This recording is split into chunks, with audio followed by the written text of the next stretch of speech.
upcoming MDL, right, for IT. So let's give it a shot. Okay. Because you've been at MDL before, right? Yes. How was your experience going through that? Because last year we just lost the MWI, right? And we have no coach after that. So everything just messed up at that moment. So our results weren't that great. Okay. But what about after that? So were you able to scrim with some male teams after, losing your coach earlier on? Because that's when Cassius came in as your head coach, right? For the first 2 weeks of MDL, we didn't have coach because the new coach can be welcome on week 3. What was the most difficult going against scrimming against these male teams for you personally? I think they have better decisions and faster decisions. So if we could just step up our game, I think we could, put a fight against them. So more to decision making. Yes. But what about micro ability? I think for MDL ID, for the macro, I think we can. On par? Against them. Okay, they're on par. I like hearing that. So, Sanford, coming into MWI, were you able to catch some matches? Yeah. Okay. What did you feel about what happened at MWI? Well, right now, it's really different. They played a lot, and I think their game style right now is really improving. And I think, they just keeps improving. Keeps improving. Do you think it's gameplay overall, execution, drafting? What really stood out to you the most? For me, it's the macro play, and they really play men's team. And I think if they scrim with us, I think they can even beat us. Yeah. Oh. I really think. So when's your scrim schedule? Any scrim schedule? Tonight? We can do it. That's so cool. So you're talking particularly based on what you saw from Vitality and GG, so grand finals. What did you think about the meta? The Akai popping in, is that something that you think could cross over to MSC? Well, I think yes, because we can play damage XP if we play tank utility meta. So I think it's more on flexible meta right now, and anyone and any hero can pick. Okay, so it's more flexible meta. Do you agree, Dilar? I think you were watching MWI quite closely. Yes, I agree on that. Yeah, because right now there's a lot of hero that you can flex it. Did you guys feel like there was a hero that was used at MWI that you don't think could make it to MSC? Akai? Akai? Yeah. So you guys are of a didn't different expect opinion. I think the Grok one. Grok Rome, yeah. Grok, okay. What about anything else that stood out to you from MWI maybe? Were you following MWI last year? No. No, this not is my really. first time. What about other female competitive games? Maybe before I watched their game in MDL. Yeah. Do you see any differences maybe so far? I think because that's first time, so maybe kinda different on their play style, something like that. Play against style. man. Yeah. Do you feel that way? I personally think that because we just lost MWI, so we have we're not ready for anything yet. So big question here. If you were to scrim against Vitality, do you think you guys can win? Well, I think it's gonna be a hard series, and I think they can keep up. I think they can tie the series, but I think the edge that we have is the experience because we always play in international stages. But I think they can keep up, Oh. and even beat us. Yeah. Oh. Thank you. Even. I'm excited to see. If you guys have scrims, let me know. I want to know. Okay. I want to know the result. We'll Tell stream it. coach. Do you think, for you personally, Dilar, you were playing very competitively as well, right? And then taking a look at the progress from, the female teams, not just Vitality, but the rest of the teams here at MWI, do you think that they can compete on an MDL level? For me, I think, they can compete right now, especially right now. They already have a lot of experience, Even their draft, they are really good right now. So I think they can play against men. Okay, I'm excited to see. Because at MDL PH, there's no female teams in MDL, right? Not yet. Not yet. Okay, maybe we'll see, Navi PH enter MDL PH. That'll be fun to see. So for you, Sini, you've been a part of the MLBB competitive scene for quite some time. How long have you been in this industry? For 4 years. 4 years. Yes. 4 years. So even before the first MWI came and debuted, you were already a part of the MLBB scene. From that point till now, what do you think still lacks in the MLBB female scene? I think in 2022 and 2023, they have more tournaments than now. Like this year, the tournaments only for the qualifier for MWI and the MWI, besides the national team tournaments. So you guys are lacking an avenue where you can showcase that potential pre-MWI. Even for like new players, once they join a tournament, which is like the qualifier for MWI, they already go against us who are already in the scene for quite so long, right? Okay. So they need more smaller tournaments for them to have an experience. Okay, so yeah, it must be tough, right? Like you're new to the MLBB women's scene, and then you suddenly go up against Yes. someone who's already had what, 32 trophies? 32. Sanford, do you have 32 trophies? No, I don't really have. I have like 3. Yeah. One a of lot. which is like the M series. It's no problem. It's nothing big or anything, right? Other than that, do you feel like resources are lacking? Maybe sponsorships, exposure, anything like that that you think is still could be worked on? I think the exposure. Exposure. What specifically do you think could be better?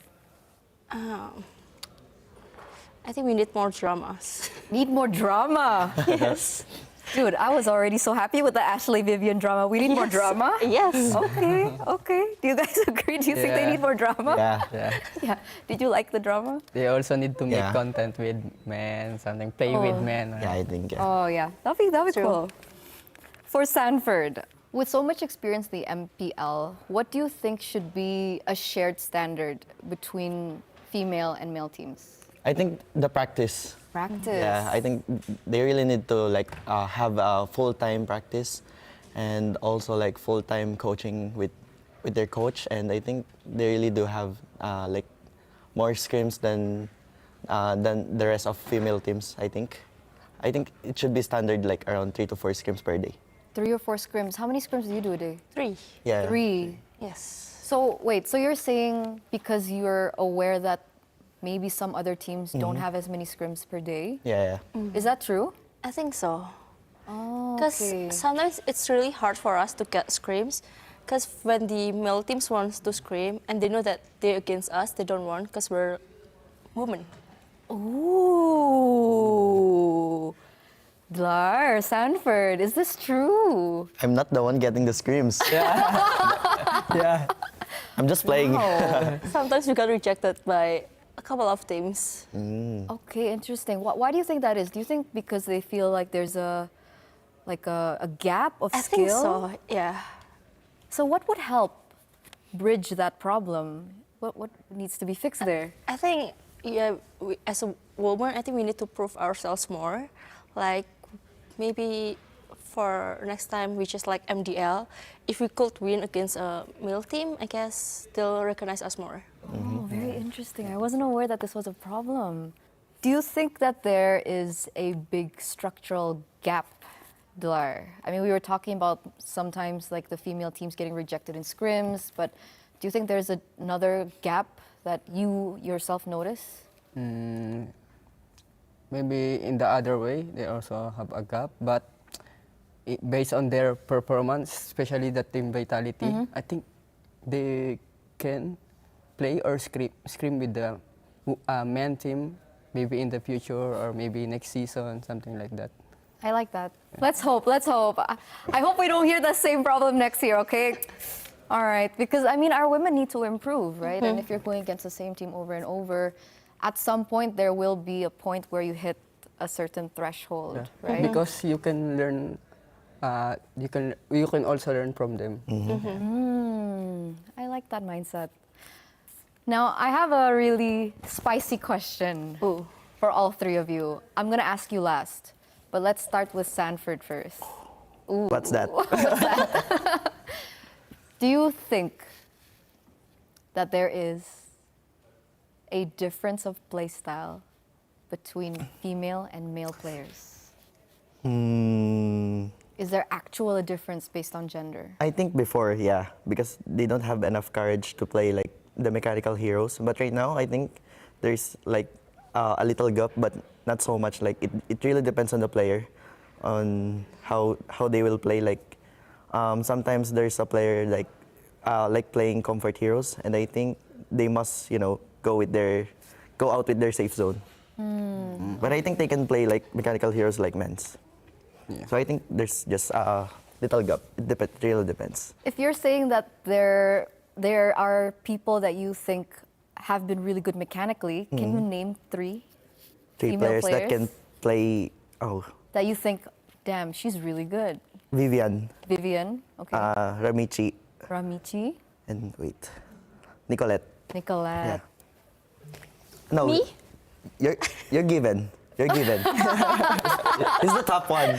He's champion, so he doesn't need like recognition. So I think, Okay. yeah. No need recognition, already champion. Also, you recognize Vivian. She's also the champion. That's true. Yeah. Uh-oh, Sanford. Sorry.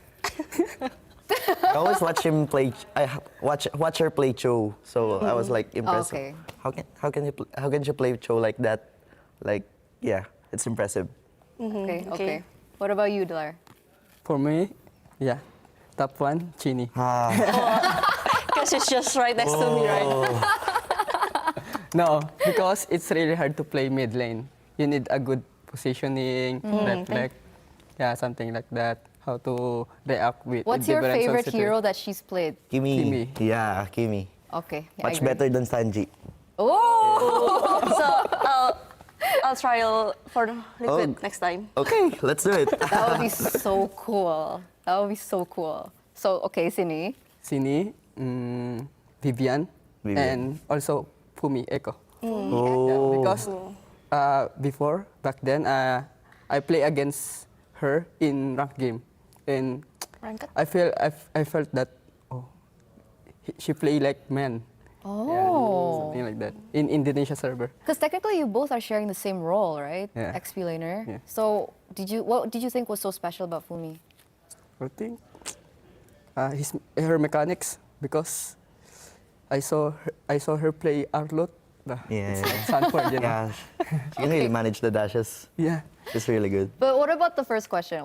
Do you think that female and male players play differently? What's the difference between men and? Like, do you feel like there's a difference? I think react depends on the situation, something like that, and aggressiveness. Aggressiveness is different. Yeah. Like, in what way? In what way? Like, because most of the men are pushing their limit and maximizing their hero. Depends on the situation, something like that. Yeah. And yeah, that's all. That's it. Yeah, that's it. What about you? How do you feel about it? For me, also like trial, Dilar, because the response, I guess, like females, like they need to think first before reacting to what is happening. I think. Okay. And also the decision making. Yeah. So is that like a good thing or is that a bad thing? It is actually a bad thing, though. It's a bad thing. Yes. Why? Like sometimes if the enemy does something unexpected, we also need to respond it right away, right? Oh. Yeah, and I think females is lacking in that way. So like reaction time is a little Yes. stalled sometimes. That's what you notice. This is primarily for Dlarsky. Okay. Okay, ready? So since you've been watching MWI and you've been following, right, all the games, what do you think was the most surprising thing about the meta? I think their draft. anything. I didn't. Actually, I don't expect that they will pick something like Akai in the first two picks, something like that, or. So you don't like Akai? No, Yeah. I like Akai, but it depends on the team composition, something Right. like that. Okay. Yeah. So maybe they are prioritizing Akai so they can also play like Arlot, something like that. Or I think that's it.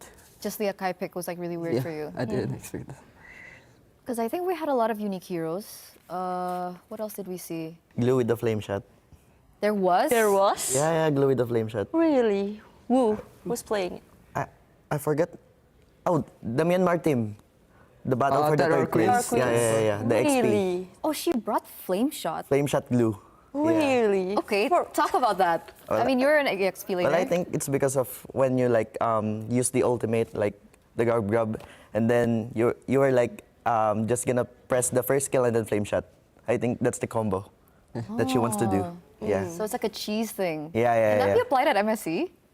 I don't think so. I don't think so. Well, let's see. Okay, so that's what surprised you guys the most. If you were to coach an MWI team, Dolarski, are you interested in coaching? Would you consider coaching?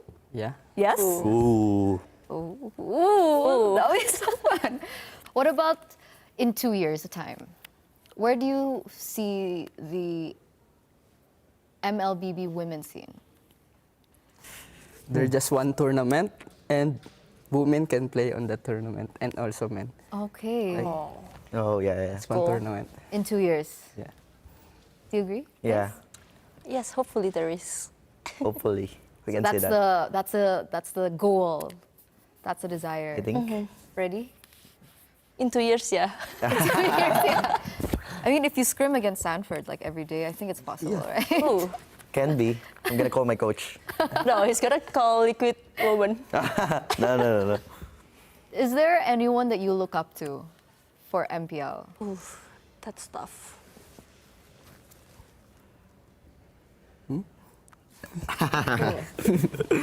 For me, I think Sans has a good mid laner. Who? Sans. Oh, Sans. Gila Sans. Yes, a good mid Oh. laner. He always won in the laning phase, isn't it? I think Gila. Laning pace. Yeah. Okay. Right? Yeah. he's good. I'm agree on So that. when you started MLBB, was he the one that you kind of looked up to? I don't think I look up to, just that I think he's a good player. Oh, so she looks up to herself. Oh, what a We need to- confidence. Yes, with the confidence ourselves. Oh, okay. If the time comes like you versus Sans, you'll not be scared. Yes. A lot really of, good mindset. A lot of times happen Oh. during ranked. I mean, if you look up to someone, Yeah. it's hard for you to go and pass Toe to toe, beyond that, right? It's really Yeah. hard. Okay, so for players, you mentioned Sans. What about teams? Is there a team that you feel like you can learn from or that you can look up to? For teams, I think PH teams. PH teams? Yes. Okay, is there anyone in particular? Liquid. Oh. Because Sanford Here. here. Because someone's here. Because Sanford's here. Okay, so we've touched on the women's scene for quite some time here, but because MSC is right around the corner, I want to get the predictions from, the people on the couch right now. So MSC is coming up. Who do you think will be champion? I'm rooting between Onyx ID or Liquid PH, I think. Ooh, not even RQ? oh. And RRQ. And RQ. That's a lot of champions. Okay, what about you, Dolar? It's an easy question. Onyx. Team Liquid Philippines. Oh. Not even- because Sanford is here. He's wearing an Onyx jersey, guys. Yeah. The audacity. Of course, I'm supporting Onyx, and I'm just talking about, I'm honest, Oh, okay. Okay. So unbiased prediction is Yeah. TLPH. Because this is Sanford meta, just like what Birico said. Is it weird to ask Sanford what his predictions are? It's really hard because Okay. I don't want to jinx. Let's say Yeah. you make it to the grand finals. God willing, right? Who do you think you'll meet up in the grand finals with? I think it's either Onyx Page or Onyx Indo. What's up with like the rest of the teams? You don't think like RQ can make it or Team Spirit, etc., etc. The favorites. Well, it's because it's because those two like scream in secrets, and I really think they really have like a meta right now that we don't know, and I think it's really hard to face them, and so I'm looking forward to Onyx. So do you think that's your biggest obstacle for MSC? Well, there's a lot of obstacles, but I think the two teams is the final boss. Yeah. Okay. Before we close out this discussion, is there final statements that you guys want to share? Maybe coming to MSC or, after MWI? I'm blanking now. Okay, that's You fine. can ask them first. Okay, Dilar? Good luck to all the participants and see you in EWC MSC here in Riyadh. Ooh, 40? See you in the EWC, and I hope we don't get like knockout in group stage. Yeah, I really do hope. Yeah. Good luck for all MSC teams, and I hope that there is more plot twists. Okay. So thank you once again, Sini, Dilar, and Sanford. And we're awaiting MSC to see what exactly we'll be expecting. More drama, more hype, we're pretty sure. So see you in the next discussion.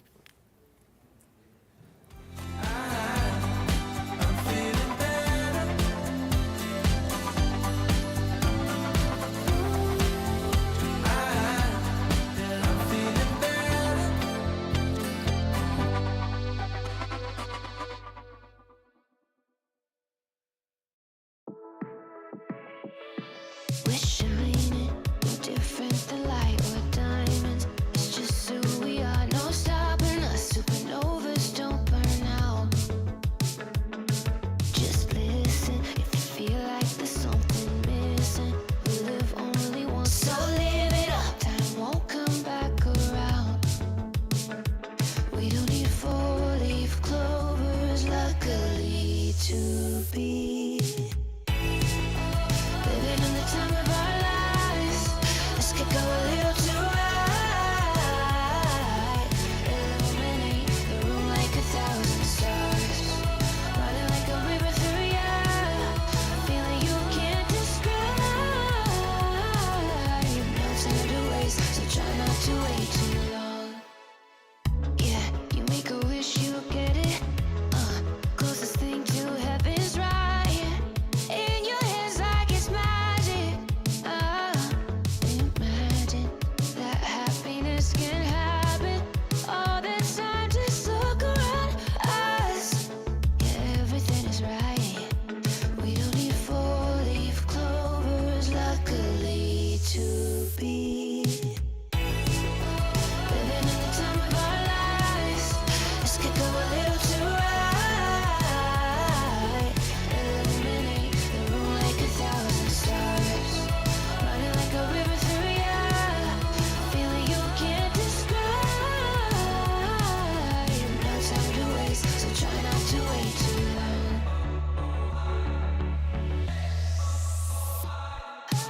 No, don't waste your time. Don't waste it. Take it, take it. There's no time to waste, so try not to wait. No, don't waste your time. Don't waste it.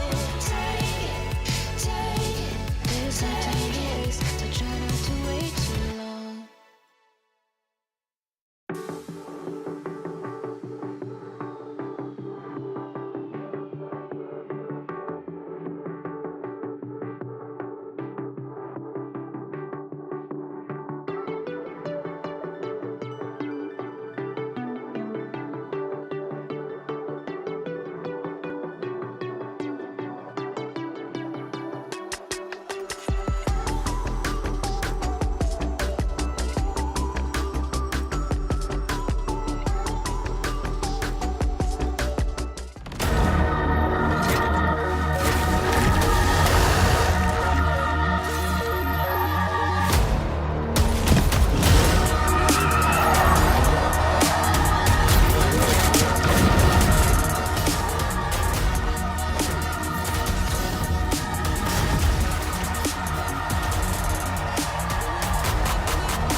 When the world of business is constantly changing, you need to stay ahead.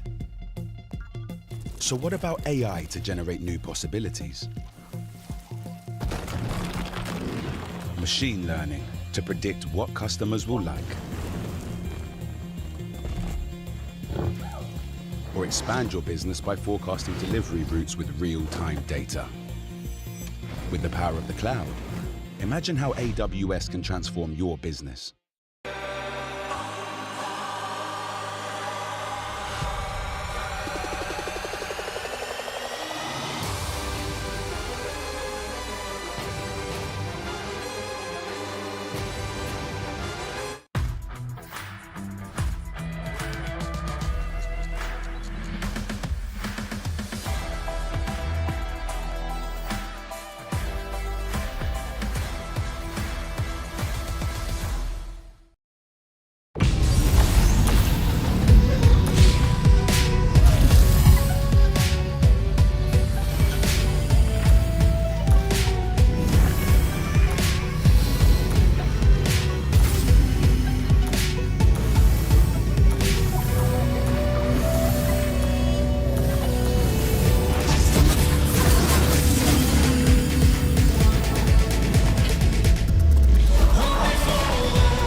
Just one more trophy left. Nobody expected this. That's fine. This time, it's our year.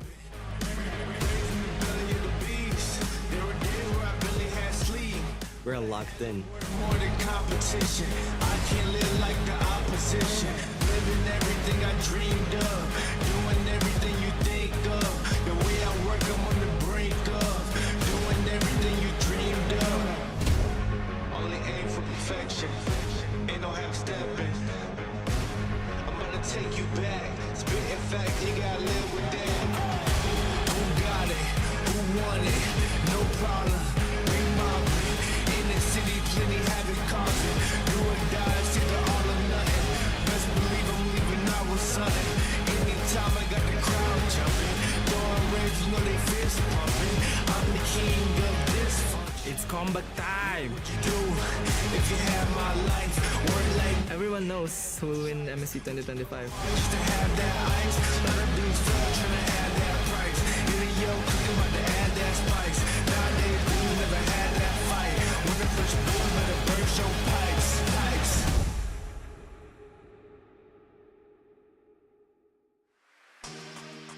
Coming off of an incredibly surprising day number 2 for our group stages here at MSC at the Esports World Cup, we now go back to Group A, where by the end of the first half of our broadcast, we are actually going to be seeing which teams will be able to qualify for the knockout stages first, because our first set of matches features the teams who have already won 1-0 in the Group A bracket, meaning one more series win, and they are qualified for the knockouts. Welcome back to MSC. My name is Redmar. I'm here with Mirko and Brigida. And have you two recovered from what was the surprising results and outcomes of yesterday's matches? Yes, I've recovered. I've recovered very well. I don't know about Mr. Brig. Yeah, I'm glad you asked, because like I was there when You were the casting? most unexpected upset actually took place, and it was just last night. I can't believe that we witnessed it as early as day number 2. Yeah, to give a little bit more context of what we're talking about, if you missed it, if somehow you were not online at all for the past 24 hours, Onyx Philippines, reigning world champions, were taken down to the 0-1 bracket of Group B after losing their series against Aurora, Turkey, who looked very good heading into MSC. But it's not just about them. We will be able to discuss about the storylines of what happened for Group B yesterday. But again, have to go back to Group A. And through this, I think it's time for us to also look back at what happened yesterday in terms of the top plays. There were a lot of highlights, a lot of surprising picks. Leomord, Gold Lane. We saw the Leomord Gold Lane, the Masha XP back again, and it was mainly Zace who was, trying out different stuff. But even in the Aurora Turkey, up against the Onyx Philippines matchup, we saw the Selena picked up 3 games in a row. Now, before this, we kind of expected the Selena to be a wild card pick. We'll see it from time to time, but 3 games in a row is wild. Yeah, but I mean, even for Team Flash, the Leomord, the surprises they decided to bring in yesterday, I was sort of expecting this, but you know what I probably was not expecting to see yesterday was the fact that they started the first game in their series with that orange buff steal. He walked straight to that orange buff, and I feel like that was one of the most unexpected things or rotations I've seen so far throughout yesterday's matches. But just as we thought that was surprising enough, yeah, the upset happened, and I don't know what to expect anymore, especially heading into day number 3 where there are crucial elimination matches on the line. Yeah, who knew that Rosa was an absolute monster of the Selena? And who knew that Coach MTB and Dexar would be able to unleash the latent potential Aurora has had all this time? In an interview yesterday, Apex 47 did mention, he was like, well, the coaches came in and they really just helped us master the basics. All puns intended, because that's what the coaching staff focused on, and it worked out so well for them. Meanwhile, Indonesia's RRQ looked very good yesterday, very textbook. Very textbook indeed. I mean, they didn't really need to do much in that game. It was literally just also I don't want to go back to it, but mastering the basics. They have mastered that with the help of Kescute. Their drafts were phenomenal, and they just stuck to whatever they had in the early game. It was a composition built for early setups, neutral objectives. They got the neutral objectives, and unlike a lot of Indonesian teams, RQ are more of a team that like doesn't want conflict. If they get what they want, they'll just stick to it, and then they'll just build off of that lead. Yep. And I believe for like the other teams who lost, though, their first few matches have already revealed much about what they have to address. I feel like this is most applicable for teams such as Jianfeng Yaoguai, Area 77. And it's going to be very hard because they'll only have like a day to adjust because they're having their matches tomorrow. But hopefully that'll be enough time because it's now or never for them. Yeah.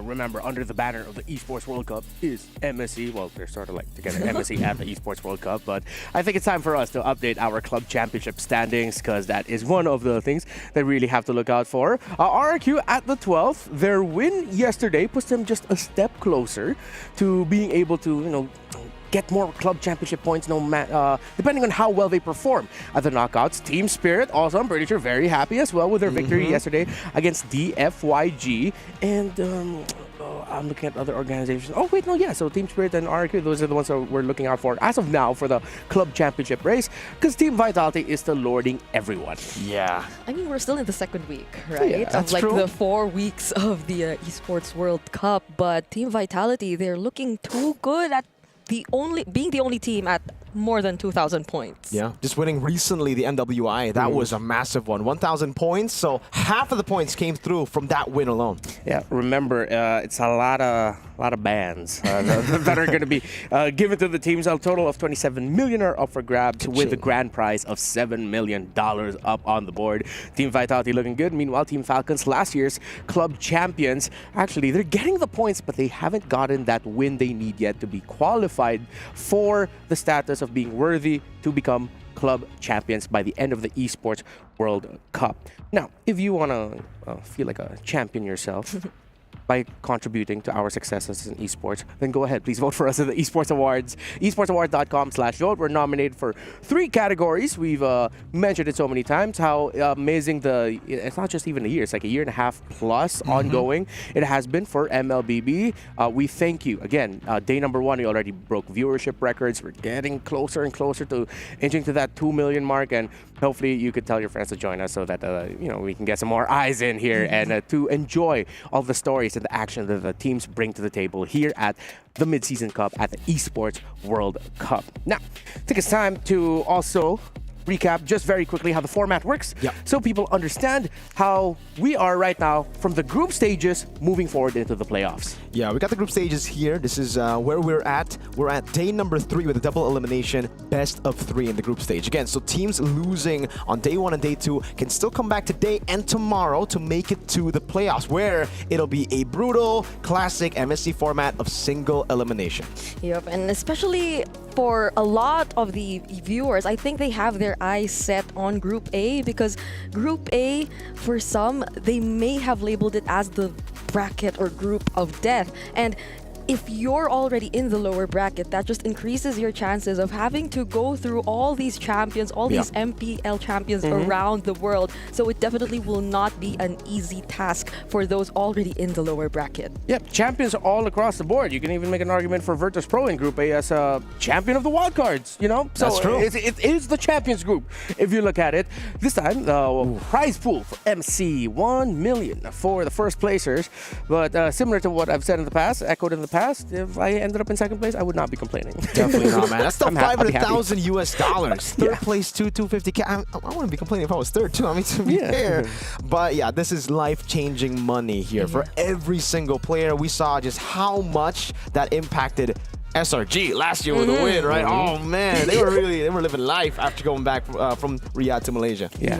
And if you look closely at the 5th to the 8th place, that means just making it into the knockout stage means you will be assured of $100,000 US already for the teams. At that point, that's somewhat close to MPL prize pool for the what we would call the quote-unquote big three regions in Indonesia, Malaysia, Philippines. But yeah, just making it to the knockout, you're already like, all right, let's go. MPL trophy. Yeah, that's enough motivation for me.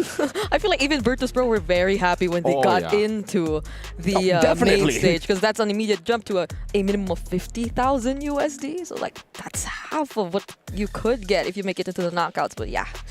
Well, Brigida did mention about Group A being labeled as a group of death. Of course, just to remind y'all, Team Liquid from the Philippines, Onyx from Indonesia, SRGOG, Mythic Seal, Corinthians, Virtus Pro, CFU Gaming, and Ultra Legends. Those are the teams we'll be seeing compete today. Again, this is a Group A focused day.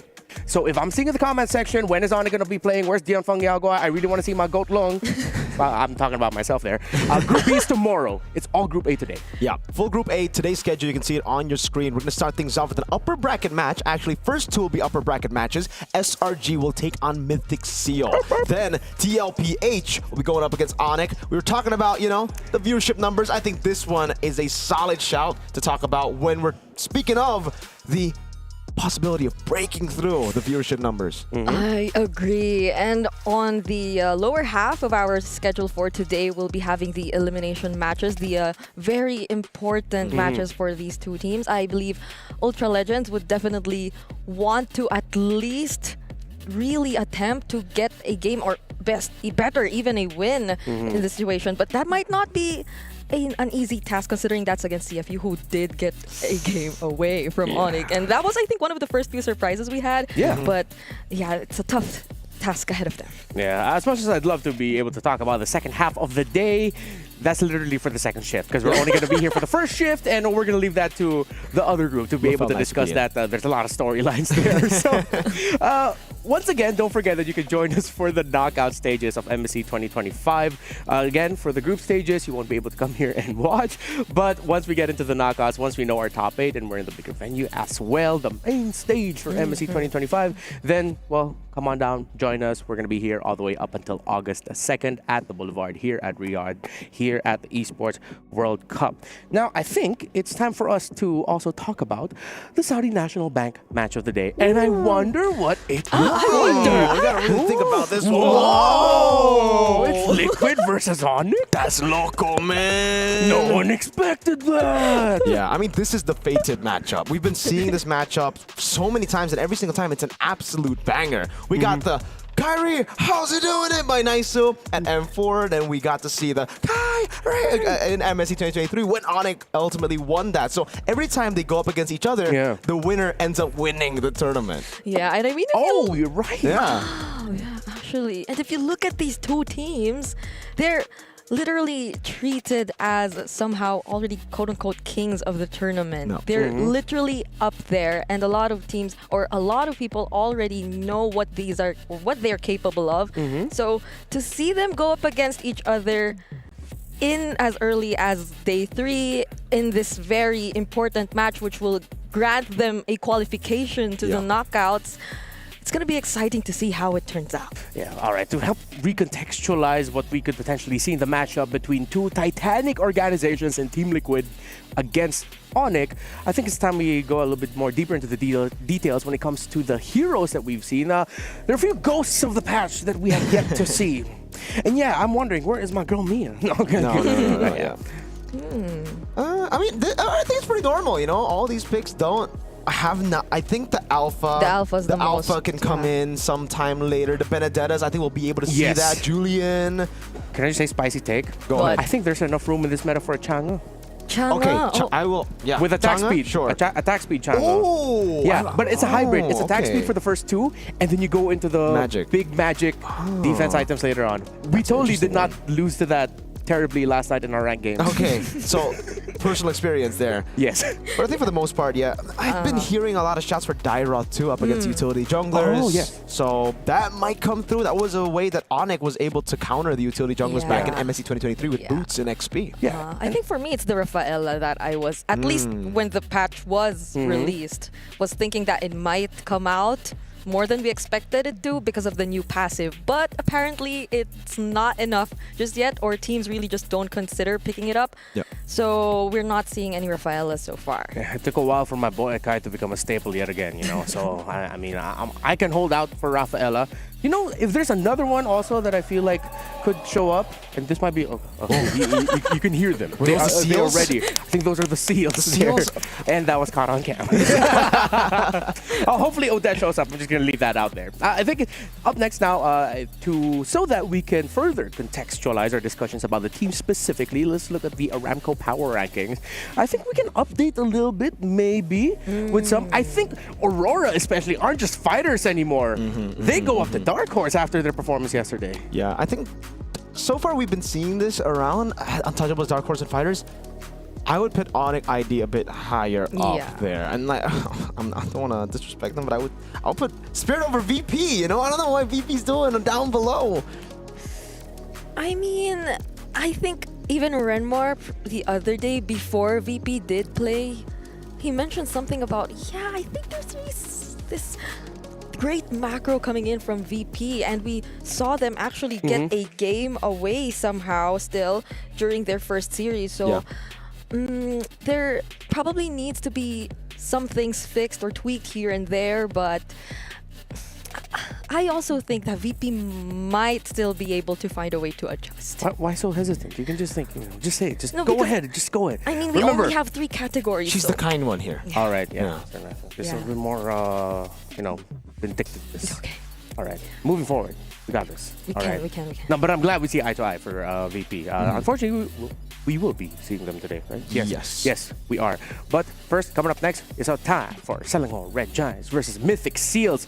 It is the defending champions of MSC that are gonna be coming up, and based off of their performance from day number 1, no one expected that they would be dropping a game to VP. I think I sort of echo what Gideon was talking about. There were some funky situations in their drafting where it's a little bit too ego. But hey, if the ego works out for you, why not, right? They were still able to get the win in the end, although they were tested.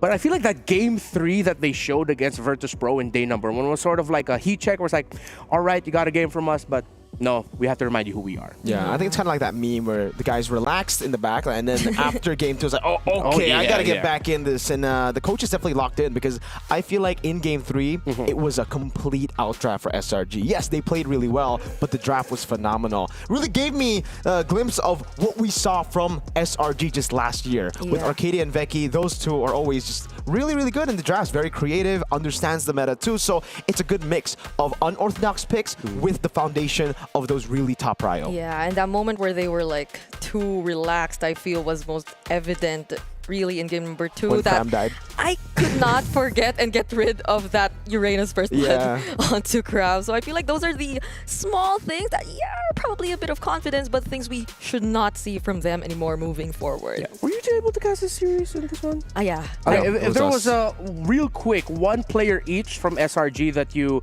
really just want to highlight, you don't need to highlight it, but just one player, go ahead.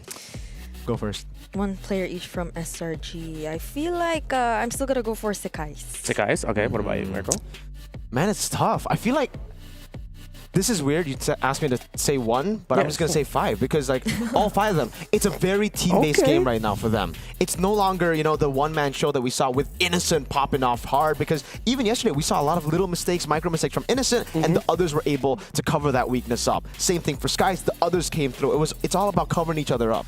I feel like I'm just really excited about Sekais because of that challenge that Mythic Seals did mention in the interview towards SRG. Yeah, So. especially since Mythic Seals has a prolific jungler in their own right in Ken, who so far in this tournament, and for a good amount of their qualifications, has only played Joy. He's also just stuck with Joy, I think the 3 games that we saw against Corinthians. So he has not done himself any help. He hasn't helped the narrative of him being a Joy merchant, dude. Yeah. But that's the thing. This is why we're all watching out for what Ken has in mind, because he's the one who challenged Sekais to an assassin matchup. He said that in this interview that, let's use assassins. But what now? if we've only seen the joy from him.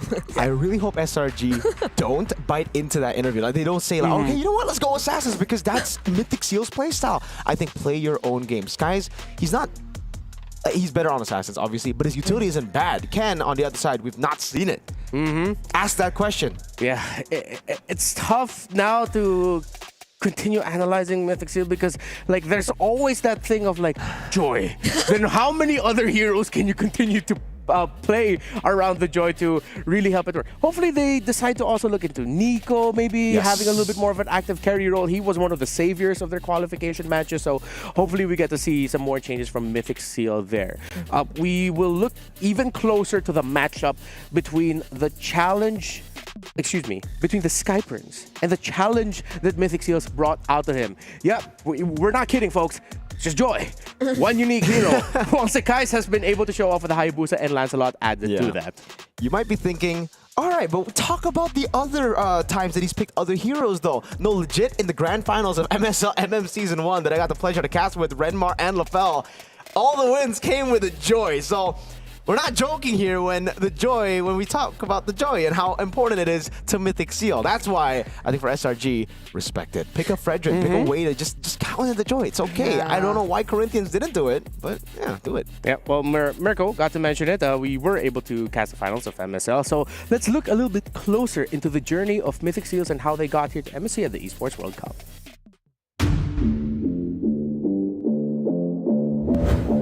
I think they're scary. Having that aggressive gameplay in international is actually quite good. Since we've had a lot, we've already beat the record for fastest first blood in 29 seconds. I think their playstyle is like more of like into playstyle, like they like to kill, not like objective taking like in PE. They're explosive when it comes to team fights. Their mechanics are amazing, but their biggest enemy is themselves. I really feel like they're a team that has a lot of excitement within them. So I really feel like they're a team that plays with emotion, and that can be good, can be bad. I think their Golden is a really good player.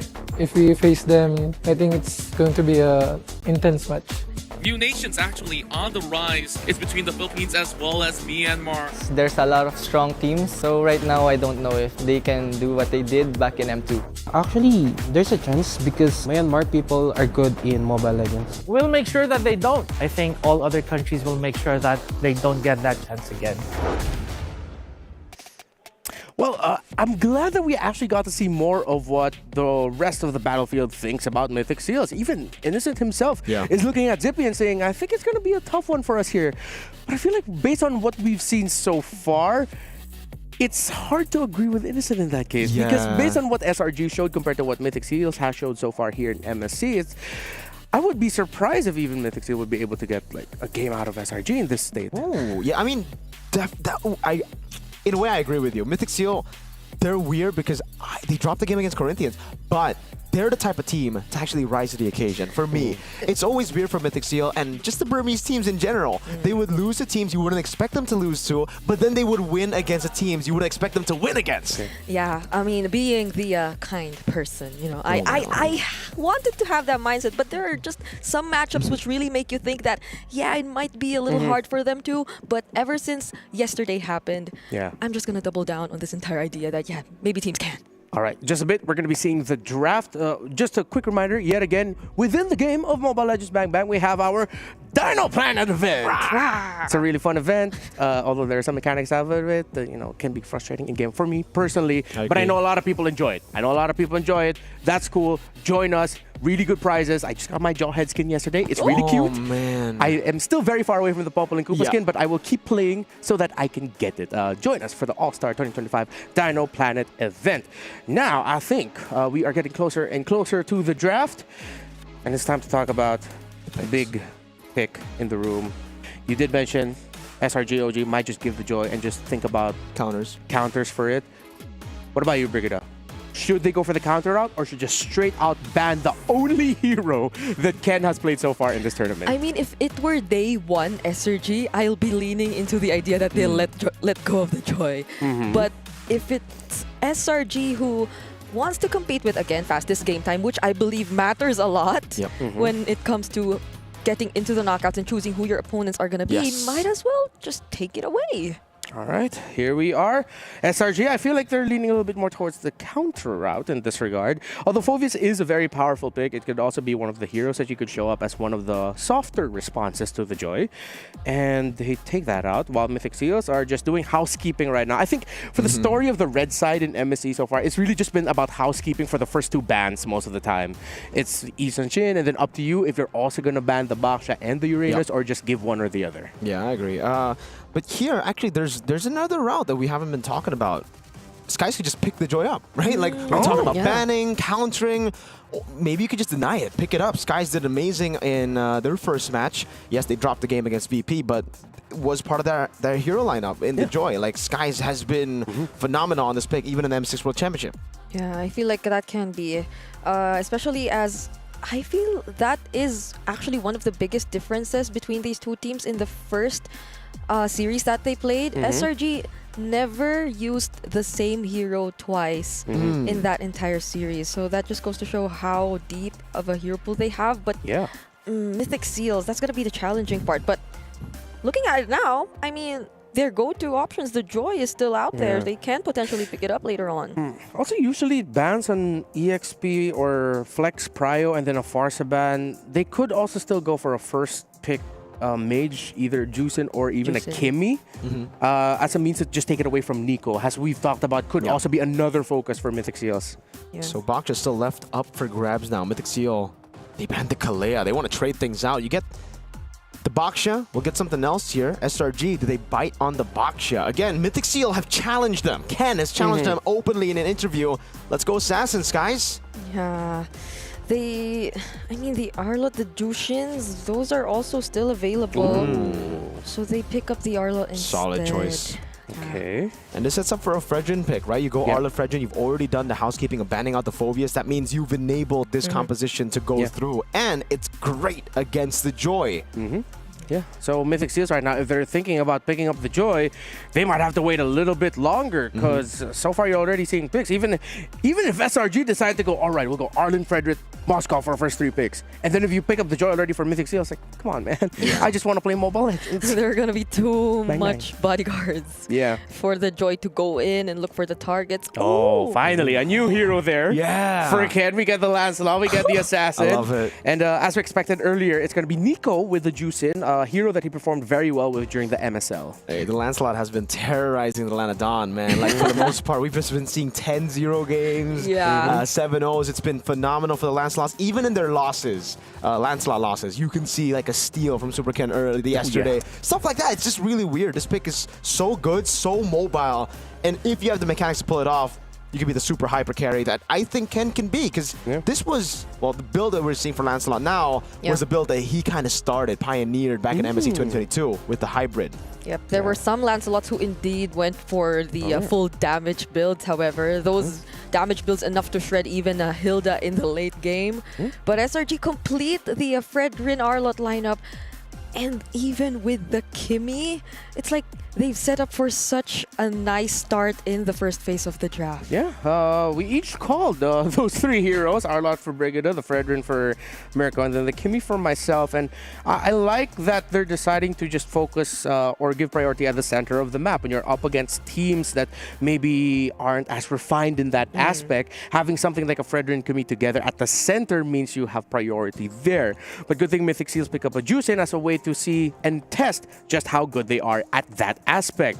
While their last pick for the first phase is going to be a CC. And so far, I like the drafting fundamentals showed by all these two teams. They've checked some certain conditions, strong front line, strong back. And I think the CC pick, more than anything, should be one of the things that Mythic Seals will be playing around from the early to mid game. Yeah. Oh, okay. Wow. They take up the Granger. I thought they might be considering that, since they might want a bit more range for their lineup. Most of their heroes are actually melee, and even their mid laner is. And you might want to play from a distance if you're looking at an Arlot Fredrin comp. Yeah. So maybe the Irthel is the closest for Mythic Seals, or wait. I feel like if they go Irthel there, wouldn't they be lagging a little bit in damage, especially up against a Fredrin in the jungle? And SRG can just shift things up. They can add another really tanky presence, and Mythic Seals won't have enough damage to whittle through the front line if ever SRG get a commanding lead. Yeah, I think Mythic Seal might be going for something like a Harith here. Right? They already have a lot of physical damage. The Juicin can't really be the sole magic damage dealer, so I'm thinking more Harith towards Mythic Seal. That's why they've already banned the Granger. It's actually a pretty good lane. If they ban the Moskov here, it'll be a bit more truthful. Like, it's maybe a bit too honest. That would lead to SRG to thinking, all right, maybe we just take away the Harith. Yeah. If it's not the Harith, the only other route that they could go for potentially, I think, is a carry. Because that's usually the rule. If your magic damage in the middle isn't that strong, you either go true or more magic damage. They banned it themselves? Huh, so they didn't have that in mind. It's like they're looking at SRG. We're in your head, bro. You thought we were going Harith, now we're banning it. Interesting. I mean, for SRG, they, like, if they considered that Mythic Seals might be wanting to go for the Harith, they might want to offer roamers with a bit more AoE. But they banned the Gatot, so... It's also a Myanmar team. And they love Bruno. Oh, yeah. They might be considering that. I think those are my two options right now for them. It's either the carry or the Bruno. I mean, the world is nice. Oh, yes, because they're going to be sticking together. Exactly. Yeah, you're right. It's just going to bounce. Oh, they take out the Moskov too, so... Okay. You know what's crazy? Zippy's the only guy, I think, in the last year that has picked up Mia in a grand final. Right, yeah. So I'm not saying that could come through, but looking at SRG and how they want to play with, the composition of a, with CC heavy comp, he has a built-in Purify. Yeah, that too. It's there, and I was only just kidding when I was looking for the Mia earlier. But if it really shows up, then that's wild. You're the one who can manifest things because others say something and the opposite happens. If it it doesn't. You know what? I'm okay with this. Yeah, I like that may be too crazy. Yeah. So Rome, I wonder what they have like in their arsenal here, because the Juicin isn't really going to be pure. It's going to lose out in mid prio actually up against Kimmy. So I'm thinking Minotaur. Just kidding. Minotaur. I'm thinking more like how crazy would a Grok be here? Because you get instant prio in mid. I don't know how the combo is here, but when it comes to contesting neutral objectives, it should be pretty good when you combo with Lancelot.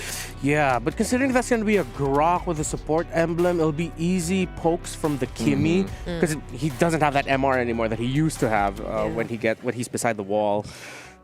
Oh my Innocent! Innocent gets his pick. Hey. Wait, how sure are we that's Innocent's pick? Is it a gold lane Roger? It should be. It should be, unless it's a Fredrin gold lane. Okay, no, yeah. Let's stick with the gold lane Roger push. Oh, okay. And the Badang for Yomes. Oh, Bro, man. this lineup of SRG, just looking at it, it's so annoying to fight against. Yeah. It really is. And you'd be worried for the Claude. Like, Oh, this is a horrible lane matchup for Claude, yeah. that's why I said the Minotaur, because there's an immediate knockup. But even without the knockup, they have other ways to cancel it out, like the Final Slash or even the knockback from Cram. So, okay. I think SRG have drafted a very deadly composition from early all the way up until late game. Early, they might not get some crazy wins, but they will bring you down low and they will still be healthy. Mid game, you watch out for that Roger and Kimmy, and all the way up into the late. So Mythic Seals go for a pick-off tank when they are playing a Juicin. Easier lineup to pull off for SRG. I agree. Very demanding win conditions for Mythic Seal. Very, very demanding win conditions here. And, well, I don't know. For Mythic Seal, they're just going to have to try to out-team fight the boys from SRG. The winning matchup, that Roger, was literally what got them the title last year. Yeah, it was the iconic pick. Innocent asked for it. Coach, Roger, trust. He got it, and they got the championship. Let's see if they can replicate with wins in this game number 1. It's SRG versus Mythic Seals again. Whoever wins this series will be the first team to qualify for the knockout stages of MSC 2025 here at the Esports World Cup. Mirko Brigida, let's go. Thank you, Renmar. Welcome, ladies and gentlemen, to the first match of Day 3 of the group stage here at MSC 2025 at the Esports World Cup, where we have pretty similar draft to their championship run just last year for Selangor Red Giants OG Esports. Yep. We're up against the dark horse from Myanmar, Mythic Seal. Now, what do you think? What are your 2 cents on the draft break? We didn't get to hear much earlier. Yeah, I feel like I'm watching out for the Roger. We haven't seen much from the Roger in the past few games at all, at least in the group stage. But in this current situation, which we did mention that the lineup from Mythic Seals does seem demanding, and if they don't get to pull off at least a decent early game against SRG to prevent the snowballs from happening, then it's going to be very difficult for them to manage this Roger in the latter portions of the game. So I think that's what I'm watching out for in the first few minutes of this game. Yeah, no purifies here for the side of Mythic Seal. They're going full mobility. Whoa. Heck, even the Claude that you would expect Sprint Purify on has gone for another blink in to try to get close towards that back line. Mythic Seal just want to dive. That's what they want to do, right? The Cho, Juicin, 4 out of 5 picks want to dive. The CC's kind of like, I'm in the middle. Somehow. And you could expect that even their jungler would have to do that, because that's essentially what you need to expect from the Lancelot in order to carry out what they need to do. So let's see who gets to pull off the more aggressive tempo in the start of this game, because I feel like even for Mythic Seal, you're not necessarily going to be able to convert it into kills just yet, but at least to manage the tempo would be a big part in how this game turns out. Well, here we go. Ladies and gentlemen, welcome to the Land of Dawn for game number 1. Mythic Seal versus Selangor Red Giants OG Esports. In a very brutal battle, I would say. You know, this is a battle for qualification to the knockout stage. It's a very important match for those who no longer want to go down to the lower bracket and might have to risk their chance at getting into the knockouts. So taking a quick look at the emblems, I feel like Mythic Seals, even with this lineup, just really want to play aggressively. I mean, even for Zippy, that's a damage line. That's a damage combination from the emblems we're seeing right there, together with the Master Assassin. Not the type of Claude to play it a bit more safe. Or to mostly rely on mobility, I'd say. The emblems are very creative on the side of Mythic Seal here. Master Assassin, like you said, but to pull yourself together on Nico. So I guess he's expecting to flicker in more times this game than usual. We see the Inspire from Kun too. So again, expecting to just brawl it out. They want to battle. They want to fight Selangor Red Giants. OG Esports. If you think about it, like, if they keep diving in, if they keep surprising SRG, then that might work for them, because SRG might have to set things up a bit if they want to start the fights with either the final slash or the setups from Yumes. But even these skills, right, they're gonna be great counter engages or counter setups as well. So Mythic Seals, they have to be careful either way. Turtle 1 will spawn in the game. Kun has rotated to the mid lane. Nico gets 4-2. A bit of prio more from Mythic Seal. Boye doesn't decide to go up top to take the mini wave to get level 4. Yums is very close to level 4. Traction pulse over to Kun, final slash! Oh, they committed it right in front of Kun, and he will get bursted down. Crab gets first blood, but will Nico also survive? Gets to at least use the Crimson Beacon and the Flicker to reposition himself, but Crab, will he get punished this time? There's the knockup coming in from Boya, but he's still not level 4. Oh, the Phantom Execution gets denied from Ked, and they might have to walk away because things are not looking too good for them. Nico! Gunned down by Stormy. A clean win early on. What a set from Yums. Final slash to the back. Cram looking for the kill. And now it's a reset over for the Vengeance. Kun, can he survive Yums? This is such an action-packed early game. First turtle for SRG. Even when Mythic Seal seemed like they wanted to fight, and they literally did dive in because that's what we expected from them. It was just punish after punish, resulting in this early 3-0 for SRG. Oh my Lord. Luckily enough, the Roger wasn't necessarily part of it, but still, it's Stormy who's looking to be currently activated right now. It's a 3-minute turret take up top. I thought they would get the gold shield, but that's it. No, they get a full turret. Cram and Stormy. Oh, that is such a massive win for SRG. Now, it was already big, but that multiplied it. Now they have prio all the way for Turtle 2 as well. Look at that gold lead for the mid lane. It's already tough, by the way, as a Juicin to be down 200, 300 gold against a carry mid like Kimmy. Now that you're down 800, 900 gold, it's, I don't know. I mean, I wonder what the call was, because Boye, as you mentioned, didn't get his level 4 yet. But he was already standing there trying to at least get some information in the turtle pit. So it felt a little impatient from Mythic Seal because they didn't have the full set of utilities or resources yet that could probably give them some sort of advantage in that fight, but they still decided to position themselves in that way, which gave easy access to SRG OG to commit to the fight, knowing that they also were somehow ahead. And now they're the ones limiting the movements from Mythic Seal, potentially might even try to deny or even disturb Ken in his farming. And this is what you don't like to happen as Mythic Seal, because you know the conditions of your lineup, and if you're the ones being constantly dived, then you're not able to do it anymore. And you really don't want your CC to be behind. Same thing as the juice in. Now Cram again walks up. The conceal used up by SRG. They're just throwing resources at this point. They know they have the dub in their hands when it comes to neutral objective battles. Unless Mythic Seal pull off a crazy steal, but Yums is scouting so well, and Ken won't find the angle. It's free. Oh, final slash! Oh, they don't even care about Boye up top. They're going after Kun, forced to use the Vengeance, but that's gonna be enough. Innocent did join that, so probably it was a way for Mythic Seal to get some trades courtesy of Zippy in the bottom lane, but that doesn't change the fact that things are looking too good for them. They're after this important objective in the mid lane, which is the tier 1 turret. Their mid clear is pretty bad without the Lancelot. He's going up top to farm up, and Mythic Seal have lost a turret.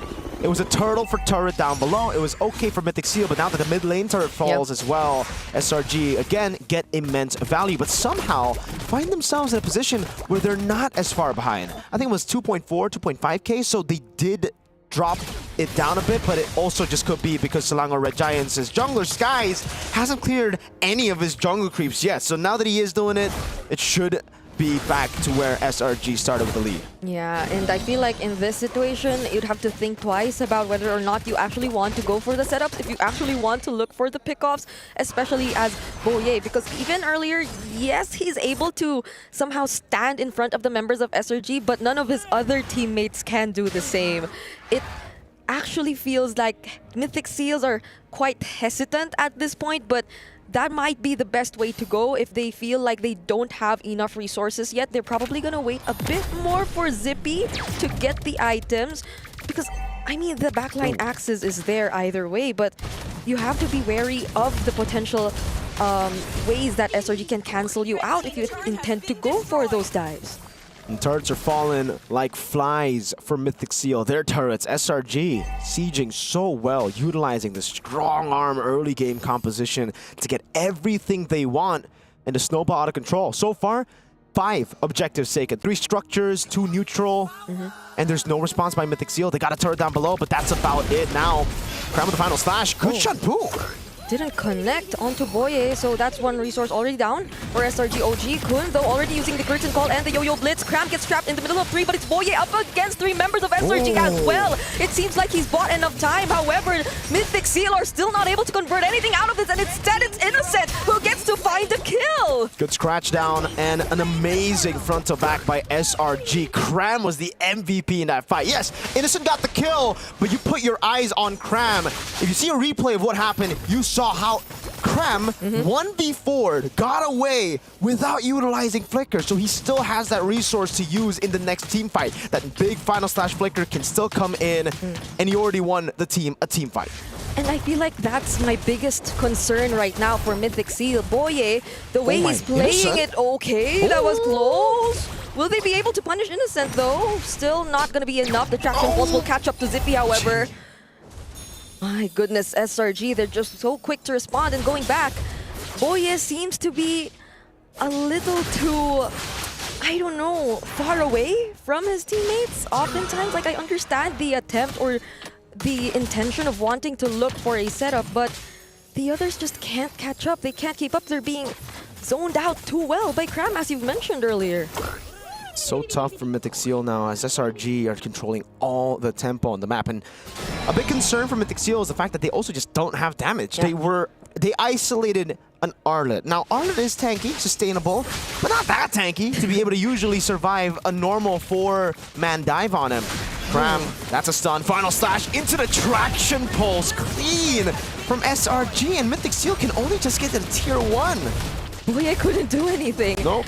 And imagine the first one who spotted him out was actually Stormy, which normally would have been very dangerous. Because Stormy was already right in front of him. He didn't have the flicker though, and there was no one near to really provide the follow-up, but that's, I guess, game sense. Game sense from Yums, doing his best to really scout wherever Ken could potentially come from. But does Mythic Seal want to attempt contest this upcoming objective though? I mean, in terms of levels even, if you look at it, right? Ken is surprisingly ahead of Sekai, so might they have a chance, or would they want to risk it? I mean, that's just the beauty of the Lancelot. You're so good at farming and maneuvering in jungles too that you get a lead either way when you're behind or ahead. That's why it's been able to snowball out of control in games that you get 2-3 kills early. And even in the games you lose, you still have impact. Nico, Crimson Beacon. Final Slash coming down as well though. Cram wants to go in. Lantern Flare. Okay, but look at the fist crack. Catching Kun. Ken gets to dash away though, but the Blazing Duet coming in from Z, dealing a lot of damage. But Boye is actually going to be the first casualty. Cram nearly takes out Kun, but it's not going to be enough. Innocent though, I feel like the moment they saw Innocent, they felt like they had to somehow walk away. Zippy still wants to go for it. A greedy move that he has to pay with his life. CP walks up, thought he would have the BMI in time, but needs to respect Stormy and that mobilization. It was an attempt on the steal too. Ken didn't want to fight for longer here because he wanted to get an angle to go for the retry steal, but unfortunately he timed it wrong, and I guess Skies is just way too clean with it. Look at this, the gamble by Ken, throws out the Thorn Rose, it becomes a 50-50 on the retry. Skies held down the composure of the Sky Prince. Zippy, yeah, we see that one more time. That's a Crimson Beacon as Cram walks up. Ken? Yep, Cram gets to find Ken, but will still be able to puncture his way out of danger. But that was a very interesting decision made by Zippy there. I assume he knew that there were other members of SRG, but he probably didn't expect that they... He thought he could tap the BMI before that came out. That they could hold him down before he got to return to the BMI. So now Mythic Seal in a very difficult spot, still at 0 kills for this entire game. And SRG OG might just get to access all of their holy shields, or better yet, even take down an inhibitor turret away from Mythic Seal. Look at the build, folks, for you guys who want to play the Roger in the gold lane. Traction Pulse, bringing Kun back. Zippy's holding. The Lord will be cleared out here with the help of the Holy Shield. That was already half HP for Kun, by the way, but the final slash connects onto 2, forces out the Crimson Beacon. They didn't need to do much, but Mythic Seal already burned so many of their resources just to get away. Ken trying to defend, doing his best, but they're just gonna settle for that inhibitor turret. So clean. Selangor Red Giants OG Esports. Just go with the classic. Take the base turret in the far lane, set up for the next neutral objective, and back away. There's really no unnecessary risks here from SRG. They can play it as clean as they can. 7-0, by the way. Look at the damage dealt for Cram. 34,000 and 620 damage. This is why the Fredrin Arlet combination is just so prio. Unless there's a Phoveus open, and that's why SRG, they've done better housekeeping. They've banned out the Phoveus, they've set up for this, and Mythic Seal just seems like they didn't really have a response to it. It looked like we were building to a response, but the last 2 picks were more of like a, aight, let's get more dive, instead of actually responding to this crazy threat that is the Arlet. There's no one stopping SRG OG from diving in, from doing their thing, and to be fair, this has been a relatively quiet or even cautious game from Innocent. It's not the type of Roger who just keeps going in. It's more of the cleanup type of Roger, which is why Mythic Seals, it seems like they just try to do so much, burn so much of their resources even before these crucial heroes of SRG OG get to join the fight, but now they might actually try to do something else. Ken spots out Stormy there, tries to go for him, but there are too many members of SRG trying to protect him at that point. Brute Force breastplate there for Ken. So he is going to go for the hybrid build. Should have enough damage to start to threaten a few of the SRG members. but that I'm also confused about because Innocent already gets a rose gold now. Kun walking up, curtain call down already. Oh, they come in from both sides in an attempt to surprise SRG, and they might have successfully did. Forced by the appraisers right out of Sekai's, and they actually take him out. That's the jungler of SRG OG. Mythic Seal are finally on the board after 14 minutes in the land of Dawn. What looked to be a stomp, one-sided for SRG, is now turning things around. Traction pulls in the final slash. Oh, but they bring him back. There's no way for him to get out. But Zippy and the damage from the Blazing Do It might be enough. Innocent, though, this time around, he also wants to join the fight. It's a double kill for him.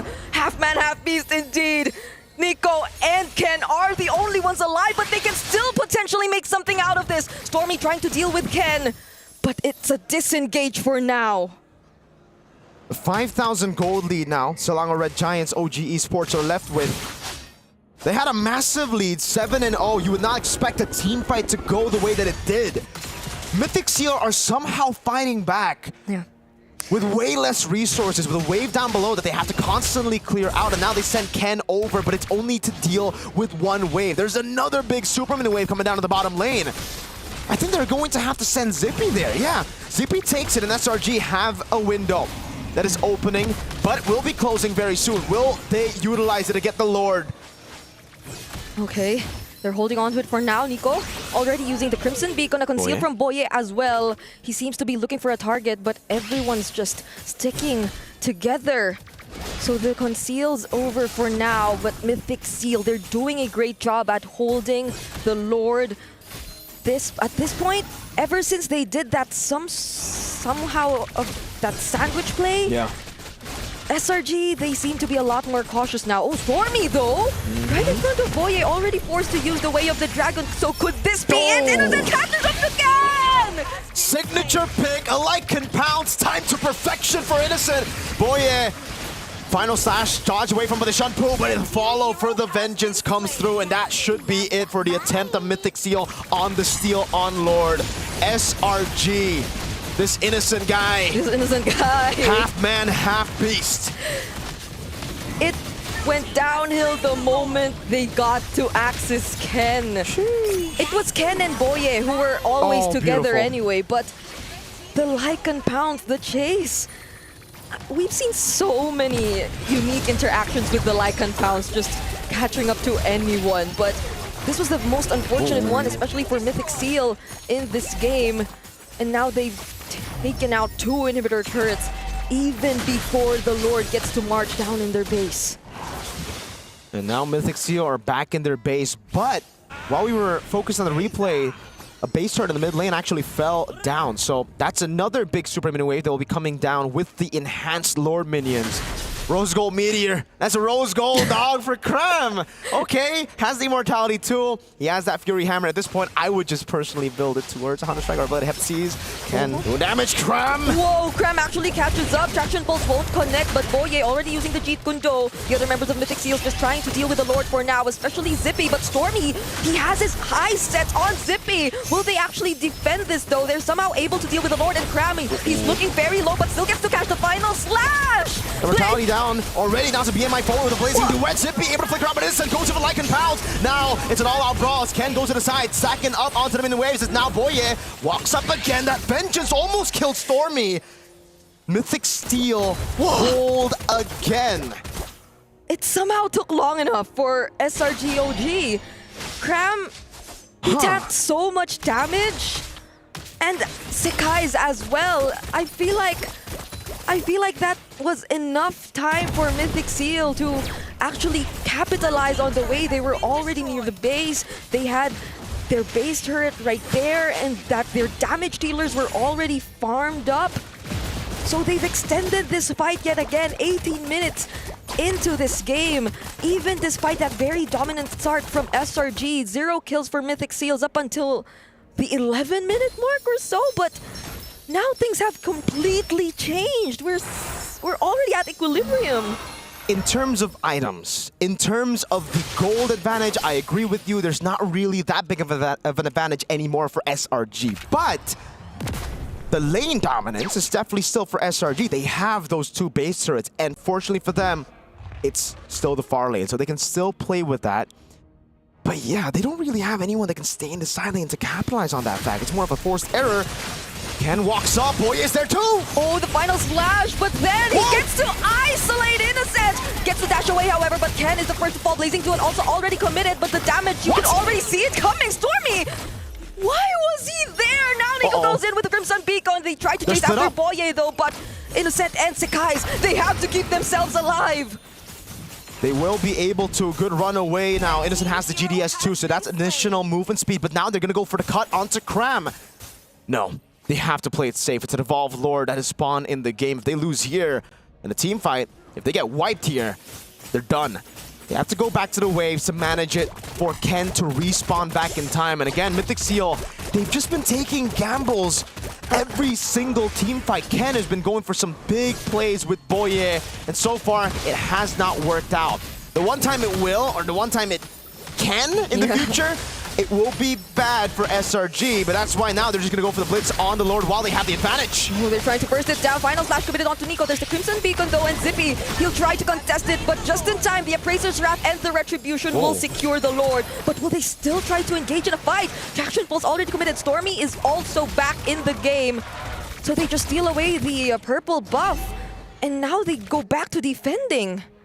And the Lord will spawn instantly into the mid lane. Mythic Seal, yes, they weren't able to get the Lord. It was SRG with a massive win again around the neutral objectives.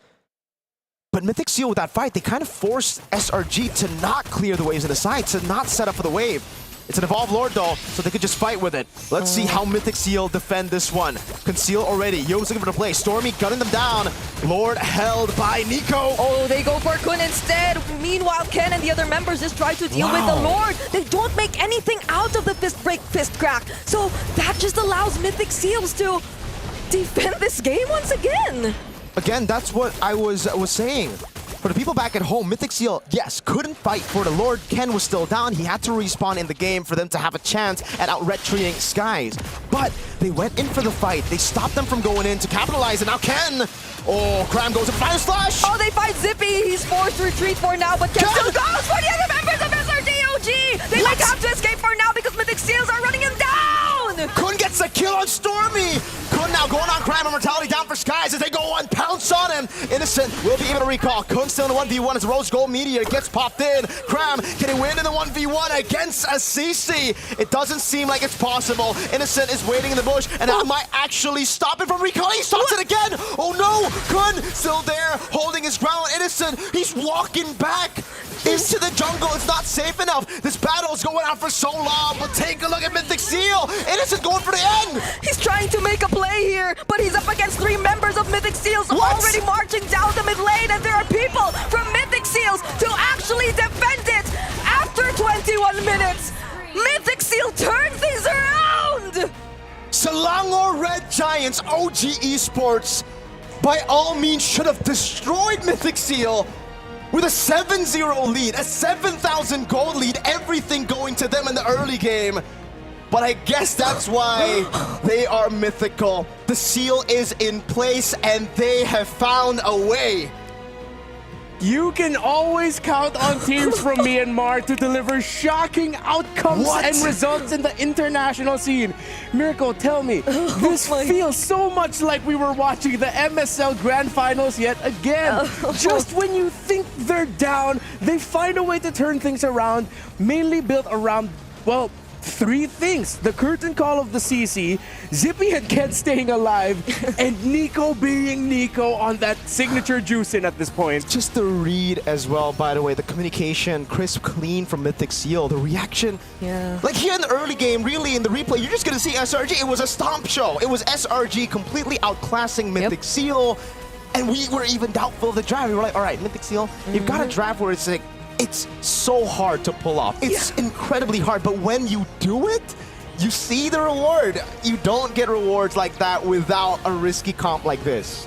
I mean, I knew that the Dark Horse thingy runs in their blood, but the Dark Horse thingy, yes. The Burmese Dark Horse thingy. The Dark Horse thingy. But like, it's different now. It's no longer a lower bracket run we're seeing even. It's literally comeback after comeback in a single series. Yeah, folks, The Selangor Red Giants are the defending champions of MSC, and they dominate a majority of the game. Mythic Seals somehow pulled through. This is the first time I've ever seen a team willingly give up map control to just beat their heads against the wall of, we will always contest objectives, and still somehow win the game through sheer force of will and defense. Mythic Seal, wherever you are, you need to give Mythic Seal a round of applause. That was a very good game of MLBB. Yes. Not in a normal way, right? Because I think in the past, the way that we've seen MLBB games is like, all right, the PHPH macro game, the Indo micro game. This was a mix of both, and also just mythical fights going on. Dude, how they hold on to an Evolve Lord? Like, they defended that like it was nothing. And look at Boye, he's 063, but all this. Yeah, dude, the chat was literally calling the Cho dark system. Everyone's like, bro, what is this Cho? Ha ha ha. And now Boye gets the last laugh. Yeah, he's like, I still got the win, guys. 063. That is the KDA of MVPs. Oh, man. But look at the KDA of Nico and Zippy. 3-1-6, 2-2-6 for Zippy. And they were two of the major conditions as to how Mythic Seals stay alive. You also really gotta appreciate how Mythic Seals, especially in that second to the last Lord push, where they managed it in such a way that they split themselves. They sent two guys to pull the Lord away from the base as far as possible. The other three members of Mythic Seals were like, oh my, Yum set us up, but you can't push with the Lord. Your Lord's dead. You spent too much resources trying to kill us. Yeah, I think it happened a lot of times. That great decision making in terms of pulling the Lord to the side and assigning the right person to deal with it and the others to deal with the other members of SRG2. And I don't know why it feels like there was a bit of panic from Yums because there was the conceal during that last sequence or their last attempt to actually win with the Lord Siege. But he just settled with Kun, and Kun on the CC is someone who could just bounce off or out of the wall. So they weren't really able to convert that into a kill, which eventually for Mythic Seals seemed like a signal for them to just go for it. They were able to fight back against SRG, and we did point out the triple flicker battle spells from them as well. I feel like that helped a lot in terms of their chasing against SRG. Yeah, I think they also got to use it in some ways to sort of bring Innocent into riskier positions, especially once they've already been locked in by the Lycan Pounds. They would flicker back. Although I feel like those scenarios were just quite rare and few. I think now we have to talk about what happened there at the end, where Innocent decided to take that big time risk of, instead of going home and defending, he just went ahead and tried to go for the split push, which I feel like was the right call. Because if he went back home, it'll be 3 members that he'll be up against. He's not going to be able to defend that. Mythic Seals made the right call also to just tell Nico, dude, go back home, please. Yeah, defend. that's the thing. They didn't tunnel vision into like bringing all of their members in the mid lane and just forcing it through, because the others could do it anyway. So I like how they were still aware enough to let some other members defend, because whatever you say, the waves, they still do favor SRG OG, and that was when Innocent was clearly unable to win out on that intention, on that decision of him trying to win by split push. They had the kill lead, they had the neutral objective lead. Guys, by the way, Mythic Seal got 0 neutral objectives. That was 0. No turtles, no lords. There were 6 in total in this game, and they didn't get a single one. You know what? That's my hot take of the day. We don't need objectives. Oh my god. You only need one major objective. The enemy base. That's it. You can get the Lord, but no neutral objectives. No neutral objectives. All right. No, but yeah, it's like, this is why the first 10 minutes of this game, I will admit this, frustrated me. Watching how Mythic Seals play, it's like, why are you guys heavily contesting objectives? You can go ahead, push that bot lane, which in their point of view is their top lane, so that they have more minion wave push there, because you can see the members of SRG giving up control there, just letting the minions push that. But then it all worked out for them in the end somehow. This perplexes me, and now I am more terrified of Mythic Seals as a team and a concept. Because how can a team that willingly gives up objectives tell me win a game of Mobile Legends like that against the defending champions? That's up to Eterna, man. She has to ask the questions. That's not our job. Let's ask Eterna. Eterna's got to ask that question if they win, okay? Because we saw a mythic comeback in game one. Mythic comeback. We'll see if SRG can pull off an immortal comeback to reverse sweep this game because, again, this is high-stakes situation. I don't know how to answer that question, Remmer. I'll be honest with you. Even with the shakes, I still couldn't think about it. I was like, I don't know. I can't explain it. They won MLBB by throwing the fundamentals out of the arena. How they handled this, it was great. Playing around the curtain call, drawing them to as far as they could away from the base. Yep. You can't.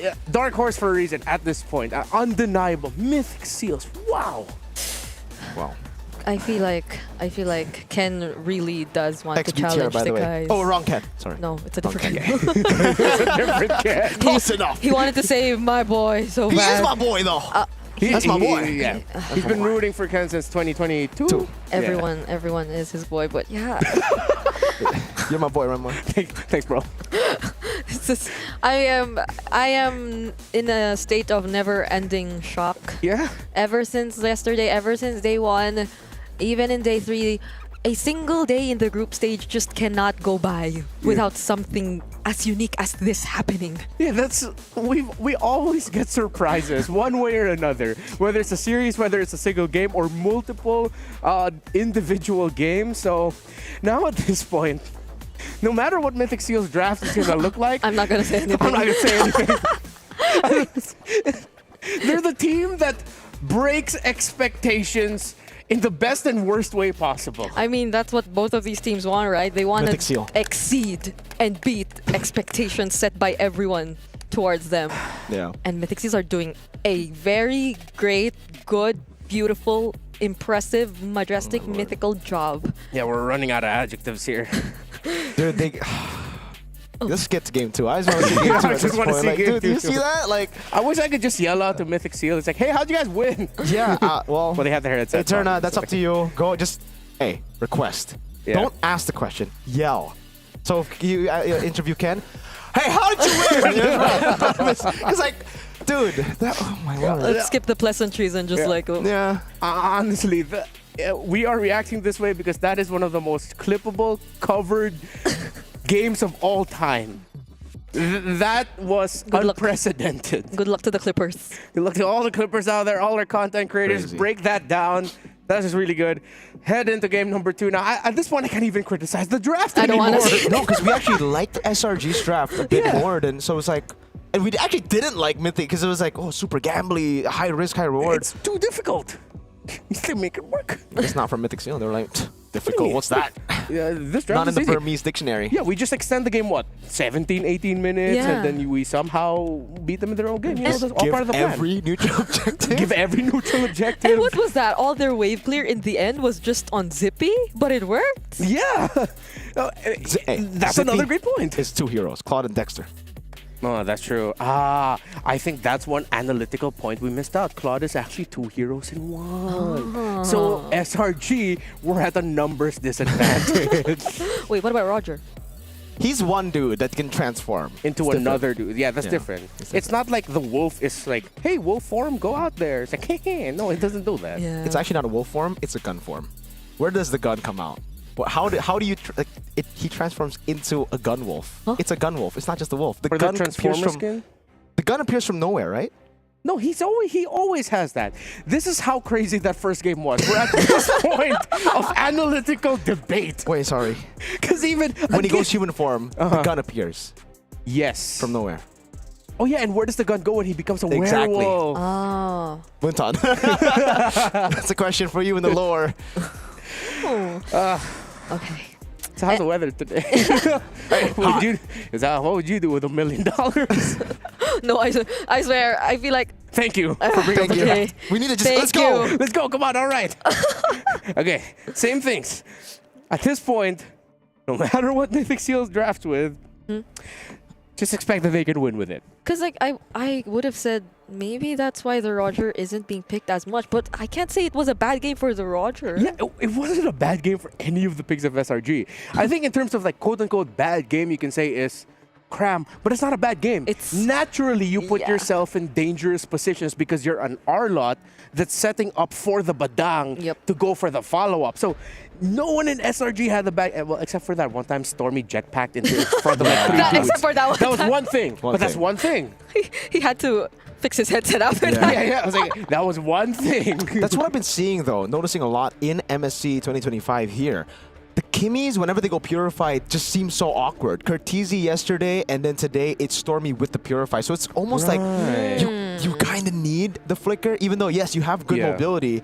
It's another tool that grants you safety because you're so vulnerable, you're so squishy. Yeah, because it seems like a bunch of Kimmies now use the jetpack as a means to engage and go forward instead of escape.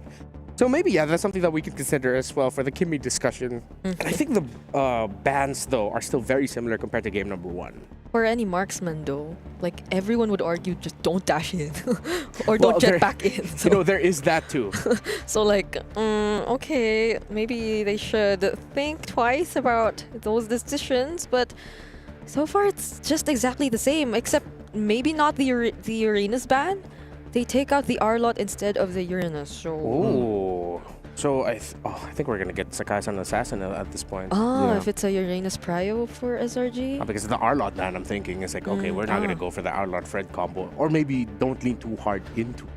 Are you a fan of changing like that much of the draft, though? Like, because this is going to be an entirely different one for SRG. Because I feel like in that game, it wasn't really, an outdraft situation. They kind of won. They won hard in the early game. It was just the clinical discipline and also now they have the read on Mythic Seal of what they want to do. But it will be a gamble to go for the same draft again, to be fair. Exactly. Although usually, maybe because of just my philosophy on things, it's a little bit too much of a change. It wasn't broken. Again, the game 1 draft of SRG was not broken. It's just that Mythic Seal, they outplayed you. But then you can repeat that game multiple times and SRG will still be able to replicate those same results for the first 10 minutes of the game of them dominating. Yeah. So I wonder if they... Okay, there you go. They pick the Jushin instead. That's a good pick. Because they take away a very strong pick for Nico, and it seems like Mythic Seal know how to play around the Jushin very well. Now, so Mythic Seal, did he still go for the Lancelot? Because at this point, I feel like when the Yi Sun-shin is taken out, the Lancelot is very, very prio. Yes. Usually, maybe you go up against the Phoveus, you don't want to, pick up the Lancelot, but again, Phoveus has been banned out. But the question is, Lancelot or Joy? Because it's Ken. Yeah. That's the big question now. Do they still want to go for the signature pick, or do they go with what is in the meta now? Yeah, if they decide to go for the signature pick, oh no, they're still going to go towards a Lancelot, and this time a Moskov. Very early. Are they expecting that SRG is going to go something like the Fanny or the Joy? That's usually one of the reasons why you rush the Moskov. I guess, I guess that's what they're expecting, because usually we do see the Fanny ban against Skies. They have left it open. The CC gets picked up with the Joy, so it's a good read by Mythic Seal. They're picking up the Moskov now. They've revealed so much already. I mean, both of these teams, it's such a straightforward way of drafting. It's so honest for them. Not unless Mythic Seals in this part of the draft decide to pick up a flex hero. Yeah, I think I'll ride on that idea too. Good flex. No. Okay, that's not flex anymore. That's clearly a mid lane. Unless Kimmy Rope. No, no, we're not going to see that. Yeah. So far, so good, I would say, for both these teams. Mythic Seal, again, I think sticking true to their identity from game number 1. Very greedy lineup. All of them need a lot of resource, a lot of gold. It's a lineup that, if it were any other day, I would be... Oh, okay, revealing a lot already in the first phase. But like now, after game number 1, I'm probably not gonna say that, because one of the ongoing discussions has been that damage, as long as you have more damage, things are gonna be better for you, I guess. And maybe that's what Mythic Seals are trying to bank on, because Moskov, Kimmy, and Lancelot look like a lot of damage. Yeah, you already have a triple carry set up at this point. So I think it makes sense that if they wanted to lean in on this idea, that they save their Roam and EXP for last, because you get to adjust as much as possible. Clearly, it's SRG having to adjust to the 4th pick first, but then that means whatever the 5th pick of a Mythic Seal can be an absolute checkmate pick up against what SRG brings out. Heroes such as the Gatot Kacha are still on board. We might get a surprise, and maybe this time it's Hume's turn to play the Cho, because, well, seeing what you're up against Mythic Seal, if you have the Cho and Joy together around the center of the map, that's a little bit better for the pickoff. Actually, they banned the Gatot Kacha, yeah. So does this mean Mythic Seal are going for something like a glue in their composition? What Maybe else the is Lapu Lapu there? that we saw from day 1, yes, when we saw Kun on the Lapu Lapu. Blue, Hilda. But there's a CC though, but... Yeah. Oh, SRG. Oh. Wow. Consider that the Franco could have come up for Boye. Oh, yeah. I'm just thinking like harder, tougher tanks, really, but up against that CC, what can you bring to the table? Not even the Kufra looks okay. There's a CC on the other side. In before SRG picks up Lolita or something. I mean, At this point, I just want to enjoy what they want to go for, right? Like, because what? They banned the Gatot, they go, oh my lord. Again. Oh, yeah. Hey. Yeah, I mean, hey, it worked in game 1. KDA is just a number. KDA is irrelevant, ladies and gentlemen, all right? Oh, That is magic damage over magic damage. A lot of damage. And the Hilda. There you Hilda go. Rome against the Cho. Oh, this is gonna be so scrappy. Yeah, this is so SRG are trying to double down on that, right? They think, all right, Mythic Seal just want to brawl. Let's try to fight them out. Let's try to out-mechanic them. Mythic Seal, last pick in XP. What would enable? I honestly feel like the glue. Yeah, the glue. Yeah, maybe. it's like the last best bet, because there's that, I think that out of all the EXP laners available, that's the only one that can match what CC brings to the table.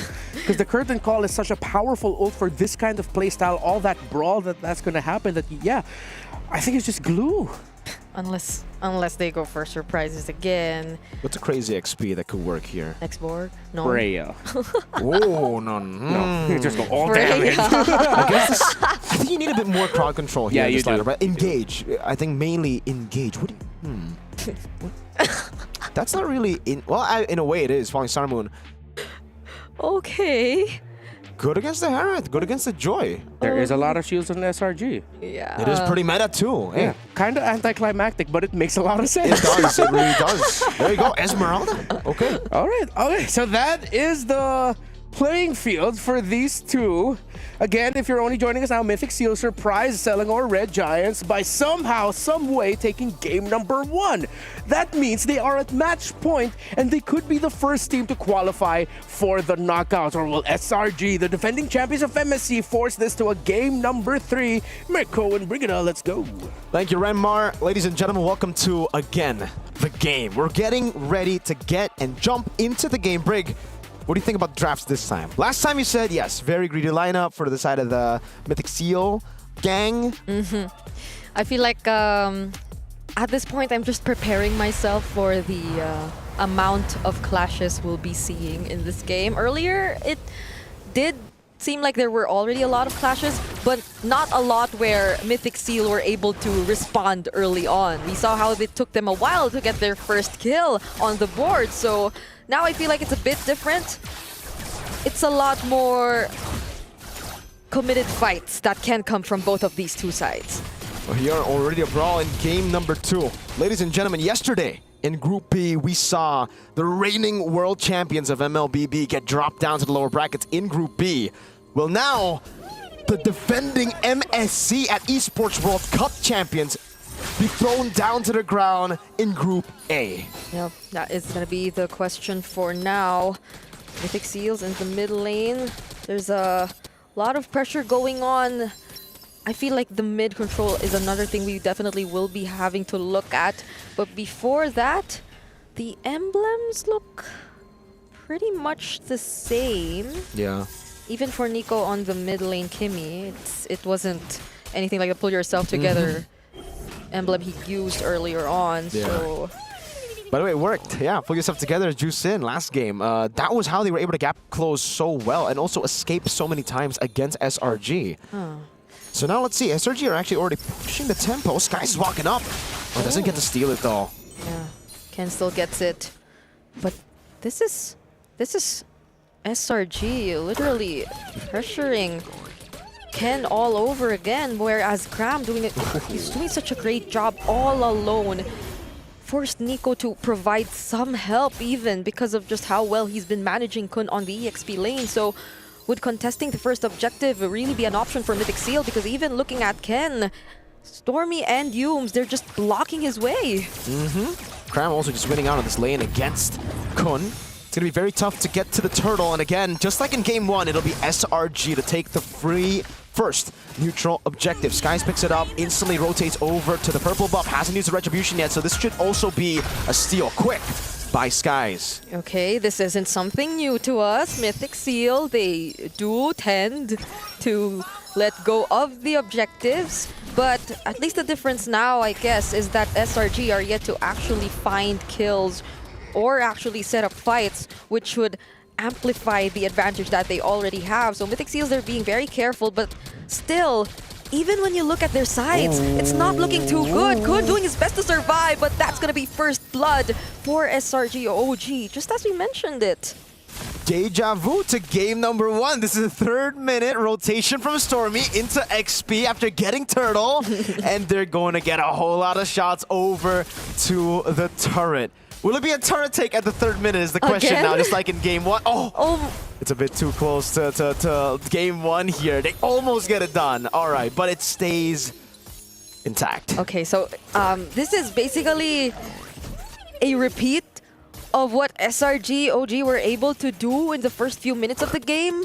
So I wouldn't be so surprised if they're able to establish yet again a massive lead, a significant one at that, but they might have to be careful about giving those opportunities again to Mythic Seals. I feel like they want to rush things now in this game, especially considering the amount of team fight prowess that they have.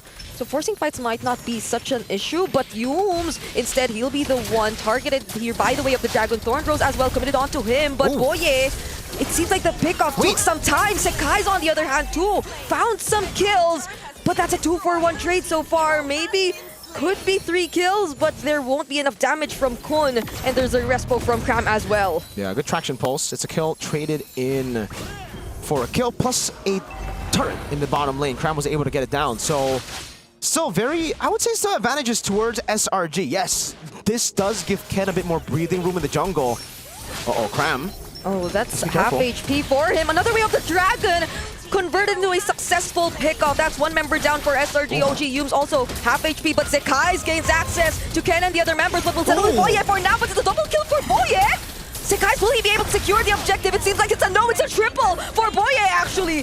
What a redemption from him from game number 1, but Innocent making it just in time. Finds the kill onto Nico.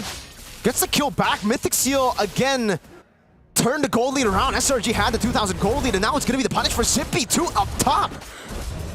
I'm trying to think of who... Yeah, obviously it's just worth it for Mythic Seal. It was an all-out win. They lost Nico, but that's about it. But the biggest question of all, I mean, I understand. They just pour in all of their resources. I mean, who gets the last hit doesn't matter, I guess. But it all went to Boye. Like, yeah, the Ken got none of those kills. I mean, got the objective. No, not even the objective. It was Kun. It was Kun. Hey, man, Ken has taken the big brother role, as was said by him yesterday in an interview with Eterna. So that's part of the big brother role. You let your little bros pick up kills, pick up objectives. You just sit on the side being like, all right, brothers, you got it, right? And really for Mythic Seal, a win is a win, right? They still just want to equalize this goal lead, get a bit more time so that they can scale up into their mid to late game power spike, which is going to hit quite big. SRG are going to have to rely on Innocent now very early on. Innocent's still farming really, really well, so don't count him out. Don't count SRG out. They still have a... Oh, wait. Zippy's actually taking a shot. All right. Just gets away. That gold lead. There you go. Big one only on Innocent. Kun. Oh. Is he actually gonna fight this? Yumes is here, but are they aware that Nico and Boye are as well? Get some vision because of Stormy. The way of the Dragon is committed on to Stormy instead. And Nico, there's the follow-up. It's not gonna be enough though, so... Yeah, I feel like SRG needs to really reset after this. We're seeing a lot more responses, reactive ones, coming in from them. So for Mythic Seal, they've already done the tough job of getting the gold lead into And even standing here, through team fighting, they've been able to get that. Now it's SRG's turn to try to turn things around. Yeah. But Mythic Seal have the hold on side lane at this point of the game. You got to remember that the Moskov will constantly be in the side lane. Mythic Seal could actually just give turtles and trade it for turrets. Like they did in game number 1. And finally find a way to turn things around come late game. But Sekai's, though, successfully takes the objective. But this is going according to plan. If you're Mythic Seal, Boye, though, there's a lot of damage coming in from Cram. They might have to respect that, but a beautiful falling Star Moon and the follow-up damage coming in from Nico. They're able to deal with SRG, even with the limited manpower that they have. All things might change this time, though, because Zippy might go in. Still won't. It's a... Okay, they don't risk it for now. But again, Mythic Seal... The problem in game 1 was they were just so far behind. They lost a bit too many fights in the early game that it was difficult to find any trade that was actually worth it, right? Like, turret for turtle is very, very even. Sometimes you would actually give the advantage to the turret. Game 1, they were too behind to get those advantages. They were just getting wiped and wiped every single team fight. Now it's a conceal hold up. Oh yeah! But will they be able to make it, though? Yums is doing a great job at zoning out Nico and Zippy. There's the Zaman Force also committed by Innocent, and it seems like Boye will be punished. So those are great responses coming in from SRG. And again, folks, remember the triple kill from Boye. Innocent didn't just pick up a roamer. He picked up a shutdown on a roamer. That's massive for Innocent. A good bounty. Ken? Whoa! Starting to deal a lot of damage way earlier in the game compared to game 1. And again, to go back to the point before the team fight started, it's all about now being in a better position to come back, right? But it's for both teams now. For SRG, it seems like that game 1 has woken them up, the sleeping giants that was in game 1. Yeah, I was supposed to say even for Kun, SRG seemed like they were having a hard time to deal with Kun right now. The Esmeralda seems like it came to a point where it's really tanky, but oh no, Boye gets isolated. Zippy will try to provide some help, uses the Spear of Misery, but Sekai's nearly catches up. Fortunately, he survives though, and could this be an opportunity for Mythic Seal? Crab is also very, very low, but there's an upcoming objective they might have to reconsider. They're just splitting up the map. Ken doing a good job at trading on the other side of the map, while SRG trying to get Prio down below. But I think he might be staying a bit too long. The rest of the team are here. Ken has a puncture. Will be able to puncture out now. 1-2 gets taken down, and the fight goes for SRG. He indeed took too long, and just in time, SRG got the best possible pickoff, which allows them to secure this objective without any contest. Okay, I saw that in day number 1. It could have happened again, but at least it didn't. Zippy will settle with tier 2 turret down bottom. Zippy, is he late to the recall? Oh, yes, he is too! They catch him even when he used the Spear of Misery. And that makes 2 kills for SRG and Daylord. WSRG, they've read through the playstyle of Mythic Seal from game 1, constantly looking for trades instead of fighting in the first few minutes of the game to hold the lead down from being too out of control. SRG just make the quick rotations. They just stayed decisive, and Mythic Seal were the ones to be overconfident in the bottom lane up top as well. Ken now, Innocent pops in his Zaman Force. Oh, Innocent looks like he can deal with Ken even on his own at this point. Just dodging all those punctures and all those thorned roses. But now Mythic Seal, could they do what they did in game number 1 in defending and prolonging this game? Oh, Falling Star Moon won't connect. But that is going to be the question, because this time around, SRG, this is a 3K gold lead, and they have to make sure they don't repeat the same mistakes they did as well in game number 1. Holy Defense already down in the mid lane. Now in the bottom lane, they are going to go for the siege. Yums walks up, Holy Shield pop again. Ken walks up, Kun, able to get away, Ken, with a puncture. That's a lot of damage coming in from Innocent. But somehow, someway, they're still able to hold on to their inhibitor turret. So again, Mythic Seal, they're back in the same situation of just trying to prolong the game. This isn't a Claude anymore, however. It's a Moskov and a Kimi. I feel like that's still a decent amount of wave clear if you're Mythic Seal. Oh, Stormy! What? Again? Wait, they actually find the kill! that was so delayed. He ends up popping the Purify, and Boye goes in too. Doesn't want to go, doesn't actually get the proper angle. But yeah, Stormy, I think it was either like don't Purify and at all or Purify earlier, right? I think that was just like a, unfortunate mistake from Stormy. It's during these moments where Mythic Seal just find the turnaround. So SRG, they must have learned from these kinds of situations. They can't they didn't overstay in the base or near the base, but they were somewhere Mythic Seals could immediately or quickly access, because you still have to consider that Mythic Seals, their lineup, they're very high in terms of mobility. They have the Lancelot, they have the Cho, and most of the things start with the Cho or the Esmeralda. So heroes like Stormy should be in better positions if put in these kinds of situations. So SRG still have the lead, still have the advantage when it comes to the side lanes too, remember, in this game. Just like they did in the last game, they have to stay clean. They cannot be making those kind of mistakes with one person overextending. And luckily for Stormy, the Purify will be up anyways in the next fight. So that will be a big resource that he won't be able to utilize. Wave will be pushing up top though. Oh, they don't use the Crimson Beacon, but the Lord is already down to half HP. Cram uses the Curtain Call and the Yo-Yo Blitz onto Kun, but Kun is just so tanky. Boye finds the kick onto Cram, but is that the right target? Ken dashes in, uses the Thorn Drones, will try to steal away the objective, but Sekai secures it for his team! Uh-oh, Zippy caught in the bad spot now, able to go away. Yums with the flicker forward as Kun tries to run away the other side of the map. It's a Moskov versus everybody. I don't think he'll be able to survive, and it will be Yums with the swing of the War Axe to take him down. Mythic Seal lose the neutral objective and 3 members for a trade of Stormy. It already looked like Kun was doing such a great job. Kun was doing a lot, got the attention of Stormy, but the change of targets, it was too fast. They decided to focus so much onto taking down Ken and Boye. They left Stormy alone. Could have been bad, but it was okay. But in the live cam, it seems like they're already approaching the base. Oh, it doesn't land. Ken gets the dungeon, finds the kill onto Innocent. SOD won't connect, however. Mythic Seal again find a way to deal with this for now. Mythic Seal have found yet another angle to punish SRG. Yes, this is looking a bit too similar to game 1. I'll be honest with you. Like, in terms of the turret takes, it's mid and bot too.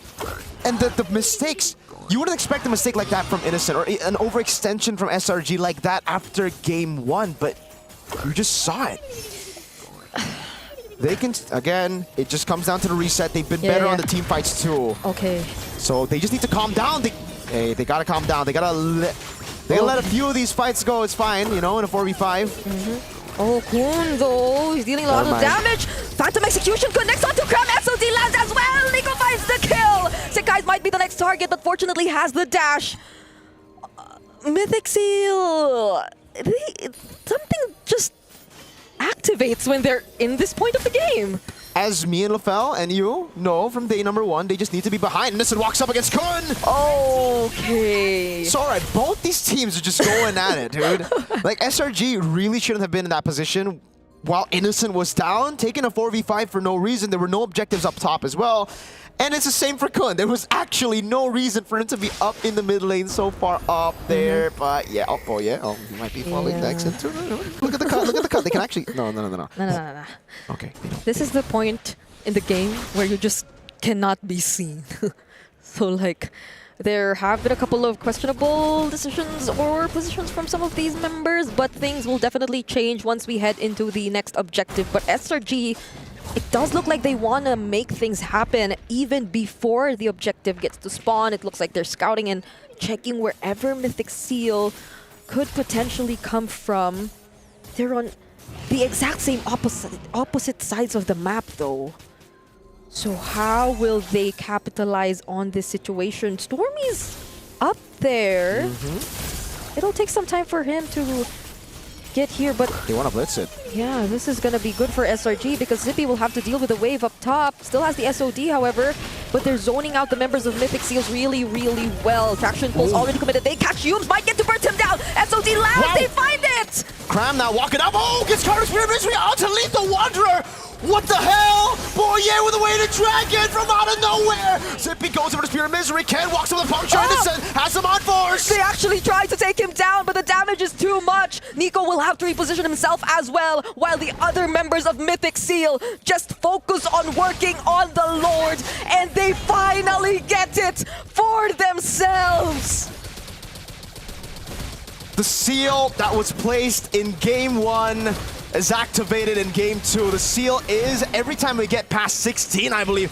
Look at that Spirit of Misery, dude. How unlucky was Cram to be right there on the pin with the small lethal on the Spirit of Misery? Traction Pulse. Oh no, they baited out Innocent. Saman Force in the middle. All right, they don't have Lord. Okay. Sorry, I was looking at live cam view. Yeah. Dude. Oh, all right, let's go back to the fight. Boye too, man. This guy, he's a bit too explosive, right? Like, just when the they're right ahead, amount. you don't want him to do that. When you're behind, you want him to do that.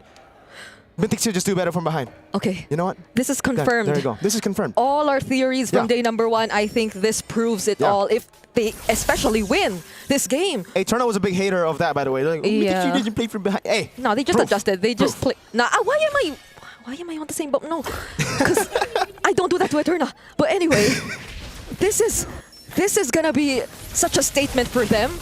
If ever they're actually able to make things happen with this Lord. They're syncing up the waves. And SRG, if you look at their wave clear, let's see how they make it work. Already forcing out the Crimson Beacon. Innocent has the Zaman Force, however, but Cram! He's just getting shredded by Zippy. Yeah, damage from Zippy is ridiculous. It pierces through the turrets too, so they gotta be careful. Mid lane base turret taken down now. They're gonna be looking to go up top. Boye is walking up. There's a cannon in too. Phantom execution to get the turret. Okay. At least Boye didn't have the flicker yet, so they probably won't force anything. And that's exactly what they have to do maybe, because Mythic Seal are already in the lead at an advantage. They've equalized the turrets. And I think maybe this is a better development from game number 1, because Mythic Seal for game number 1 were able to turn things around up until the very last moment. But this time, they've left SRG with only a single inhibitor turret in their hands. So this looks like a much more manageable game for them when it comes to the objective fights. Hold up. Cram's walking up, gonna be stunned up, and just pops in with a Crimson Beacon too! Oh, that's a lot of damage, but who will be bursted down first? Sakai tries to reach for the targets from behind, but gets bursted down instead. Zaman Force also laid by Innocent, but it's a retreat for SRG after losing their jungler. Skies went in a bit too far off of the team as well. Like, no one was able to really follow up. He dove in so deep, popped him in the crown, was expecting, I think, Innocent to come in right there and then, right as he popped in Winter Crown, because that would have been a good combo, right? Then at least Skies wouldn't have died. 20 seconds on Skies. This could be Mythic Seal just pushing in. And like you said, Brigitte, yes, they only got 2 base turrets from Mythic Seal, but it's actually good for Mythic Seal here because the lane up top is the one that they got the base turret in. That's the far lane. 5 seconds on Skies. Mythic Seal could just force a fight right here now. They're gonna try to burst it.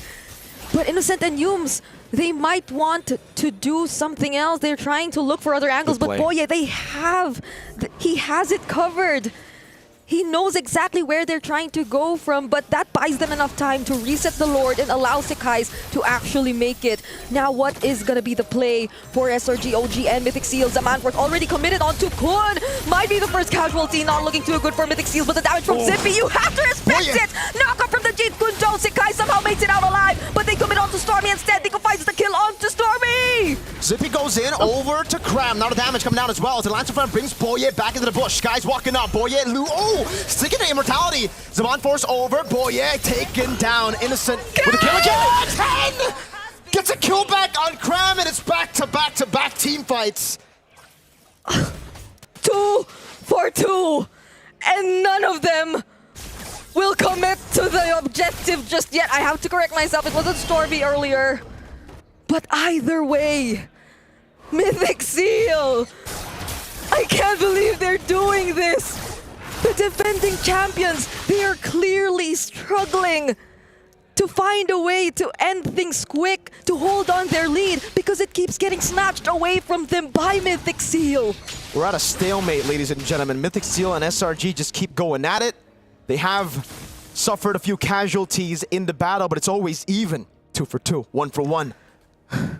There was one big fight for SRG, one massive one for Mythic Seal as well, but after that, it's just been trades after trades, and Nico is doing a whole lot of damage. This is the least accurate, lore-accurate Stormtrooper of all time. That's such brave positioning. Oh, and I feel like Nico can afford to be a lot more brave now. Picked up the immortality. So SRG will have to consider that if ever they want to look for a fight. But how do they deal with it now?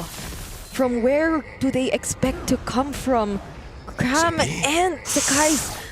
Oh, Zippy! Oh my God! Zippy, they find Zippy! Will he be able to survive this? I think not! What a read by Skies and Cram to hold their position up top, knowing that there might be a Moskov looking for the play. Now they want to collapse. Oh, they're looking for the kills, but they have to escape for now. Kills might not be the way to go. Innocent finds Ken, and it's 5 members of SRG marching towards the base. They'll do their best to try and defend, to hold the minions on the side. What? But Nico could only do so much, but actually, Kun buys some time, but at least SRG, they still have a wave marching down bottom. Nico's literally trying to make things happen, but he can't anymore. And we equalize the series right here. SRG refused to go down like that. They turned things around yet again after a crazy back-to-back-to-back-to-back team fight, back-to-back lead. Welcome to MSC 2025 at the Esports World Cup. This is the level of play that we have. That is the outcome we deserve. 3 games for what has been an absolute banger of a series so far. Just when we thought that the final seal would get broken, the Red Giants refused to be overshadowed. And what a replay of game number 1, except this time around, Mythic Seal were taking care of the map a little bit better, which is what triggered a lot of the difficulty points for SRG. The fact that they weren't now just having to find a way to outplay Mythic Seal in the objective fights, they now had to take care of their map as well. There was so much, and it came down to just one moment there for the Moskov, right? Like, these games have come down to one big play, one little mistake from both these teams that end up being crazy for the other. Like, it's all about punishing little mistakes, and I think Mythic Seal, whenever they were ahead, would just make these mistakes. For some reason, again, the pattern stays true. They are a team that only works when they are behind. It's the one big moment for Mythic Seal. That could have been one if the SOD got to steal away the objective. But yeah, I really agree. This game has mostly been a replay of what we saw in game number 1, only with a few more improvements from both teams, particularly Mythic Seals, because they've been more efficient in terms of balancing out or equalizing the game. They've been a lot more faster in terms of that, but same goes for SRG. I think a lot of times in game number 1, there were crucial errors, and we did not see as much of that here in game number 2. Yeah. But it was one of those games wherein the few errors that you saw were very glaring. And I think that sets a precedent of where we find ourselves right now and the quality of the match that we're seeing, wherein those little mistakes actually look so massive because they're not giving a lot of give to each other. There's not a lot of room for mistakes, where that one mistake could just look like it's absolute game ending.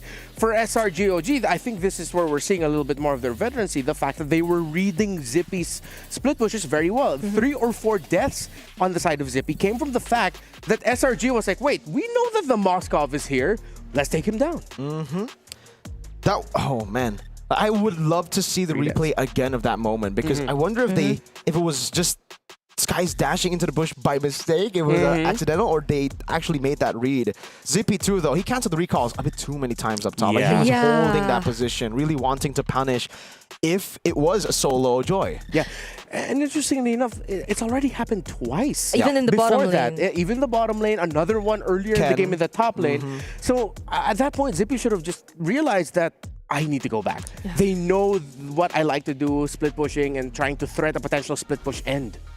Yeah, I'm not sure about the duration of the recall in that first moment down bottom, but I feel like he could have made it, but he decided to throw out the Spear of Misery instead, so that delayed him, or I don't know, that was probably a decision thinking that it was just Sekai's who was trying to go after him, but I don't think like 3 members. Yeah, I don't think that's ever gonna happen anymore with SRG, because at this point maybe they just really respect what Mythic Seals are capable of doing, and so they'll send out more members as needed. They will, or I know they don't, but after what they've experienced, you just cannot underestimate anyone anymore in this team. Item builds earlier, Innocent actually. So he goes for the Enchanted Talisman plus the Magic Pen boots a lot of times nowadays, especially in the early game. But once we get to the super late game, it seems like he actually sells the Enchanted Talisman and ends up buying the Starlium Scythe. So I guess that could be a good question to ask Innocent. Like, what is the Enchanted Talisman just good in the early to mid? Why sell it late? For Eternal maybe later in the interview if they win. Yeah, because I mean generally Enchanted Talisman does give you higher CDR, but it seems like there are more good things that come along with the Starlium. Because at that point in the late game, you don't need that mana regen anymore provided by it. So maybe that's one of the things, and hopefully we can get Innocent's take on as to why he would go for that build path. But again, this is one of those games where despite the few glaring errors and of course the notes that we've put already onto Zippy and when to just go home, recall and finish that off instead, it was just a very good game by these two. Macro, great. Micro, those fights are really, really good. Boy, and now I feel like after what happened to his Cho in game number 1, it's like, all right, I get to show a few more things here now with my Cho. Able to time the Jeet Kune Do flicker and Way of the Dragon combinations very well. I like that he wouldn't always initiate with it. He would save it sometimes as a counter. It's just a lot more praise for these two teams now in this game number 2. Yeah, I wonder if Boy wants to go for another Cho. 3 games, 3 Chos, you know. Last time it was Ken just playing Joy. Maybe now it's he's also just played Lancelot. So yeah, it's just Lancelot now. He just really wants to stick to what works, I guess, for him. Now the question is, will they actually just take the Joy? Because he got what he asked for. Assassin battles. Guy's obliged in game number 2. And it worked out for SRG. Yeah. And we also saw a lot, I think, so far in this series where the effect of having a Jushin in these long, stretched out, micro-centric fights, just how much utility she provides with that crowd control and the constant threat that she has with just bringing out the Lantern Flare, that we're gonna really have to look at the mid lane as the main contention point now for these two teams. Which heroes end up in the mid lane and which heroes end up in the EXP lane, because Cram Kun, Stormy, and Nico feel like a lot of the focus of these fights. Yeah, I mean, even for the first few minutes of the game, we saw just how dominant Cram was in his lane. It took a while for Kun to actually pose a threat up against SRG whenever he tried walking towards them, but this was the moment. This was that decision which changed the game. You notice something, remember? Shouldn't have cancelled that. I think it was the same thought. He thought it was just Sekai's. Exactly. He thought it was a solo Joy, thought he could punish the Joy after using all of that and the electrifying beats. That's why he popped in skill 2 right as Skies walked into Bush. And then he saw Cram and he's like, oh no. Yeah, a bad read, unfortunately, from Mythic Seal for Zippy's Mythic Seal Zippy gold lane. And it ended up being the crucial mistake to send SRG into a 1-1, to send both of them into now a best of 1. Oh, I think this is going to be a very tough call for who's going to be calling which side they go on for game 3. Please remind me on this. The loser usually, so Mythic Seal get to choose Mythic sides. So now it's a tough call. Yeah. Are you going to continue refining on the fact that you've been drafting from the red side, or are you going to flip the script and show up with a different strategy of how you draft on the blue side? But then if they go for that, then that changes the dynamics of how they've been drafting, because so far, again, they've been drafting their comforts, that strategy of playing from behind. How will Mythic Seal fare as a team going into game number 3 if ever they go blue side, if they decide to play for the early game, if they decide to go more aggro? Because even historically in MSL, a lot of their wins came from the fact that they were coming from behind. Exactly. And that's why I'm pretty concerned for Mythic Seal right now, because fundamentally the better team of from the 2 games that we've watched has been SRG. Like SRG are the better fundamental team. They just know how to set up for neutral objectives, especially early game way better. So Mythic Seal, this is the big question mark on them. Are they just a team that does well through team fighting and coming back in mid to late? What if SRG, again, get a lead similar to game 1, but have a better composition to siege and end the game? Yeah, because even when we saw the Moskov fall into the hands of Mythic Seal, and they did attempt to manage the macro every now and then, which I feel was a bit successful in a sense, majority of the prowess from Mythic Seals comes or stems from their abilities to just prolong, defend, and fight back. It's mechanics. It's just mechanics that we're seeing from Mythic Seal. So yeah, in just a bit we're going to be seeing the draft for game number 3.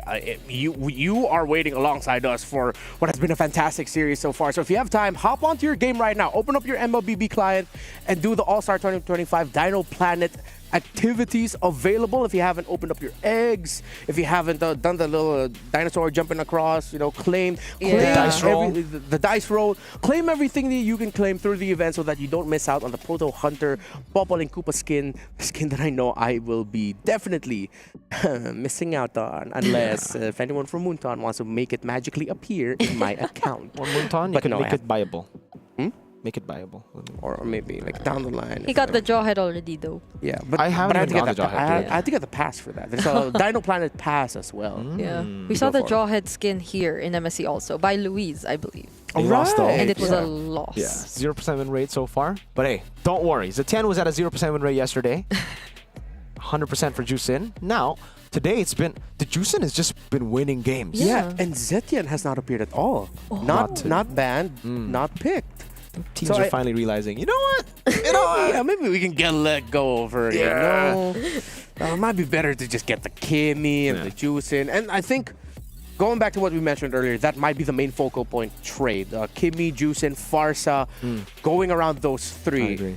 I feel like Valentina is in a weird, awkward spot right now. That it's very, very selective of where you can pick her. But if you pick her at the right time, at the right composition, she could do some absolute monstrous things. So other than that, what are we feeling here for the picks, the orders? What do you think we could see? Juicin Brayo, I think that has to be the big the big change now, because it's not a pattern anymore. We saw Juicin picked up game 1 by Mythic Seal, and so far Juicin has only lost 1 game this tournament. Throughout 3 days, 1 game. I agree. Unless they decide to change things up in the bans, which allows for other picks to be open. Because if yesterday the Kalea has always been prioritized, it has been banned all the time. Yeah. But things might actually change. Yeah. I think SRG are actually going to put Mythic Seal in the difficult position. If ever that they open up the Kalea, it'll be up to Mythic Seal to decide whether or not they'll pick that or the Kimmy or the Juicin as their first pick. It could also be a possibility of SRG falling back into an Arlott Fredrin combo that is easier to get if you're on the red side. So now this decision by Mythic Seal to put themselves on the blue side might actually be faring a little bit better for SRG. Because now there's so many decisions Mythic Seal has to consider depending on the bans of Selangor Giants. Yeah. Well, right now I feel like the Farsa 2 might be open. Unless they ban it out too.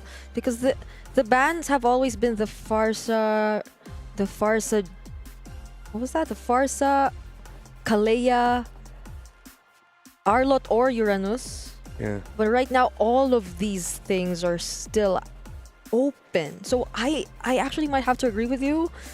The first pick will be very important for Mythic Seal because I feel like a lot will be left open in this game. It's the last ban of Mythic Seal and the last ban of SRG. I think this is why Mythic Seal are really taking their time considering their options. With SRG, they can deny a combo or a power pick.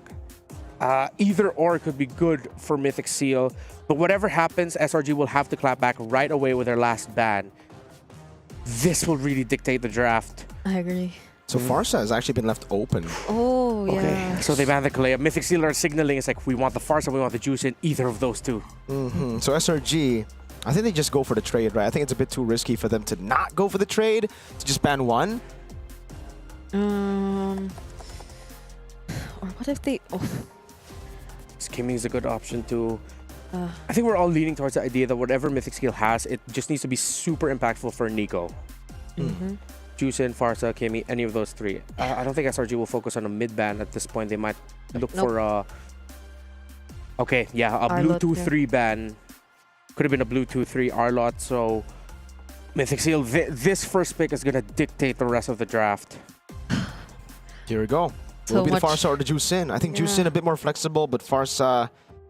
Do you really want to go up against that with a Juicin? You know, that damage, artillery, especially without Arlet. Because the Lancelot and the Joy are both open still. Yeah, SRG can rush Moskov if ever it's a Farsa. And then they prio the Joy. Oh, wait! They force SRG to make the choice. They're like, Yeah. all right, you go. Oh. We'll just go with our comfort, which is Lancelot. Interesting. Not the Joy Not after the that Joy. game. Yeah. So it's SRG who has to decide for now. Other than that, though, I don't think Cram wants to use the Uranus. I just have a feeling they're not gonna be picking that. Yeah, I agree. So They go Juicin. okay. And that leaves the choice for Mythic Seal. Should be the Farsa. Yeah, but that makes the first two picks of SRG really good. Both divers, in a way, are Juicin and Moskov. Usually we see the Moskov as the response to a composition that is playing around a Farsa. So I think whatever Mythic Seal will draft, I think they should not lean too heavily into the team fighting here. They need at least one option that can split and open up the map well as the Moskov can. Yeah, and Mythic Seal will... If they go Farsa, they can't go... Okay, they go Badang for Boye. They don't actually go for Farsa. So we will see Farsa completely ignored in Game 3. Yeah, because this is a Nico mid lane, Kimi. Interesting, but yeah, Signature Boye at least. Yeah, signature. But they are leaning towards team fighting. Okay, that's my only note going to be now for Mythic Seal, so that I don't have to repeat it later. Just make sure you take care of your macro. Yeah. This is also a really good way to shut down the Joy pick. That we saw very far away already for SRG. Like, it was going to be the Joy up against a Lancelot here. We just want to go assassin. So Badang usually is already a good way to deal with it. So now I feel like we're gonna be looking at the EXP matchup, which is gonna matter a lot for both of these teams, because the CC is still there for SRG, and they're the first ones picking after the bans if they want to replicate what they've been doing for the past 2 games. Or no, yeah, because like the CC's been working really well for them if you look at it. So it's been the one always dodging the fist break, fist cracks too. And now we see that in Mythic Seals again. But let's see if Mythic Seals lets that through, because they have a chance to take it out and change the dynamics of the EXP lane matchup. Yeah, good Harith ban. There you go from SRG, taking away a counter against the Joy. They've already picked up Moskov as well. Yeah, the CC gets taken out, so... Cram. I'm gonna have to think about heroes for him, because he has just been doing better on carry heroes over, you know, the Uranus's enabler picks. Yeah, it can't be someone who stays in the back. It needs to be someone to front. Someone that he can spam recalls with. Like, go up front, spam recall, put the sleeping liquid sticker up. So maybe the Hilda could be an Maybe, option yeah. if they really want to go for a team fight. Then that puts the pressure onto Yumes to go for a harder tank, or at least follow-up. They can go Hilda, Gatot, Gacha. So you put the Hilda on Crime, you put the Gatot, Gacha on Yumes. Plus a Gatot could still potentially slot there for Mythic Seal at the EXP. However, it is a very rare option. We usually see the Gatot, Gacha now as a roam. Yeah. They're respecting the flex potential. There you go. They actually ban out the Franco. They think the Badang might not go to the hands of Boye. Could still be a signature Mythic Seal Badang Gatot Kacha move. I will do it again. There we go. Let's go. As the official preacher of the Church of Akai. Oh. Put Akai in the EXP lane. For Mythic Seal? Oh, yeah, for Mythic Seal. Yep. Put your Badang on the roam, put Akai in the EXP. If they want to secure the first few neutral objectives, actually, I agree with you. And it's great against Joy. You already have one way to beat it. Put in one more. So this is going to be a surprise if Mythic Seals does not actually play from behind and just actually win. It's going to be a Hilda for the last pick of SRG. So you go Gatot Kacha and Brody or even Beatrix at this point. Oh, wait. Yeah. I don't know about that. Zippy. It's good in lane against the Moskov, the Brody. The Vitrix is a skill matchup. But do you want to go without a Purify? Without it? And then this is where they bring out the Bruno. They go Granger and Glue. There you go. Okay, less crazy. Yeah. Less crazy, more orthodox. But yeah, this is a perfect setup for Hilda XP. Like, this could not have played better into SRG's plan to go Hilda. Yeah. Lance, Kimmy, and Granger, that's food for the Hilda. But I guess the Glue could be the way to... I think Mythic Seal, they're thinking, all right, we're going up against the Hilda either way. We have enough peel to deal with the Hilda, is what they're thinking. Yeah, probably. But it seems like they're still thinking. Yeah, because of the peel, because of the Glue too. If you go Hilda here, yes, you can counter these 3 picks in the Lance. There you go, yeah. They need anti-CC. They're scared of the Glue mount. Yeah. You needed the Raging Slash, a CC immune on the Lapu Lapu when using Bravest Fighter and the Raging Slash. Great last pick, Swerve, and this allows Cram to do Cram things. Yes. Carry, stay in front, and set things up.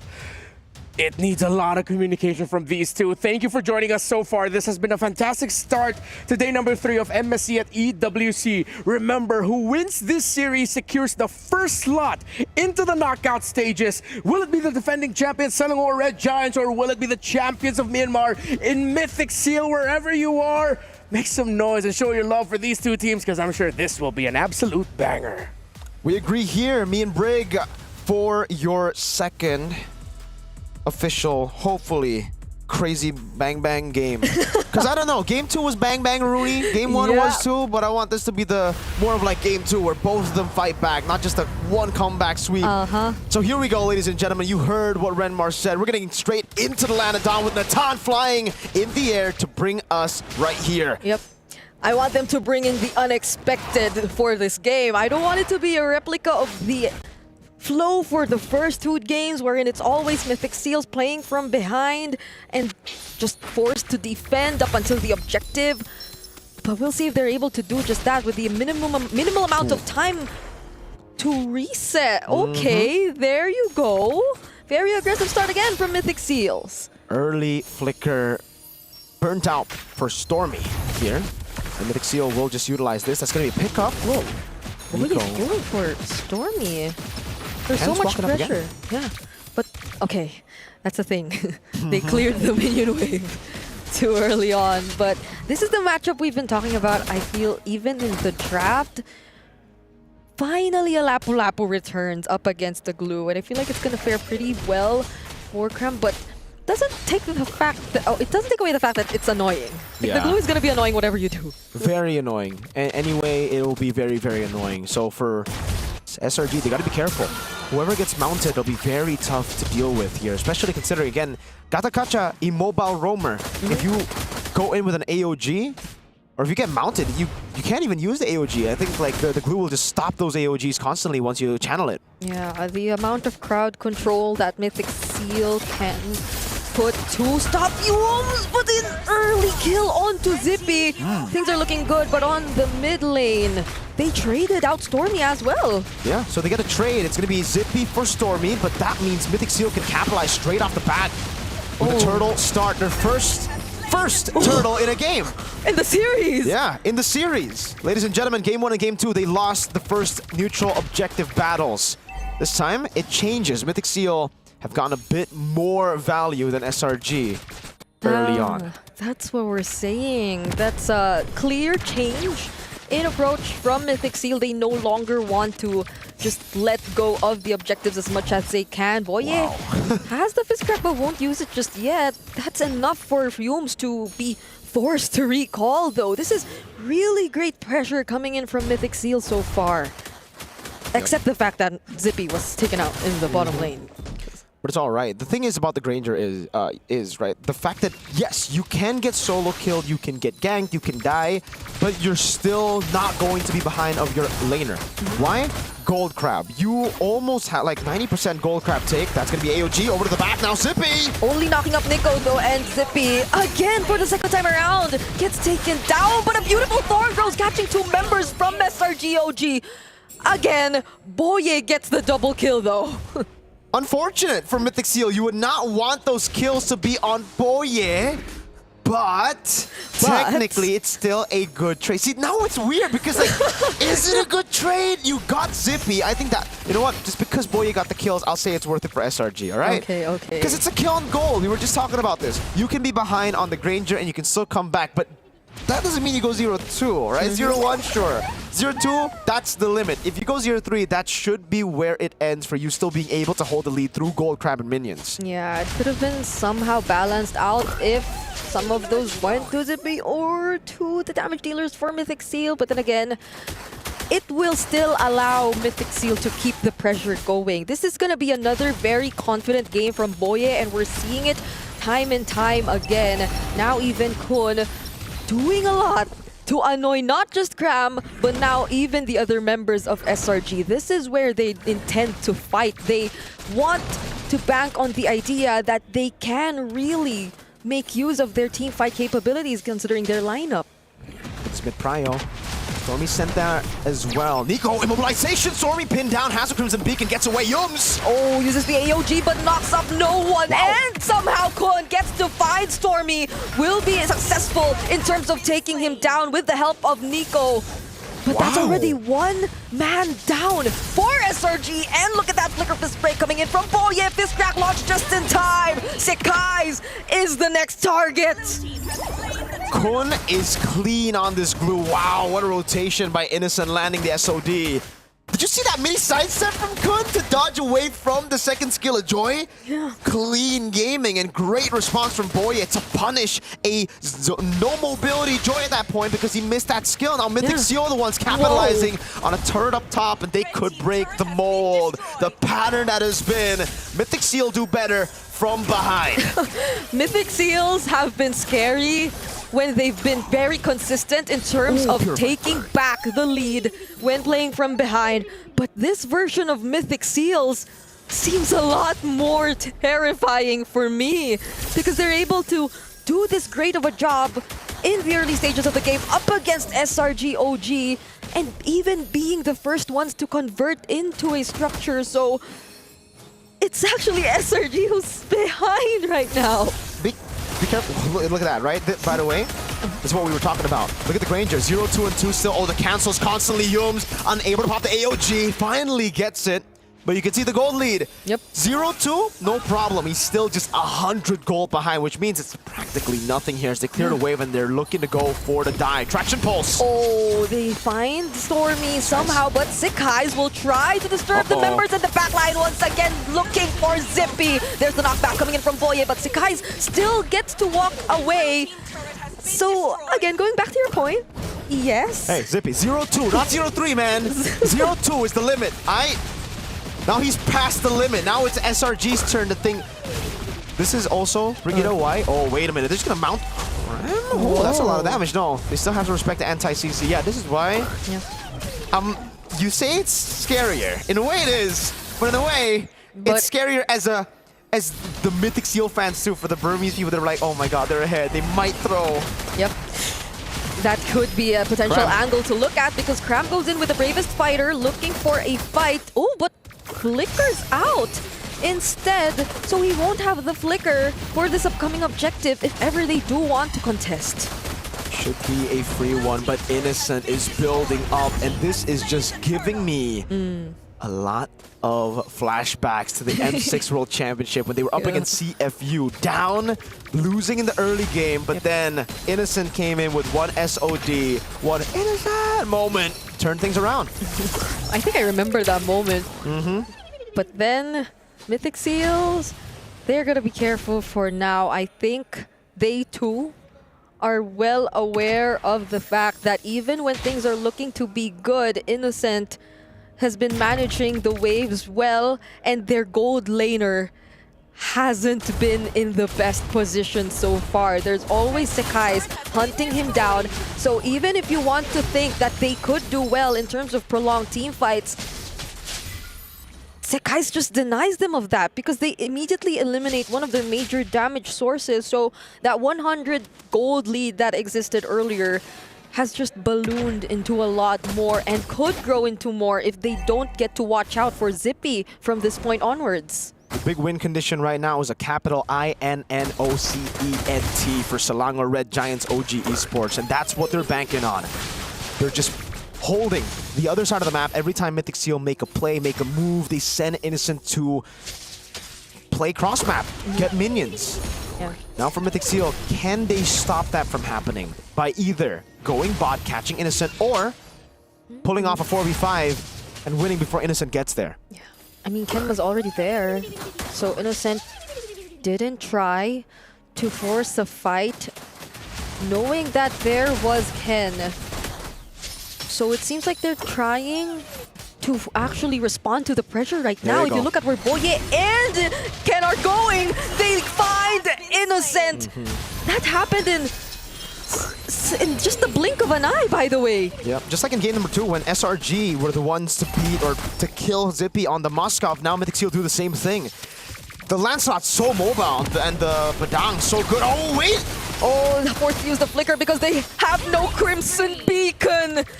Stormy, that's 2 kills for Mythic Seal, and they have a Lord. They can take this Lord if they want to. Still, Sekai's is alive, however, so they might want to engage in a fight instead.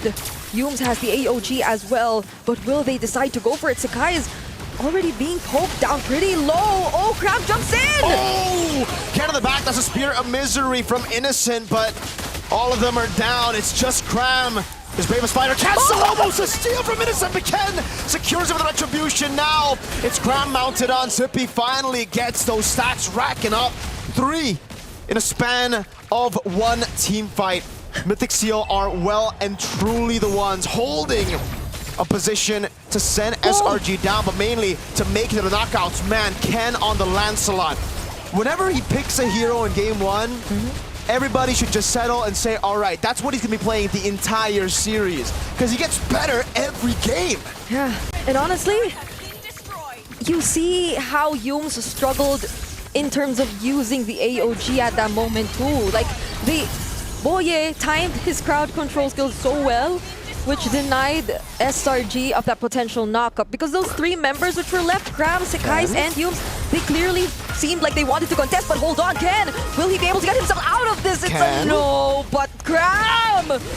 Okay, they go for the bravest fighter in. Innocent gets a shutdown. The flashbacks. Flashbacks, M6 all over again. Just a different team though. Mythic Seal, you cannot afford to be doing those things up against Selangor Red Giants OG Esports. They're a team that knows how to punish every small mistake. And that wasn't a small mistake. That was a pretty big one. That's a bounty to the pockets of Innocent on Moskov. If I were Mythic Seal, I probably would not want to pick a fight in the purple buff of SRG OG or in any position where you sense the connection too. I mean, it's just Cram who could give Innocent all the information. And to be fair, that SOD which landed on the objective earlier was a very close call. Like, that could have been something, or that could have been a steal, but now they go for Yums. Will he cast the AOG though? He gets to. And Sekais does not find the kill on Zippy this time. But you can still see the damage racking up. Like, SRG are building towards some crazy damage in the late game with the Joy and the Moskov. Question is, will it be enough? Can they get an angle on Zippy and Nico? So far, they have been able to get on Zippy. Nico has been very good in the back. So, yeah, damage dealt here. Wow, it's actually Karam amongst the Mythic Seal boys. That's high. 38,000. I mean, even from the very beginning, we saw just how much he wanted to maximize that passive from the Kimmy. And to be fair, I feel like Nico has less problems to think about compared to Zippy. Like, Sekais has his eyes set on Zippy and not Nico. But that can potentially backfire too. Nico still is a decent source of damage, and if any, he's the one who's always forcing out the Crimson Beacons. He's the one always pressuring Stormy, and if you actually look at Stormy, this isn't such a good position to be in as the Jushin. Ken has done a good job at, managing the waves down below, so it'll be a slow push here with a 4.5k Goldie from Mythic Seal. They want a team fight. They're confident in winning a team fight. They have been winning team fights. Let's see if they can do it again. Innocent in the bottom lane has the SOD. Mythic Seal prepping for this one. Yums with an angle, but Kun goes in. Phantom execution! That hurt! What? They get to burst down Yums with just the pressure from Kun and the Phantom execution. Nice. Now, how will they try and attempt to contest this Lord? The SOD does not land. Ken will have all the time in the world to focus on his opponents, and he takes the Lord along with it. Everyone falling, only Innocent here getting a trade, getting something on the map. He does get it, but look at Nico, he wants to cancel it. He will be able to do it. Innocent jumps in with the step, goes into the base. Oh, my Lord, Innocent! Walks it over, gets a kill! Cannon minion! Innocent! He cannot do it, not in time! The base open! He's tried everything to save this game! There's another wave now in the bottom lane. Innocent looking for clear. Kun holding it. Can he do it? There's the Lord. It has already spawned. They might have some time. They might get to buy some time. And he forces a reaction out of the other members. Will he actually go for the SOD? Oh, no. There's the magic sentry. Oh, he just goes for it, but boy! Finds the pin. Innocent down. Ken on the purple buff. Cram jumps in with the Brave Spider. The Lord still in the mid lane. He utilizes the second part of it. That's a Thorn Rose by Ken. A pin down again. Cram flickers out.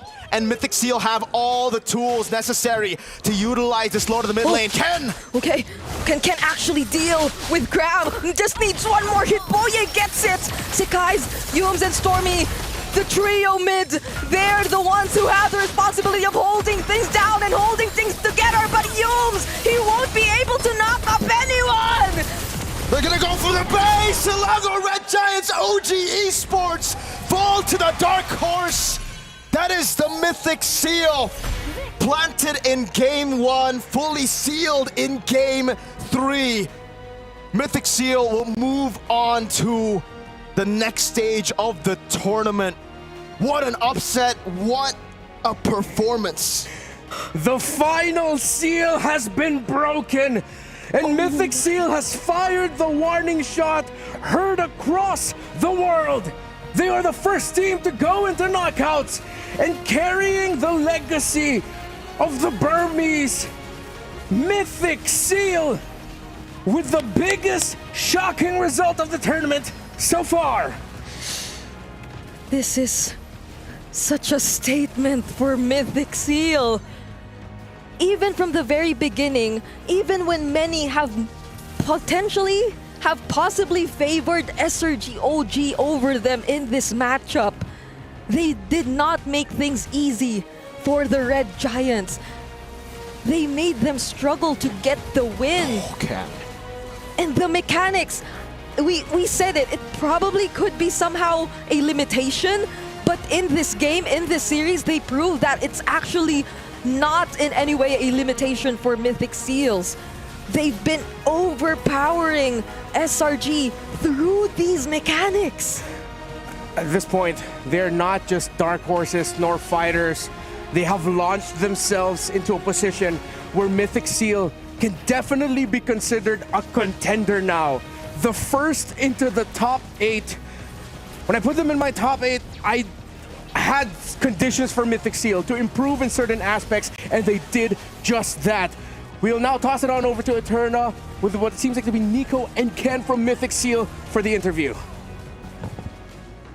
Thank you so much, casters. We're here with Nico as well as Ken, and apparently Ken is translating?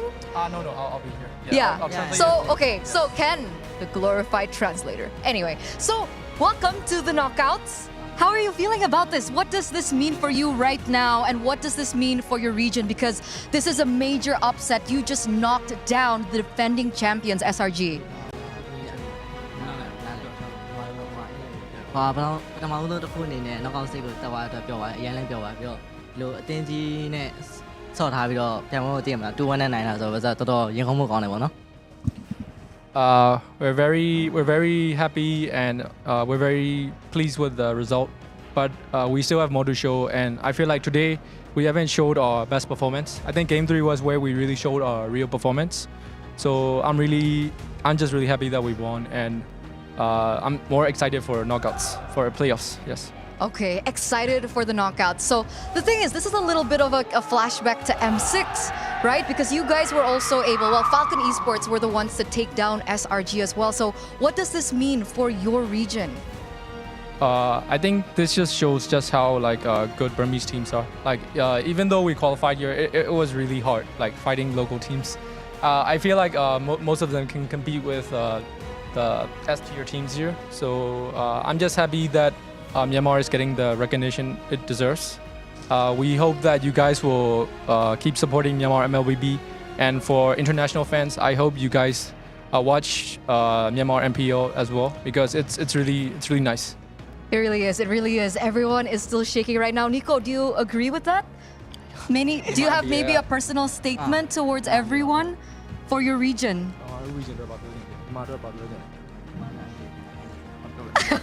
You're gonna give it to Big Brother Ken? He will translate for me. Okay, he's translating. Nico said he just hopes that MPO will return, and that's all. Okay. They will be coming back, and you guys are looking to do exactly that. Knockouts right around the corner. Now, Nico, back at M5, you were a jungler, is that correct? Yeah. Okay, so now you're transitioned into the mid lane. How has that transition been? Is it hard to adapt? Is it easy? Because I'm too good to play jungle. That's why I change my role. So he's too old. Too old? Too bro. Oh, too what? Oh, she's too bored. He said he's Too bored. Yeah. Oh, jungler is boring. Yeah. So you gave it to Ken. It's like, nah, don't want it. Yeah. Okay. Nico said the reason he doesn't play jungle is because he doesn't want to play the tank jungle. He just wants to be flashy. Oh, okay. So you want to be more flashy. I know this is kind of weird because you're right next to him right now, but I was wondering, what has Ken's impact been on the team? And what is the one thing that Ken has taught you that you remember up until this point?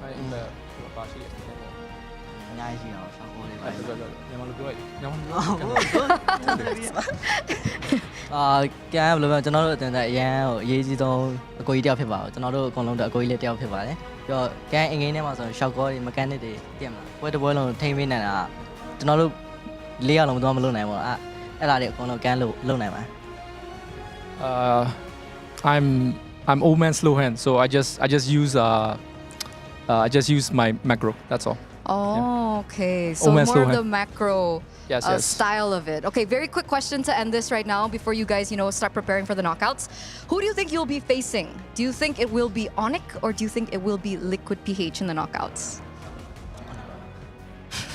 Onyx. Onyx knockouts? Do you agree, Ken? It's hard to say because both teams are so strong. But if I had to pick a team, I want to face maybe Onyx Indo. Onyx Indo. But I'm really happy with both teams because I get to fight either Kaltizi or Kyrie, which is they're both the best junglers for me. So yeah, it's okay. Any one of them, I'm happy to face. Okay, so anticipating at some point in the knockouts that they will be meeting against one another, either Kaltizi or Kyrie. And with that, we're going to close this interview for now as we're going to throw it back to our casters.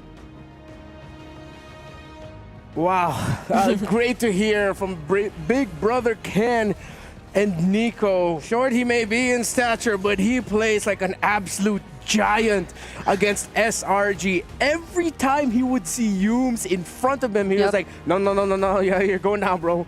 Look at that KDA, 1-1-1-1-1. I don't believe the old man's low hands thingy.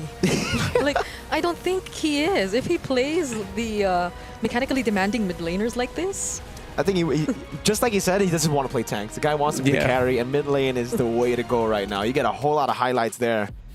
Yeah, you can be flashy. Congratulations, Mythic Seal. Again, not a lot of people expected this, but at the end of the day, they showed up at most needed. I did not expect the result so much. I forgot my glasses in the town group. Oh my lord, you're right. I'm having a hard time something different. seeing a lot of things right now because I had to run on over here. Yeah. I wanted to witness that in person, and that really was just a highlight reel of what Mythic Seals has improved from MSL to where they are now. So let's see who the match MVP is. Brought to us by Sony, and it is none other than Zippy 535 on this Granger. He was given a lot of pressure by the Joy and by SRG. Yeah. As one of the main conditions of the team, and being able to stay alive as much as he could, walking away with 5-3-5. Yeah. He did a lot to get back in that game. Personal for sure. MVP Nico. I gotta give a shout out to Ken and Nico though, because or even Boye, dude. I would have Boye. like Boye, especially on the Badang. I think that was the real game changer. Ken, Nico, they played really well. Obviously, mechanics on top.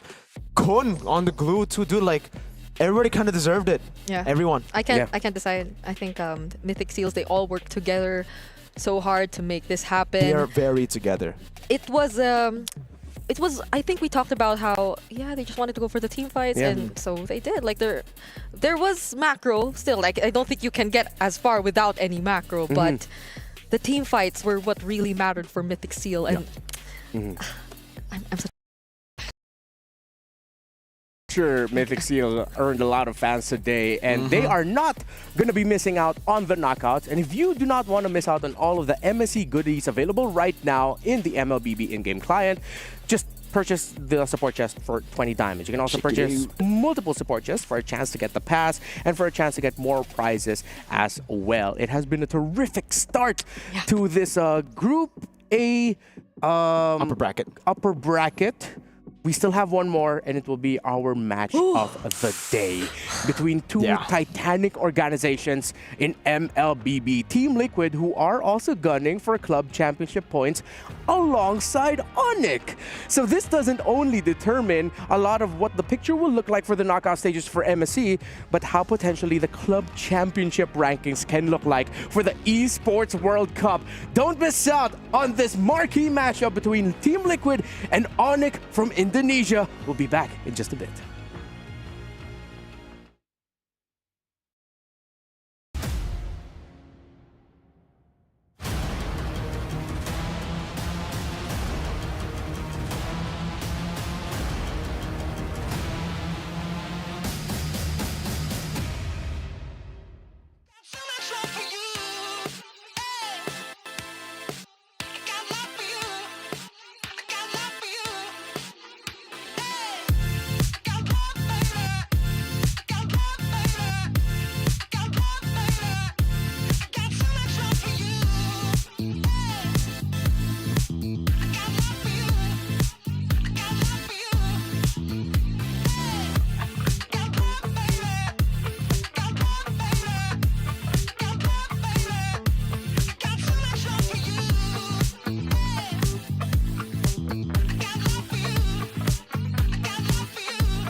Level up your gaming experience with over 8 billion playlists, only on Spotify, the official audio streaming partner for the 2025 Esports World Cup.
Welcome back to the MSC 2025 here at the Esports World Cup.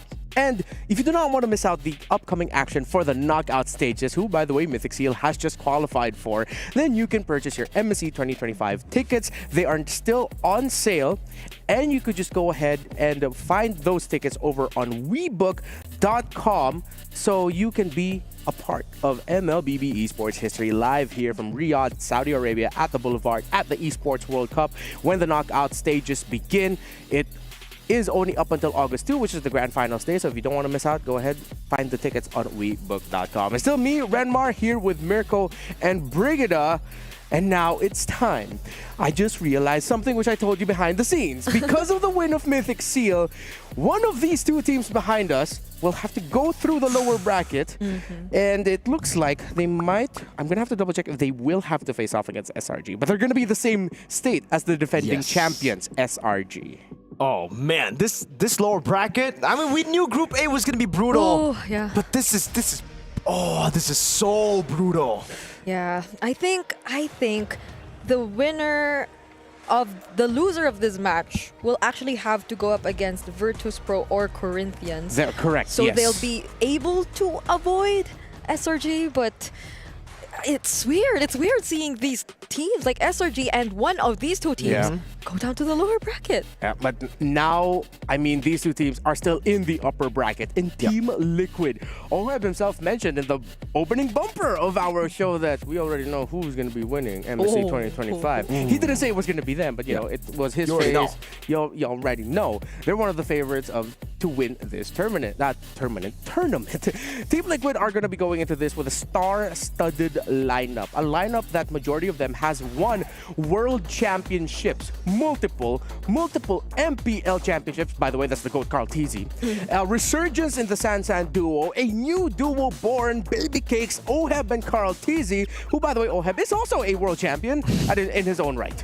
Yeah, so a whole lot of world champions here for TL. Rig, Yep. what do you think about them? I think I'm most excited to see these guys.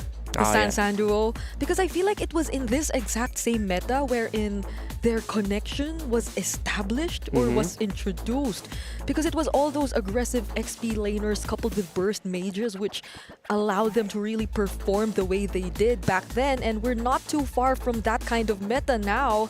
So I feel like this is another way for us to see if it is indeed TLPH's meta, because that's what a lot of people believe is right now. Yeah, and it's not just a jungle meta wherein you're required to both be able to equally play assassin and tank fighter. It's more of just like for Carl Teasy, hey, I can still focus on just running assassins, but if I can, you know, my Akai and Fredrins are still very dependable in this current meta. It's more of like a second option tanky fighter jungler. So that's why Team Liquid right now, there's a lot of people discussing that this meta is built for them. While on the other side, Onyx has seen a resurgence in Indonesia. Finally, the kings of Indonesia again. Lutpi has definitely stepped up alongside, well, Kyrie has always been there, but Severo in the gold lane has been a fantastic revelation for the squad. He's been a great addition to the squad. Again, Severo has added multiple layers of aggression to the squad that was, again, kind of lacking with the CW lineup. Like, CW has always been the consistent guy that gets the job done, but they lacked that ferocity in the previous season, especially considering the gold lane now is much more, especially in the late game, in a hyper carry spot. Keyboy's back to his prime. It does seem like for Onyx, just like they said in the Hero Shop video, something Sun said, come back. It's comeback time. It's comeback time. I don't know how to do San's voice, but that's how they're feeling. They feel like this is their best form ever. I have to agree with that. Severo does feel like he's been that guy to take a bit more risks in terms of the team fights, even for the previous times wherein we saw them play. And I know there has been a conversation of him being the X factor, but I kind of have my eyes on Sans right now as well, because like even for previous matchups, even for other teams, I feel like a lot of our focal points have been on mid or EXP, as you've mentioned. This is a clash of champions. Because here's a bit of a fun fact for you. Since MPL Philippines and Indonesia Season 13, only 2 organizations have won the championship. These two, Team Liquid and Onyx. So Team Liquid won it in season 13, season 15, and MPL ID season 14, and the inverse of the other. And it features the matchup between what is arguably considered two of the faces of the game, the GOAT Carl TZ and the Sky King Kyrie. Dude, that's crazy. What a stat, right? Onyx and TL, even when it's not the PHTL and the ID Onyx, it's the PH Onyx and the ID TL. It's a fated matchup, we know. And the two times that they have met in a tournament, the winner of this matchup ends up being the champions. In the M4 World Championships, it was still Echo. They were still, under Echo. They beat Onyx. They ultimately ended up lifting the M4 World Championship. MSC 2023, Onyx beat Echo as well and ultimately won the MSC 2023 championships. So this could be a determining factor for who could be the champions of the tournament. But again, they could still meet in the knockouts. Exactly. And if you don't want to miss on anything MSC related, again, please look for that MSC 2025 pass available. 20% off all throughout this event. It's only available for a limited time until August 7th. So if you want if you want your hands on that Nathan skin, it's a fantastic looking skin, by the way. Very worth it. Although it's very difficult to play Nathan right now, but if you can make it work, I mean, it works out. It's really good. But there are also really great goodies to get. You can get your avatar border, which features MSC 2025, and those are limited, and those usually only come back when the next MSC is back. So go ahead and purchase that pass. Now, I think it's trying to imagine what this matchup could be. I'm just imagining like a setup battle against JP and Keyboy. Bro, Sans versus Sanji with the mechanical. Ooh, it's like across each position, you could imagine just a crazy battle between the opposing forces. Yeah, honestly, it's crazy. That's true. Because even when you mentioned that Carl, if ever he doesn't want to go utility now, he still can go for his Fragrance and Akai's. That's true. But the way he's played the first series, at least, it does really feel like it's Assassin Carl TZ back again, because I feel like there has been some sort of hesitation, especially in previous MPL seasons, when it comes to him using his assassins. But now that doesn't seem to be the case at all. All right. I think it's time now to look a little bit closer into what this potential story could be between Team Liquid Philippines and Onyx Indonesia.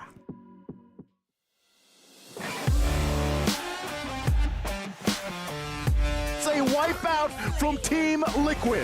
I'm confident and excited because we've been practicing very hard lately, and I think it's gonna be a heated match because we are both the champions in our own region. Kalau pede sih yang pasti happy sih, pede banget ya satu tim. Ya excited juga soalnya lawannya kan juara MPL PH yang ngalahin Onyx PH. Nah, ya kita pasti bakal ngasih yang terbaik buat di semifinal biar ya bisa lolos playoff.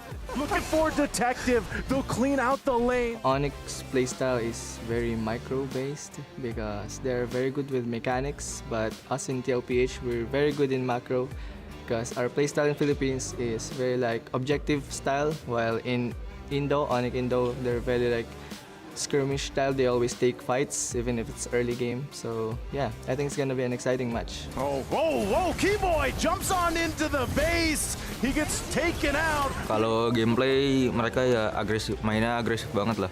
Dari ya kita nggak bisa bikin mistake yang kayak lawan CFU kemarin yang miss di early game yang bikin mereka snowball lah.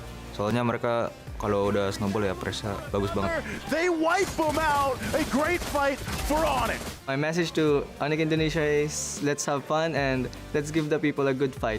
Buat Liquid PH kasih game terbaik aja buat semifinal, dan buat OHEP ya kasih 100% kekuatan lu karena gue pede banget buat ngalahin lu. My message to Savero is train hard because I'm training even more hard.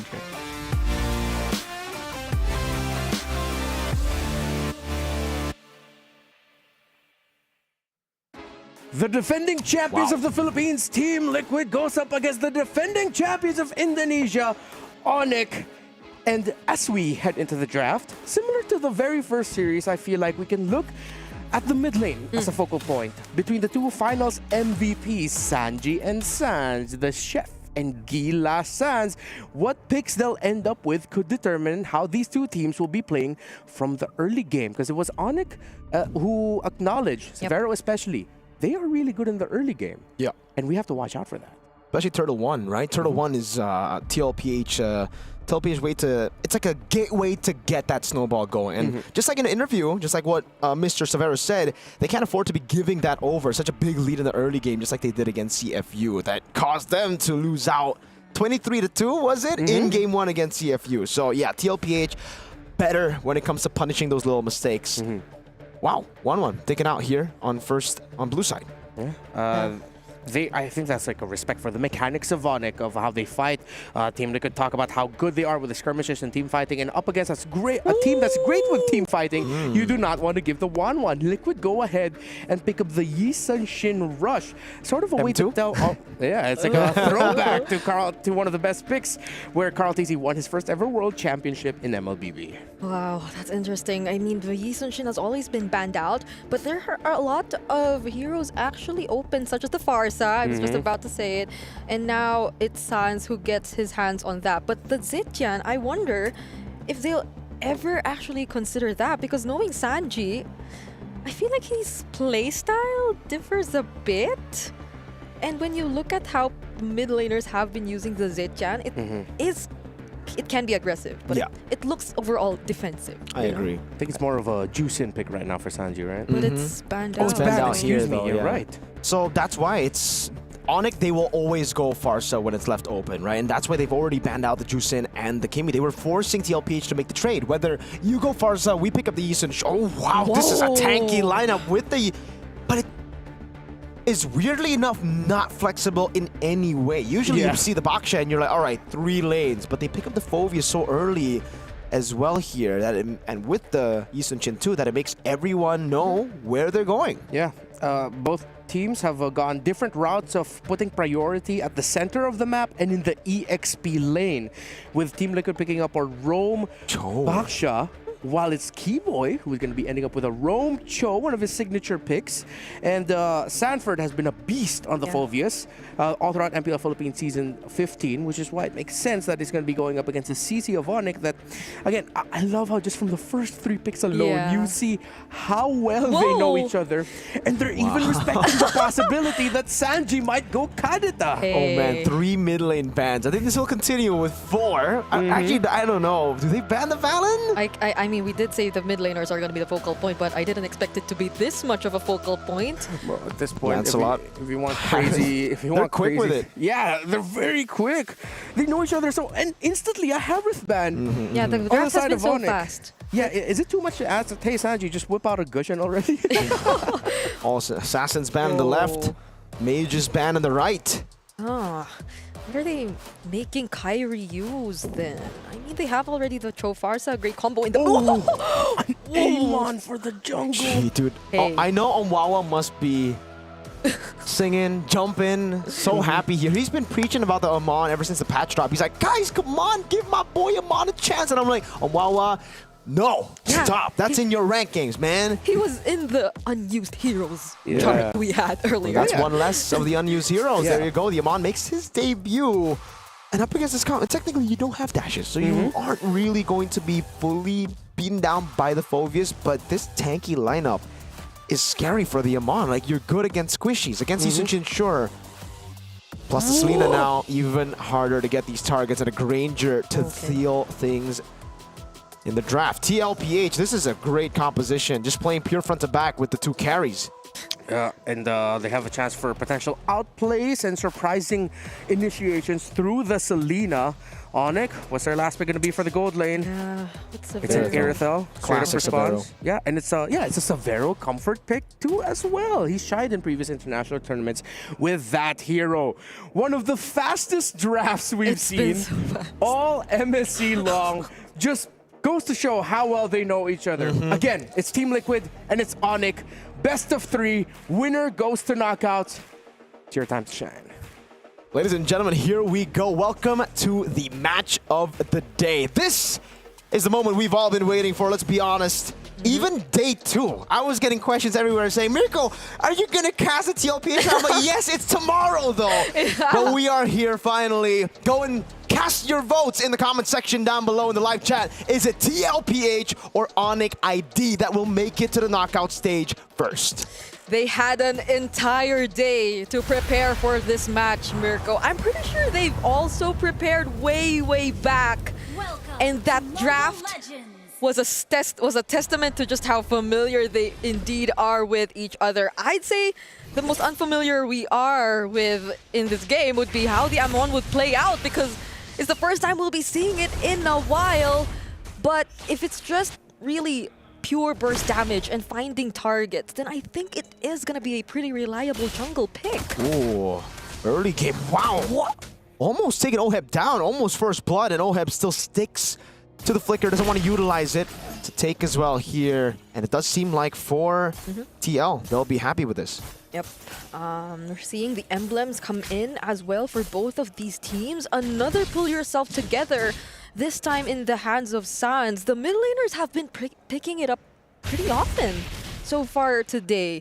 So that's going to be a lot more flickers for Sans, and I feel like that it suits his playstyle so well. Because like this is the type of Farsa who just literally uses the flicker aggressively whenever he wants to. But JP getting poked low and now half HP. So still a very, not so quiet game after all, first blood. And it's Sanji who picks it up against Sans. Okay, that's a rivalry between these two already. It does seem... Oh, another arrow! Sanji! Sanji? Sanji has landed 2 consecutive important abyssal arrows. And that's why, for me, I'm not a fan of the Amon. Low mobility up against something like a Selena like this. Like the Farsa shouldn't well, when he's in Wings by Wings, I guess. But yeah, very vulnerable to abyssal arrows for Team Liquid. And you know how good Sanji is. Sanford zoning Keyboy away. This should be a free one. Might be actually a kill too. No, Keyboy respects it. Oh, Wings by Wings from Sans. So that's why he went pull yourself together, Brigitte.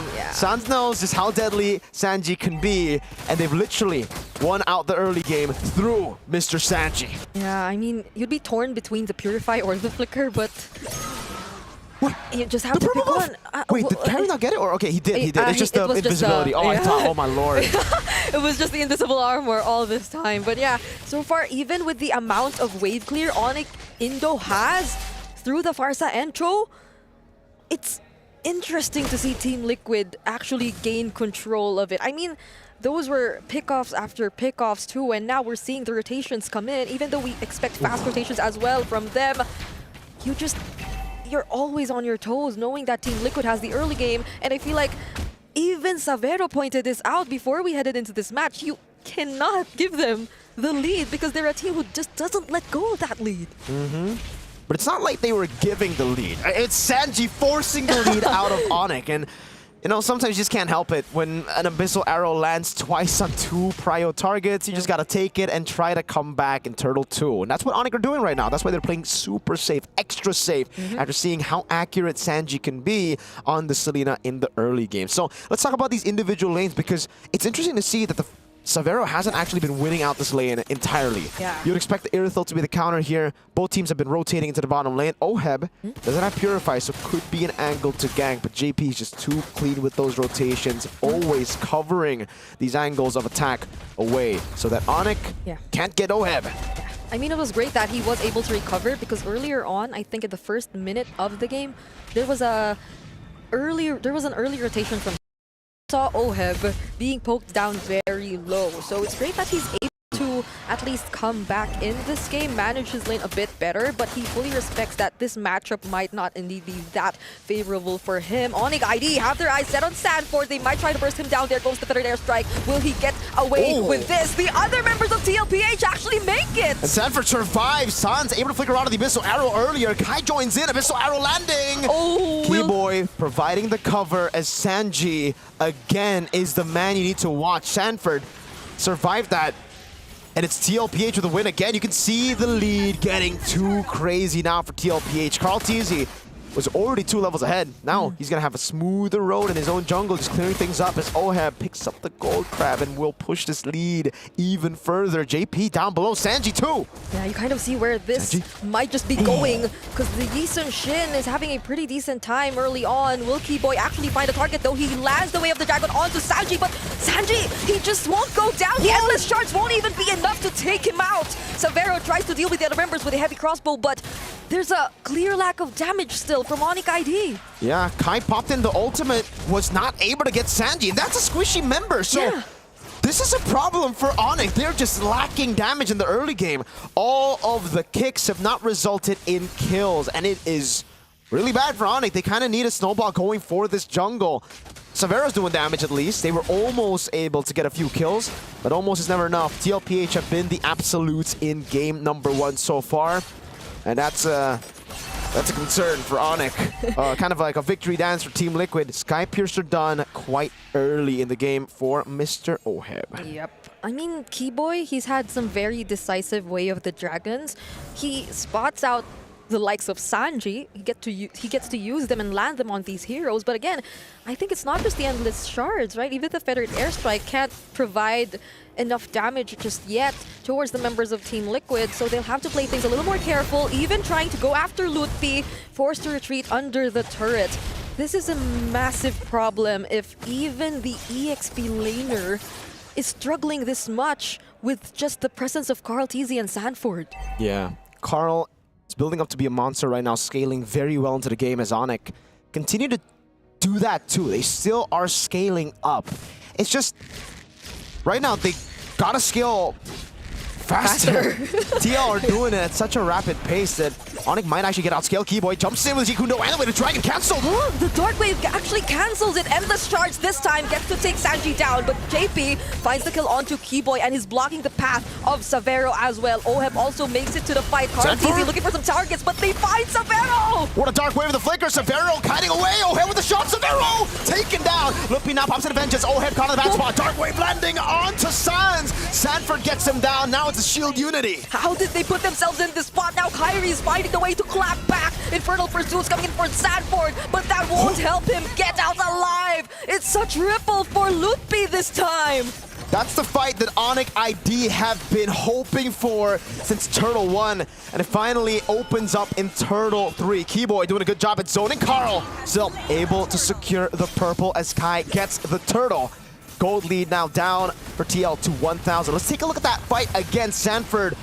What an amazing Dark Wave to land on Savero with the flicker there. Even Savero wasn't aware of that, but it did put the rest of TL into chasing mode, and that's what you don't really want up against this composition. Kai got an easy flank, was able to clean up, and it's a CCO. And I feel like that was too aggressive from Oheb as well. He had to commit the flicker to chase after an Irithel. And you know that Irithel are the more favorable matchup when it comes to the Granger, because you'll have to have a bit more precision in terms of landing those Rhapsodies. And then again, they found themselves in the middle of 2 turrets of Onyx ID, so things weren't looking too good for that fight. And fortunately for Onyx, they find a way to somehow catch up. There still is a significant lead, especially in terms of the gold laners. But Kyrie, after that moment, at least he's able to close the gap to a 300, 400 gold lead. The missile arrow lands, mounts shocker over to the back. Sun's taken down by JP. Keyboy looking for a trade. Oh, will they still go for it? They cancel it with the Dark Wave, but the Curtain Call was already committed as well. Keyboy trying to look for a kick. He lands it onto JP, but he's a tanky member. Now Sanford gets punished, but Oheb, he just keeps throwing out those Rhapsodies. The Abyssal Arrows are landing so easily for Sanji. He's threading the needle all across. Savero, no heavy crossbow utilized here for Savero. He'll just take that, or he'll let Sanji take that turret. And yeah, Onyx are on the back foot again. Team Liquid, dude, that was such a crazy engage from Carl too. That Mountain Chakra on Sans, so explosive. And maybe this is why we don't see the Farsa as much anymore. Maybe Farsa's just a bit too vulnerable. A lot, or if not almost all the members of Team Liquid can just try to close in on the Farsa, and it wouldn't be that much of a problem anymore because you force out either the flicker or the wings by wing. So he somehow gets to escape, but Sanford, denying the conceal immediately. Abyssal Arrow nearly lands, but JP, he might just get bursted down this time. Lutfi trying to take him down, but there's the Feathered Airstrike to finish him off. 1-4-0, but the Abyssal Arrow lands in the back. Sanford with the flicker forward. Sanji doing the same. The San duo working. Dark Wave from Sanford. That was literally a flicker to take down Sans, and now they find the kill on Kyrie as well. Not even Savero with the heavy crossbow can do much. This is clearly an opportunity for Team Liquid to take the objective if they want to. It's a small win left, small win right, then a massive win with an explosive Abyssal Arrow. Again! Again, Sanji is just too darn good on the Selena. Ladies and gentlemen, there were 3 mage bans earlier in this game, in the drafting phase. And now with the Selena, he's putting his mark down. Sanford, let's take a look at this again. I wonder how they coordinated that dive. Because like Sanford went in with the flicker, and so did Sanji with the flicker. And then the Dark Wave. And then the Dark Wave and everything else followed. Carl TZ nearly died there too because he had to take the endless shards. But we just go back to the entire idea that they're still trying to chase Team Liquid in terms of items, in terms of damage. So yeah, the idea behind the Amon was there, but we're yet to see it in this game. TL will continue to push now. Enhanced Lord of the mid lane. Pushing down JP, walking up a bit too aggressively there. They're just trying to set up for the Abyssal Arrows, really. Lutpi's doing a good job though, curtain call! Oh, he gets to use it on Sanford and JP, so they might have to retreat for a bit. There's the conceal too, however, so Onyx at least able to deal with the Lord, but that doesn't eliminate the threat of the Abyssal Arrows coming in from different angles and Team Liquid still having the superior amount of damage. Just look at Oheb and look at Carl TZ. 7,000 gold lead now for Team Liquid, but Sanji just keeps on landing these big shots and it stops Onyx ID from even going for picks. Usually with the Cho, you should be able to just walk up even when you're behind. But Sanji just landing it so easily, and again, it spots Keyboy out so many times. In-game equipment check here. See Halberd pick up. He wants to just go through the front line before getting through the back, so no BOD. It'll actually be, is that an Athena shield buildup for Oheb? On the way, yeah. Okay, Onyx ID might actually try though. There goes the curtain call and the feathered airstrike trying to bring down JP and Sanford's HP. But Team Liquid, they know that Onyx ID actually want that, so they'll be trying to disengage for now, waiting potentially for the next objective. This is just such clean execution from Team Liquid overall, even during times wherein we feel like it is a bit too aggressive. It's not like they completely lose out on the fights anyway, so this is going to be a struggle for Onyx ID to find how they can set the tempo. We did see how Boye did try to do that though with the Cho that was playing from behind, but it's a different lineup right now for Onyx ID. And it is an Athena shield, right? So good against the Amon and the far side. That's literally the only 2 dudes that can get to Oheb right now. He's so safe in the back. That's what we said in the draft here for Team Liquid. They're just playing a proper front to back. It is a very honest front to back, but it works, especially when your backline's so good in the early game. 007, Carl TZ, Oheb 4-1 and 4, Sanji continuously landing shots, and Sanford and JP peeling for the team. Twilight Armor picked up by Keyboy as well. Lutpi, I feel like whoever he decides to use the curtain call on will be such an important decision, and he might decide to use it now, but maybe not because Team Liquid decides to engage in the fight. They go for Lutpi and try to burst him down with the flicker. Jin Kundo from Keyboy, is that going to be enough? Endless Charge already committed. They don't get any kills until now. Sanford down. It's going to be traded for Keyboy now as Oheb walks up, picks up the killing spree, another stack on the Sky Piercer. Onyx forced back. That was a pretty good fight, I would say, for Onyx. They only lost their roam for the XP, and it was because of Kai. He zoned 3 of the carries behind as he walked up, tried to go for the Endless Charge. I think it was a mishap. He wanted to go on Carl TZ, but he did land on Oheb in the end. The Athena shield stopped that from happening, stopped the kill from happening. Now Abyssal Arrow lands on Lutpi. A few shots over. Oh, could they stop this from happening though? Oh, even with the Athena's shield, gets blasted with the Endless Shards. Sands will still survive, and Savero this time making things happen, but Carl TZ finds the kill onto him as well. Such a back and forth. This is the battle that we've been waiting for, and now we know why we've been waiting for, why this matchup has been so anticipated. Team Liquid, for the majority of this game, are holding onto the lead, but it never felt like too big of a lead for Onyx to just stay in their base. They were constantly walking up, farming as well, finding their power spikes, and now it's Onyx on the Lord. They're the ones, the Sky Kings, marching in. JP with a shield unity, Sanford with a Dark Wave. Oh, but Keyboy nearly fights Sanford though. but he gets to keep himself safe, but that will not keep them alive. There's a difference. Carl Tizzy trying his best to find the targets to deal damage, but will he be able to, though? Both Sanford and JP have been taken down. Lutpi still deathless. Team Liquid lose their front lines, but keep their carries, and that's why Onyx still have to respect. There's no push in. Savero versus Carl. It's just a few shots with a crit passive. Sans in the bush. Okay. This is a very intense back and forth between Team Liquid and Onyx ID. It's still Onyx ID clearly in control of the Lord Pit, however, but how does Team Liquid approach this without their frontliners in this match? They will have to forfeit this objective. Onyx ID, even after playing from behind for quite some time, are the first to actually get the Lord here. And now it's Onyx with the lead. The gold lead at the start of the game, all towards mid, is gone.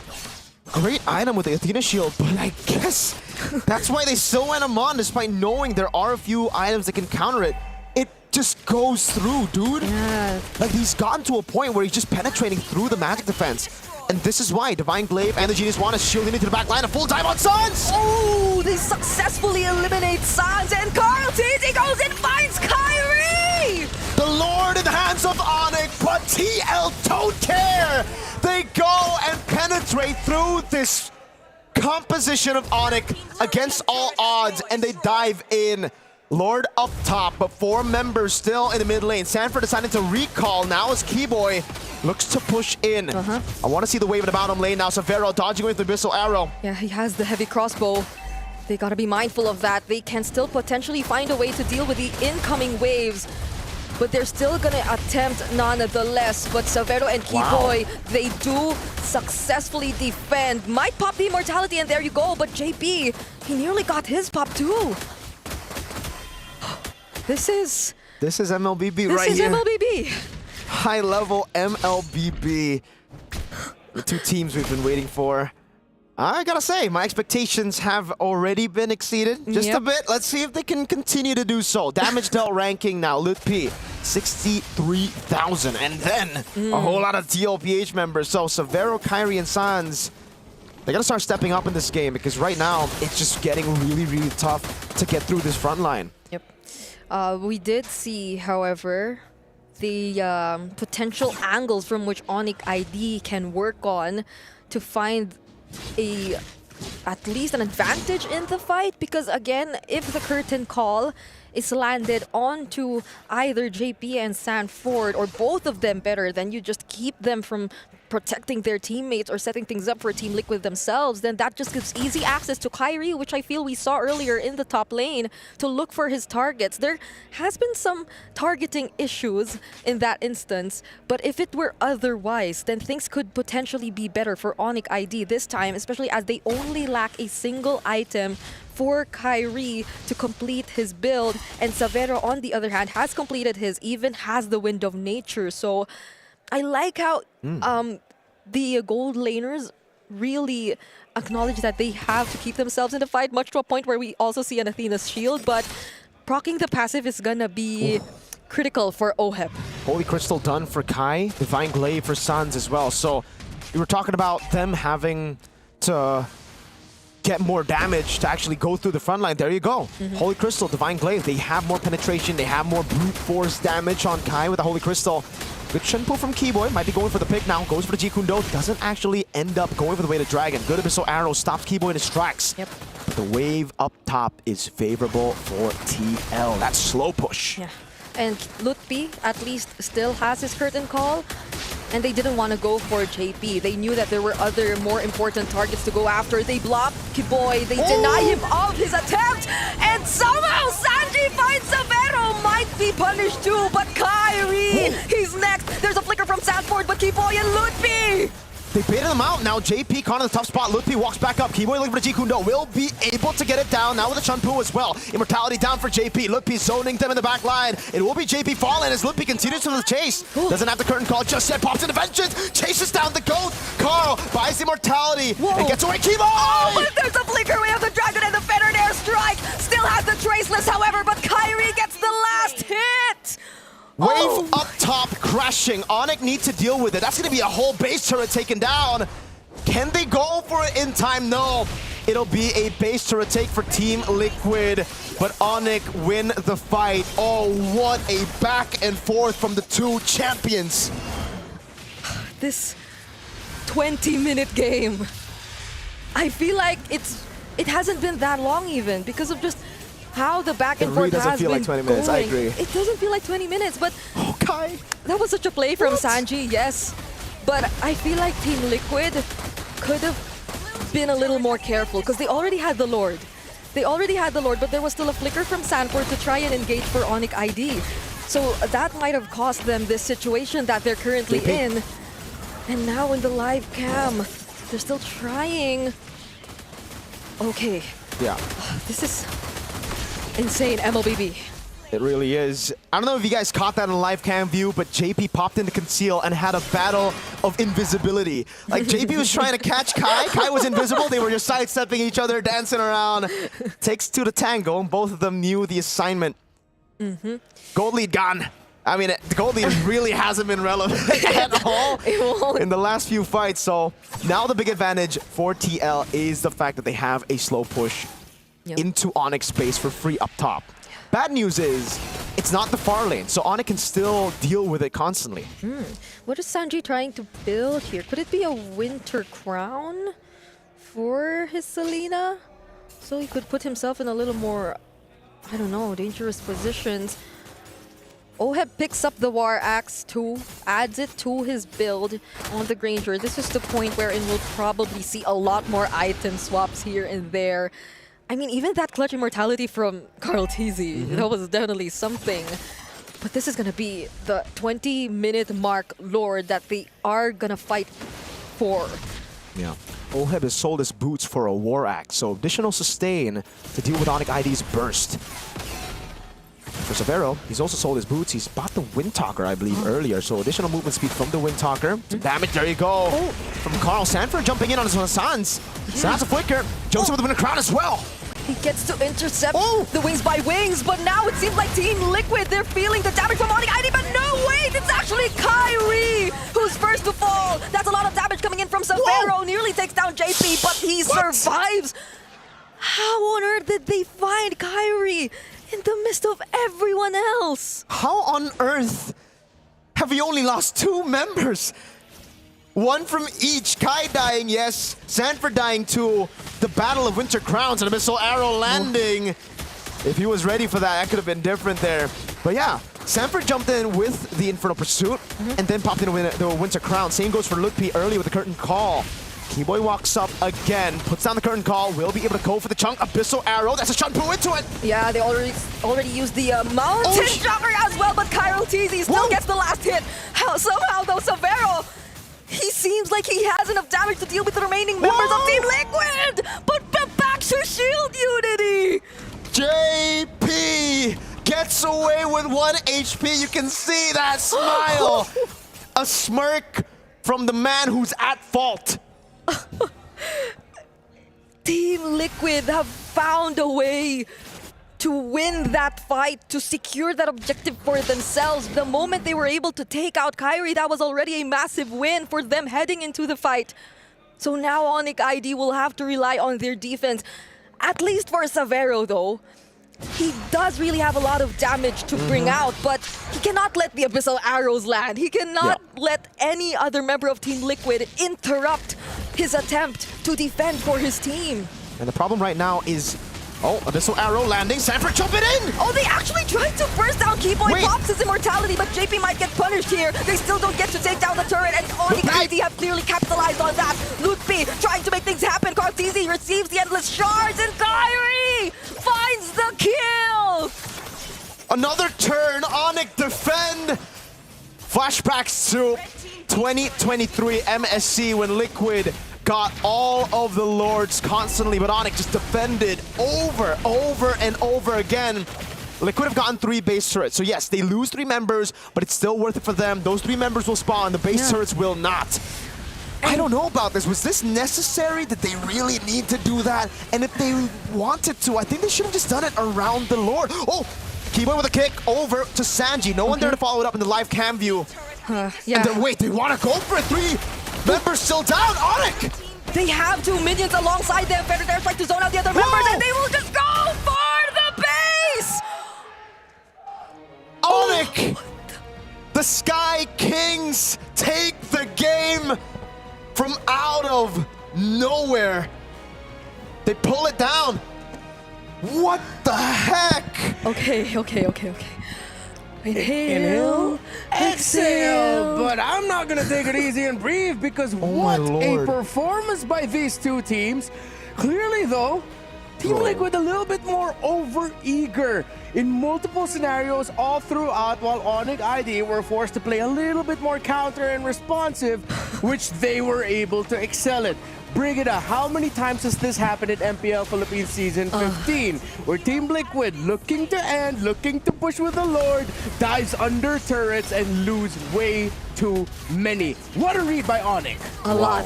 It happened a lot of times. And that moment you were talking about, I believe, before that one-way push done by Onyx ID, yes, it was questionable from Team Liquid because the turret was still standing as well. So they had to receive a couple of turret shots. There was a clear way for Onyx to get back at Team Liquid. And so I don't know. It's the exact same thing we've been seeing from them ever since. Yeah, and I really want to commend Ludwig here on this CC because the curtain call is perfect against teams like these that are way too over-eager. You just realize, oh wait, no, it's fine. We're slowed a little bit. Yeah, we're kind of tethered. But that sets you up to getting bursted and damaged down by your opponents.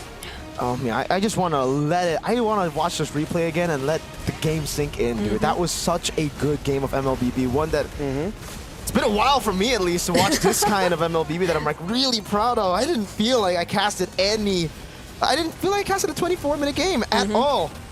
This is beautiful. Beautifully done by Onyx. Again, like you said, Renmar, the counter engages, the setups, I think the zoning individually as well by Kyrie. It's a very underrated part of this game where, yes, you have Litpi zoning in the back, but it's also Kai. You never know where he's coming from just because of the invisibility. And multiple times you get to see the micro plays constantly from both these teams going at it head to head. My favorite was actually during the live cam view while we were in the replay because JP was concealed, Kyrie was concealed. Both of them were just like dodging from the shield unity. JP trying to get it. Yeah, they were just trying to fight each other. Weren't able to fight each other, however. But I think what I also really appreciate about Onyx here is that every time that feathered airstrike by Sans comes up, you sort of see this instinctual, all right, let's protect our captain, guys. They just put up a wall enough to stop the cavalry or buy time for themselves. Meanwhile, for Team Liquid, the signature Team Liquid playstyle. The aggression, Team Liquid folks, in case you didn't hear it, are very vocal in this arena, especially after how Sanji started things off with the 2 kills. A lot of words were said, but all in good nature of the game. And at the end, it was their over-eagerness to win certain conditions, certain skirmishes, especially that final siege that bit them. What a debut for the Amon as well, I guess. Sure burst.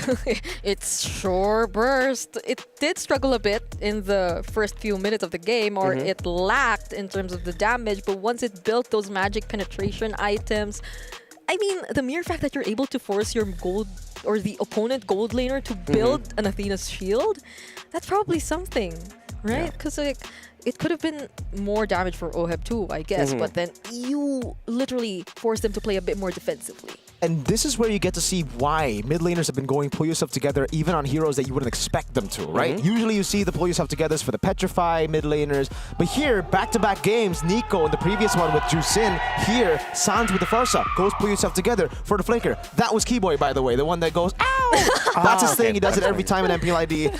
Yeah, so back to it. Pull yourself together helped Sans. He was getting caught way too easily in the early game, but it got harder as the game went into the later stages just because of the stacks. You gotta understand the pull yourself together change here. With the change, you actually stack up the cooldown. Yeah, and for people wondering, how come there's no Purifies on the side of Team Liquid Philippines? Well, more priority is on repositioning than it is just being able to take away crowd control effects. You're gonna wanna be able to avoid certain things before they even happen instead of actually cleansing it, and especially since you're going up against a Farsa, that repositioning is incredibly important. You saw just how closely contested this game was. Team Liquid Philippines, hopefully they had enough of a heat check though. Because again, too over-eager, and clearly Onyx are ready for that. Yeah, there have been a lot of times. Some have been good, have been in sync with the other teammates. The San connection, we see that. Even Carl TZ dashing in every now and then. I mean, I think it's also the nature of their lineup because this is technically a back xenophobia, so like they have no other way to approach the fights but go forward and dive in. But there were some instances where they could have used that mobility to keep themselves safe or to regroup after securing something that could have been already beneficial for them, like the Lord, like the objectives. So it's just a little bit of polishing, I guess, and not getting, as you said, too overhyped once you're already in the lead. Yeah, it seems like they overlooked at some key moments. One of the things you have to do when you're up against a CC is you have to whittle down the CC first. Yes. If your EXP laner or your roamer dive way too deep and the CC of the opposing team is still too healthy, most of the time you will lose that trade because of what CC brings out in terms of the damage and the crowd control that you can't help out. Usually it was Sanford who already decided to dive in the back, but then behind him is the CC who's just going, hey. There's not much Liquid can do to help Sanford out in those scenarios. Yeah, it becomes really tough because you can't really target the CC either, just because Onyx drafted for a composition with too many carries, too many ways to deal damage, so you end up targeting Lutpi, Kai, Sans gets free hits all around, Severo too. That was the moment. Yeah, also a bit of a head scratcher for me as to why Sanford decided to go with the flicker in that scenario when, again, they already have the Lord, they could have backed. Clearly, Liquid are overheating right now, and Onyx are just playing the game of, let's be patient. They're a little bit more like Mythic Seal now. And Mythic Seal. Mythic Seal. While for Team Liquid, they're a little bit more SRG with the aggression that we're seeing from them. Wow, except that there's a Farsa in this game. Yeah, except there's a Farsa. And I really want to bring this Amon pick into, I want to talk a bit more about it.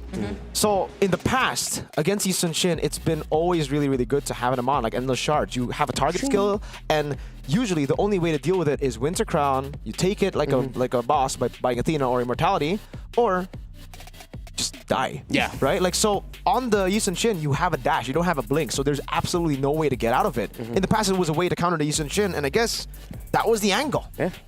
All right, a lot more that we can talk about, but for now, we have to talk to someone on the stage. It's Eterna with, it's Celiboy. Thank you, casters. It's no longer Sally Boy. It's actually Sally Dad who's in the building. But welcome, Sally Boy. Hello, hello. Hello. So the thing is, coming into this match, it is very interesting, right? Because it dates all the way back to your personal rivalry with Carl TZ that went all the way back to MPLI 2020 and then M2. Yeah. So do you remember that moment? Yeah. Aku masih ingat. He still remembers. So coming into this, what do you think about the, I would say, journey of Carl TZ until this point from 2020 to 2025? Dia masih konsisten ya. Mungkin ada beberapa season yang dia agak underperform, cuman ya itu namanya pro player kan, kadang di bawah kadang di atas, cuman hebatnya dia bisa balikin performanya aja sampai sekarang. So he thinks Carl TZ is a very consistent player. Obviously in a pro player's journey there are ups and there's always downs, but somehow he always figures out a way to come back. Yeah. What do you think is like the most amazing thing about Carl? Is it his mechanics? Is it his macro play? Yeah, macro play and consistent. Okay, macro play and consistent. Okay, short and sweet. So, if I had to ask now, because they're going head to head, it's already 1-0 for Onyx. Who do you think is a better jungler? Kyrie or Carl TZ? Dua-duanya jago, ada kelebihannya masing-masing. Mungkin kalau di Carl TZ dia lebih ke makro dan team play ya. Cuman kalau misalnya Kyrie itu dia lebih plus ke mekanikalnya. So he thinks they're both very good, but for Carl TZ, he's better with macro and team fights. But for Kyrie, what was it? Mechanic. Mechanics. So mechanics are better. So if you had to choose, what do you think is more important right now? Macro or mechanics? Team play maybe. Team play is more important. So are you saying that Carl TZ is better right now? No. No. Okay, they're both very good. It's 1-0 right now, and it's very surprising because we finally saw an Amon pick. Were you surprised about that? Ya, lumayan surprise karena kita belum pernah lihat Amon lagi kan setelah beberapa season. Mungkin itu persiapannya Onyx dan make sense juga karena lawannya banyak 2 MM dan 1 Selena. Jadi itu mungkin makanan Amon. Dan juga less CC kayak tim PH tuh tim Liquid tuh game 1 CC-nya kurang jadi Amon bagus. Oh, so he was very surprised, but he thinks that it makes sense because there was a double marksman strategy that is like on the rise right now in this current meta, and the fact that for TLPH's composition they lacked CC. Okay, but do you think it's something that we can look forward to being on the rise in the jungle for the next upcoming matches at MSC? Sorry Kak, apa Kak? Menurut Sally Boy, akan menjadi pick yang hot nggak sih buat MSC ke depannya? Enggak, karena itu Amon tergantung banget situasional hero sih. Jadi nggak bisa di-pick setiap saat kayak ISS. Okay, so it's still a situational pick, but in this current situation earlier for game number 1, it was very good. That's what Sally Dad thinks. So Sally Dad, who do you think is going to win? Do you think it's going to be for TLPH? Are they going to come back, or it's going to be a 2-0 for Onyx? Nggak tahu, mungkin skornya bakal 2-1, cuman nggak tahu siapa yang menang. Cuman pasti 2-1 skornya. Very kayaknya. safe answer. No. Safe answer. He said it could go both ways, but it definitely will go 2-1. Iya, karena dua-duanya seimbang, Kak. Okay, because they're both on an equal level. So you're not leaning to a certain side here? No. I don't know. I don't know. Okay, Sally Boy looks very fresh right now. So I think we're just going to throw it over to our caster to see who will be able to take game number 2. Yeah, I think a little bit of that hesitation from Sally Boy came from the fact that Carl TZ was staring him down, just going like this. Wait, really? No, he wasn't. No, that was in my own personal headcanon. Just holding it up. Remember what I did to you and M2? Like, nah. But it's great to hear from Sally Boy now, Sally Dad, of course. Now it's time. We're about to head into the draft in just a bit. I'm excited. I feel like it's one of those things where I had no problem with any of the draft. Of course, the Amon was the big, how is this going to do?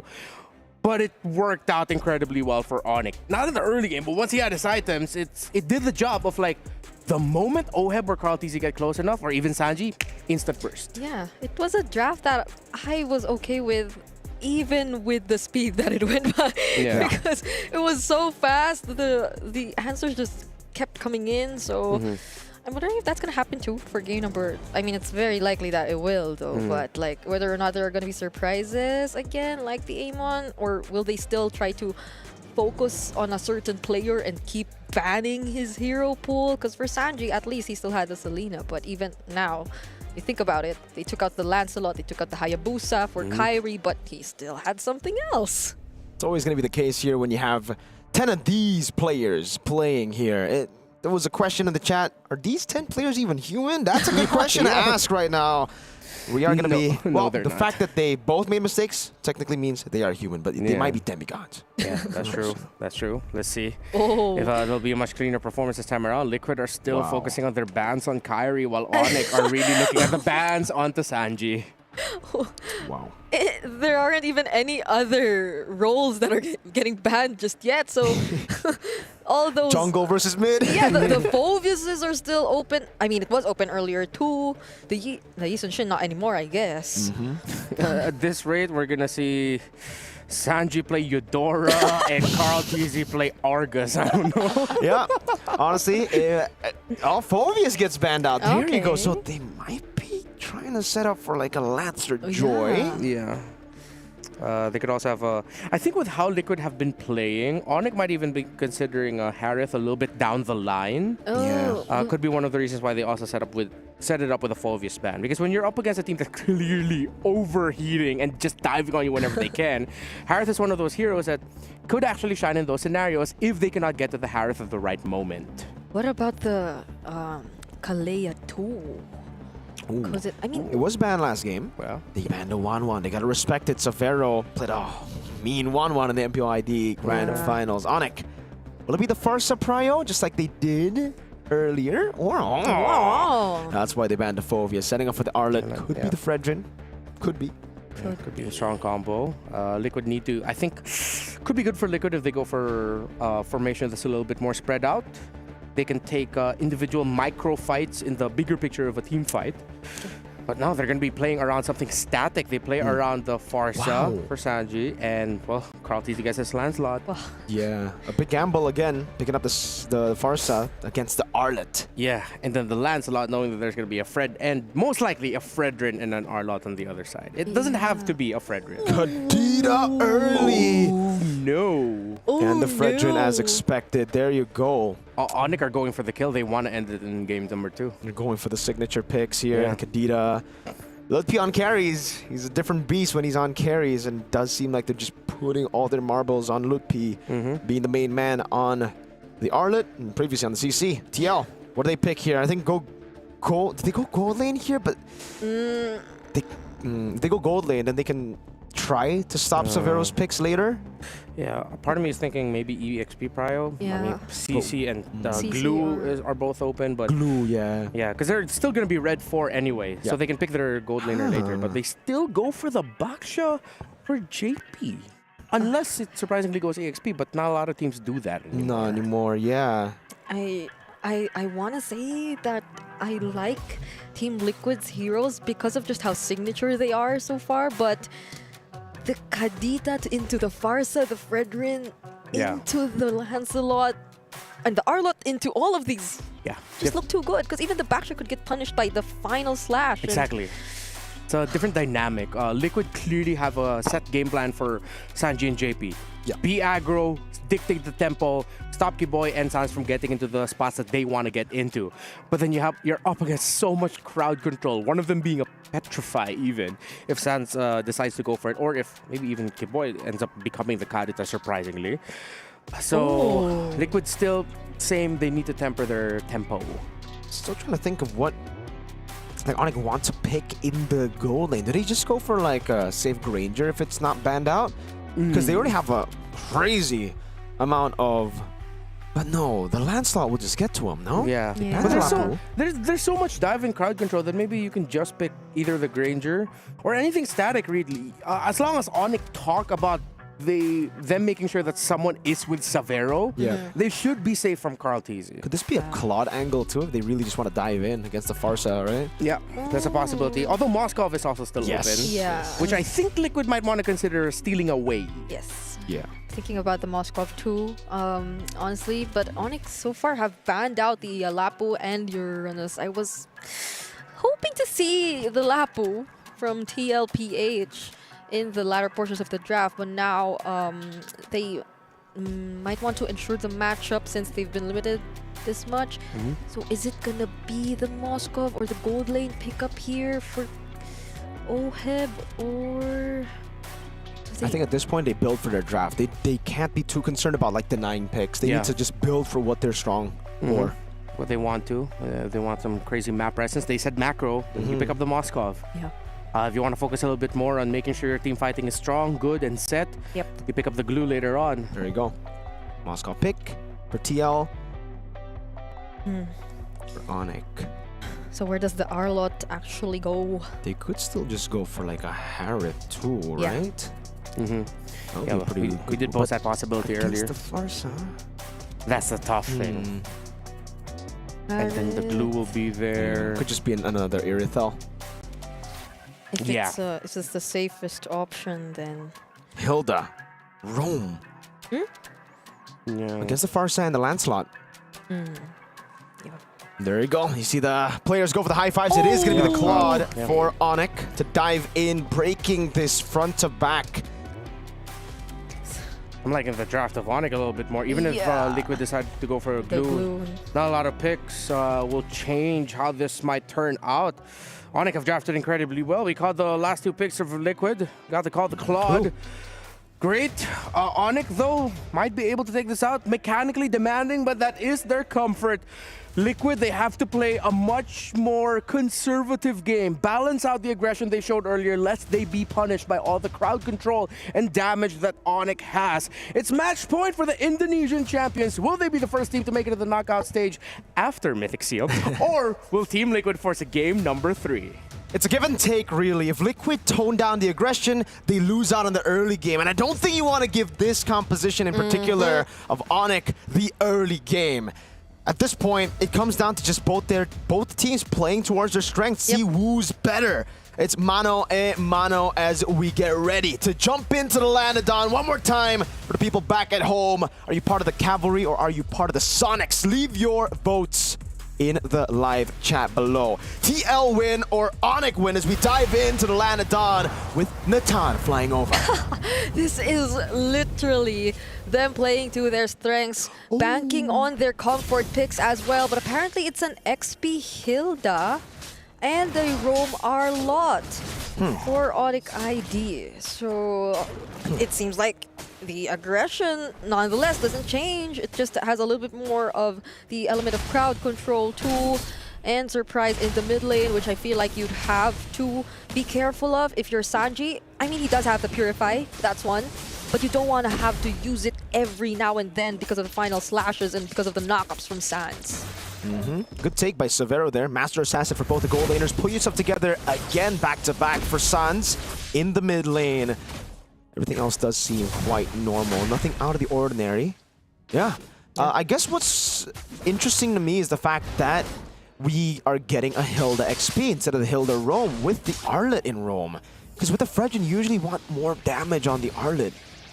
I'm not too big of a fan of this. Carl doing a good job at zoning Severo. Down below, it's also not the best of matchups for Lutpi. Yeah. They just also probably want to have easier access to the way it can disrupt or disturb Sanji in terms of positioning and whatever he wants to do, but I must say, in terms of the gold lane and EXP lane matchup, they're still managing things pretty well. Not until Onyx ID decide to rotate down bottom. Sanford already pretty low, but Sanji and JP are here to provide some support. But Sans and Lutpi, or Kyrie rather, will be there too, so they won't be converting anything into a kill just yet. But I take it back.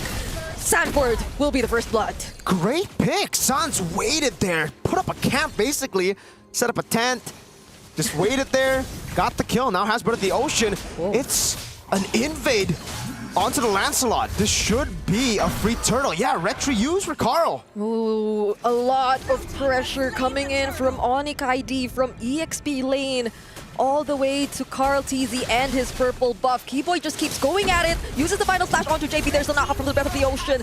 Lutpi gets the last hit too, and they take orange. Even orange. Wow. This is really good by Onyx. So this is like a Sans, Breath of the Ocean! Oh, Sanford might fall once more, but fortunately has the Flicker. Kyrie there too, Energy Eruption, but there's the Purify from Sanji to get out of that. Insane control from Onyx ID. Pressure too, you could definitely see that Carl TZ is not having the best time of his life. You really have to respect the level of coordination by Onyx here. Because the way you play the Fredgen nowadays is very different to the way you play Fredgen back in the day. Breath of the Ocean canceling out a possible puncture. Sans gives out the thumbs up. And again, to get back to that point, back in the day, Fredgen was just so strong. You could just invade very early in the game and you would win. Here now, the Fredgen is strong, yes, but you're not a solo hero anymore. You can't just invade alone. You need a team to surround you. And that's why Onyx here have just rotated together with the Fredgen constantly and have just punished Liquid when they were caught lacking. I mean, look at Kyrie on the Fredgen 2 levels ahead of Carl. This is not, like Fredgen Lance, that's not how the matchup is supposed to go. This is something. Onyx ID have seemed to go into this match with a clear picture and idea of how they're going to deal with Team Liquid. I mean, that confident pickup on the Kadita in the first phase of the draft, that to me already seemed like something from Onyx Indonesia, and now they're showing us how it's done. Not even Sanford gets to go out of his lane first or as much.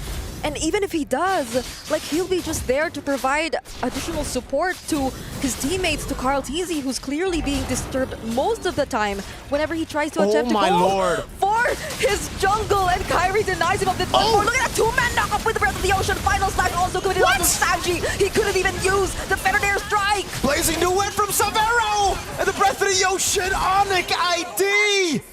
That's a 4-1. They've lost their utility jungler. Keyboy jumps in, looking for the stun, able to get it. That's a Breath of the Ocean again. Lutpi charging in, and Oheb is forced back as Onyx go for the turtle. Even without Kai, Team Liquid were baited in to a taunting Onyx. Like, dude, Kai basically taunted them by jumping in and securing orange buff. That forced them to go in. TL were like, we're not having that. We're going to kill you. But Onyx just turned it around saying, sure, you can kill us, but you will be punished. Everyone corralled in, and it was beautiful because oh wait, there's a battle there. Live cam view. All right, T-Boy, Sun's nice too. Wait, Carl TZ, can he get out of this? He might actually do BMI out for Savero. So Team Liquid do find some kills to catch up. But yeah, going back, that was still a very commendable decision from Onyx ID. I mean, Kyrie just stood there. You would think he would want to reserve that retribution, but maybe not. He's already way up ahead anyway. And him getting or being able to take that away from Carl TZ, it just slows down Team Liquid a lot more. Because even to this point, he's still way behind Kyrie. All members of Team Liquid are actually significantly behind Onyx ID, but the good thing for Team Liquid, I feel, is at least they're able to hold onto their objectives, onto their turrets. They're not letting Onyx ID get any of these just yet, but that might be what they could work on next, because Onyx ID at this point, now that they're ahead, they can feel a lot more confident to just group up together and find something. And again, to go back to the point of the replay, when Onyx are fighting in that clumped up spot, you know, like a small choke points, it becomes incredibly hard for Liquid because they're gonna get CC'd constantly by Kai, by Sans. Keyboy gets unlimited dashes, and their AoE is ridiculous with Savero. Again, the Arlo with the final slat, it's just too much AoE. You have to try to fight Onyx in a big spot on the map. You don't want to be in those clinch points. Lippy's just pushing on the Hilda. Hey. There you go, a free turret down below for Onyx ID. That kind of reminds me of Kirk. This is kind of like how he does or plays the Hilda.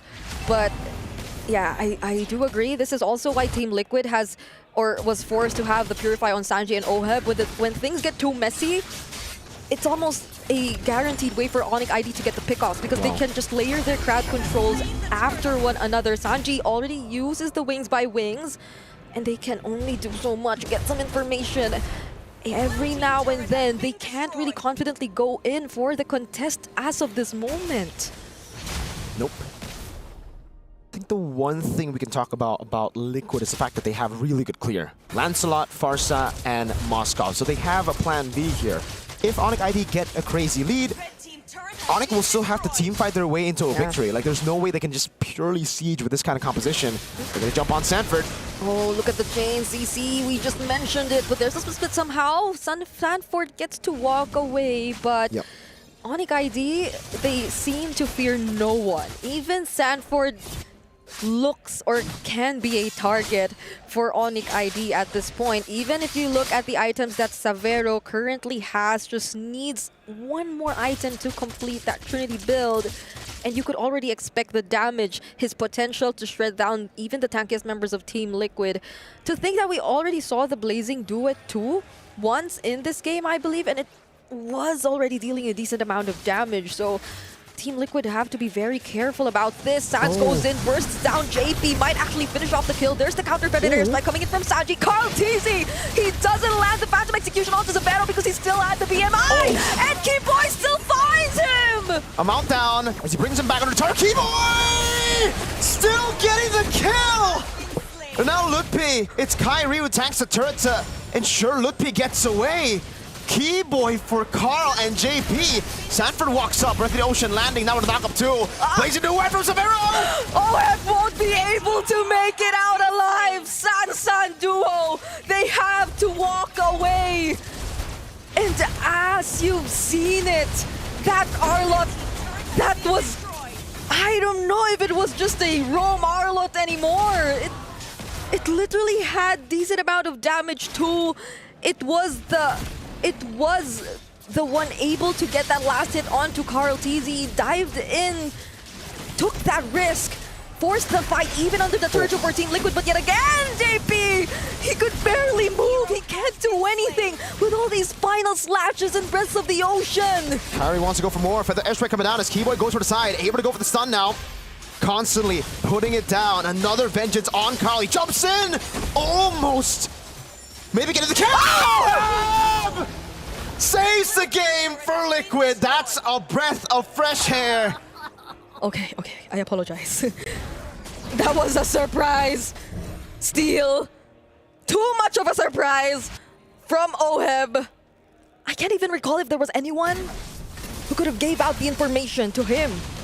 But it was such a well-timed spear of destruction, allowing Team Liquid to still stay in the game, although they somehow still are, no matter what you say, but it clearly has been under control for Onyx ID. Now they will attempt to take this in this mid lane turret, but there are too much members from Onyx ID trying to keep it together. And all the while this was happening, Mirko, I did not notice how well managed the bottom lane was for Team Liquid.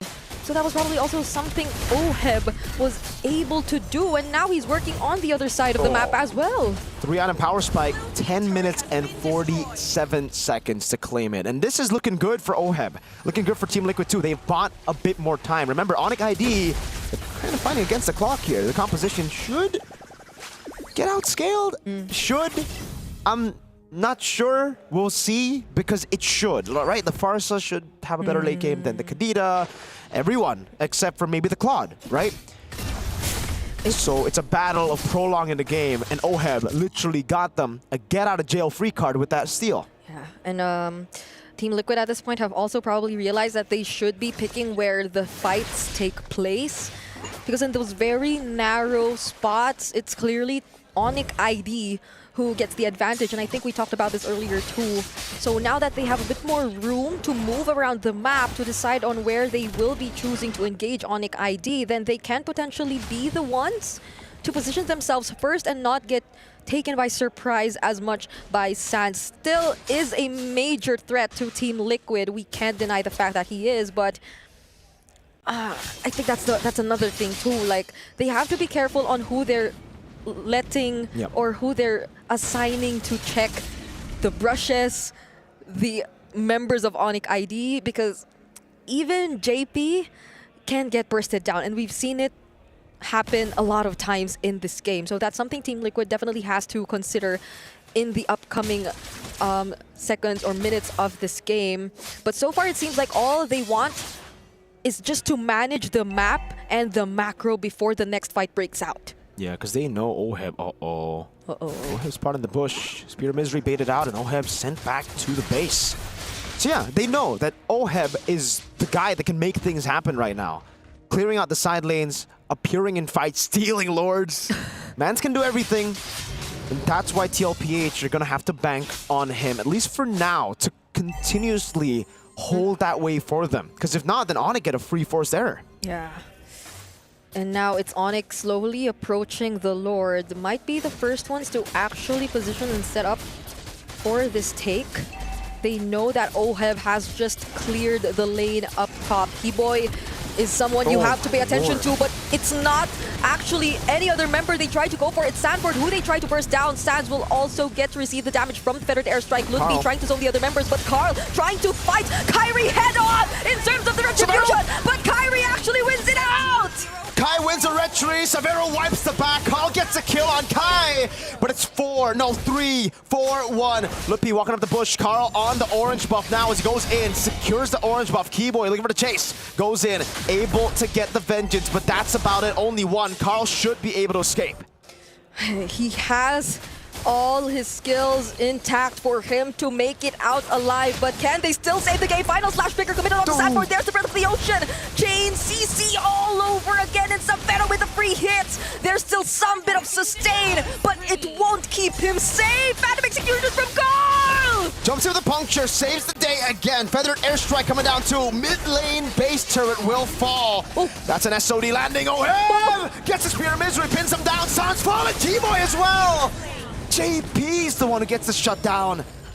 OHEB didn't get a kill, but TL get 2. Okay, so after that, Team Liquid have somehow still showed some signs of life. They're definitely fighting for this. They want to go for the turrets. 2 members. They see and feel the damage coming in from Saji and Carl TZ as well. He finds Lupi, and now it's Savero. He's after! Carl TZ! What are you made of? 7 seconds on Sans. Carl jumps in the base. We saw a comeback in game number 1. We see the GOAT shine in game number 2.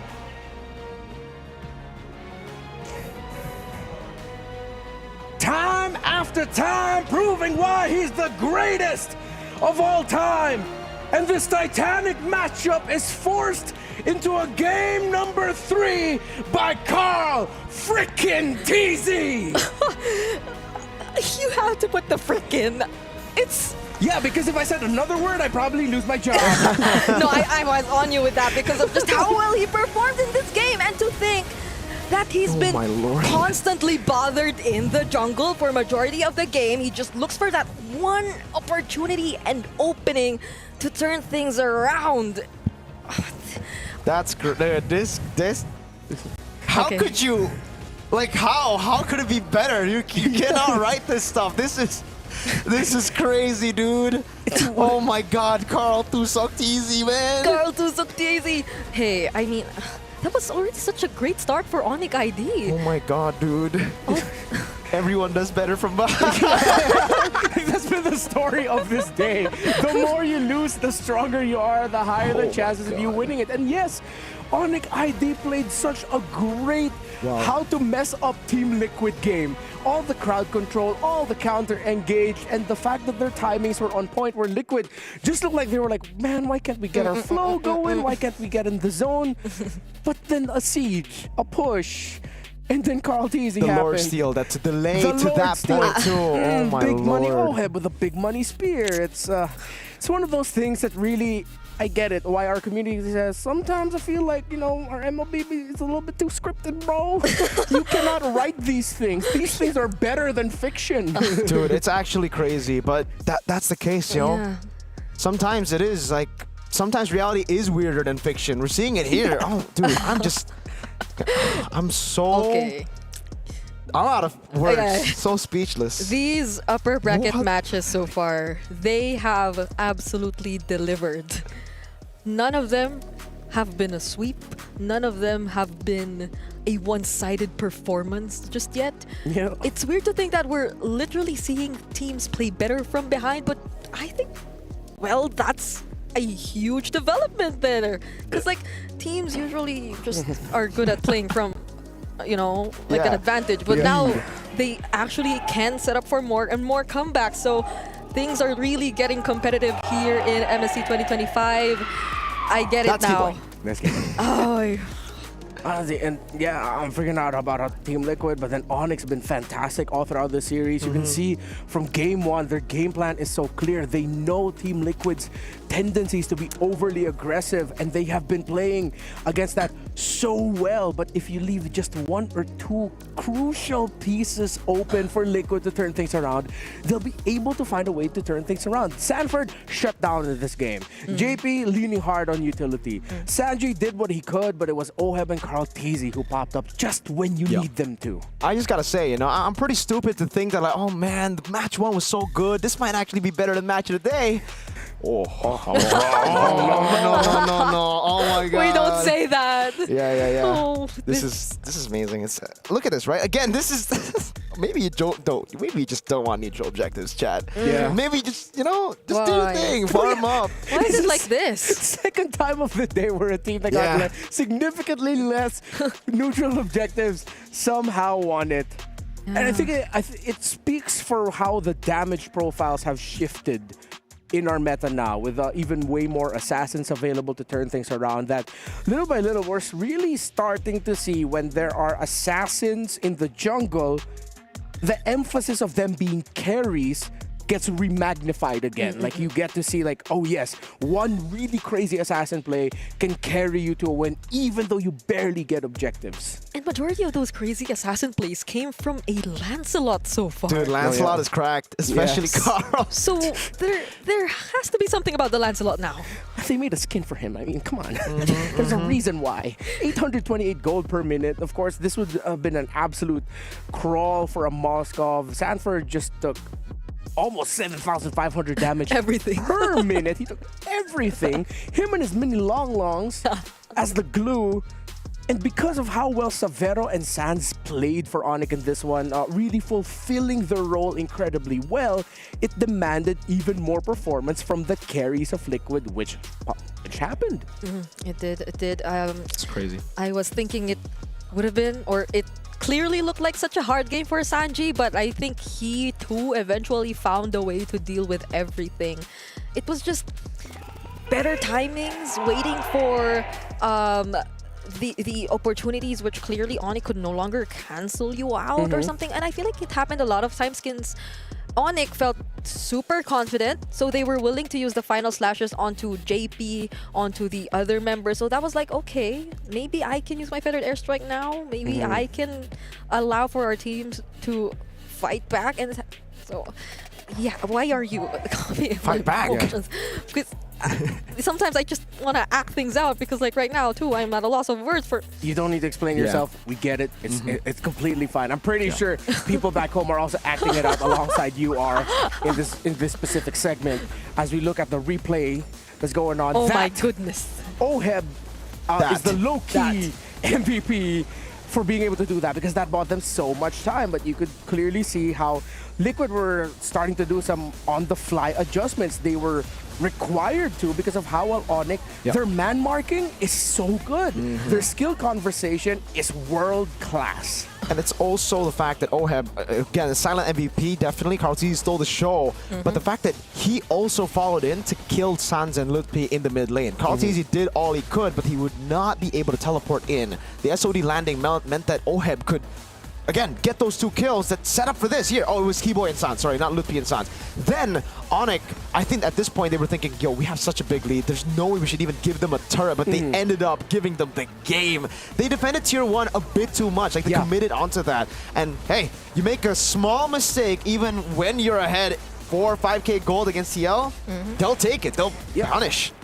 Usually in scenarios like that, you want to defend a little bit closer to tier 2. Yes. Because you're waiting for them to overcommit instead. But Onyx, I feel like that was them heating up a little bit. That was a little bit of overheat in the defensive mindset of like, you know, we're in the lead. I think we can handle this. Bam, they all just stood together and got taken out.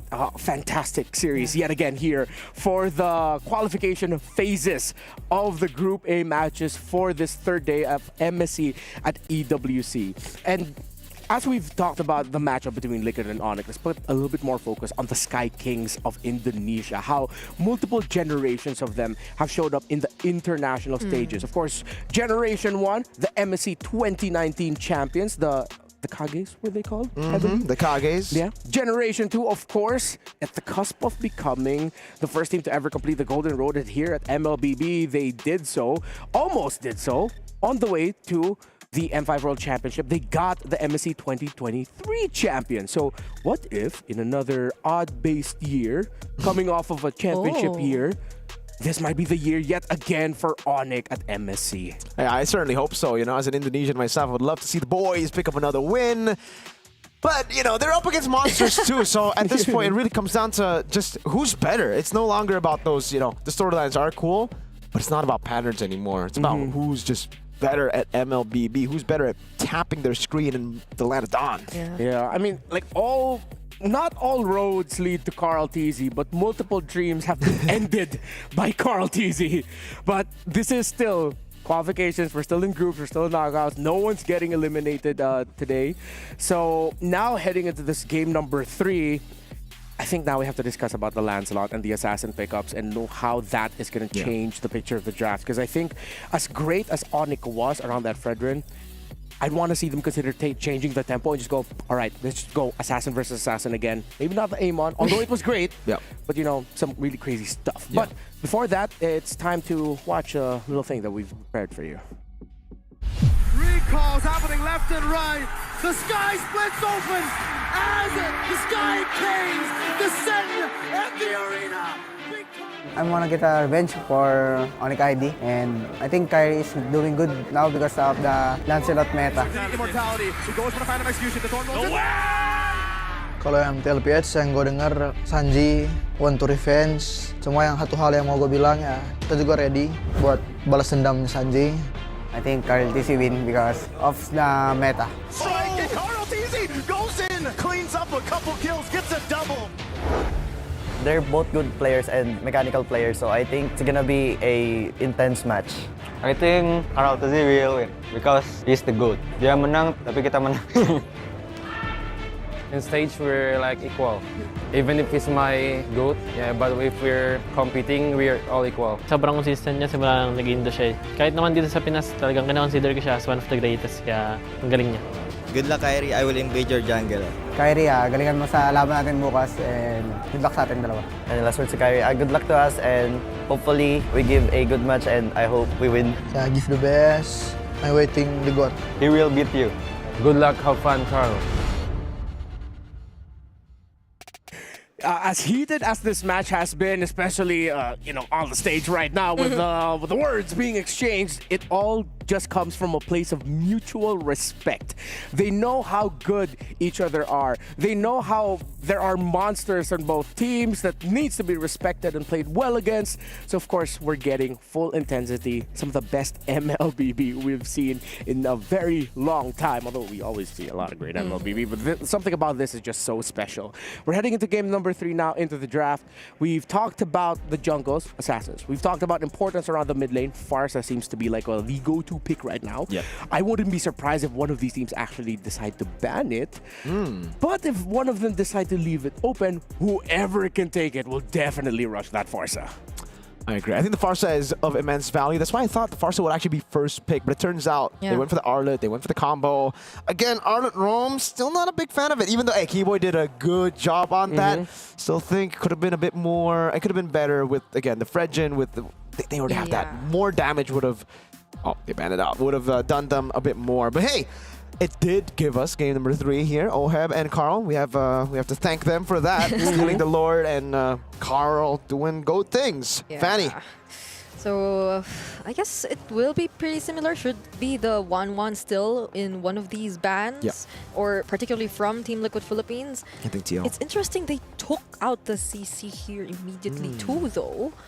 So I'm guessing we'll have to look at the other heroes which haven't been as open. The game 1 had the YSS. That might be another one too. But Oni can ban it out here. Regardless, there are still so many picks that are still open. But Hisunshin, Kalea, I'm looking at those two for Team Liquid. I'm looking at Team Liquid to maybe take a page out of Mythic Seal's book. Just rush a Lancelot if it's open for Carl, man. Just pick it up. I think the Lancelot is a very hot commodity, maybe the hottest commodity now, especially when the Arlet's banned out. There's no combo. Maybe even up against the Pharsa, I'll take Lancelot over Pharsa.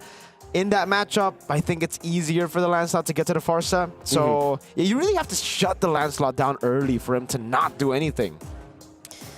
Will they actually go for that this time, though? I feel like we'll need a bit more time to set things up.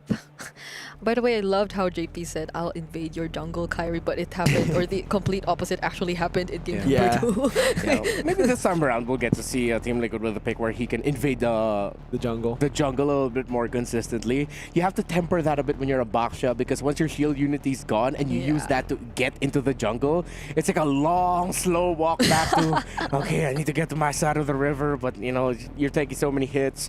Let's see if it's going to change things up, because there's 2 games in a row now we've seen JP on a Baksha. Actually. Really? Maybe 3 games in a row. Maybe he'll pull a Ken and... pull a Ken. Yeah, pull a Ken. Pick same hero all 3 games. Yeah, but you could also see how much utility the Revitalize brings to the table for the team. How much time it can buy, especially considering that they were up against a lineup that had a lot of burst and ultimates, that if you aren't able to get your target down quickly enough, a Revitalize would be great for it. Again, we're just making sure our teams and players are set up for the best possible condition.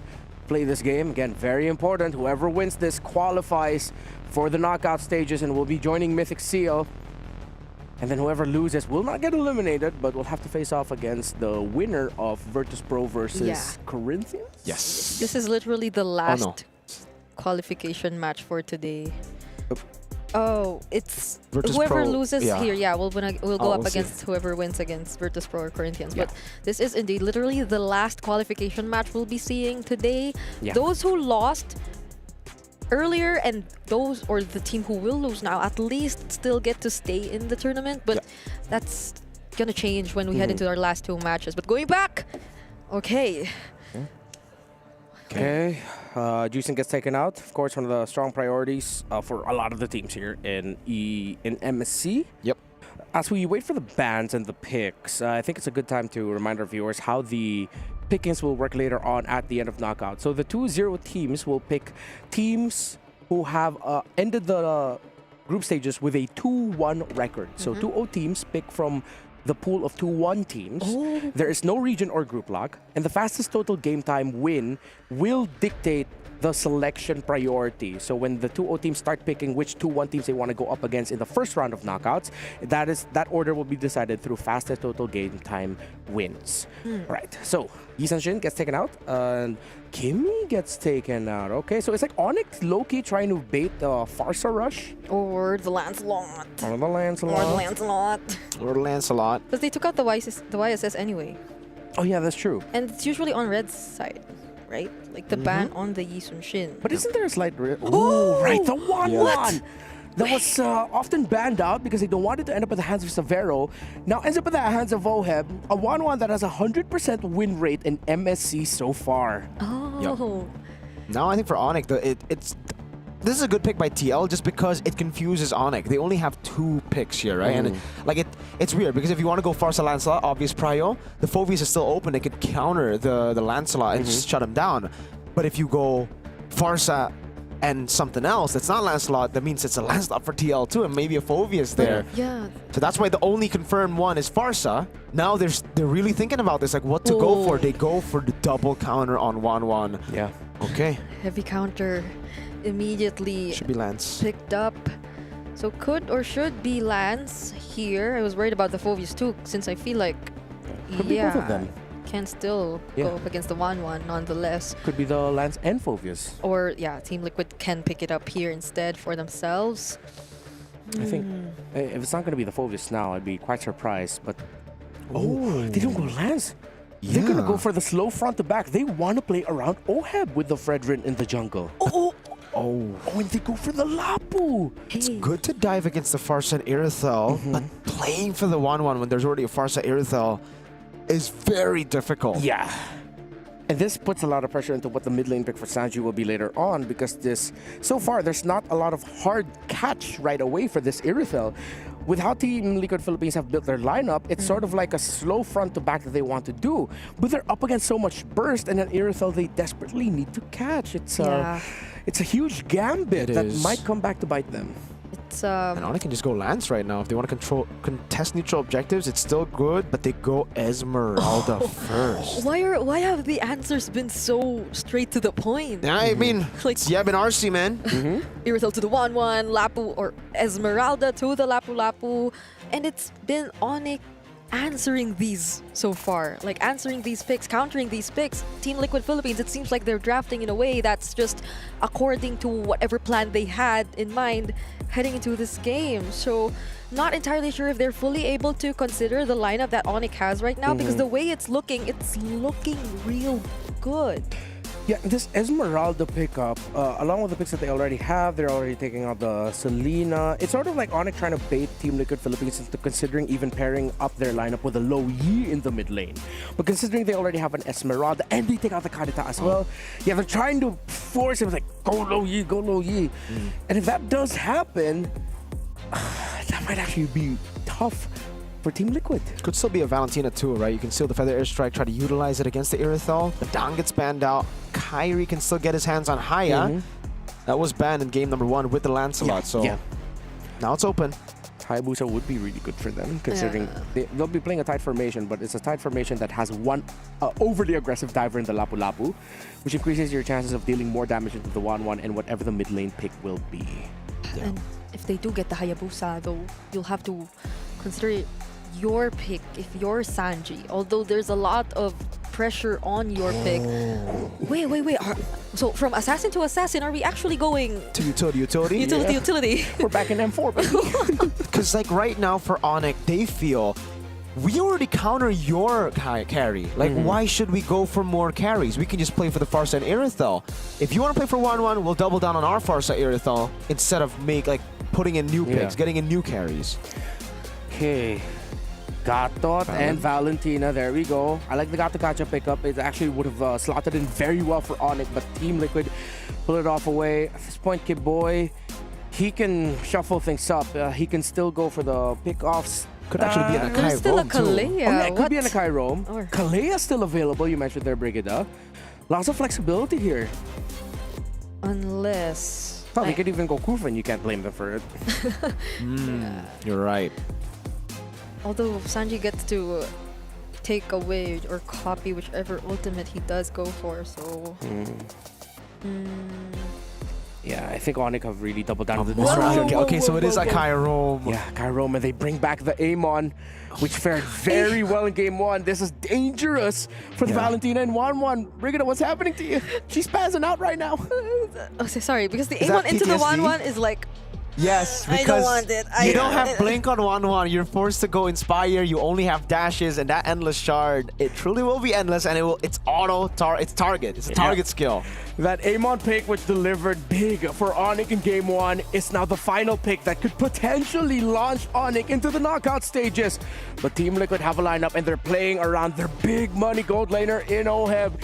I'm just excited to witness this Titanic. Game number 3, it's Liquid and Onyx. We're at the climax point of the match of the day, ladies and gentlemen, here at MSC 2025 at the Esports World Cup. The GOAT brought us to a game 3. Can he bring his team to the knockout stages, or will Onyx be able to prevail here? One last time, welcome to the Land of Dawn for the final game of the series of the match of the day, the classic fated matchup of Onyx versus TL. It has been such a roller coaster ride for the entire series. And I bet we're all looking forward to see how it ends here and who gets to qualify following Mythic Seals in the knockouts stage. Yet again, we're surprised by the sudden Akai Roam coming in from Keyboy, but you see the idea again, you see the intention, it makes sense up against Team Liquid, who again, we've previously mentioned in the draft, clearly want to play around Oheb on this 1-1. And as you can see, he definitely has no other way to go than Inspire. So hopefully he gets to keep himself safe, because for sure the Amon in the later portions of the game is going to be a huge problem. But in as early as now, actually, I think the bigger problems are the laning matchups. Yeah, Esmeralda just dominating the Lapu Lapu. Lippy up against Sanford.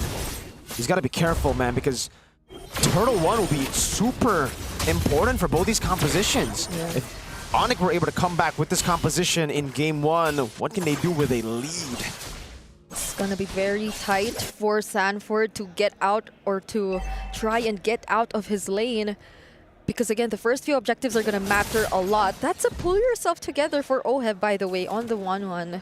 So we're seeing the need for the Inspire to be available often for him. It's clearly an escape mechanism, but also a way for him to survive, because you amplify your lifesteal once you get hold of your Inspire. This is going to be an immediate burst on the Turtle though for Team Liquid. So Onyx ID, maybe they feel like they don't need to do much just yet. It's a clear advantage for them lineup-wise anyway, and even wherever you look at the map.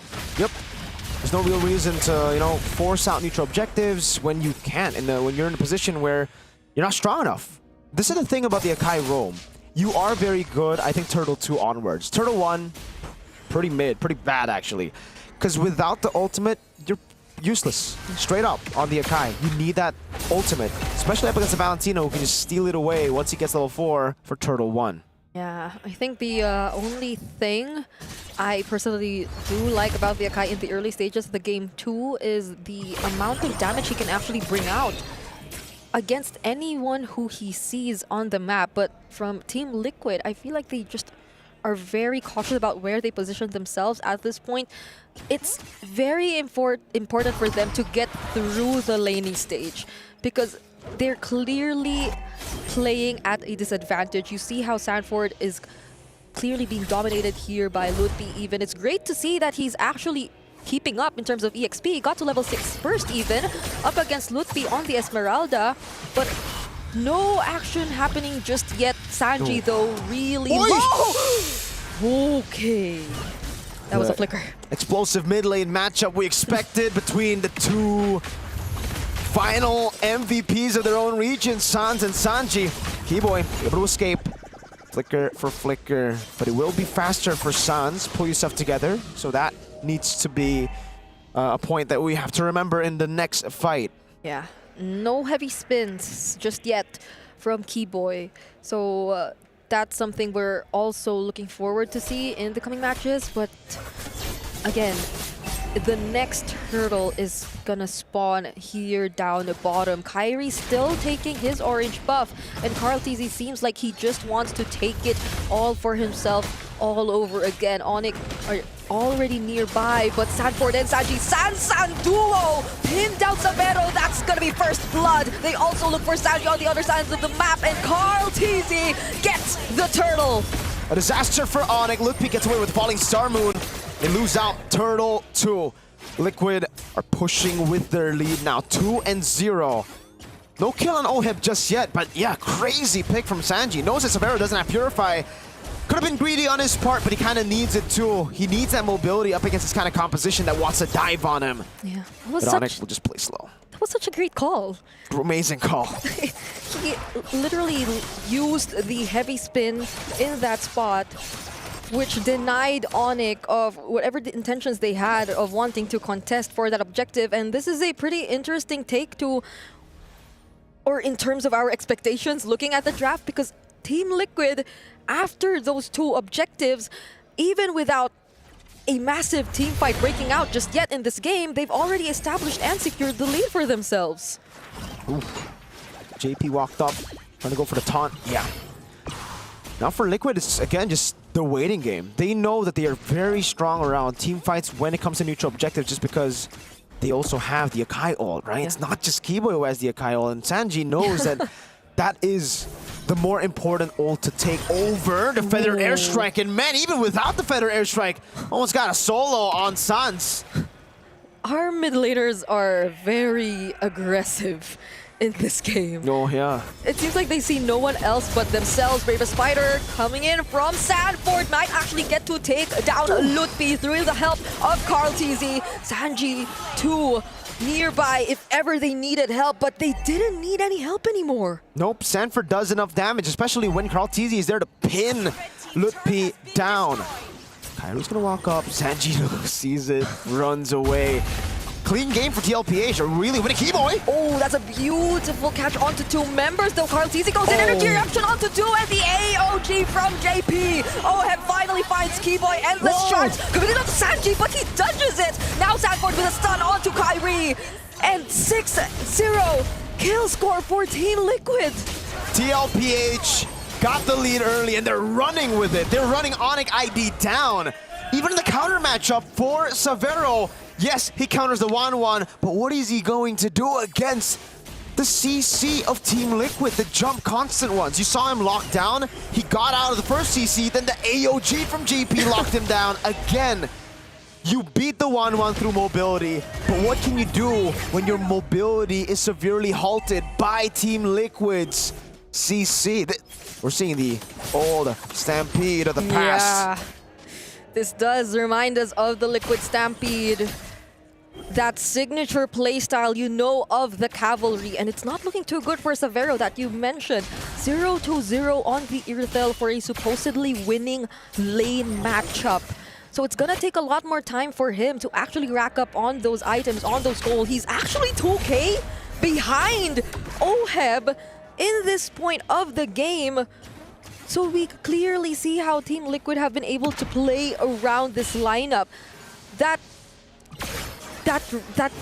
sprint was also used a couple of times, but not even the sprint was enough to keep him safe. No, oh, another heavy spin coming in from Keyboy might actually get the kill onto JP, and on the other hand, Sanji, they actually find Lutpi. There's the crossbow of Tang, however, and Keyboy too. Wait! He will find himself taken down by Oheb. Was actually pretty dangerous there. Kai walks back up now. TL with a massive win again. Ooh. Dude, it's almost like he sees Kai and he's like, no. Walks up, gets a stun. It's like an automatic trigger on the bravest fighter. Sanji though does just another airstrike, but there's a flicker from Sans. Oh my lord. Oh We're my seeing God. so many battles across the board. This is a 6,000 gold lead for TL, but Onyx are somehow still fighting back, making it close sometimes. Oheb again. But he went for the crossbow tank, was close. The crossbow. He's alone, he's alone. Got it just in time there. But Carl's just 2-tag. He can do whatever he wants. He doesn't right care. Now. He can do gold things. He can do gold things. He can use the energy eruption on any target he sees. And Onyx ID, They have to scale. they have to scale. They're a bit hesitant at this point, but it's understandable as to why. Here we go. Amon's appearance at MSC. Amon currently posts a 71% win rate in 7 games throughout MSC history. Two of those what? We're from Kyrie. We're from Kai. And All a right. 100% win rate. Well, that could be the end of the 100% win rate for Kai as TL secure the Lord. First Lord of the game over to TL. So far, all the objectives going to TL. There's something going on between these mid laners. Oh, we know there's something going on. They've had something going on since M4. It's been a long time rivalry between these two. Sanji on this Valentina, he finds Sans the first time, and whenever Sans has his eyes set on Sanji, he burns the fettered airstrike. Even the flicker at times, he willingly does all that, because I do feel like Sanji too has been a very important factor in the game, in the way they're able to carry out their team fights despite that disadvantage we've been talking about in terms of the draft. Because whatever Sanji does, it's always the heavy spin that turns things around for Team Liquid. It's always that counter engage coming in from them that somehow wins them the fight, but the holy shields are about to go down. And it will go down to the bottom lane, defending from the Lord. Now in the mid lane, TL capitalizing on that, pushing it in. Onyx doing a good job at holding the way from hitting the holy shield. And comes back to TL again, playing things super slow. Look at the goal difference by SNB, 8.5k for TL. So really no unnecessary risks needed for TL. They can just constantly dive in. Sanford, Bravest Fighter! Oh, is this going to be a successful attempt? Actually just goes away and tries to disengage, but Carl Teasy, he does seem like he actually wants more. And that's the thing. Team Liquid, now that they're in this position, they cannot afford to make any mistakes similar to the previous games, similar to what they've been doing in MPL Philippines Season 15. And speaking of that, they find it along to Lumpy! Huh? Where did Lumpy go? Team Liquid! They snatched him. They put him in his pocket. Where did he go? Dude, that's the tankiest dude on the team, right? That's Esmeralda, right? But the Esmeralda. Okay, I guess Keyboy's tankier, but on a 0-3. 0-3, yeah. Oh. Okay. On a 0-3, and the matchup was against a Lapu-Lapu. So this should have been an okay situation for Loot B, but the manner in which Team Liquid just carried it out through pure macro decision-making in the early stages of the game. This is really impressive from the Cavalry. Incredibly impressive. And for Team Liquid, they also have learned from Game 1. It was a bit too scrappy despite the lead, so they toned it down. We know TL are a very aggressive team, yes. But like they said in the interview, what they really shine most with is early game aggression into macro plays, utilizing that lead to just win it out simple. So here, Team Liquid are doing exactly that. They are en route to closing this game, and the only shot that Onyx have at coming back with a 10,000 gold lead on Team Liquid really would just be on a Liquid mistake. I cannot see Onyx even forcing out big plays anymore. It's a passive roam pick on Keyboy. And not much engage on XP. Sanford! Oh, goes for Savero, forces the heavy crossbow, but the stun lands onto Lutfi still. This time around, though, they won't be able to burst him down like a while ago. So Onyx ID will still have all 5 members for this upcoming defense. Here we go. 11,000 gold lead building up. Liquid Stampede running wild on Onyx ID here. Sanji's feeling it, walks up the face, dashes forward, splashes Onyx with damage. And the Lord is still coming in. TL, let's see what wave, how they decide to tackle this siege. What kind of wave manipulation do they end up doing? Is it just going to be the 3-wave? No. I think it's a hold on bot. Yeah, it's a slow push on bot as they push in mid and top first. Let's see how this works out. Yeah, they're gonna sync up the waves, and they all have their utilities and battle spells intact. So Onyx ID will have to be very particular in how they defend this. But Kyrie, he might have put himself in a very difficult spot. Gets taken down by Sanford, and there goes the AOG from JP. There's a flicker from Keyboy. Somehow keeps himself alive, but not even the damage from Severo is enough. Sanford, too good at video games. Gets it down, Carl. Oh, will they still actually try to fight this? Because even right under the base, the cavalry won't let up. And this might just be it, as Team Liquid secured the win! The Liquid Stampede is back! Liquid with a win, a reverse sweep up against their bitter rivals. First game with a comeback, second game, another comeback, but for the side of Liquid, all smiles for the cavalry here.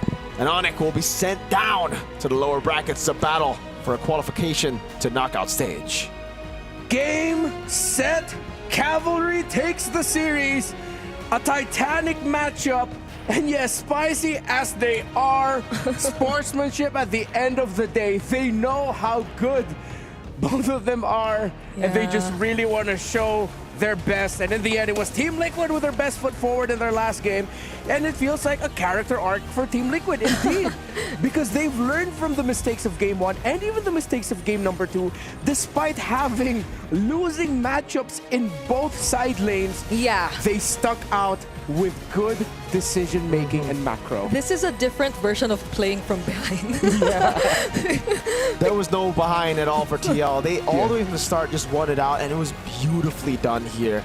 It really gives us a glimpse of the M4 Echo form, right? Like the Liquid Stampede, it just stomped from the early game towards the end. And dude, Sanford on Lapu, oh my, come on, bro. Did you see that? Like Kai was walking up trying to be like, yo, what's up, man? 4v1. Nah. Sanford with the bravest fighter. Yeah, and that was a Lapu-Lapu that was struggling against an Esmeralda. But everything changed when Onyx ID decided to pull the trigger on a 5-man rotation to the middle of the map, to the objective, and then they were punished. Before we continue talking about it, we have Eterna with Carl Teasy, the young GOAT, on stage. Thank you, casters. We're here with the young GOAT. Congratulations being the second team to secure knockouts. Carl, how does it feel right now, or is this something normal for you? It still feels normal, but it's Onyx, so I feel really good. You feel really good. I mean, we were hearing it, right? A lot of battle cries, a lot of shouts, even from game number 1. What was going on there? We just made a little mistake on the game 1, and we bounced back. Okay, so a little mistake in game number 1, bounce back. Was the Amon a surprise pick for you, or did you see that coming? Yeah, it's a surprise pick, but it gave us a really hard time, so I might consider trying it, maybe. Ooh, a Mon pick for Carl Teasy. I guess we're waiting here. Now, a lot of people have started making comparisons. Kyrie versus Carl Teasy. And now the big debate is the face of MLBB. So with this win, does this make you, Carl Teasy, the face of MLBB now? I think not yet, but I want to be the face of MLBB. Maybe winning MSC. Winning MSC to complete the cabinet? Yeah. Okay, it looks like you're on the way, already securing the knockouts. So how were you able to bounce back from game number 1 to game number 2? Because, I mean, looking at the players earlier on, I think Oheb was feeling a little bit down too. On game 1, he made a mistake on the Lord, but his game 2 Moskov, the spear, really made us bounce back and give us energy and hype because of his steal. Oh, is that why you guys were screaming? Yeah. Because of his steal, that was really crucial. Crucial steal. Is it true that he's not feeling well? He's saying he's not breathing well, but I don't know why. Ever since we came to Riyadh. Maybe because of the weather. Okay, get well soon, Oheb. And I bet he's really happy celebrating right now. So at this point, Onyx could possibly go 2-1. And the cool thing about MSC this year is, since you move forward, you guys get to pick who you are going up against. Is Onyx a possible pick that you might want to go for again? It's one of the picks, but I want to fight other stronger team. Stronger teams. Who are we talking about here? I think Onyx PH, and SRG. Also RQ. RRQ. What about Aurora? What do you think about Aurora Turkey right now? Because they made a huge upset yesterday. Yeah, also them. I don't want to fight them because they're so annoying to play against. Okay. All right. They're annoying to go up against. So once again, congratulations, the young GOAT. We're going to throw it over back to our casters and good luck in the knockouts. Thank you. Get well soon, Oheb, and congratulations yet again for Team Liquid. Again, this wasn't an easy match for the majority of the first 5 minutes laning phase, but then continuing our conversation earlier when Onyx ID decided to go for the 5-man rotation to the center, to the objective, and they did not get that win, facilitated by some really great play by Sanji, JP, and Carl TZ especially making the most out of the taunts. Well, that's when the stampede began. This was such a Liquid Stampede style of playing the game, and to think this was even with the lineup that they had, which again we kept emphasizing wasn't really that advantageous even on the side lanes itself. So clearly maybe we can answer the question now if it is their meta or not. Yeah.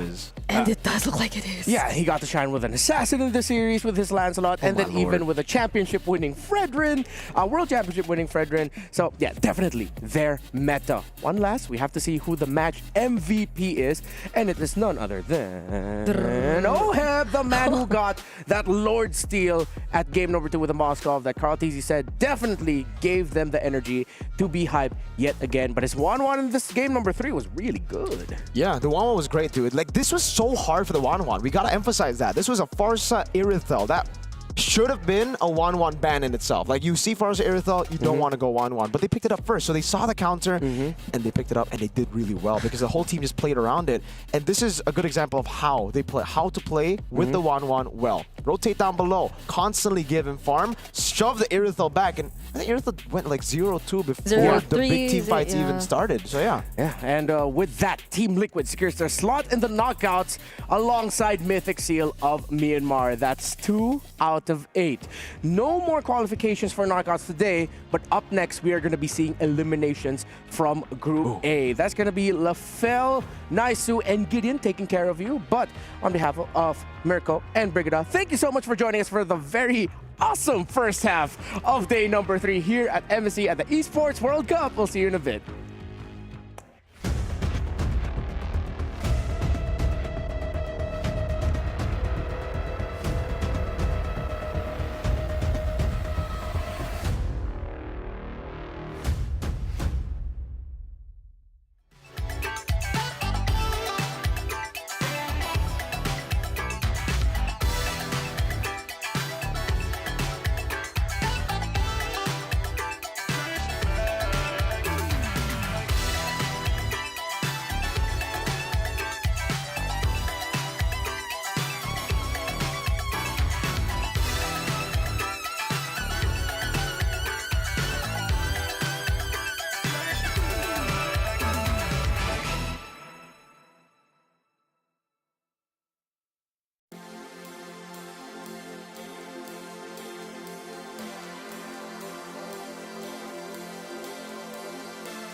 This land is calling.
Lancelot is stupid good. Really giving me that Bruno M6 vibes. Now, we are excited to see the two teams moving over to the knockout stage. But now, it's elimination. Welcome to MSC here at the Esports World Cup. My name is Afel. Alongside with me is Gideon as well as Naisu to bring you guys the two other games for today. How are you feeling, Gideon? Honestly, I'm a little nervous here. You know, at least for the first shift of Talons, they got to see, you know, high-quality games, but now the pressure is on. These teams are backed into a corner, and they have to win to move on. I know the three of us were glued to our screens. With the first match even, and then of course the second match. But yeah, now I feel like everybody is, because especially this is now, like you mentioned, Lafel, this is elimination time. Can we just talk about the second one? Or the first? What's It's easy to say, or it's an option. Let's talk about the matchup right now. CFU going up against Ultra Legends. Now, here's the thing. CFU, at least they got a win under their belt. Ultra Legends, right now, not really looking all that great so far. But again, they had at least one day to really prepare, to see how the meta is shaping up, to see what kind of draft that they really want to bring against CFU. I mean, I'm hoping that they're bringing something else to the table, right? As they come into our arena, I'm hoping they're feeling confident. And based on their faces, they look like, hey, we are ready to play. We are ready to play as 5 because their early game is one of their strongest points. But then when you look on the opposite end, CFU, definitely one of those teams that you have to keep your eyes out upon. Hopefully they don't overheat today. I think, you know, going back to what we saw from Ultra Legends as we built up their story back on the first day, you know, it was great to go ahead and see what their journey, I mean, what they've been through and everything else ahead of them. But again, I think the work is going to be cut out for them because their opponents, CFU Gaming, had although they lost, like, they had a really good showing. Really good show, yeah. I kind of feel like Ultra Legends are one of those teams that actually perform better under pressure because, again, looking at their run in MPL MENA is like, they came out of nowhere, right? And I kind of feel like maybe because of that, they were able to surprise everyone. Now, I kind of feel like here in the MSC Esports World Cup, everyone should see everyone as the best that the world has to offer. So I don't think CFU is going to take it easy going up against them. Absolutely. When looking at their local leagues, Team Falcons were looking at Ultra Legends like, who are these 5 randoms that got together and smashed them in the grand finals? And they continuously show that they have the mechanics, they've got some chemistry, but I think their biggest weak point is once they start transitioning into the mid to late games, they're not 100% sure how to close out these games. I see that struggle happening with a lot of the games so far up to this point is like how are teams not only drafting, but also the transition from their early game, if they have a lead or not. But then there's always those surprise factors too. And I feel like Ultra Legends are a team that can do that and maybe showcase it here, is where you have this like surprise effect or maybe a surprise defense where they somehow turn things around. But that's the thing, like, do we want a surprise or do we want same old, right? Because in terms of pocket meta here in the MSC, I kind of feel like even the rank meta doesn't really apply here because the level of skill is much different. So I really wonder if Ultra Legends, is it better for them to go for a surprise that CFU just don't see coming, or just pick the really good heroes that has been proven to be super strong here at the MSC? I think they have to follow their own profiling, right? As mentioned before, Ultra Legends really good in the earlier stages of the game, but they commit a lot to it, right? Having 5-man rotations coming in for the very first turtle even sometimes. So I think if they lean into that strategy a little bit more, really play for early to mid, then we can actually see whether or not they can close out these games. Because when you're up against a team like CFU, these guys, they have clearly shown that they can play at every stage of the game. I can't forget game 1 of theirs, you know, against Sonic Indonesia to open up the MSC here. And I think a lot of people were really surprised at that. But again, you got to remember that these guys from CFU Gaming have a ton of experience over the years that they've played. They've showcased it in a lot of their strategy, the way they like to draft. Even I feel like they have a lot of the cases where it's like their early and mid game is really good. And they're the team that I want to see here, at least like if they're falling behind or however they approach the late game is what I'm going to be looking out for. Because again, even with Boxy back here, I think Boxy has been a great position to bring him back into the roam. It allows, you know, this combination, especially of their mid lane trio, to work really well as we see the lineup here. And I think that's the thing is for CFU is just to make sure they have all the boxes checked from early to the late game. I mean, right now in the current metagame, I think the biggest pivotal points are EXP laners who can kind of set, because Arla has been like that high priority people have been thinking of whether or not this is the hero to go to, and they've kind of supplemented that strategy with their comp. But I don't know about you, because sometimes Arlets are like, hey, we whiff that ult, it's pretty short, but we get punished really hard for it, and Wadu is kind of like in that position of like, hey, I can make it happen, assuming I hit the ability. Yeah, high risk, high reward. Heck, I still remember Wadu on that Phoveus looking pretty good. Yeah. I don't think he's gonna get it though. And for you guys at home, the MSC pass is still on. It's 20% off, so make sure you guys grab it now because you guys want that MSC points. And with those points, you guys can get yourself skins, including the previous MSC Atlas skins. So make sure you guys go on there. Hey, there you go. He's got it. He's got it. You know what? Love this guy. Speaking of love, CFU. Love-hate relationship even for me, because looking at Ultra Legends going for Ultra Legends CFU, whoever wins this one is going up against SRG, and that makes me nervous. Yeah. That personally makes me nervous. Isn't that a shared sentiment then? I mean, well, kind of depends on who you expect to go to the next stage, right? I mean, LaFell, CFU is the favorites. I gotta say it. But so they might lose. They might. Yeah. Ooh. CFU should win, right? I'm not sure how the curse works this time around. Yeah, I don't know how it works with you guys here. Don't think too Again, much. I'm neutral. Like I don't have a curse. Don't overthink. Like that's what I tell myself. Don't think and just say, and regret it later. I do think that, you know, Ultra Legends might actually have a chance here. Let's see whether or not, you know, see if you actually underestimate something. Cambodia has been known to kind of take all of their games seriously, no matter the power level. They've been pretty consistent at that. I think either way, I don't know, maybe this is going to be the trend for the day. If this goes 3 games, we're doing a 3-game all day. Hey, and another trend is that the harder you lose, the bigger that comeback is going to be. Personally, I just want to see if the Lancelot is going to get any kind of focus. Because just ban it. Just I personally feel like this might be a hot take, but yeah, I don't know. Lancelot, maybe just a bit too much. Yeah, I think he's a little too good considering the level of execution we've seen from these players are already at a pretty high standard. Now it's really coming down to the nitty-gritty. As you mentioned, 2 items already, he's able to do so much. The true damage really making tanks like, oh, I guess he can just kill my backline in 2 hits. And in case if you guys don't know, that is our current hot take here presented by Al Habib Medical Group, is that it's not Lancelot, it's Lance too much. Because what kind of hero like everything. for the past 10 minutes, and with one Thorn Rose getting basically a wipeout.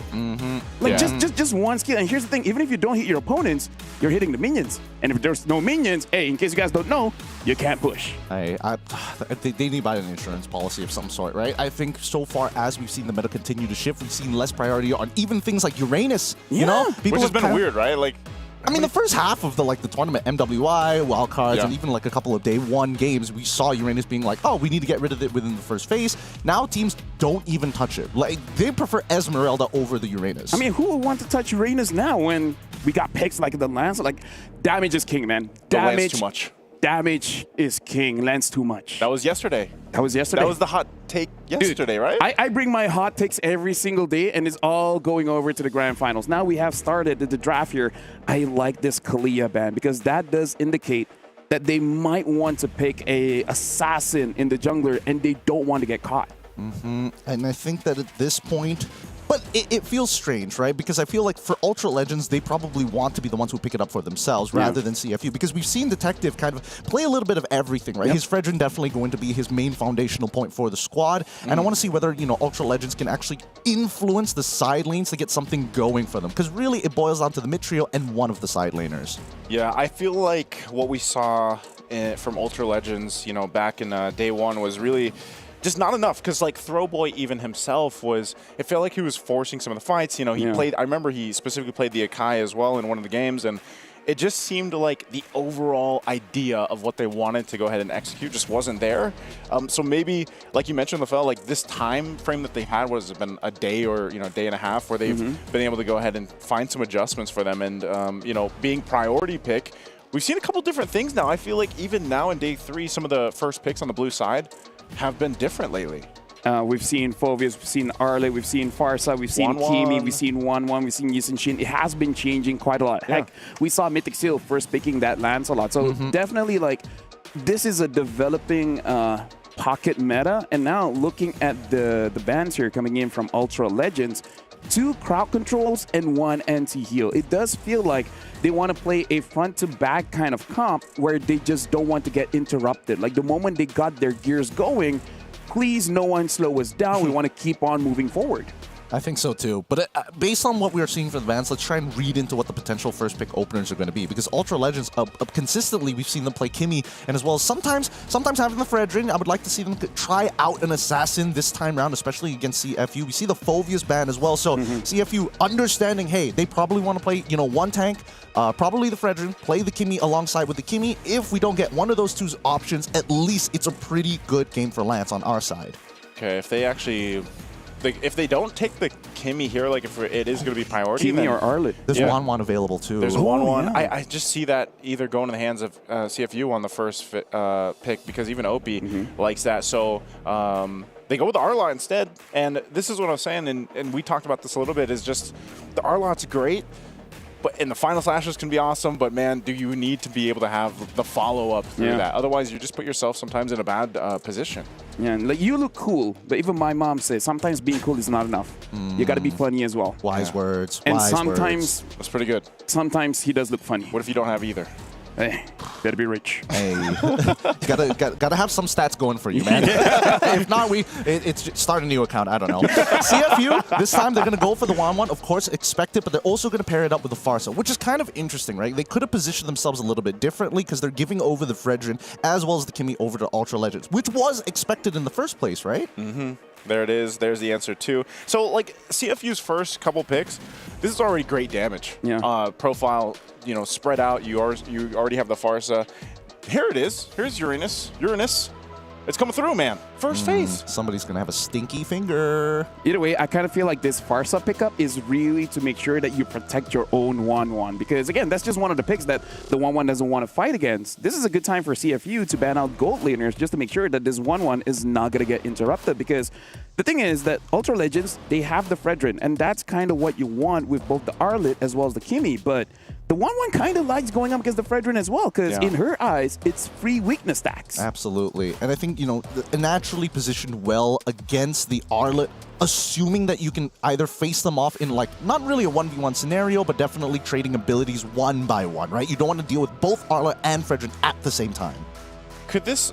Do you guys think this is just going to be jungle Uranus? There is a chance. There is the flexibility of that, right? Like Yeah. if it is, like, because then what if that's a new thing, Fredrin Uranus? Like could you call him utility? Like No, he doesn't really.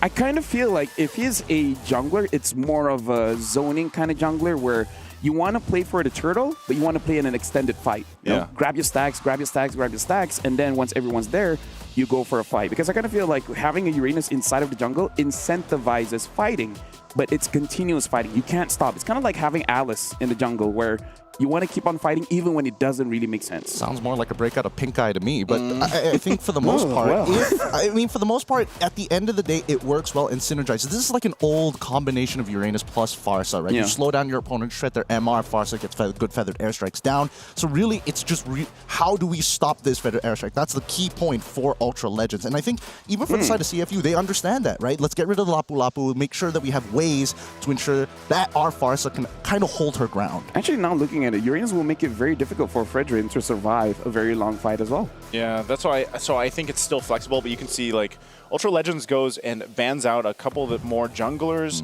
The Cho is going to be picked up here for the roam. Really good, really good. I like this a lot. Because with the Cho, not only do you kind of force Ultra Legends to show their entire hand without giving a free EXP, you're still, again, there's still a good amount of junglers available. Worst comes to worst, you still get the Hayabusa, and that works in your favor. Ling also kind of works decently well. Oh man, Ultra Legends are prepared for it. Moskov gets locked in. Let's see, are they going to get another support? Are they just going to sacrifice the Arlen and say, hey, you got to figure it out in the EXP? Just hold it down, basically. I think they would, but they go with the Esmeralda, so okay, they pick up the Esmeralda. If this is going to be the Uranus in the XP lane, then that's the classic matchup that we've seen in many years. So will this last pick for CFU will actually tell us where that's going to be ending up going? I wouldn't mind having a CC here, honestly. Yeah. Right, CC good against the Esme, good against the Arlet, good against the Fredrin. There's a lot of matchups here that the CC does well. Just put Uranus inside of the jungle. Because if Uranus is in EXP, what do they want? Oh, we haven't seen this in a while. Yeah, this is... I was thinking about, like, where else are they going to get sources of damage unless they wanted to throw Cho into the EXP, but I think Lucas is pretty well positioned here as well. It does very well in the 1v1, whether it be Arla or even into the Esmeralda. Later in the game, he's going to start falling off, but having access to Flicker is huge to kind of rip the front line and back line into half. Well, Gideon as well as Naisu. This is what I like about MSC this year, is the fact that we have a developing meta based on everyone's region, because I don't know what the number is, but I kind of feel like our unique hero picks are definitely up there. So good luck for you guys to cast this one. And remember, this is an elimination match. Well, thank you, LaFell. This match is going to be really difficult to see whether or not these teams have what it takes to go far, because the way that I'm looking at it, it all boils down to, can you land more ults than your opponent? That's the bottom line. It is, man, and I can't wait to see this unfold, because like LaFell said, the meta has been evolving, and I think it's going to continue so as we jump into game number 1 here in this best of 3. Again, an elimination match. Will it be Ultra Legends getting the first blood or CFU Gaming? Let's find out here. Ultra Legends going to be on the blue side, facing off against CFU on the red side. Mina versus Cambodia for our first elimination match. And immediately, Dark Lord in trouble. Dark Lord, yeah, he's going to be fine. He did have to pop the Purify, though, too. Actually, on both sides across the map, a lot of early aggression. I guess this is what we can expect from both sides, but yeah, they're going to have to check that in. And also, I don't know, I guess I've asked this so much over in the Philippines on desk, but how do you feel about the Lucas in the jungle? I don't feel too great about it, I'm not going to lie. Mainly because you don't... The only reason why you want to have Lucas is so that when you are contesting neutral objectives, the CC immunity is always such a powerful tool, and he's great at creating space forcefully. There's nothing you can do to really stop that, which is great for OP's side, but now... Rice Cream, is he going to be okay? I think a one hit on this actually pops the Flicker, so good thing he does. No first blood drawn just yet. Gonna have to play this slow. Again, CFU committing a lot of battle spells very early on. They need to find some sort of trade back, because once level 4 starts rolling through for the side of CFU, Ultra Legends, I think they are the ones who have to take the first step back, right? Because Rice Cream, he doesn't have the Flicker, so there's no guarantee that they can cancel out the Feather Airstrike. I think he should be fine here. And he's gonna be fine then. That's what I like to see with the gold laners, man, right now, is a lot of that kind of 1v1 action, because they know that for the majority, you're not going to be joining the fights, unless, of course, you're a Moskov, which we've seen that quite a bit. You know, one Spear Destruction towards these objectives will get you there. So, meanwhile, the teams will go ahead and set up for the 4v4 on this. The level 4s are available. Boxy doesn't have the kick yet, but the Feathered Airstrike will come down. Boxy takes a little bit of hits. Wadu trying to zone them out, but it's already going to be the first blood for Rise Crim. Throwboy does fall, but Detective will get the turtle. And it looks like we're going to take a quick little break here, but looking at it, they trade kills across the board and then an objective for CFU. A little awkward to call the pause in that fight, but we'll see, because this might just be the first time we might actually use our rewind system. Finally, it's been years and we've been asking for it from Monton since forever.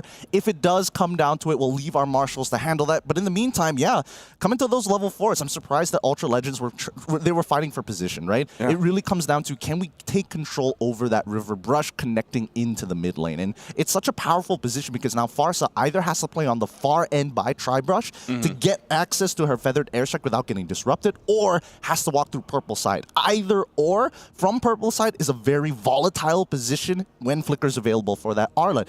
At the end of the day, Lucas still at level 4. I'm expecting him to be the one to secure this upcoming turtle, but again, big assumptions here. So, depending if we jump back into this game or not at the current time, like, he did secure it, I believe.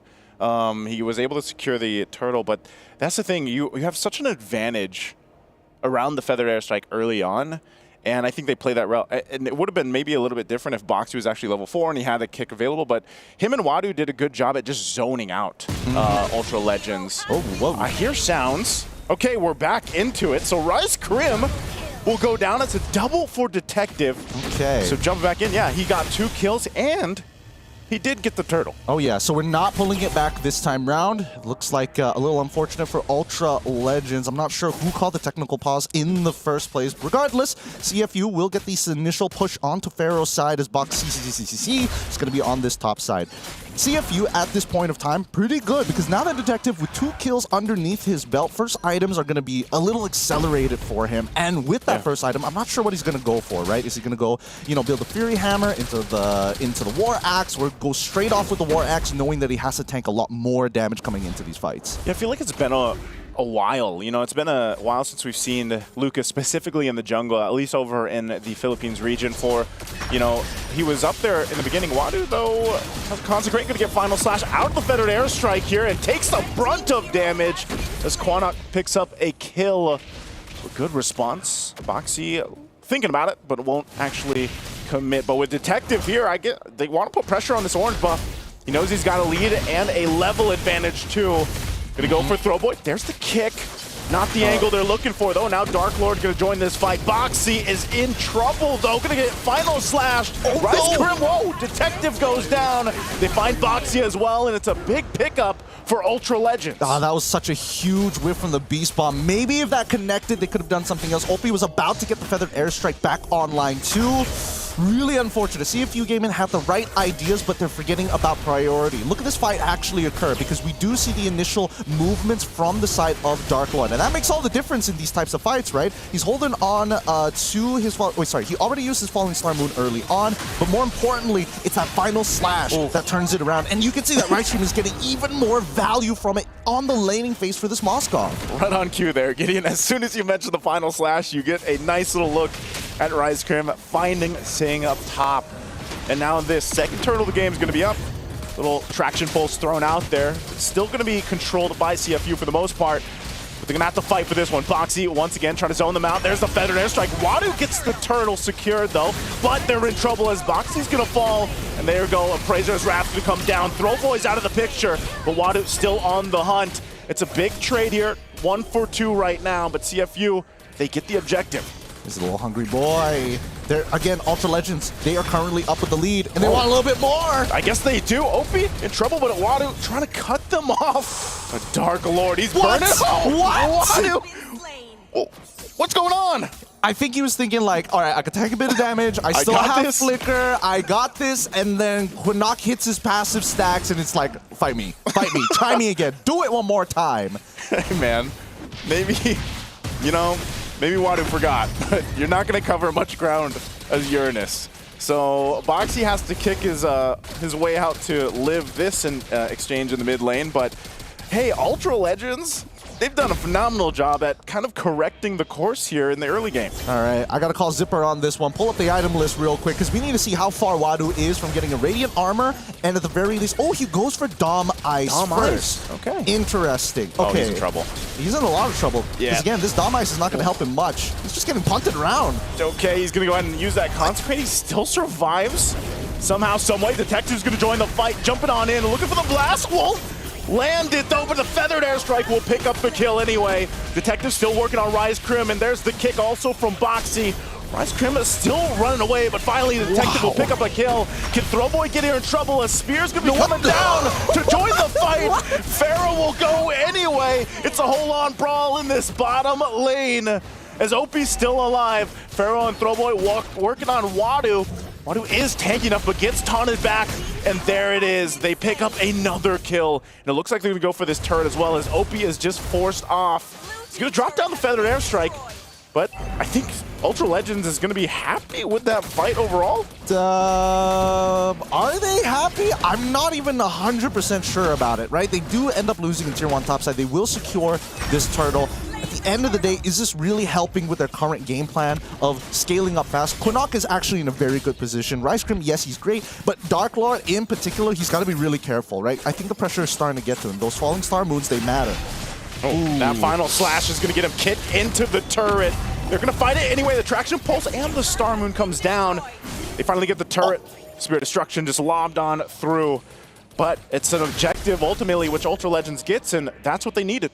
Yeah, because majority of the lead is going over to Dark Lord, but he's not the main carry for the squad, right? A lot of it really boils down to whether or not this Moskov can start scaling now rather than later. Wanwan has been a non-factor for a majority of these fights, only being eliminated once, and you can tell the gold lead isn't that far away between both of the gold laners, right? It's only the 100 to 200 difference so far, and Opie is comfortably scaling, right? He's already gotten his second item ready to go, and right now we really need to see Wadu start building into the Blade Armor as well as the Radiant Armor. He needs it so bad so he can start peeling Quinnock without fearing him.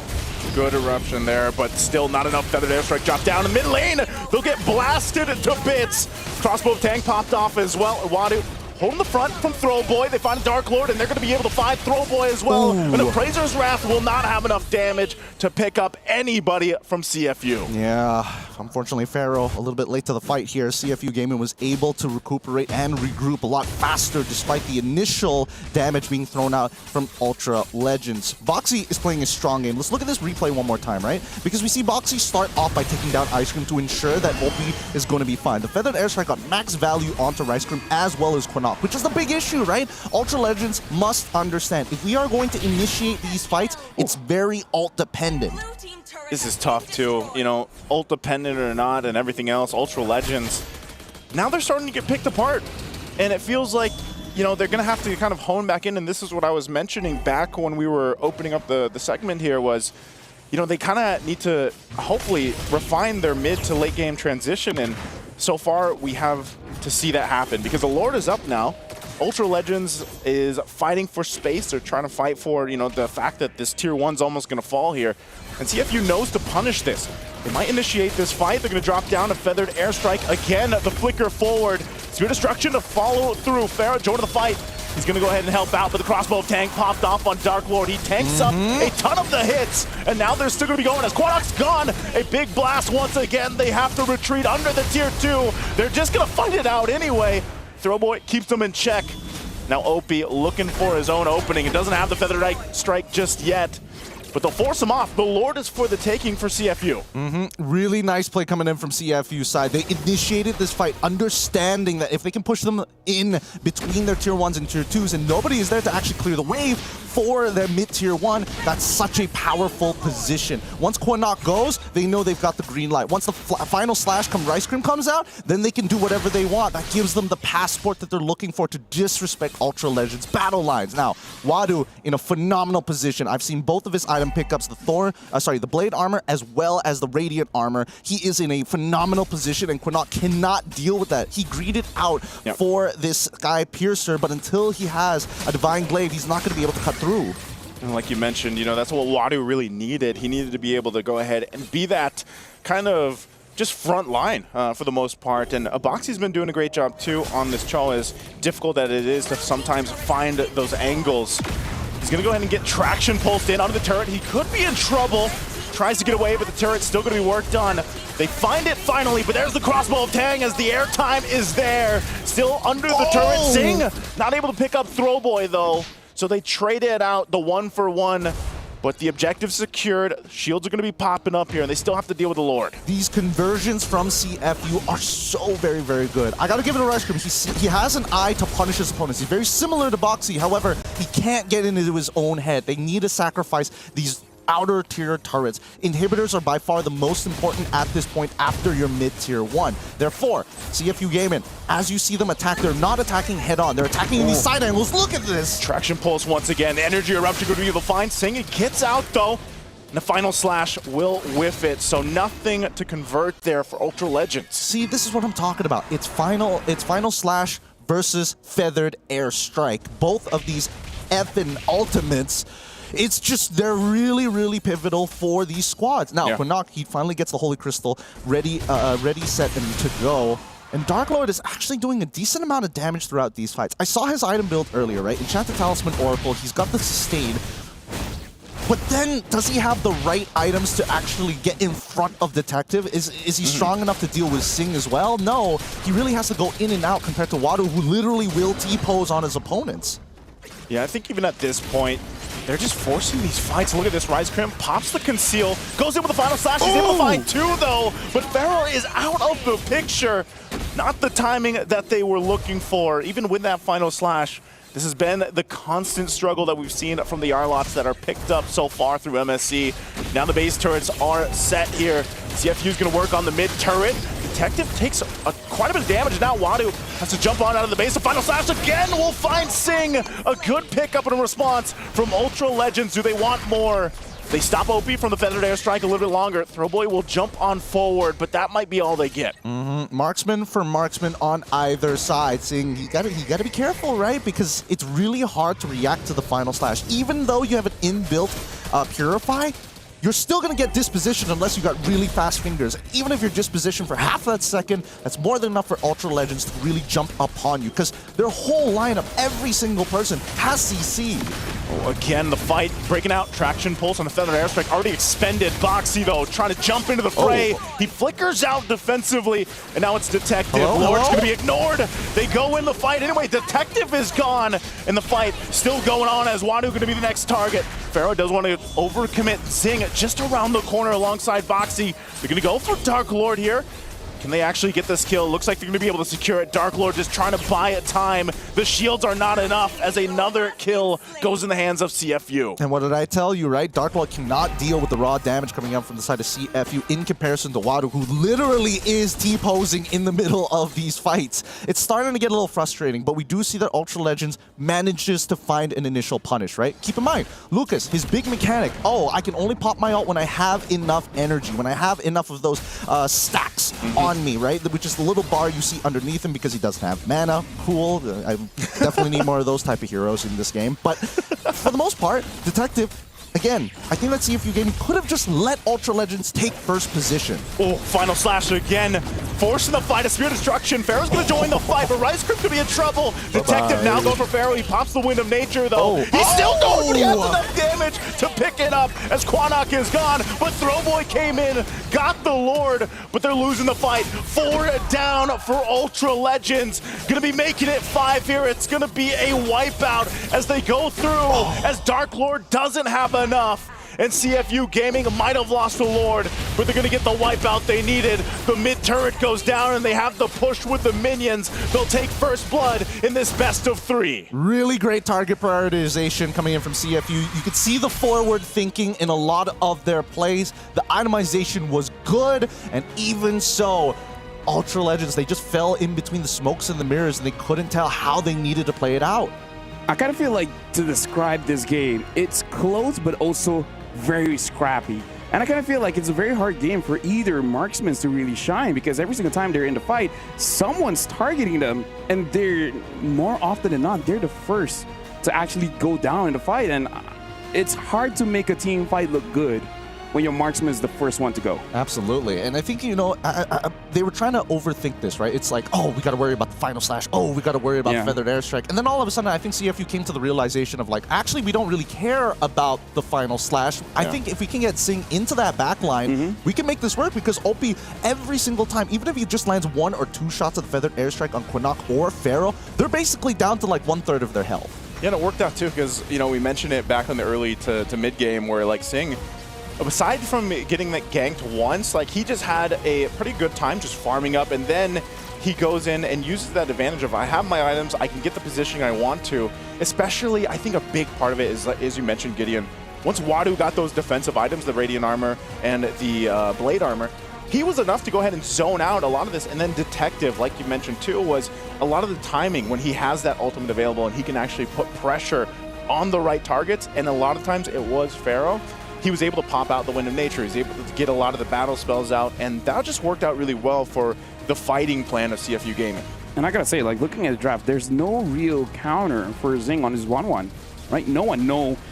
Like the longest range that you have is honestly the Kimi. And even Kimi, you can't really finish off the 1-1 all that. Like you can't do it every single time. In comparison to CFU having this Farsa, the moment you see the Moskov, just open up your feathered airstrike, you don't even need a full combo, just hit him once, and he's out of the fight. That's the thing. Ultra Legends, honestly, when in terms of the diversity of the styles of CC that they have, really it's Rice Cream who's the one who can reach forward while everybody else kind of locks you down in space, right? Nobody really has that ability. And even from the opposite side, Boxy, these kicks are all based on, oh, you make the first mistake, I'm going to make sure that you're going to remember it for the rest of your life. You always feel like Boxy, he had a couple kicks that were like off angle, but also most of the time he was able to just go ahead and start things up enough to, and that's just kind of the mentality I feel like Cho players have to be in. It's like, okay, I'm going to go, if I get the kick, that's the best case scenario. But if I start the fight up, then at least I force this fight and hopefully the team can follow through. Yeah, definitely. As an experienced Cho player, there's many ways to play your Cho. Like number one, you just go in just to threaten them a bit, just like you said. Maybe force out a few skills. Maybe they panic and use a Flicker or Purify, and then that's more than enough. Looking at the draft here as well, I really feel like for Pharaoh, maybe just because even yesterday we talked about this, the Moskov is very hit or miss. And it's mostly miss unless we talk bad about it, and then suddenly it's a hit. Yeah, it's, I don't know, it follows like a strange set of music theory, Plus right? you're stealing objectives. Stealing objectives, yeah. But that's the thing, right? All marksmen are a little bit more like item dependent. I would say the exception being Wanwan, because again, 2 items is pretty good for her, 3 items is already great. But then we look at the emblems, right? And I'm still questioning why Quinnock decided to go for, hey, Quantum Charge is the way to go. I need the extra bit of heal, extra bit of movement speed, when really, I think it would have been better for him to just go for the weakness finder, because again, he's working in tandem with Throwboy, and Throwboy needs that extra 1 or 2 seconds to kind of like get that reset from the energy eruption to start the combo again. Same with Rescrim as well. I really feel like Ultra Legends, they have a rough idea on what to do going up against CFU. It's just that not complete just yet, because we see like patterns like, okay, good moves, okay, good team fight. There are moments, but again, just that missing piece. I really feel like if Pharaoh had a better time in this game, it could have been them winning this one. Oh yeah, it totally could have, right? And let's talk about the items here. This is where I have a bit of a bone to pick with Dark Lord. As much as I didn't like the fact that he was missing some pretty pivotal falling star moons, his build is very traditional in terms of the rank setting, right? He goes for the Enchanted Talisman, the Dom Eyes, into the Oracle. I would have liked to see a bit of a switch up here. In terms of the anti-heal, I get why he has to take the Dom Eyes this early on, but I think that the Oracle could have been switched out for a Athena Shield, or maybe even slowly built up eventually to a Blade Armor to deal with Zing for the most part, right? Just absorb a bit of the damage and eventually you can get the Winter Crown later, or just go for the Winter Crown early, right? Because everybody on the side of Ultra Legends were really worried about it when she was up in the air, throwing his, in that crossbow of Tang, and then chaining it together with everybody else, especially on the squishier targets. I would say Winter Crown, but I kind of feel like Zing didn't do too much to warrant that Winter Crown. But yeah, I kind of feel like there are moments where the Winter Crown could really help out the fight. I mean, looking at just the overall damage and everything else, it was kind of like, yeah, Zing didn't really show up till like later on. But then, I think Gideon mentioned it already. It's like that was why it worked so well with OP, because if you just land 1 feathered airstrike, you're going to bring people's health bars down enough where then you have that good synergy between the crossbow of Tang, where it's like now it's a lot easier to go ahead and get that off, get those resets in and everything else. And, Dark Lord, as you're supposed to be, alongside Throwboy, it's like, you're not tanky enough to go ahead and take that damage, for example. Yeah. Sorry, I just saw Pharaoh did less damage than Rice Cream.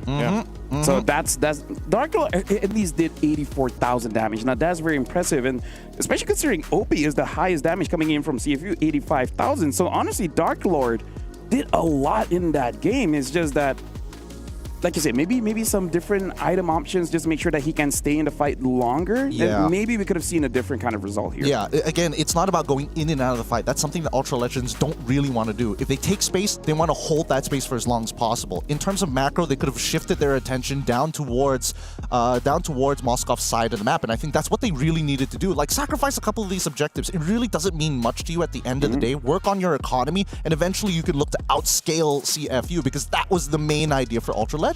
Now, this is a rare sight. Seeing the mid laner as the carry, sure.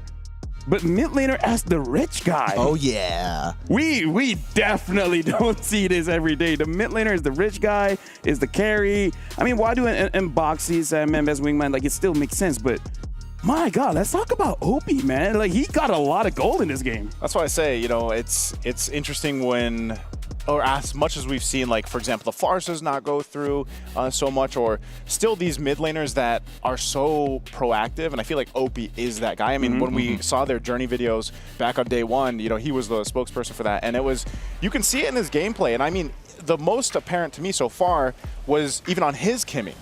It was phenomenal. So now that he gets his hands on the Farsa here, and running with the emblem set that he did, he had the lethal ignition. Like, he had so many opportunities to work with space. A lot of times it was him just joining these fights, walking up, and he was very active on the feathered airstrike. I mean, just look at these off angles, right? It kind of forces Ultra Legends to kind of pick and choose which side of the battlefront that he must address straight away. And I think, well, let's not forget about OP's gold, right? He's getting a lot of this gold because, again, Zing not farming as hard, getting caught off every once in a while, and then there's Detective with the Biju bomb vest ready to just jump at their opponents, because that's the thing. The only time we see Detective end up dying, it's either he makes a silly mistake like, oh, I'm 1 HP, I'll walk back into the fight, or I don't have my ult, maybe I'll just try and create some space and then realize I don't create as much space without the ult form. Yeah, and I gotta say, like, OP has basically played every single role. Maybe some of the other roles, habits bleed into the mid. Is like, I need to farm, right? Yeah. Right, and like minions are good, right? I need items, I need to carry, right? Like, I really feel like it does help him out a lot, understanding how each role thinks, making it so that it's easier for him to actually capitalize on everyone. Yeah. I think looking at the positioning here too in these highlights, it's just like, he does a really good job at just finding the right place to set up for the most time and dropping down the feathered airstrike and even dropping down the stuns. Like, it was good enough for OP, and that really shows just his experience again as a player. Yeah, I think at this point, Ultra Legends, if they are going to try and bring this 5v5 against CFU, they need to make sure that CFU Gaming is questioning their macro. Do I have to split them, or do I have to stick together? That's the main thing that we need to see from Ultra Legends. I mean, right now I want to bring it back to everyone coming here, coming to the MSC, into the EWC.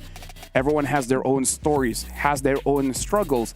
And I kind of feel like for Ultra Legends, I want to see, like, how did they get here? So let's actually check out the road to EWC for Ultra Legends.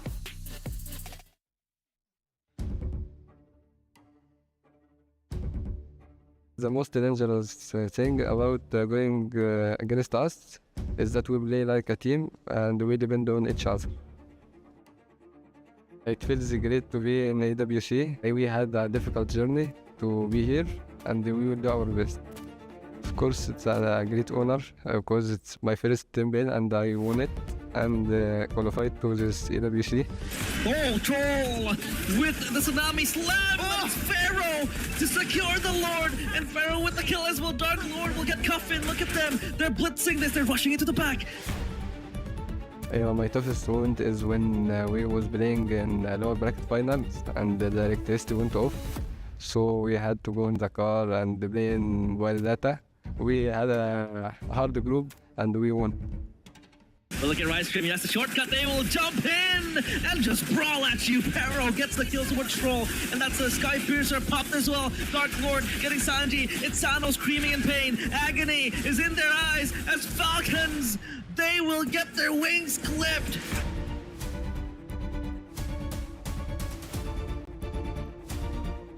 It is very motivating to represent Egypt and MENA here in EWC, and we will make them proud.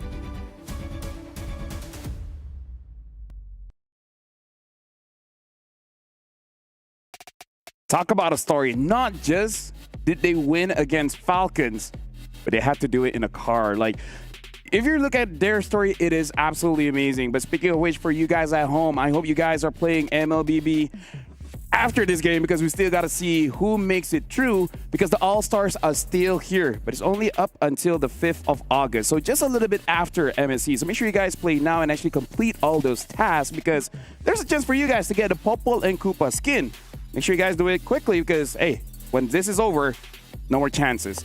And now let's talk about this game again. What does Ultra Legends really need to do in terms of the draft or the gameplay for them to get a win against CFU? I think a lot of it comes down to, can they make CFU question their decisions, right? They need to start posing multiple different problems rather than having to go head first every single time and say, if we win the 5v fight, it's a simple answer, but sure.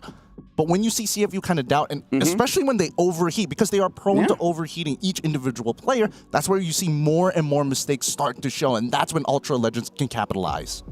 I think for them, it seems like that this isn't good. The main thing that's not going to change is that they just like to fight.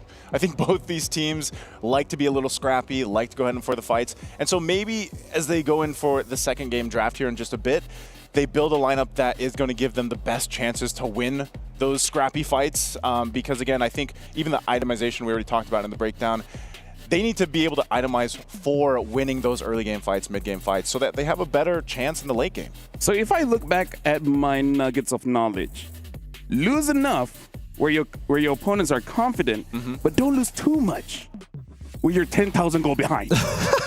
That's good knowledge. Like between 1,200 up until 2,300. I feel like that's the sweet spot where your opponent is like, I can 1v5, and you're like, I can punish him. You know what's crazy though? Yeah. We've seen like turnarounds after 10K deficits and 0 objectives. Kills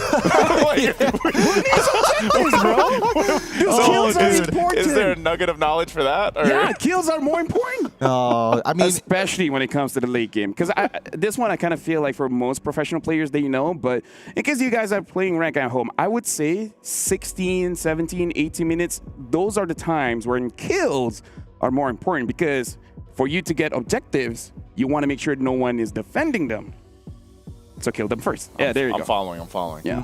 That's good. It's a good strat, right? And also the consideration of death timers, especially in the later stages of the game, has been such a pivotal moment, right? Sometimes you don't even want to like, oh, we guarantee the pick. Let's delay it a little bit just to make sure that it's closer to our lower timer so that they can push out and he won't be able to defend as effectively. I mean, a lot of this really starts boiling down to whether you understand how the meta is going to go. Because again, I think a lot of teams' biggest mistakes is, hey, they look at a tier 2 as like, this tier 2 so juicy, so important. They're willing to die for it. Yeah. And I'm like, no, you get a Lord, you basically get all tier 2s for free. Exactly, yeah. It's econ turrets.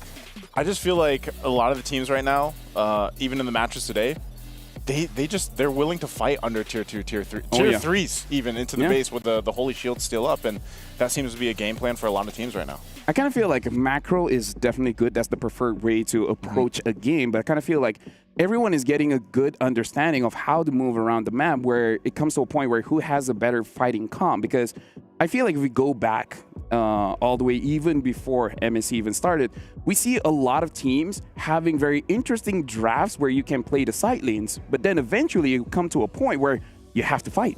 You have no other options. I'm remembering a game where I remember like a Fanny, a Moskov. I believe it was against, who was it again?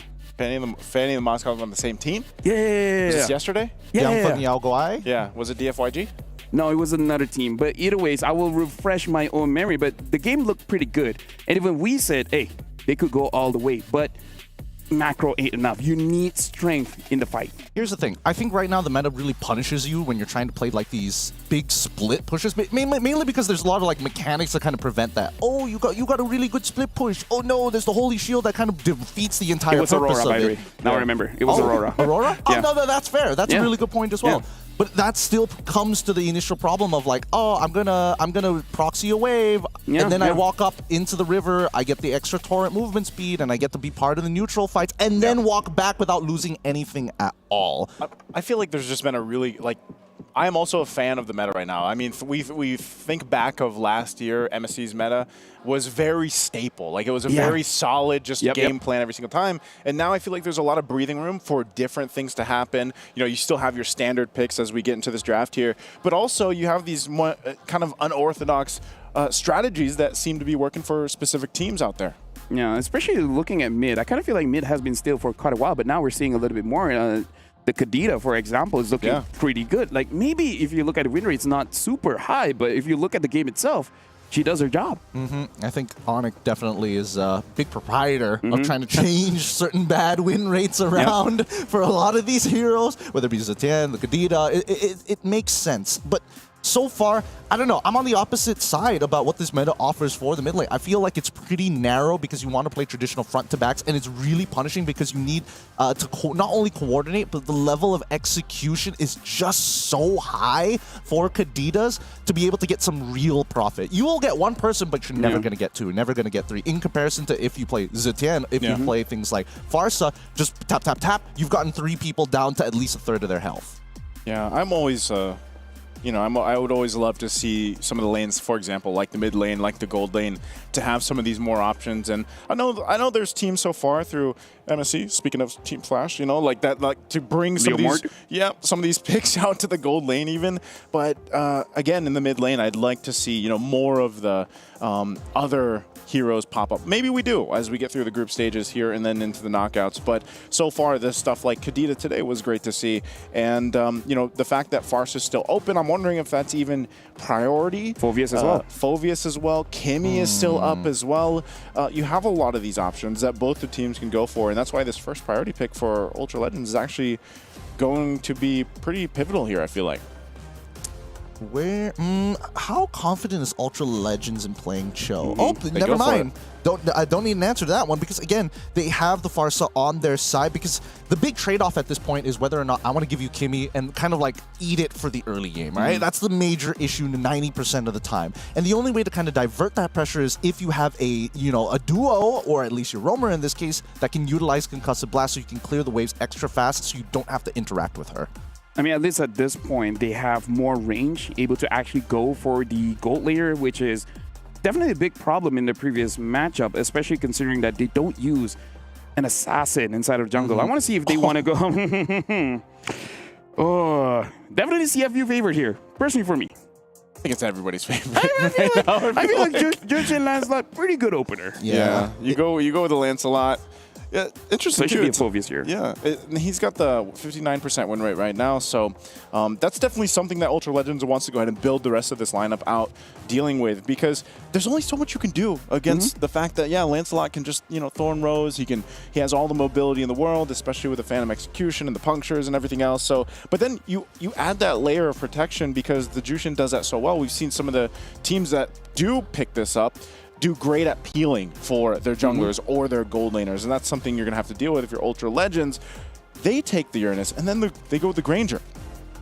Yeah, I kind of feel like this is already Ultra Legends having this mindset of winning every lane, right? Because I kind of feel like Farsa, yes, might have some trouble against the Kimi, but overall is able to control the lanes very, very well, especially with the wings by wings.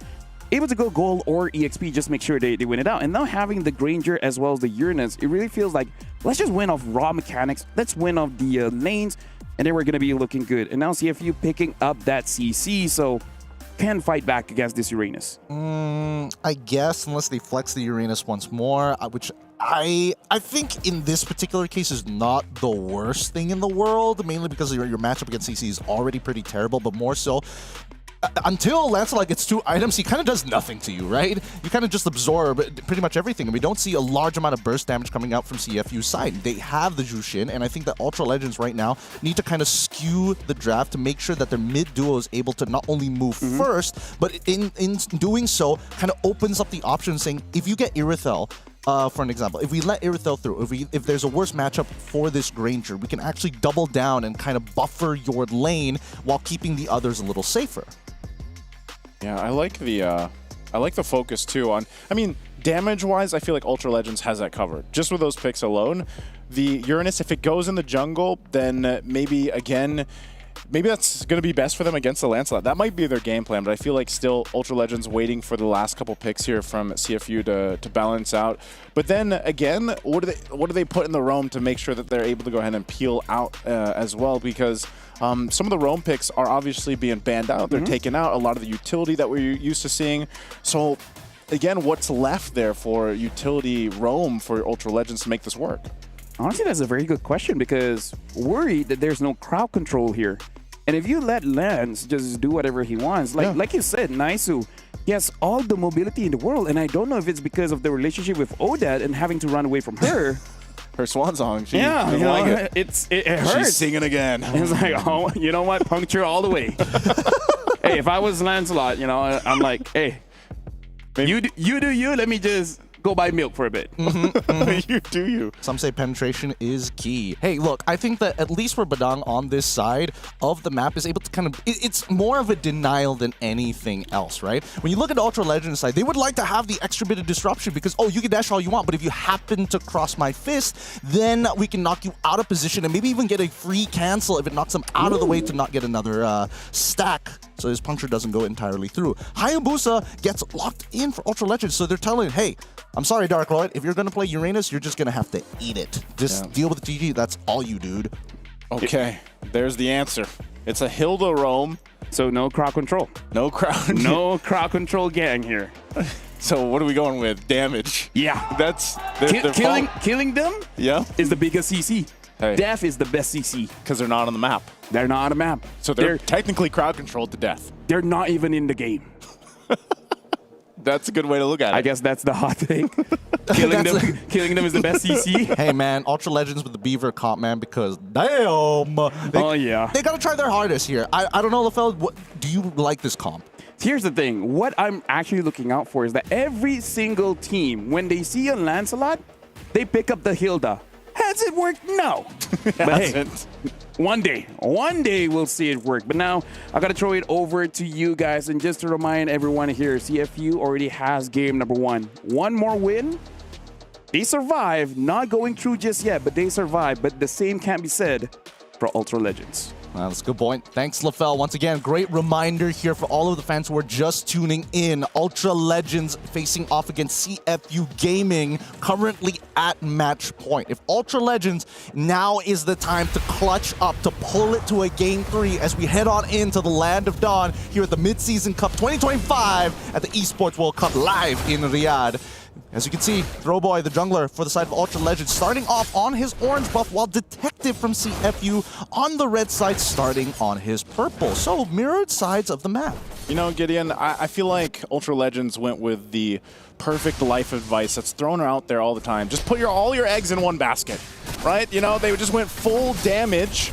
Boxy is going to feel that damage as he has to go ahead and flicker out already.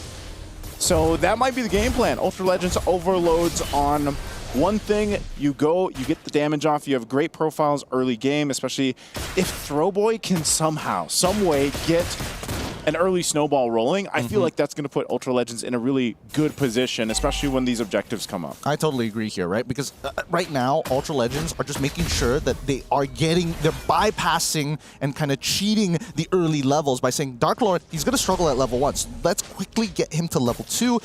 And once he's out of that level 2, now he can out-sustain Wadu. Wadu can build up as many stacks as he wants. Dark Lord can say, whatever, as long as I'm taking damage, I can sustain in this lane. Now, I think they need to start shifting all of their attention down to the bottom side, right? Oh, OP, gonna get Shadow killed, and there it is, first blood.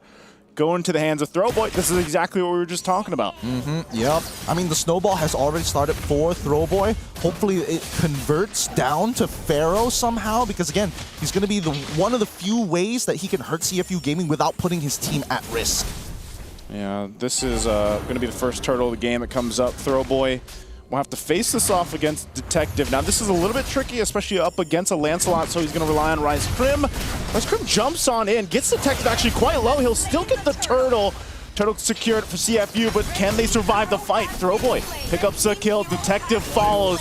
They're all quite low here. CFU's trying to run back to the turret as OP falls next. A massive pickup already for Ultra Legends. No! Wadu, what are you doing here? And Zing jumps in, flickers out, and gives him another kill and make it another. As Ultra Legends just gets everything. Zing was looking to correct his mistakes from the previous game. It's like, sorry guys, I extended the last game a little bit longer than I should have, but this time it's gonna be different. I swear to you. But as we saw this fight progress, they're just a little too tanky. The base damages from the side of Ultra Legends, like Dark Lord, there is no killing him at this point. You clearly do not have the burst damage to do it. Detective needs 2 items. Wadu needs War Axe. Alpi, probably never going to kill Dark Lord unless he's got he's fully stacked on his Sky Piercer. But he's 3-0-2 now. He's 3-0-2. He's kind of strong. He's going to be a big problem. I mean, he's going to definitely dominate the top side of the map. Yeah. That's basically your lane now, if you're Dark Lord. And hold on, another play in. They're not giving him a chance to breathe. OP will fall, make it 8 kills now in total for Ultra Legends. Hey, I think they are following the game plan. Just throw damage at CFU. Yeah, and right now the walls are crumbling down for CFU. This snowball lead is actually really good. 3 minutes into the game, 3.7. That's one of the higher leads we've seen so far for this squad. And now they're transversing it down to the bottom side. Sing, I don't know if you're going to escape this. You don't have a flicker. He does get out of dodge. So now Rise Crim going to be in a bad position. Gets zoned out completely from the rest of the squad. He falls, so 1 kill now for CFU Gaming, and that was something they really need. I mean, Ultra Legends, they can afford that. It's Throwboy now here on the top side. It's going to go ahead and go for Wadu. Doesn't commit, though, so still, Turtle's now up here. I think that Ultra Legends got to be careful, right? They can't start diverting their attention. If they want a clean conversion for Pharaoh, they need to make sure they're working as 4. Okay, Turtle for the taking. Detective's going to work on it. He takes quite a few feathered airstrikes, but he will get the turtle. Can him and Opie get away? And it's just too much damage as Detective falls. And now Opie just throwing Dark Lord around. He's going to go ahead and use that flare. But Quanok could be in trouble. Wings by wings out. Throwboy joining the fight. Going to pop the shadow kill. Will be able to find Wadu. Now fighting under the tier 1. They have enough damage to just overload it. Dark Lord will go ahead and flicker on out. But the purple buff is what they want, as Ultra Legends looks to take more from CFU. Nicely played for the side of Ultra Legends. Oh. Okay, Sing is going to go ahead and just get a couple shots at Throwboy, but that's about it. Boxy did go down in that whole exchange. So this was all for the fight here. And another Opie. They are just falling apart. 5 minutes in. Run them down. That's how Ultra Legends should be playing this game, right? We don't care about these turtles. Turtles give you a little bit of EXP, maybe a shield if you're not in a fight, but who cares when you've got the base damage just to fight them underneath turret? Goodbye again. They're just sitting ducks at this point, mega sitting sharks as they pick up 2 more kills for Ultra Legends. 14-1. 5.5 minutes in.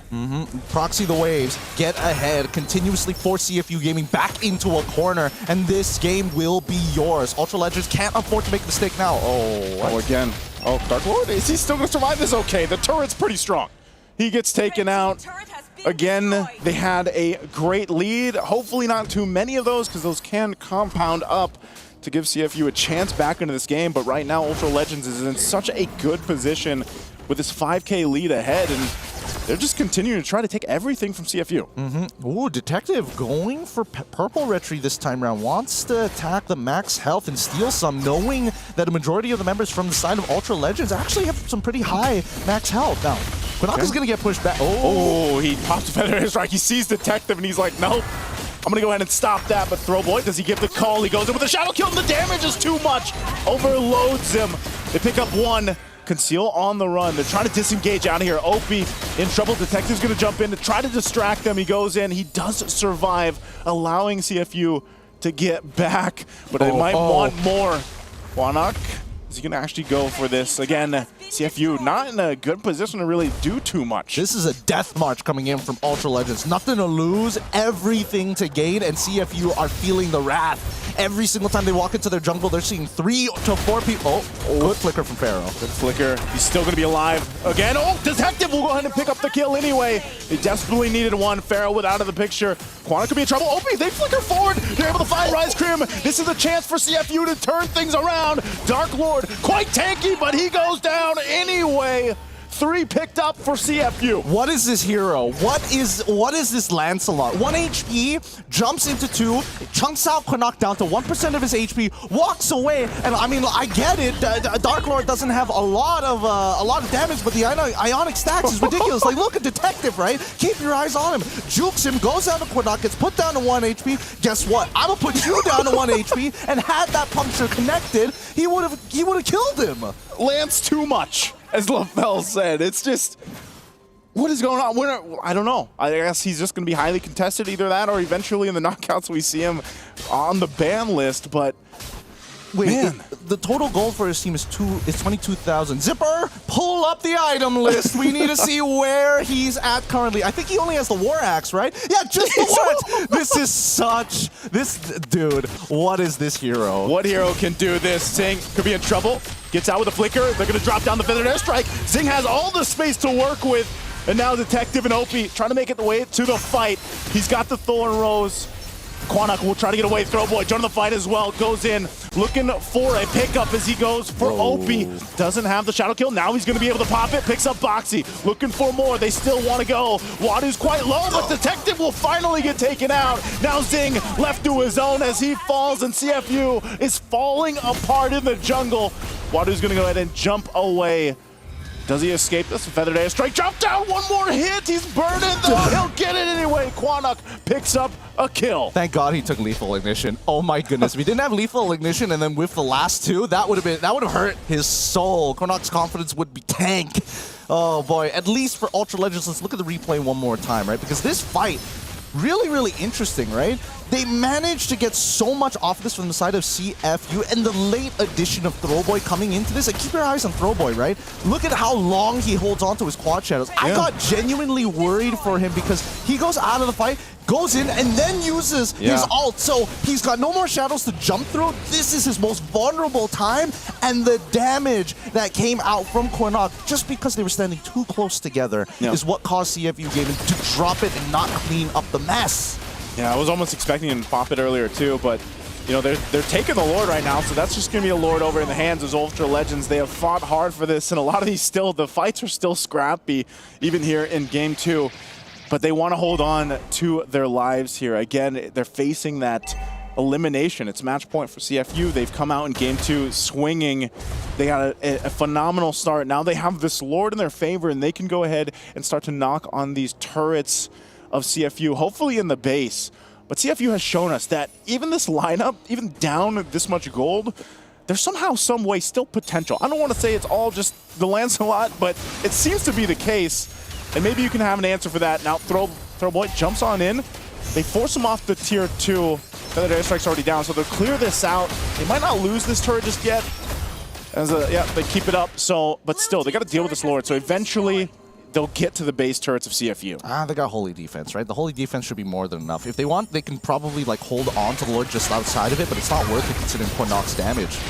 Oh, again, the charge is in. They're going to force it anyway. Pharaoh quite low. There's a spear. Does he fall? Zing follows through. He flickers forward till he'll fight Pharaoh. They're going to be forced to fight anyway. Zing's still alive, but Dark Lord's going to jump in. Waits for that as Zing goes down. Now Detective. Does he join this fight and force it a little bit longer? Throwboy just went to the mid lane. He's going to be fine. Goes for the orange buff. Will take it. Dark Lord still tanking so much of this. And I think that's all CFU gets. They lost 2, but it's a 2-for-2 trade. Okay. Zing, he's forgiven now. He's forgiven, right? He takes the shadow from the SOD, is able to make the play. Although there was a bit of an overcommitment with the flicker on top of it all, but it's savable. It's salvageable, right? Looking at the items, Detective now, he's already up. He's close to the endless battle. You can't escape the shadow kill. Opie, he'll survive, but man, Throwboy 9-0-8 now. I feel like he's just having one of his best games so far that we've seen him. Yeah, he's having the time of his life, some may say. And for now, that time is starting to run out here because as CFU Gaming, if they're able to defend another Lord push, the feathered airstrike onto Zing, so good. Okay, they're going to go ahead and go for this middle base turret. Throwboy is a threat enough. They'll get forced off of it. A little bit of health left on that base turret in the mid lane for CFU, but man, look at this damage that we see here. It's just, obviously, it's all blue, and CFU has so much room to cover if they want to catch up here. They need Sing to scale, and they need that Trinity build already. Probably is getting close to completion at this point, but they also need the Winds of Nature. Yep, the Trinity is already complete. Oh, and oh my goodness, where did Opie go? Had no time to flicker or even use his ult. It feels like there's a lot of these moments where CFU, you're like, what are you doing there? What's happening with some of the positioning and decision making that's going on? And maybe they're just kind of scrambling at this point, being this pressured, because I just feel like the pressure in terms of the map and trying to get the resources and everything else is just kind of getting to them a little bit here. Yeah, CFU Gaming is very, some would say emotional. I would say that they are momentum based, right? If they're feeling good and they have that, push, that initial first blood, the whole team is riled up. That's when you see CFU Gaming coming up with some insane plays of their own. But right now, Ultra Legends have all of that momentum, grinding CFU Gaming down to a stop. And you can see that Throwboy is now starting to get a little disrespectful, right? Yeah. The siege from Ultra Legends is just so much better in comparison to CFU. As long as Connacht is able to at least hurt Sing, I don't think they have anybody else who can clear waves as effectively, right? Detective will need to commit and put his body on the line, which Ultra Legends will tax. This was the game plan all along here from Ultra Legends, right from the draft. Overload the damage profile, and they've done just that. They're going to kind of take this mid turret as Lord charges on in. Zing already so low, has to flicker out. He's going to go heal back up, but Boxy jumps in. Now the front of it all. Zing jumps in, pops the Wind of Nature. Doesn't find Pharaoh, but he's going to go ahead and take Quanok down. He's left alone. The team can't get to him as they deal with the Lord. And now CFU in trouble. A shadow kill going to be popped off. Again with a feather airstrike. Detective will go in for the last-ditch effort, but it's not enough. Still with a few members left. Can they end it here? But Opie and Wadu and Boxy might be enough to keep CFU in this game. It was messy, it was scrappy, but they'll stay in it. CFU Gaming, they have to start talking to each other. Something is going wrong here. Sing jumps into the middle of the fight. Does CFU Gaming hold one person at the Lord and then create a pathway to allow their boy Sing to actually walk away safely? Or they could double down and try and commit to the fight. Because again, Pharaoh, he wasn't expecting to see Sing be that confident. As soon as the Winds of Nature was purchased, he's like, let's 1v1 right now. Hey, keep them guessing, you know? Like, that's if you want the best way to win, just keep them on their toes. Oh, man. No one else would do this, but I will. I don't know, but they're running out of balance here, running out of toes to keep them afloat. And Ultra Legends, it's a 6.2k, but at least they defended against this Lord, which is what we were looking for in the first place. Now, CFU Gaming, at this point, the extra gold is only to start switching out items, but look at the damage taken, right? Dark Lord is basically unkillable in a lot of these scenarios. And sometimes Dark Lord is dealing enough damage to hurt Sing before the fight even starts. Yeah, it's... I guess the way to make this work for CFU is continue to buy yourself time. Like, you know, you got some of the defensive items at least for seeing the Wind of Nature at least, and you know, for the rest of the team to kind of catch up there, especially these objectives. I just don't think you see them in a world of contesting them, and it might be better for them to just go ahead and be in the base and try to make that happen.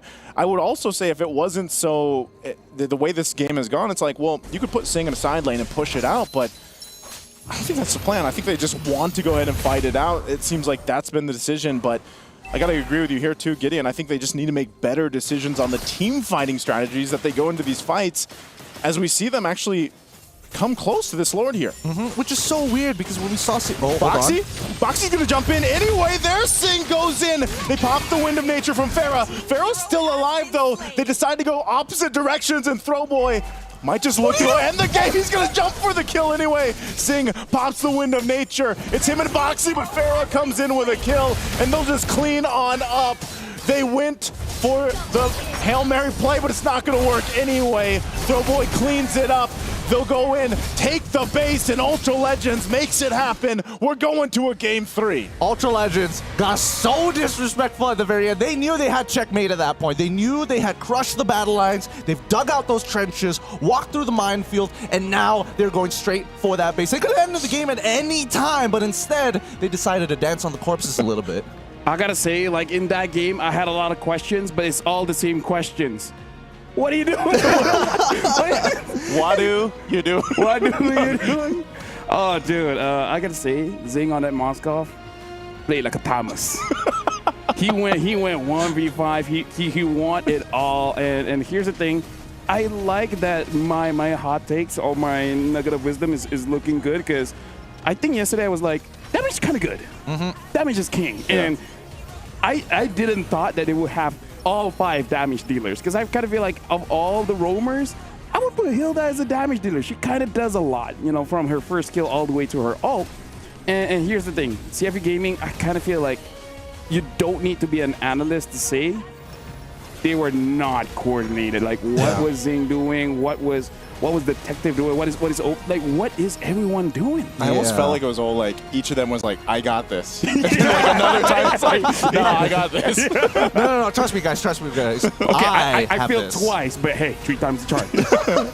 Yeah, no, there were a lot of weird moments coming in from CFU Gaming, I have to admit. But, I mean, some of the plus points coming in from Ultra Legends is that their composition, surprisingly enough, and I'm surprised I didn't even see it in the first place, they're really good at continuous diving, right? Yeah. They got on the Dragon Bus. They're like, okay, we're gonna dive the mid lane first. They found that initial attack on towards OP thanks to Throwboy, and then immediately what do? Hey, let's go invade. Oh, you're off of your orange buff. Perfect. Let's dive tier 1 on top side too. That's a good example of not just having a good draft, but understanding your win condition. Because imagine they got the same draft, but they don't fight. What if they try to play the macro game, right? I like that no matter how quirky your draft is, as long as you play it as intended, hey, it's gonna be looking pretty good. Yeah, I like it because we all called it in the draft before we even jump into the game. It's like, yeah, you're gonna put everything into damage, and you're gonna look to get this snowball going, and Ultra Legends did that exactly. So props to them for making it work, because there was a very tiny window where I was even like, oh man, like, yeah, it's still a Lancelot. Like, he's still somehow doing crazy things with, what do you have? Just a War Axe, right? Just a War Axe. Just a War Axe. And it's like, yeah, if that gets too out of hand, then you're going to have trouble. But Ultra Legends does a really good job at starting strong and then continuing to put the pressure everywhere they need it to be. Also a sprinkle in of, you know, what's happening? What's going on? What's going on? Like, so that just ended up working really well for the lineup and the strategy for Ultra Legends. I gotta say, I only see like 32 kills in ranked games. Yeah. We don't see this kind of score line that much. I don't know if this is like the highest kill count in MSC so far, but either way, that's pretty high. 32 kills. Think about the difference between when we see, you know, some games that are like, you know, 6, like there's still some games that are like 4 to 6 minutes in. Maybe there's like 2, 3, 4 kills. I didn't expect this. Like, this was a battle right here for game 2. I've got the meme already. Ultra Legends versus CFU scoreline on one side, on the top, on the bottom, RRQ versus Area 77. Like, it's just the lowest kill count game you will ever see. That is the scale to work with here. It is kind of ridiculous, right? You would imagine with the 32K lead, especially in a professional play, that this is the time where it's like, we're stopping you so hard, but the conversions, I have to admit, were a little weak, right? They didn't take enough economical damage. They are just preventing their opponents from getting further into the game, which allowed CFU, again, some pretty good base defenses of their own, but the numbers do not lie. Dark Lord, again, with Dark Lord and as well as Rice Cream kind of, you know, trading the aggro between turrets, it became ridiculous. Like, you are not safe underneath their turret. They just had too much health to cut through. I gotta say, it does look like Ultra Legends is kind of like someone's asking, like, when do we fight? And the answer is, yeah. When do you fight? Yeah. Just go, you know, and I feel like that's gonna, I don't know, I feel like maybe this is the best strategy for Ultra Legends maybe moving forward. But then again, it's like, how often can that work? Look at this. Look at across the board the numbers here. Dude, 22 most assists, 10,000 damage taken per minute, 48,000 damage dealt per minute, 926 gold per minute. Rich guy like almost 1,000. You know what's really funny about this? What's funny? If Ultra Legends get eliminated, at least Throwboy will have some of the best jungle stats of the group stage ever. Because even when we're talking about some of the best junglers around the world, nobody has hit 926 so far within EWC's very own MSC. And then comes to the question, why'd you use the Fredrin? Like if this is what you guys got, why did he use an Akai before? Why? I guess out of respect. Respect. That's why this one, it's all about disrespect. This is about desecrating graves. So lose enough that your opponent is confident. And that's why you slap him. Yeah, keep them on their toes. Keep them on their toes. Let them not know what's going on, right? Don't let them know your next move. Yeah, because, I mean, you see how they play. For the first time, we're seeing that Ultra Legends literally do not care what your game plan is anymore, right? You got to react to us because we will always make that very first move. And admittedly, you know, Ultra Legends definitely, you know, put their foot too hard on the gas and may have broken the floor sometimes, but generally with the lead that they have, it's almost impossible to make too many mistakes. Like when you're seeing Throwboy, every time he presses his ult, he's almost guaranteed to kill every time. Gideon Naisu, I kind of feel like if we have a tier list, all right, for heroes, I kind of feel like Moskov, he doesn't fit in the tier list. You just got to put a few faces there. It's like only them. Yeah. It's weird because it's so hard to utilize. We're so used to seeing Moskov be picked up so much, right? Yeah. But I feel like he's just in this weird position where it's like, especially when you play it like this, Yeah. you're very aggressive. You know, you're going to put yourself in a bad positioning. And then really, I feel like the only thing we've really seen from Moskov so far through MSC is like amazing objective steals. Like that's the most memorable. And now, yes, some heroes, you know, a whole lot of heroes are not going to be able to do that. So maybe that's one of the factors. It's like, all right, let's just pick them up so we at least have this option, and we can put side lane pressure on that too. But yeah, Moskov just doesn't seem to be doing too well so far for MSC. I can hold on to opinions for now about Moskov and everything because we have seen decent plays, not crazy plays, but I think the main issue here. Who? Oh, from who? Yeah. Oh, Heavy Innocent, they did an okay job, you know? Couple of faces. Yeah, a couple of faces. Now, here's the question, boys. What if? What if? Game number 3? Yeah. 10 damage dealers. Hear me out. He's like, hey, you know what? Damage is kind of good. What if we do that too? Like early damage, or are we talking about like late game damage? I'm talking about Kadita roam, Selena roam, that kind of thing. The Eudoras, the... Maybe that's stretching it, but you know what? Make the unique hero pool even bigger. But yeah, I kind of feel like in this pocket meta, at least 3 damage dealers. I kind of feel like having 2 is too little. I want to say yes so bad. They just say yes. They just say yes. You need sustainable heroes. Like, I'm not talking about like tank heroes. I'm talking about like those that can go in the fight. Oh no, I'm down to 1 HP. 5 seconds later, I'm back to full HP sort of scenarios. You know what I'm talking about? What? Just get Guardian helmets. You know what? You're right. He's just smart. Just pick a, you know? It's like pick a damage dealer and go Guardian helm. Dude, it's like he's good at his job or something. Yeah. It's crazy. It's almost like anti-heal got nerfed to the ground. That's true. Actually, it's just 10%, but oh my goodness, 10% is so huge. So big, gigantic, humongous, some may say. Yeah. Some do say that, actually. But yeah, going into this game, because I kind of feel like Ultra Legends, finally, they're playing their style. Oh, yeah. Right? And I kind of feel like this is the trouble with a lot of teams going into international, getting into their head, like, we got to play like the Philippines. We got to play like Indonesia. We got to play like SRG. Like, no, you just got to play what you know is good. Why use the Akai and Fredrin when your Hayabusa is one of the best that we've seen so far? Probably because of scrims. That's what I'm saying. Oh, yeah, true. Scrims usually give you either a false negative or a false positive sometimes in terms of your read on what the quote-unquote pocket meta is supposed to be. But at least for Ultra Legends, now that they've been pushed into this corner, they're like, oh, whatever. We don't care about the scrim results at this point. Let's just fight. We might get eliminated, so you know. I was going to say, maybe part of this strategy and why they're playing their game is because, like, this is the game they had to play when they were playing in cars. Yeah, yeah. They had to, like, we only have so much time. We need to end this fast. yeah. Maybe just don't take it too seriously. Like, the moment you get yourself into the moment, you're like, guys, this is just another game. Imagine us in a car, imagine us in a living room. And I kind of feel like talking to a lot of pro players, some people feel comfortable playing on stage. Yeah. Some people don't. I think this is like the Coach Yeb philosophy of it all, right? The Yeb effect, some may even call it, why Onyx is kind of looking to try and get back into that form. Because again, it's all about good vibes, good times. It also translates into the game. Yeah, I feel like they were having fun. You know, that game too, like you could, I know maybe our viewers can hear it, but they were having fun. Yeah. So there you go, folks. If you guys want to win games, you got to be vibing. You got to have good times. So pick your party wisely. Now, CFU, first pick, Ultra Legends is going to be the second pick here. Still banning out the Kalia, and now CFU is going to ban out that Matilda. Now I feel like maybe they're taking the first pick because the Farsa looks pretty good. Farsa is looking kind of juicy this time around. I mean, both sides have played a really mean Farsa, so I wouldn't be too surprised if it becomes a priority pick, and CFU was like, nope. Okay, so they could have taken it first, but then they banned it out. So what is, like, Arlet, Phoveus? I think Kimmy? Ban out the Arlet. I kind of feel like maybe ban out the Kimmy, because I kind of feel like the Jushin is a problem, but Kimmy is mad annoying. Yeah, I think unless CFU decides to pick it up priority.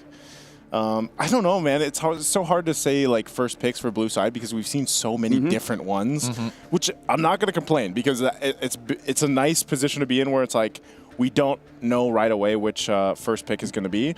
And I think these bans are very respective to what we've seen so far through the series. So CFU, they take out the Uranus. They don't want to deal with this anymore. I feel like it's also respectable ban. It's basically at this point it's just a respect ban from them. Yeah, maybe they just think Uranus is a little stinky, so they're like, ugh, gross, ugh, keep my hands clean all the time, right? And Ultra Legends, considering that they've already banned out the Kalia, they also get rid of the Wanwan. Kimmy is now a pretty high priority. I think if Ultra Legends, if anything, let's keep this really, really scrappy, right? Ban out the Fredrin, maybe even ban out the Boxia on their side.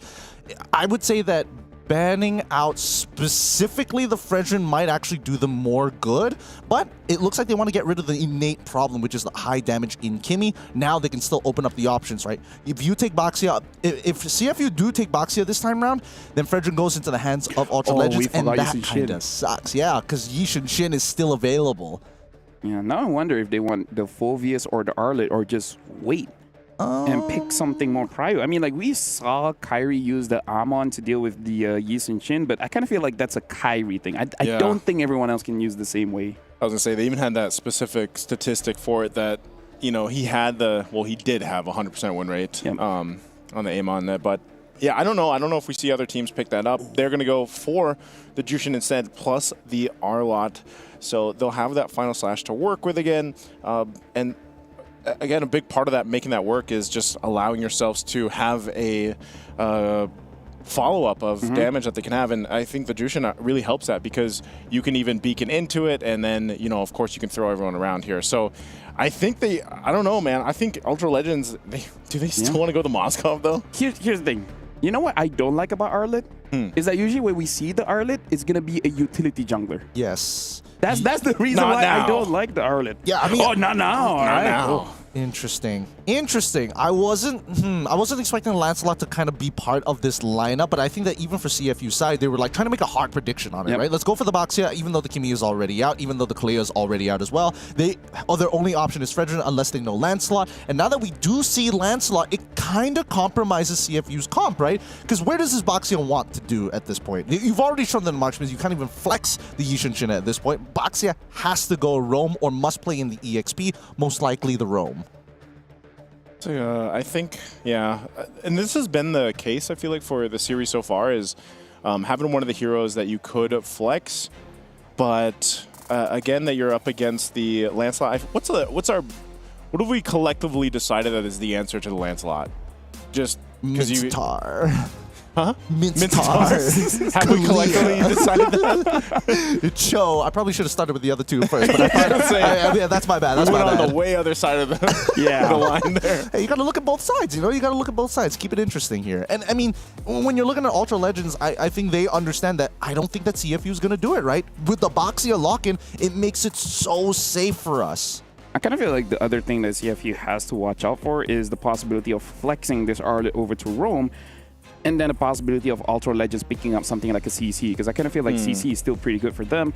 Ultra Legends, if they ban out the Phoveus, would say it kind of forces this Boxia to maybe go to the EXP. Yeah, so they ban out the Fovea, so they're trying to make sure that this Boxia is in Rome. Yeah, because other than that, it's like what, Lapu Lapu? Yeah, Lapu Lapu, which we saw earlier today as well. I think CFU, they go and ban another gold laner. So this might just force, a Moskov again over in the hands for Ultra Legends, unless we see something different. They're going to hold that for the last pick, though. So a glue comes through, though. Why? Why for R4? They could have held that a lot longer. I mean, CFU have a couple of options now, right? They can either be like, okay, we can go straight into CC. We can double down with like CC and a Farmist to like absolutely annihilate this glue. Is it going to be enough considering that there's Arla on the other side? That's the scary part, right? Because if they even consider or even think about playing that Farmist, you're almost guaranteeing that Arla is going to get a final slash of 3 to 4 people. Yeah, I kind of feel like the glue is mostly because they're thinking that CFU will not have enough damage or forcing out that Faramis, etc., whatever other picks that they have in mind. They pick up the Eve as well as the Hilda. So again, it looks like, doesn't matter if it's right or wrong, every single team. There you go, we can hear them. Yep. You fight against the Lancelot with a Hilda, and now another new pick, another unique pick is that Melissa, which I guess can protect you from the Hilda as well as the Boxia. So maybe just want to make sure that you're okay with that. I mean, like, you're still vulnerable to other things like Yusun, and Eve, and etc. But hey, you know what? Why question it? Because maybe this is the surprise. This could be the surprise. And honestly, there is a little bit of logic behind the madness here. I'm just worried about the laning phase, right? Because if you make a mistake in the laning phase, especially when you're up against that Granger, you get zoned out from the wave, it's over for you. So don't make a mistake, right? Simple as that. So now this is going to be the final game of this matchup. Winner survives, loser goes home. I'm going to give it over to you guys. All right, Ultra Legends, this is their moment here. They could turn this all around, really subvert the expectations, and really crush the dreams of many Cambodian fans out there here at the Mid-Season Cup 2025. Riyadh is excited to see how this is going to play out as CFU on the blue side facing off against Ultra Legends now on the red side. Oh man, coming down to this. Interesting too, because we didn't have the little split screen. You know, we're actually seeing a lot of the action that happens earlier on, and this has always been the case for a lot of the games so far through the group stages is early first bloods. And again, with teams like this, for CFU Gaming and Ultra Legends, they like to be a little scrappy. They like to go for these early kills to get that build up first. Now they're going to fight for it. Again, quite low here for Detective and Boxy, but Throwboy won't overcommit just yet. Oh yeah, I mean, it's going to be a big fight for the mid lane, right? Both Oppi and as well as Konok are going to be consistently trading against each other. It's a little more favored for Oppi because the Void Blasts are good. Oh wait, hold on. They're going to force a fight anyway. A Flicker Burn and another.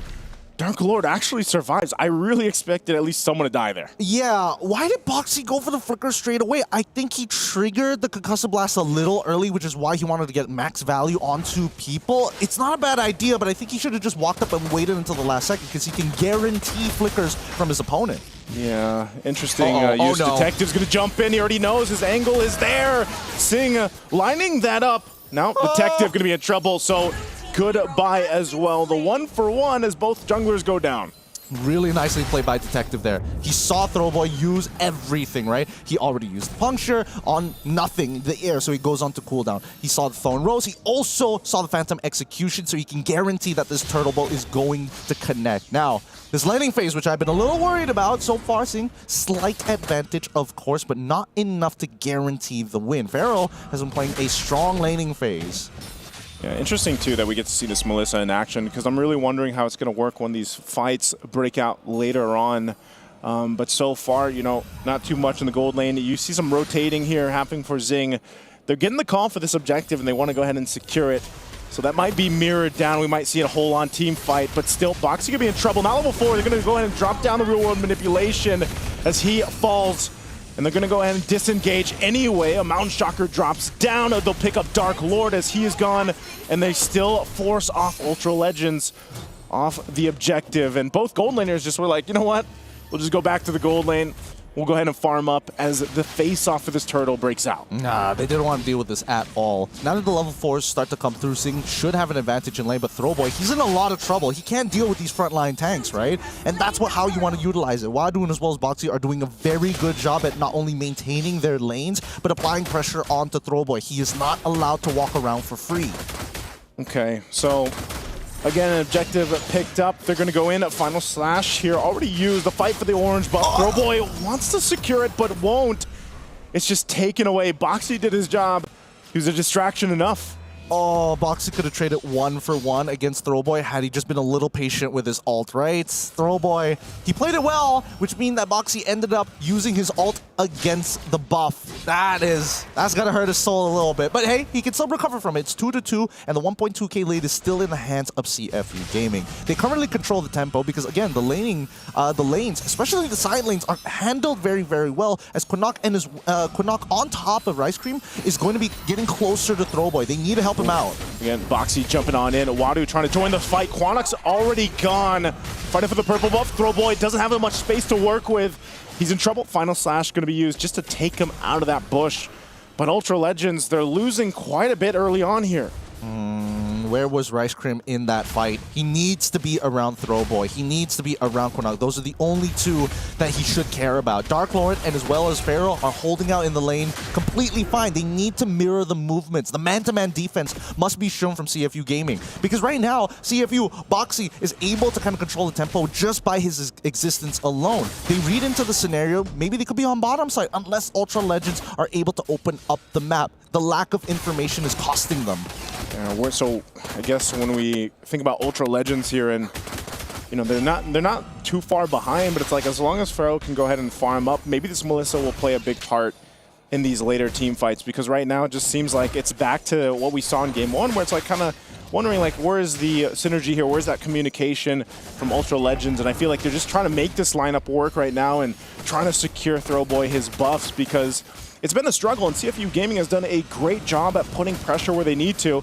As this next turtle is going to be up, they have control of it. Once again, a Mountain Shocker going to go ahead and knock down and find the members of Ultra Legends. They'll go anyway, but the turtle's going to be secured by Detective. They force him onto the tier 2 turret. Boxy will jump on in, gets out of dodge though, and still, as no one goes down, objective secured for CFU. Hey yo, Boxia still a pretty nasty hero. That's literally Boxia plus Hilda taking on 4 people at once. 4 people at once. 4 people at once right now. They're still going to be going for more. Rise Crimp, they get the flicker out. Oh! Zing comes in with a cleanup, though. A great shot there with the Death Sonata, so good timing from CFU. Hey, a God-given headshot right there. Zing, not gonna miss it, right? He needs to be very proactive, must understand where his battle lines are, because his tanks are shredding. Like, they're not even peeling, they're absolutely shredding Ultra Legends, and that chafed skin exposes the sweet meat underneath that Zing must take advantage of. I mean, at this point, now that he's eventually going to build up, I'm pretty sure he already has a Sky Piercer at this point, or should at least be completing the Sky Piercer. Those stacks are going to be very vital, because Ultra Legends, as the game goes by, Dark Lord is going to be an ever looming problem for them. And unfortunately for Grangers, they really struggle to deal with glues until they get a Malefic Roar. And that's still pretty far down the line. It seems like they're working really well with this 4K lead, though. Final Slash going to find Opie. This might be a moment as Dark Lord picks up a kill. Now Pharaoh going to be in trouble. Zing joining the fight, but he's off on the angle. Pharaoh runs on back. They're going to force it anyway. They bring Wadu back, but Boxy is going to put pressure on the backside. Tries to go in between the turrets and will be spotted on out. So Opie's the only one that goes down. At least Ultra Legends able to find something. Man, nicely played by Ultra Legends, and more importantly, really good on blocking the shots coming out from Zing. They cannot afford for him to get further into this game. He already has a 1.7k lead, being the majority shareholder in terms of the gold lead. Detective, he doesn't mind. He's currently 2 levels up onto Throwboy. In terms of denying resources, CFU Gaming are really good at transitioning and converging on these types of leads by taking away the smaller camps from the side of Ultra Legends, forcing Ultra Legends to kind of stick closer together. I mean, look at this, right? When they do, they saw the registry come out. That's going to be a free turtle for the side of CFU Gaming. Yeah, so they'll be 3 for 3. Now putting pressure here in the mid lane. RWM already dropped by, and there's another body for Zing. He's able to find another. Mountain Shocker dropped down, and they're forced off of the turret as CFU gets double objectives here. Turtle as well, and then the turret now Throwboy should be able to get out. An off-camera kill too as Quanok falls. Now Throwboy gets back to base, but right now, man, CFU is just taking what they want. They're taking everything from the Legends. Oh, no plus ultra this time around. CFU Gaming playing like sharks in the water, and they can smell the blood for sure. They're taking everything off of the map. No bit of gold is left wasted for the side of CFU Gaming. And these Cambodians, right? Detective already at level 12. Sing already at level 11. They need to just play around the RWM. Because again, Ultra Legends, they don't have any answer to the RWM other than Pharaoh. And even then, Pharaoh doesn't have enough items. Yeah, and if he's caught in it too, it's like, you know, you can still technically get damage even if they go away. So trying to hold on what they can. Throwboy trying to clear out this lane so they don't lose too much of the turret here in the tier 2. They're desperately trying to hold on. But again, they can't really do much. Quanok gonna be in trouble. Opie gets taken down, so at least they find something again, but they have so much ground to cover here. You know, how many more times can they do that? No, they should stop doing that, right? Why was OP using his RWM when literally none of his teammates are nearby? They know that they've cleared up the top side, therefore by process of elimination, I wonder if they're on the bottom side of the map. Conceal's gonna be used. Rice Crim, the next target. He's overloaded. Can't even use the final slash. And now Ultra Legends in a tight spot. Detective goes in, but he backs off. Boxy as well, I guess. It's just CFU being like, you know what? We won't get more.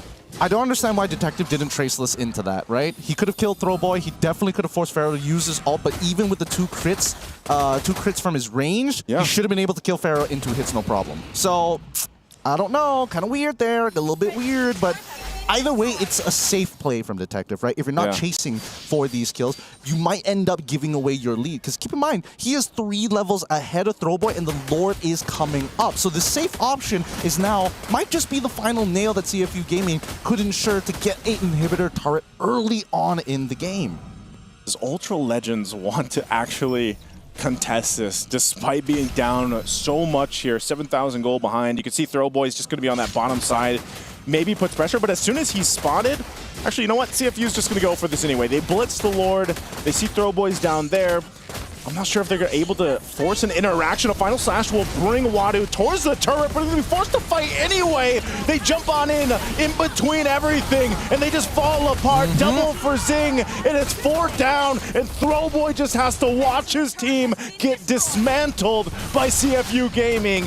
The shield's going to go ahead and pop as well, but they got even more. The Lord and the kills. They can almost guarantee an inhibitor take. Look at this fight, right? This is what we want OP to do. Drop the RWM when your team is nearby. With the Traceless, Detective, and the Mountain Chalker, most importantly, he can guarantee positions, but the extra movement speed can allow him to sneak around into that back line. The anchors of Ultra Legends, if they get caught in the RWM, it's a guaranteed win for the side of CFU as they hit checkmate angle 10.3k. This is going to be a tough one. Even though this is only that first Lord, they still have a couple Holy Defenses online. This will take so much work for Ultra Legends to go ahead and stay in this game, because it seems like CFU is just willing to go ahead and force these fights. I would be surprised if Rice Crim actually goes for a final slash and forces it. They should just hold on, clear these out, see if they can buy themselves some more time. I'm waiting for the RWM, and here it comes. There it is, concealed. There's the final slash. It's going to be on Wadu. RWM already dropped down. They force it in anyway. Dark Lord jumps in, separating from the fight here. As the Lord is still up, they're forced to go heal back up. Ultra Legends is still alive, but Dark Lord bought so much time. He'll flicker on towards the turret. As the Lord was cleared, Ultra Legends managed to stay true. No one falling. Quanok jumps on in. I think they'll follow through with this. They have to watch out for these shots coming out from Sing, though. But they stay in the game. They held on. They're looking for more. They find Boxy. At least 1 on the board now for Ultra Legends as they pick up a kill. What are we doing here? CFU Gaming, I get that you got disrespected and you are not going to take that lying down, but you cannot be throwing away these freebies over to Ultra Legends out of pity. This is tournament lives on the line. If Ultra Legends are able to scale, then this game ain't going to be looking so easy despite the 11k gold lead. Luckily, it was just Boxy, right? And nobody else, because their entire crux of the composition from CFU Gaming is on the RWM. You RWM, make sure you hit the anchors, you rush on in, turtle boat in, whatever you need. You can even start off with the Mountain Shocker to guarantee information to make this combination work. So just chill. Mountain Shocker going to be dropped down. Detective at half health. RWM forcing them to back off again. Zing goes in, picks up one with a Destinado. Are they going to be looking for more? Wadu inside the base. A conceal was used as well. They got the waves pushing in mid and top.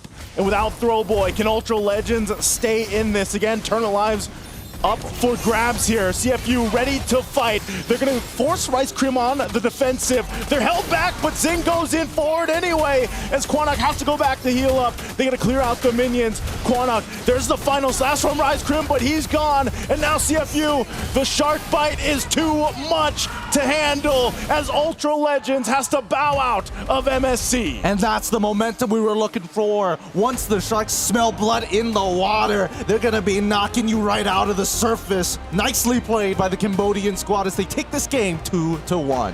Yeah, congratulations to CFU. They survived this onslaught. But yeah, like you guys said, unfortunately, this is it for Ultra Legends. And I gotta say, in that game still, a lot of questionable plays, but still, when Zing has a hero that he can just focuses on his own positioning and just staying back, definitely looks much different compared to something like a Moskov. In this game, CFU Gaming looks much more comfortable.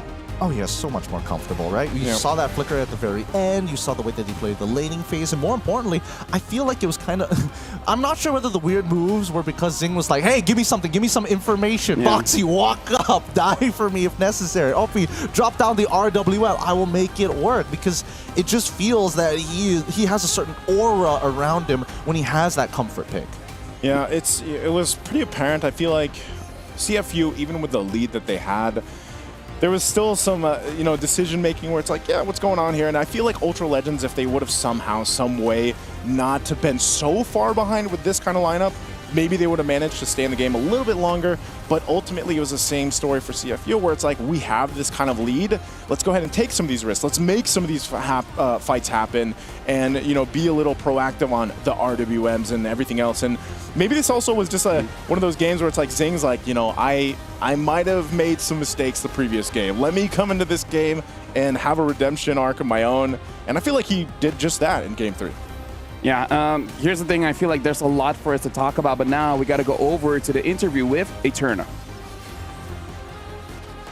Thank you so much, boys. That was such a roller coaster of a match. Congratulations, Boxy, for that win. How are we feeling at this current moment right now? Good, feeling good. Like it more. So he said he's feeling really good because this is one more step getting closer to the playoff. Oh, that was a very long translation there. Something fishy is going on. But I heard that there was a little fun fact that was going on, that apparently the more that Detective, Wadu, and OP eat, you guys perform a lot better.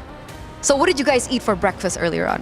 ចឹងគាត់សួរថាដោយសារតែ OP មួយ Detective ញ៉ាំអីគេព្រឹកហ្នឹងបានគាត់ធ្វើបានល្អជាងហ្នឹងធ្វើបានល្អជាងមុនអញ្ចឹងព្រឹកមិញគាត់ញ៉ាំអីគេ គាត់ញ៉ាំបាយ Oh, he said they eat rice.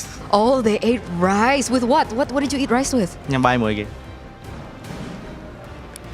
ញ៉ាំមួយប្រហុកឆ្ងាញ់ He said that they eat something good. Oh, they ate something good with Yeah. rice. Okay, keeping it secret. Okay, some secret recipe there going on. Boxy, you're a veteran. You're so shy. Is this why? តែមិនបានអៀនមែន មានអៀនណាបង He said no, he doesn't. Oh, he's not shy. Okay. Maybe I'm just reading too much into it. Here, so next up, you guys are going to be facing SRG. What do you think about their performance so far? Because everyone feels like SRG's performance has been a little bit shaky. អញ្ចឹងគាត់សួរថាយល់យ៉ាងណាដែរចំពោះ performance របស់ SRG ដែលសារតែប្រកួតក្រោយគឺយើងនឹងជួប SRG ហើយ SRG ឥឡូវហ្នឹងគឺមានអារម្មណ៍ថាគាត់លេងអត់សូវល្អដូចកាលមុនណា យ៉ាគាត់ឥឡូវលេងអត់សូវដូចកាលមុនអញ្ចឹង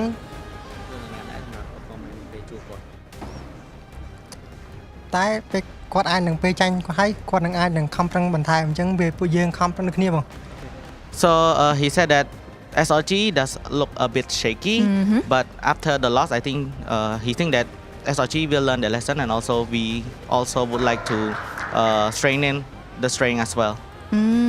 Okay. Because flashbacks to MSC 2024, see you soon, lost to SRG. You were in that lineup.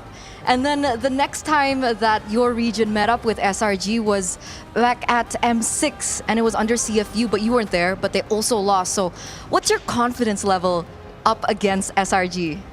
អញ្ចឹងគាត់សួរថាកាលមុនពេលដែល CFU Gaming ចាញ់ SRG នៅ M6 អត់បានលេងទេអញ្ចឹងលើកនេះបានលេងជាមួយនឹង CFU Gaming តើទំនុកចិត្តមានប៉ុណ្ណាដែរពេលមុនជួប SRG ក្នុងចិត្ត100%បងលើកមុនគាត់សំណាងបង So that he said that this time it's 100% confidence and last time they were just lucky. Oh, they were lucky as in SRG were lucky. Yeah. Interesting. Okay, banking on that. Very spicy. So with that being said, what is your message for SRG because it will be in another elimination match? អូខេអញ្ចឹងមានអី5ញ៉ាទៅ SRG ដោយសារតែប្រកួតក្រោយគឺបើសិនជាឈ្នះឡើងទៅ play off ចាញ់គឺយើងធ្លាក់ហើយ មានតែ good luck បង So only good luck to SRG. Just good luck, nothing else? Come on, Boxy, give us something. You said it was just luck earlier on, nothing else? good luck in airport Oh, good luck in airport. Okay. I'll get you next time, Boxy. I'll get you next time. But once again, congratulations for moving forward here at the MSC group stages. Hopefully we'll get to see you in the knockouts as we're going to throw it over back to our casters. You know what? Shout out to Eterna. Yeah. Right? I kind of feel like she handled that very well. Because, hey, Boxy ain't shy. He ain't shy. He ain't shy. And he ate. Like, he ain't. He ate. What did he eat? He ate like rice and etc. And something good. Yeah. I can only assume it's camel. I don't know. What else? I'm pretty sure they're not eating sand. So that's the only possible meat that I can think of that is special. I mean, for me, I just ate omelets, yogurt, fruits. Did you have it with rice? Did you have rice? Yes, I did. I did. Are you shy? All right. Great words. Great words. I don't know, man. Cameras make me nervous. But now, speaking of nervousness, let's look at the match MVP for this one to see who really deserves it. Boxy got into it, but it's Zing. Notably on that Granger. Redemption. No deaths. No deaths. Hey, he's coming out with some pretty high GPMs at least, right? Hey, is that the highest? Yeah, that's the highest GPM we've seen. 1,011. Oh my goodness. He was locked in.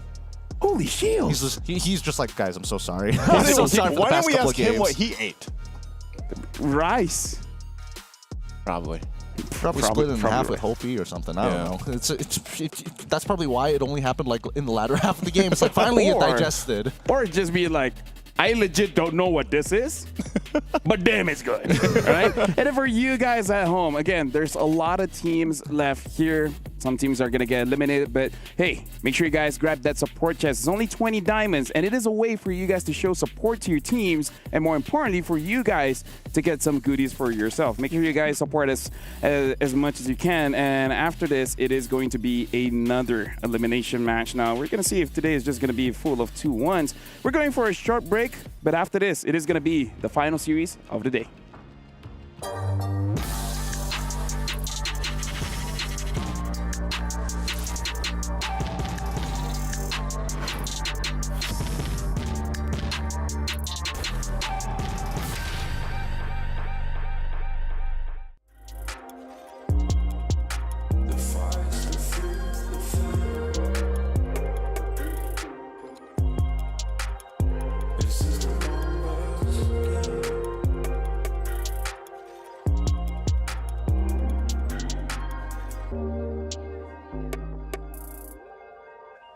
Counting up coins for a soda can.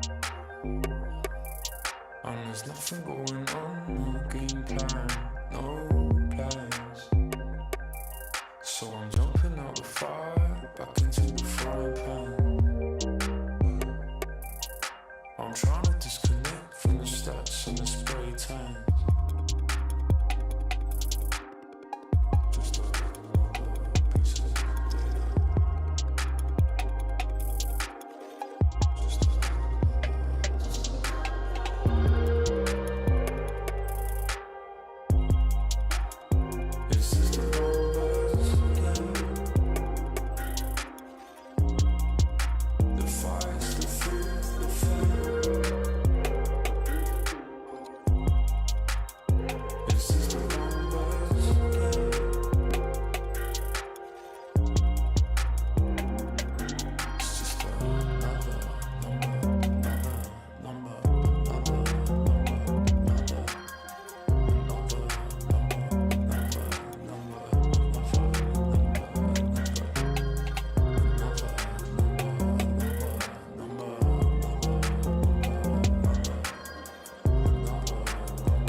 Games here at MSC are clearly value for money because we've been having 2-1s the entire day.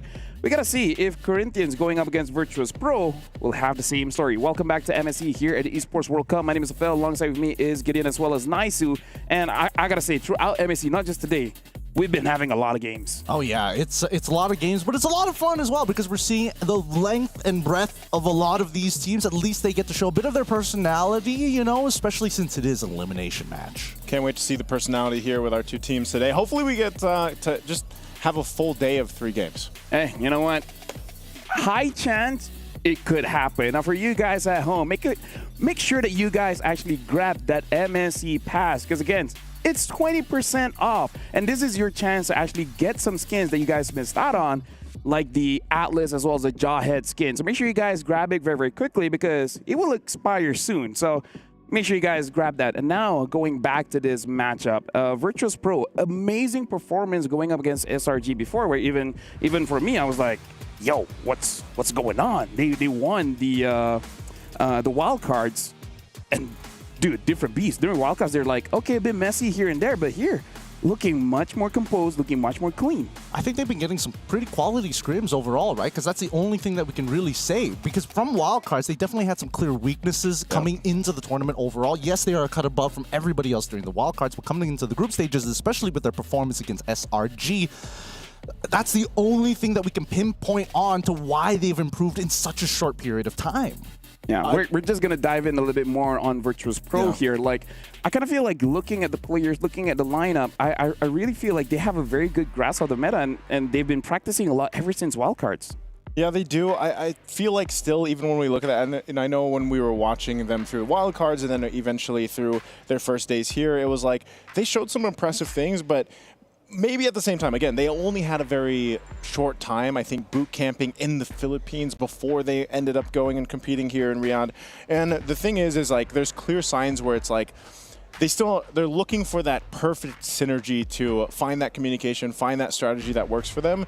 And sometimes it's like, certain players are going for those plays and it's like, man, well, maybe that should have not happened that way. And I'm wondering again, because a lot can change for teams once they get their initial games here during the group stages. They're able to adjust, they're able to approach a game differently and learn a lot from, again, certain opponents that they play against. I think the matter of the fact is, does Virtus.pro have that level of polish, which is something that they were missing against SRG, which is why they inevitably failed, right? Because Endoryu, he's doing great work in the jungle, but sometimes I think that he's reaching too far, and now it's starting to compromise the rest of the teammates of Virtus.pro who back him up no matter what, almost blindly to a degree. When you're talking about polish, now I want to talk about Corinthians, because there's a lot that needs polishing, because looking at their games, especially if you deep dive into it, there's too many solo plays, like not just targeting one person, but I even remember Hesu going up on the CC, using the current call onto one person just before the turtle spawns. Kind of feel like would have been better utilized during the turtle fight, maybe, you know, making sure that two people are hit by the current call and then disrupt them into that fight. So I kind of feel like for Corinthians, I think they have a good understanding of macro and micro. It's just that they got to play as a team. Well, I feel like they have a template idea of how the game usually goes, right? And I think they've gotten away with so much in their own region that it's kind of blinding the fact that we're at the internationals. These small utilizations of their resources will be punished, especially if you don't have them during pivotal moments. Yeah, and I think when we look at this too, again, like, you know, specific players here have more experience than others, and of course, you know, we have our imports as well, and there was some comparisons with Endoryu and Flick, of course, and their decisions on how they've approached their journey up to this point. And I think it's the same thing, even for Corinthians. It's like, even with all that experience, just like we mentioned for a lot of the teams here, it really comes down to just not getting stuck in tunnel visioning of like, it seems like there's some cases where some of these positions or players, they're so stuck on making things happen individually that, again, it comes down to making those plays as a team. And this honestly could be another scrappy game between the two. Honestly, it definitely could be. We're going to deep dive on more analysis on this game. But we also want to say thank you to you guys, because this has been a decade of success where we are being nominated for 3 different things in the Esports Awards. So make sure you guys go to esportsawards.com/vote, where we are nominated for Game of the Decade. No way. Oh, yeah, for sure. Yes way. And M5 World Championship as the live event of the decade. That's crazy. Thank you very much. And finally as well, Moonton as Publisher of the Decade. Who could have seen that coming?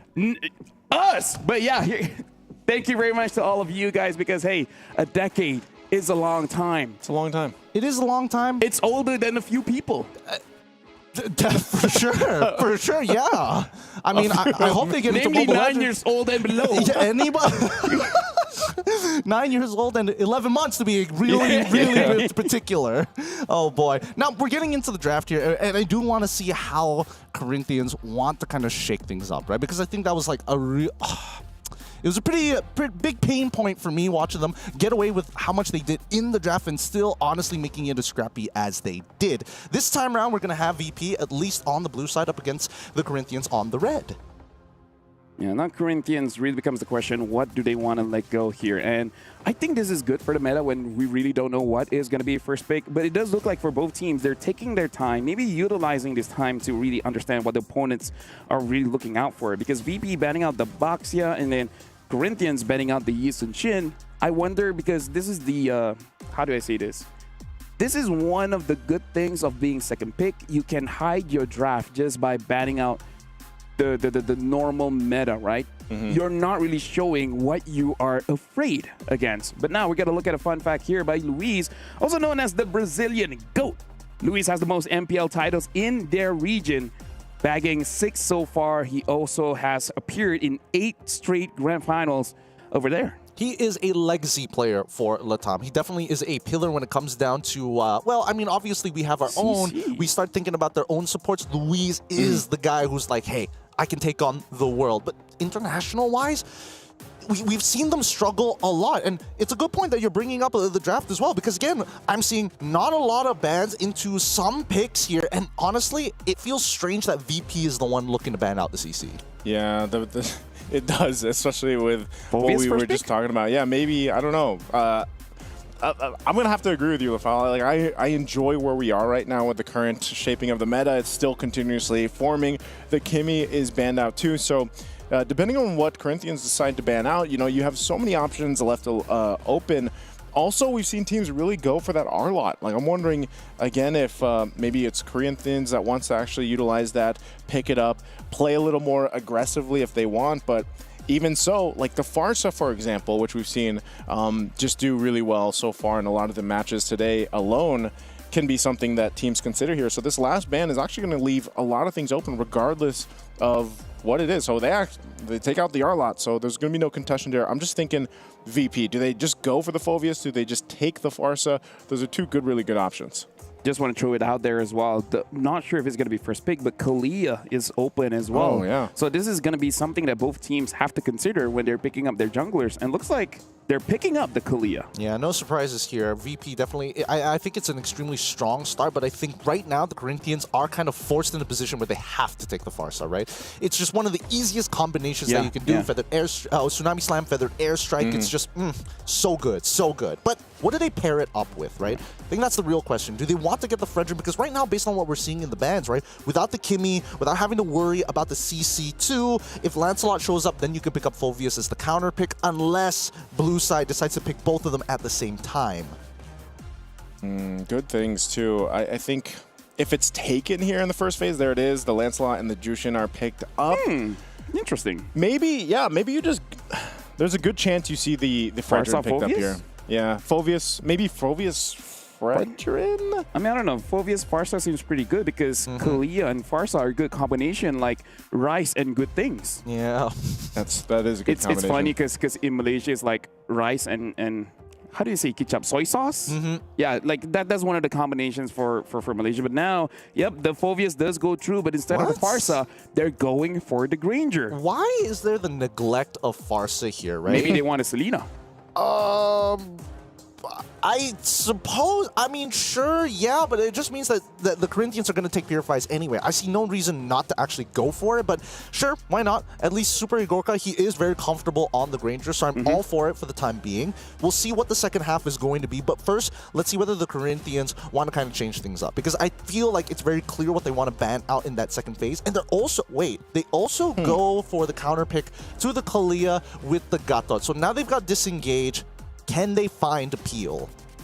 Yeah, I think either way, this is what I'm saying, man. Like, the first phase is so different from match to match. It's really nice to see here because now you're going to have VP going in, focusing on the gold lane, most likely, because the 1-1 was already taken out. You know, you picked up the Granger first, so you could actually, you know, force in some of those picks in the gold lane a little bit more here if you really wanted to. But also, I would say, just in general, there's still some quality picks-ups, and Corinthians are the ones to go ahead and take out the Farsa because I really was expecting that to be picked up in the first phase as well. So mid lane, I'm thinking for VP, if you want to go ahead and close in on, I don't know if it is actually going to be a Selena, but it does give you Kadita? A Kadita is good for burst damage and could work really well with the Kalea too for just pick-off potential. And again, that might be some of the plan here, is to really just have an answer for the Lancelot, because we have seen as crazy as Lancelot can be, you can put enough pressure on him that you kind of shut him down from doing too much, like in the early game. Yeah, but the thing is, because VP already has the Kalia as well as the Phoveus, we're not going to be seeing any Hildas to really oppress the Lancelot. Now, the reason why I even bring up the Kadita, because I kind of feel like some teams, they're having this idea where, again, something like a Lancelot, something like a Gato Kacha, you're more about how do I survive as a mid laner, because there's not a lot of mid laners that can, you know, survive. Like the ones that I'm thinking of is something like a Kadita, something like a Valentina. And now I actually like the opening draft coming in from both because it's very balanced. We see crowd control, we see frontline, we see damage, we see burst damage. So both are actually starting off very, very good. And now Corinthians banning out the Farsa as well as the Joy. VP banning out the Moskov as well as the Uranus. I still think there's still a lot of options. Even something like a Harif maybe eventually can come out. I suppose, but I think one of the few interesting picks that we saw from VP coming out for the wildcards was the Lunox, right? And I think that's something that they're holding in their back pocket. We'll see what the Corinthians decide on first. The Harith is going to get locked in. A decent amount of damage profile. Pretty diverse overall for the Corinthians. And now, here's where it's going to get interesting, right? Are they going to go for the Lunox? And if they do, are they going to pair it up with a Hayabusa? Because I think that's the only assassin right now that can truly punish both Harith alongside with the Zhu Xin, especially seeing how the meta is shaping up in the group stages. That's a good question here, and they're going to have to answer a couple of things too, but also I think, you know, if your VP is able to hold on and then build into that, wow, okay, the magic resistance is going to really help them. 0% win rate, by the way. Huh? 0% win rate. 0% win rate. The Fanny hasn't done too well, so is this just confidence? I mean, I have seen a couple games where Andoru's played it. Yeah. And there's a Selena, by the way, that you called earlier on. Yeah, Nuggets of Wisdom. Interesting. All right. So right now, VP, they've concluded their composition, but with the Fanny alongside with the Selena, on top of having the Kalia, it really punishes opponents for taking the Purify, right? You're going to get out of the initial CC, but if you get hit early by an arrow, then it gives opportunities for this Kalia to take advantage of you. If you're low, the cleanup squad is expected to be this Fanny, and they don't have much of an answer for it from the side of the Corinthians. This has been set up very nicely by Real Solo, and they go for the Edith at the very end, so a very standardized comp from the Corinthians. Yep, some CC as well as a way to handle the Phovias. Not gonna lie, another pick that I was thinking of that could actually work might actually be the Terizla, but we haven't seen any so far. But hey, Unique Heroes has to rack up here. Virtus Pro going up against Corinthians. Again, this is an elimination match. I think for both teams, they have very solid drafts. So it really is about execution, which I kind of feel like for Virtus Pro, definitely a little bit more difficult. Now I'm going to throw it over to Naisu as well as Gideon to cast the final series of the day. Thanks, LaFell. All right, our final best of 3 to conclude things off for the day. Potentially 3 matches here if we're going. I mean, we want 3. We want to see it go all the way, especially from 2 squads who want to put their names on the line to brand themselves potentially the best team in the world. As we head on into the land of Dawn, once we're done with this series, only one team gets to move on. The other gets eliminated here. Live in Saudi Arabia, we go into a tech pause. Just real quick, just a short one. It gives us some time to actually talk about the comps a little bit. Yeah, the comps, but also just to throw it out there too, in case you guys missed it, the team that wins this will be playing against Onyx. That's who they're gonna have to meet. So like, you know, you focus. I'm a firm believer in what a lot of the players have mentioned. You know, they're told, you know, just focus on one game at a time, one match at a time. But I'm sure they're also like, hey, darn it, we have Onyx ahead of us after this. We won, but did we? Oh, I'm on. Okay, well, we're going in. Hey, thanks, LaFell. Always love hearing your input on this. Let's jump right into it, right? Because now it's going to be the fast leash. Whenever you see this Selena on your composition, if they're not throwing traps for your jungler, what are you utilizing these traps for? It's going to be a fast clear for Andoryu on the side of Virtus Pro playing on the blue side, and it's going to be Flick from the side of Corinthians playing on red. They're going to have opposing side starts, but with a quick clear coming in from the side of Andoryu, I'm curious to see where the first gank is going to happen. I would imagine it's the mid lane, but considering that Luis, smartly enough, deciding on, I'm not going to take the flicker, instead I want the extra sustain from the Revitalize to maybe protect my teammates from Andoryu. Yeah, a whole lot of tenacities here too for Corinthians. Oh my god. You know, Luis he's got to be tanky enough to deal with this, and Revitalize is really going to help them too, but also, again, mid lane is still to be seeing some action here, but that's the main thing. It's a Fanny in the hands of Andoryu. He has, you know, being a Filipino player himself, like Fannies usually are pretty impressive over there, but I think still the same to be said, like Flick,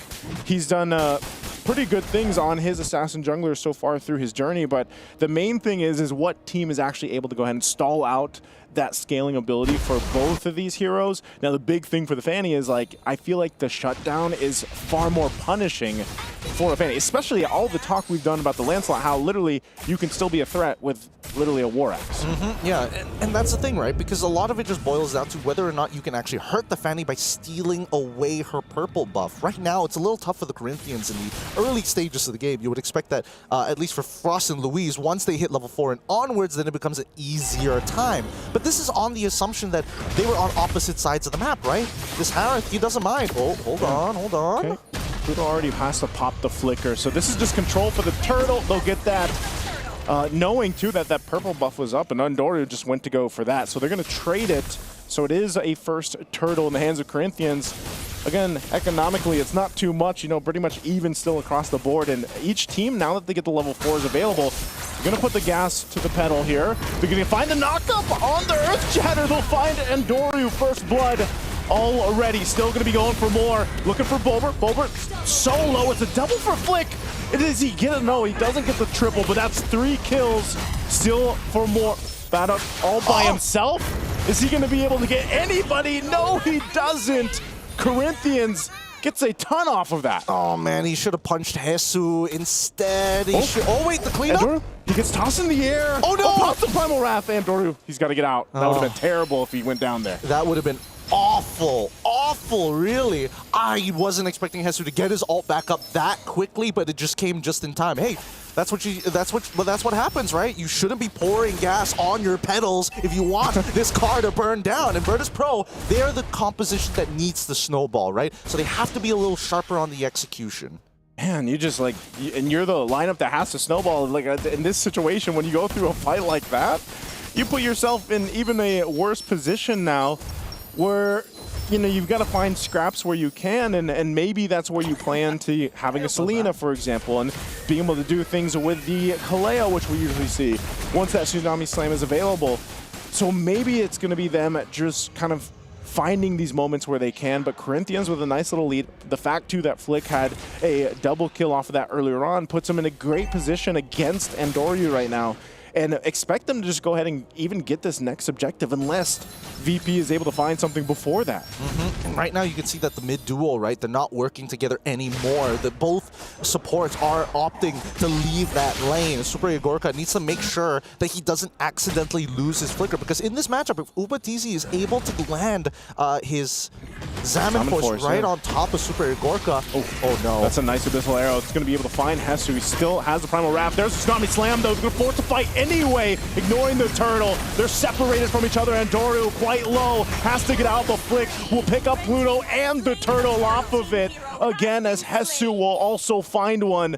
And that's a couple kills in the hands of Corinthians and the second turtle. So they continue to win these fights. This is not looking good at all for Virtus Pro. This is really starting to hurt them. If they had a Farsa instead of putting Bobber on the Selena, this would be a different case, because at least they'll be able to apply the damage consistently. But now, it's so volatile, right? The rotations, they keep on applying damage to Hesu, thinking that he is the weak link, but playing on this Edith is so safe, right? Especially in the early games. That Primal Wrath, they have to respect it. Yeah, it's really... And then it's crazy because it's like you have that extra layer of, okay, I'm really low, let me pop the Primal Wrath. But then even with the Warcry ammo, it's like you do considerable damage too. So then you're like double checked if you're VP. So again, they're gonna have to really consider these fights that they take. Because even if the arrow lands, it's like you're still in a precarious situation where it's like, if we follow up on this, are we actually gonna be able to convert a kill if it lands on anybody else? And when you think on it, who else is the arrows most likely going to land on? Hesu is eating those arrows and he's putting himself, or it's going to be Luis when he's there for those fights. So VP really has to play around those considerations. Yeah, I think the worst part about this is that there's no way to get immediate profit, right? Everything has some form of setup, and more importantly, it's not instantaneous. Even if somebody gets hit by the arrow or somebody gets caught by the Tsunami Slam, there is moments in the animation where if you want the big profits, Bobber on Selena needs to kind of dash through them to get the full value of the damage. And Pluto, there is the timing of the Tsunami Slam for holding them over the air, all of which Louise can just use the AOG. Okay, they're going to force a fight anyway. Pluto quite low. He'll actually go down from Hesu, picking up a kill again. And that's what I was saying, man, that you got to respect the damage that comes through. And they don't. They're forced off this. There's some cutting happening here on the bottom side. That's what Andoriu's forced to do. Third turtle's up. Flick's gonna go ahead and join up, force him off of that turret. But now with the objective up, we're gonna see Corinthians take the tier 1 up top and make their way for the turtle. Flick, he's starting to get a little low on his mana here. He's got to be careful, right? Especially if a fight breaks out in a big fight, in a matter of fact. Despite having the purple buff, things could get a little dicey. Hasu gonna go in again. It goes in with the onward Earth Shatter, forces him away from the fight. So Flick's gonna go for Phantom Execution into the Thorn Rose. We'll find Pluto. 3 for 3 for the Turtles. Virtus Pro can't find anything right now, Gideon. Hasu a little bit too late on that, but still, they're completely in control of this game. Yeah, Corinthians are playing a stronger game. Their composition allows them to kind of do whatever they want at this point. And especially with a 3.9k lead, right? Flick has been able to secure a majority of his team's overall kills. And you can tell that it's starting to develop into a compounding lead. And despite that, surprisingly, Hesu is the one who's coming up with the large chunk of the sharehold when it comes down to their gold lead in the first place. 1.6k against Badcourt, who really needs his first couple of items. It's crazy because he's been everywhere. He's been in all these fights too. And, you know, again, you kind of forget about the Edith sometimes. When we get through the drafts, it's kind of like, man, a lot of teams don't like to pick it right now, but when it does, it usually performs pretty well. And so this has been a great start for Corinthians, especially with Hesu, you know, still sitting deathless. Hasn't gone down at all and is pumping out enough damage even with that gold lead that he has. So Andoru's in that position where we see a lot of Fannies or just assassin junglers in general get to, where they're forced to push across the opposite side of the map, see what they can get, kind of play catch up, because if they don't, then they're just going to be drastically behind against the opposing jungler. So Andoru is really just in that position. When you pick up a Fanny, you're almost thinking, man, are we going to see all these crazy cables and kills convert? But in this case, no, because you don't want to fall too far behind, and you're already, as a team, quite behind. Yeah, and I think the worst part about it is that Andoru recognizes that his item build reflects it. He got a Fury Hammer, but he decided to complete the War Axe first. He's even... Ooh, he stole it. Bulber. Bulber. Flick's a little... Flick would probably be a little upset. He's like, okay, sure, no problem, but we can still go into the opposite side. Let's try and deny this Fanny that purple buff, because that's something that the Corinthians haven't done just yet, despite having a pretty outstanding lead 9 minutes into the game, right? They need to start pressing in and really start to wrap their hands around the neck of Virtus Pro, because right now, Virtus Pro, with the way that they're playing, they're looking closer to DFYG yesterday. Yeah. And this could be a good position. Hesu's not going to land that one that he was looking for, so he's going to get punished. Tsunami Slam, but the AOG in the backside. You're going to force the fight into the jungle. And Dorio cabling forward. They want to get space for this Lord take. They might have just done that as Corinthians. Stays together. They get the Lord. Does VP back off here? An arrow's going to land on Hesu, but Luis waiting patiently. Pop the Revitalize. They're going to punish it anyway. It's Badcott that goes down. They chose to fight, but they get punished. What is happening? What is happening right now? Virtus Pro, this is very uncharacteristic of them. Backcourt decides to take that. Why? There's no backup. Doriu's going to jump in, but does he have enough damage to even get anybody? He does go for Frost, but Frost is going to be fine. Backs off. That one hit on the turret is going to be there, and Dorio has to get back to base. And now they have to worry about this Lord pushing in. Yeah, I mean, what is going to happen here? What's going on for VP? I don't know. I really don't know. Again, this composition is kind of weird for the side of Virtus Pro. They needed to execute hard, but they keep on fighting during neutral objectives when they didn't have to, right? Second turtle, I mean, why? First turtle, I totally understand. Give that up. Look for a side lane advantage. But then second turtle, they fight. Then even third turtle, they fight, even though they were already down by 3,000 gold, and they engage on Hesu of all people. So, I don't know. It doesn't feel like they're playing within their own skin, and Corinthians are taking full advantage of that, right? The weaknesses, he should be fine, right? Yeah, he's totally okay. And Doryu can only do so much at this point. Unless he had a snowball lead, maybe this could have been a different case, but I think that the Corinthians are trying to keep it as tight as possible. Nobody walks out, nobody is by themselves, everybody is grouped together. Is there a punish here? No engagement. I keep seeing VP, like, it seems like they want to just go for a pickoff, even though they're down like this. It's like they want to fight. but I just don't think they're in that window yet. They have to buy themselves plenty of time, and maybe that's what Endorio has to hope for. Eventually, too, Super Igorka will be items. You know, he'll have the items he needs. He'll be itemization. And because when we look at this, you know, he's still got catching up to do. Yeah, he picked up his Sky Piercer earlier on. He's got the Malefic Roar and the Hunter Strike, but he's just not able to capitalize on these setups that are going on here. Now, if they can drag the game out and maybe even contest this next Lord that comes up and convert a kill or two, because they don't have any yet, then that would be the best case scenario for them. But right now, the way the Corinthians have been playing is they have everything under control. Aside from earlier where we saw Hesu like flicker in and he just kind of whiffed that a little bit, you know, he's obviously going to want to correct that. But still, even if that happens, it's like you have nice enough lead that you can almost, and you're an Edith, by the way, so it's like you can afford those kind of overextensions in a way. Yeah, and Corinthians, I mean, really good itemization coming in from Flick's side, right? He realizes fairly quickly, I just need the raw burst damage more than anything else. Like, Bad Code is going to get in my face, same goes for Pluto, but the anti-heal is coming from another side of the map, and even if I do decide to, oh my god. They got him! Hey, you can't escape that one, I guess. Oh man, Hesu, he still has it, right? He's got the mechanics. That's why he's an absolute beast when he made his transition over to MPL Latam. He knows how to track down cables. That was a great communication on to catch Endorio. You know, you don't see that too often, but that's also why the Edith works great here. So now, off of that, they're just going to get themselves this Lord, and they'll get ready for Corinthians to push towards the base of VP. And you're still finding it. I mean, we did mention the Fanny has struggled as it's picked up, sitting on that 0% win rate, and it's not looking good here in game one. Yeah, it's not looking good at all. I think we're pretty close to a checkmate angle as Corinthians Esports has basically won every single interaction against Virtus Pro. No ground. Oh, Hesu's getting kind of low, but never mind. He's got the immortality already. He's just that far ahead. Yeah.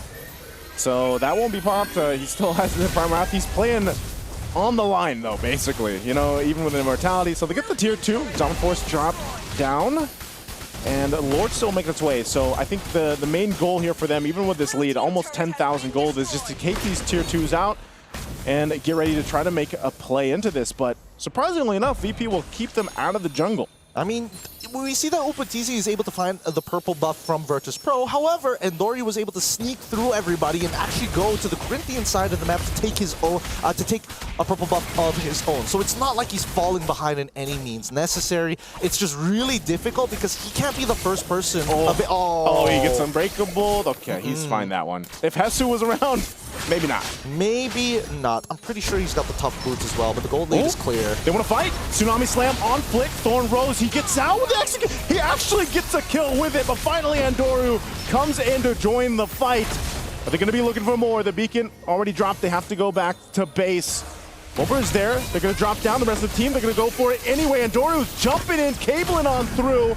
Gets a couple members low here, and Abyssal Arrow will land. They decide to fight anyway. This is a great chance for them to turn it around. And Doru goes in, picks up one. Hesu falls. This is a ton of gold going in the hands of VP. And now Luis is next.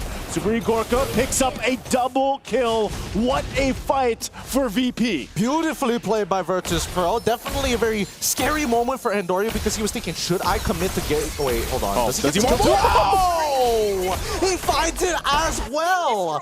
He just Beybladed all over. He just let it rip. It all started with Flick dying, right? The first kill forced Virtus Pro, ends up being Flick, and that is such a huge shutdown for Virtus Pro, but they snowballed this out of control. The big problem is that Corinthians, unfortunately for them, oh my goodness, are they actually going to commit? No. They want this turret so bad. They're staying here. Tsunami Slam on Flick. He'll defensively use that Phantom Execution, but man, talk about a turnaround for Virtus Pro. Off of all of that, they diminished the 10K gold lead that Corinthians had. They got a couple tier 2s and a base turret. That is what you do if you want to turn a game around. Oh yeah, I mean the shutdowns, two mega shutdowns. One on Hesu, one on Flick, really kind of skews the favor into Virtus Pro. But on top of that, as you mentioned, the Econ turrets on the sides, all the outers are gone as well. So this big gold sweep, a 10K gold sweep for Virtus Pro, worked out only because Corinthians decided we're going to disengage.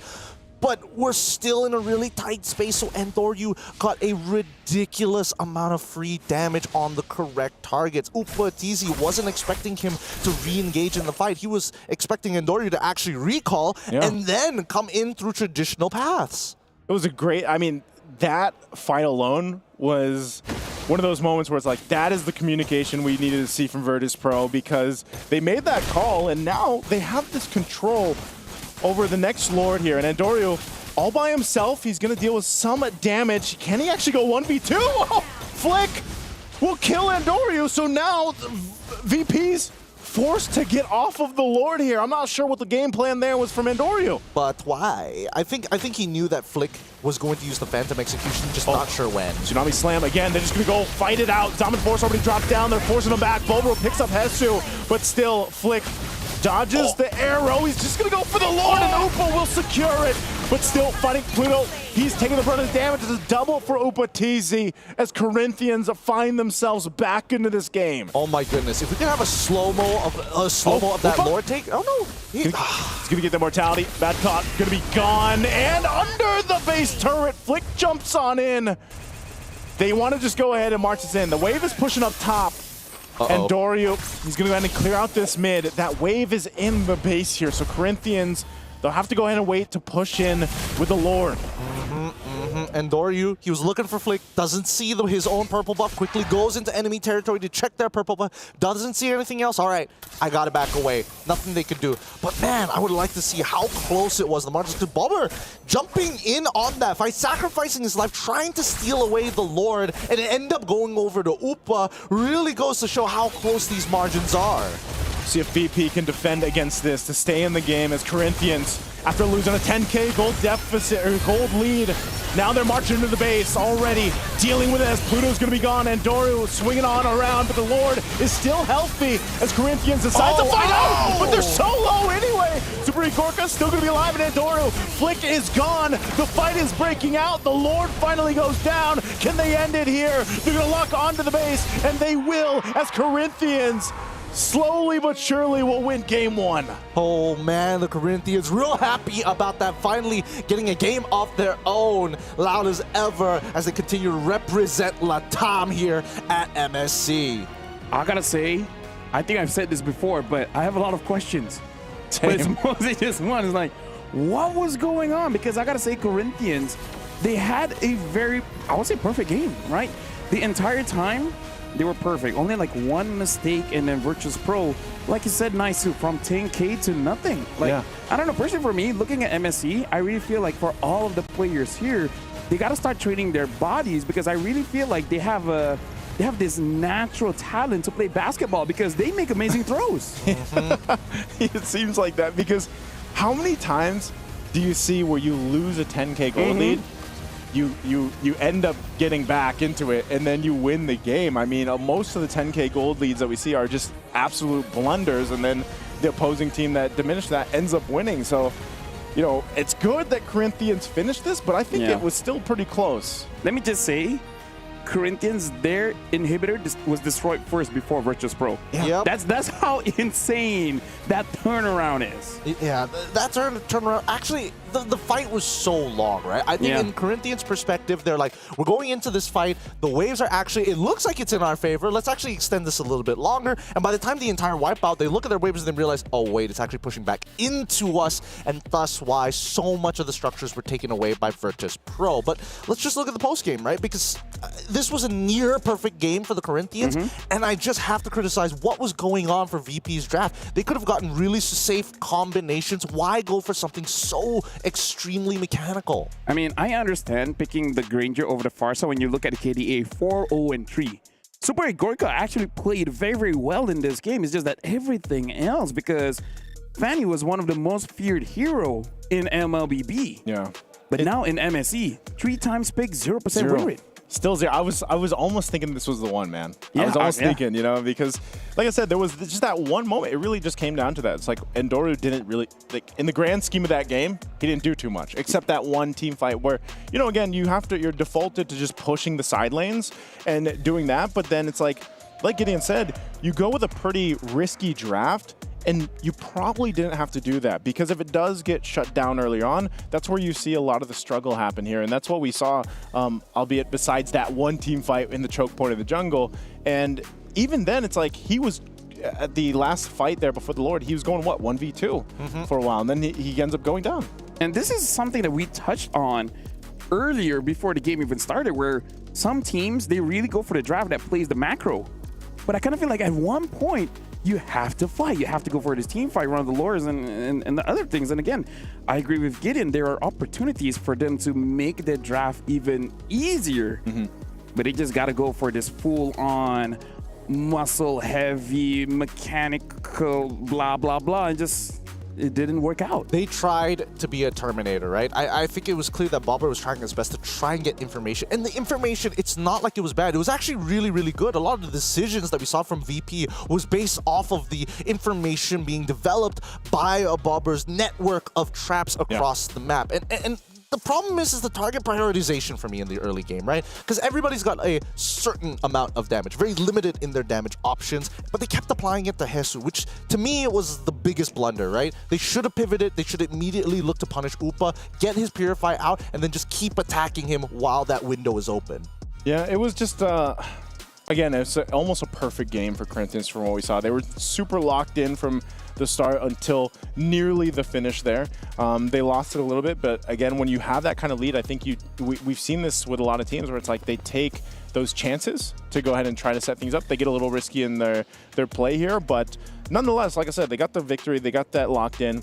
But still, I think the biggest thing, if we do want to get to a Game 3, Virtus Pro has to go with a more rounded draft that I think will highlight the way that they want to play. Because look at Super 8 Gokar. He did the most amount of damage, even though majority of the game, it was Corinthians. And we got to say, Granger, most of the time, is a very simple hero. Yes, I understand there's a very high ceiling when you're looking at amazing Granger players against like casual Granger players. But I kind of feel like keep it simple, you know? Like we've seen people try out the Moskov, one of the hardest heroes in the game, didn't work out. Fenny, one of the hardest heroes in the game, didn't work out. Selena, one of the hardest heroes in the game, didn't work out. Yes, there's different, like, you know, you got your Sanjis that it makes it look amazing, but sometimes just keep it simple. Like even for me when I play a Farsa, I don't even aim anymore. I just press it and then I just get a kill. I'm like, hey, you're not good for me. Yeah, that's all you have to do. Yeah, the auto aim is pretty much good enough most of the time. It finds the right targets, especially if we got the right settings. I don't know. I definitely think that there were hopeful moments coming in for the side of VP. And again, these are very like niche moments where it's more on the plays coming in from the Corinthians than anything else, right? Because Hesu, he was pretty sharp on it, but they have to be really worried about these narrow corridors, right? The play area. If the play area is within the lane, that's totally fine for the Corinthians. If it's around the Lord Pit and things like that, that's so much space to play. But if they all gather together, the value from this Fanny skyrockets. A Bobber basically gets a firing range if he's at the end of the line. Yeah, again, I like to say, like, a lot of the games that we've seen so far throughout MSC has been, yeah, it's execution, but the drafts, as interesting as they have been, you know, some work better than others, and maybe that's where the meta is going. You know, it's more of this kind of perfect balance between the macro and the micro, because we've seen that so far, and teams even with leads as big as 8 to 10,000 gold could still lose a game and have it turned upside down on its head here, and a lot of that just has to do, I feel like, with where we currently are meta-wise. Yeah. Oh man, that last moment. I just noticed that Flick didn't have his retribution. So honestly, what Bobber did, jumping in to try and steal that Lord, was actually a viable option. But unfortunately, Upa, that empowered auto attack, just too much damage. He was already max itemed. Yeah, but I can't imagine that we're in this point where I remember casting international tournaments where 2,000 gold lead feels like 1,000. And now we're in a meta where 8,000, 10,000 is super comebackable. Like, I don't know if that's just the general meta or this just proves how this is literally the best that the world has to offer, that even with a 10,000 gold lead, these teams knows how to come back. And I kind of feel like that shows the amount of strength that all of the teams have today. Because again, this is an elimination match, and VP found a way from 10K all the way down to nothing. Like, personally for me, I'm quite impressed that kind of feat doesn't happen just once or twice. Almost every single series we have that.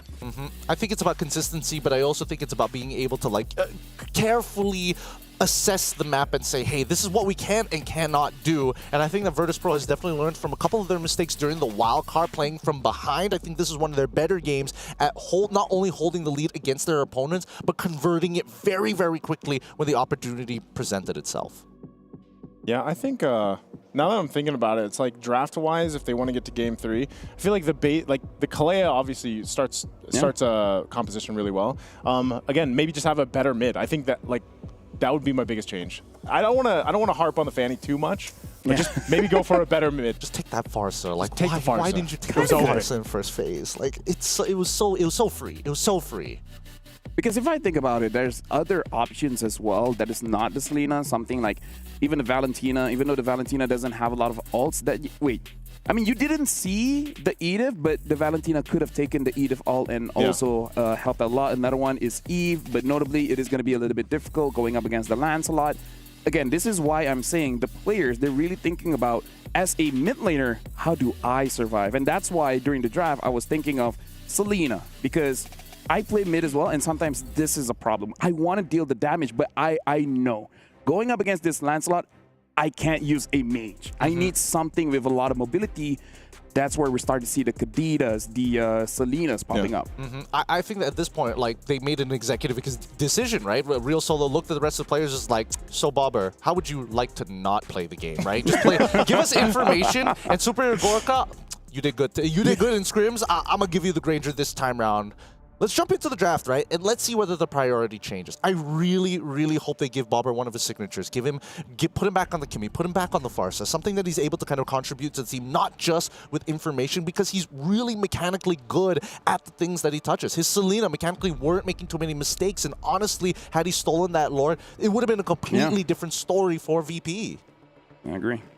And I'm looking at VP, they are going to be first pick. Corinthians will be second pick, batting out that Yisin Shin, and then VP batting out that Baxia. I kind of feel like Lance is kind of good second pick, because we've seen first pick is definitely a viable option, as Mythic Seal has shown.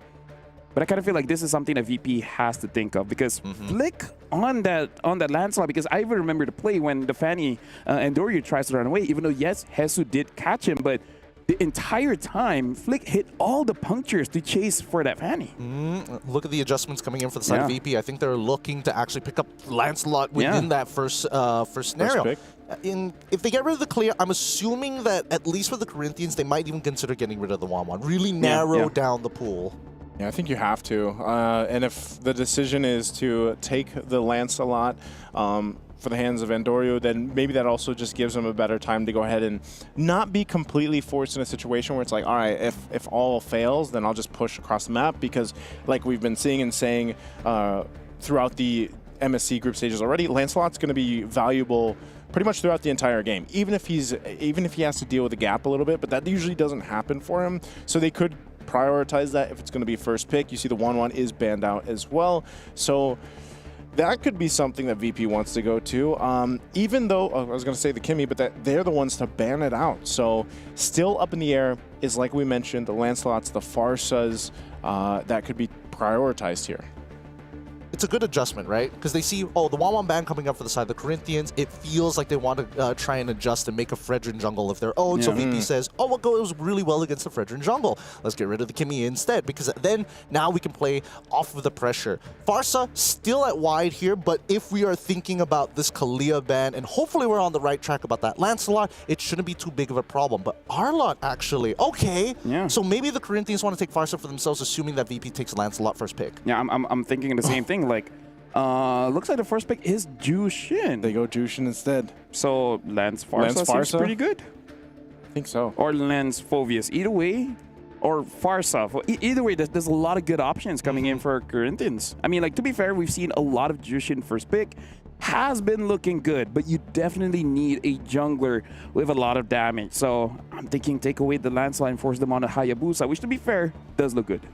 Jushin first pick reminds me of last year. Last MSC. I just had a little moment in my brain where I was like, whoa, you know, I'm back in the casting box. Where it's like, and during that time was Jushin's debut? Yeah, it was her debut. Yeah, she had that amazing debut video. Oh, yeah. Oh, yes. Oh, I love that video. Yeah, some people loved it a lot more than others.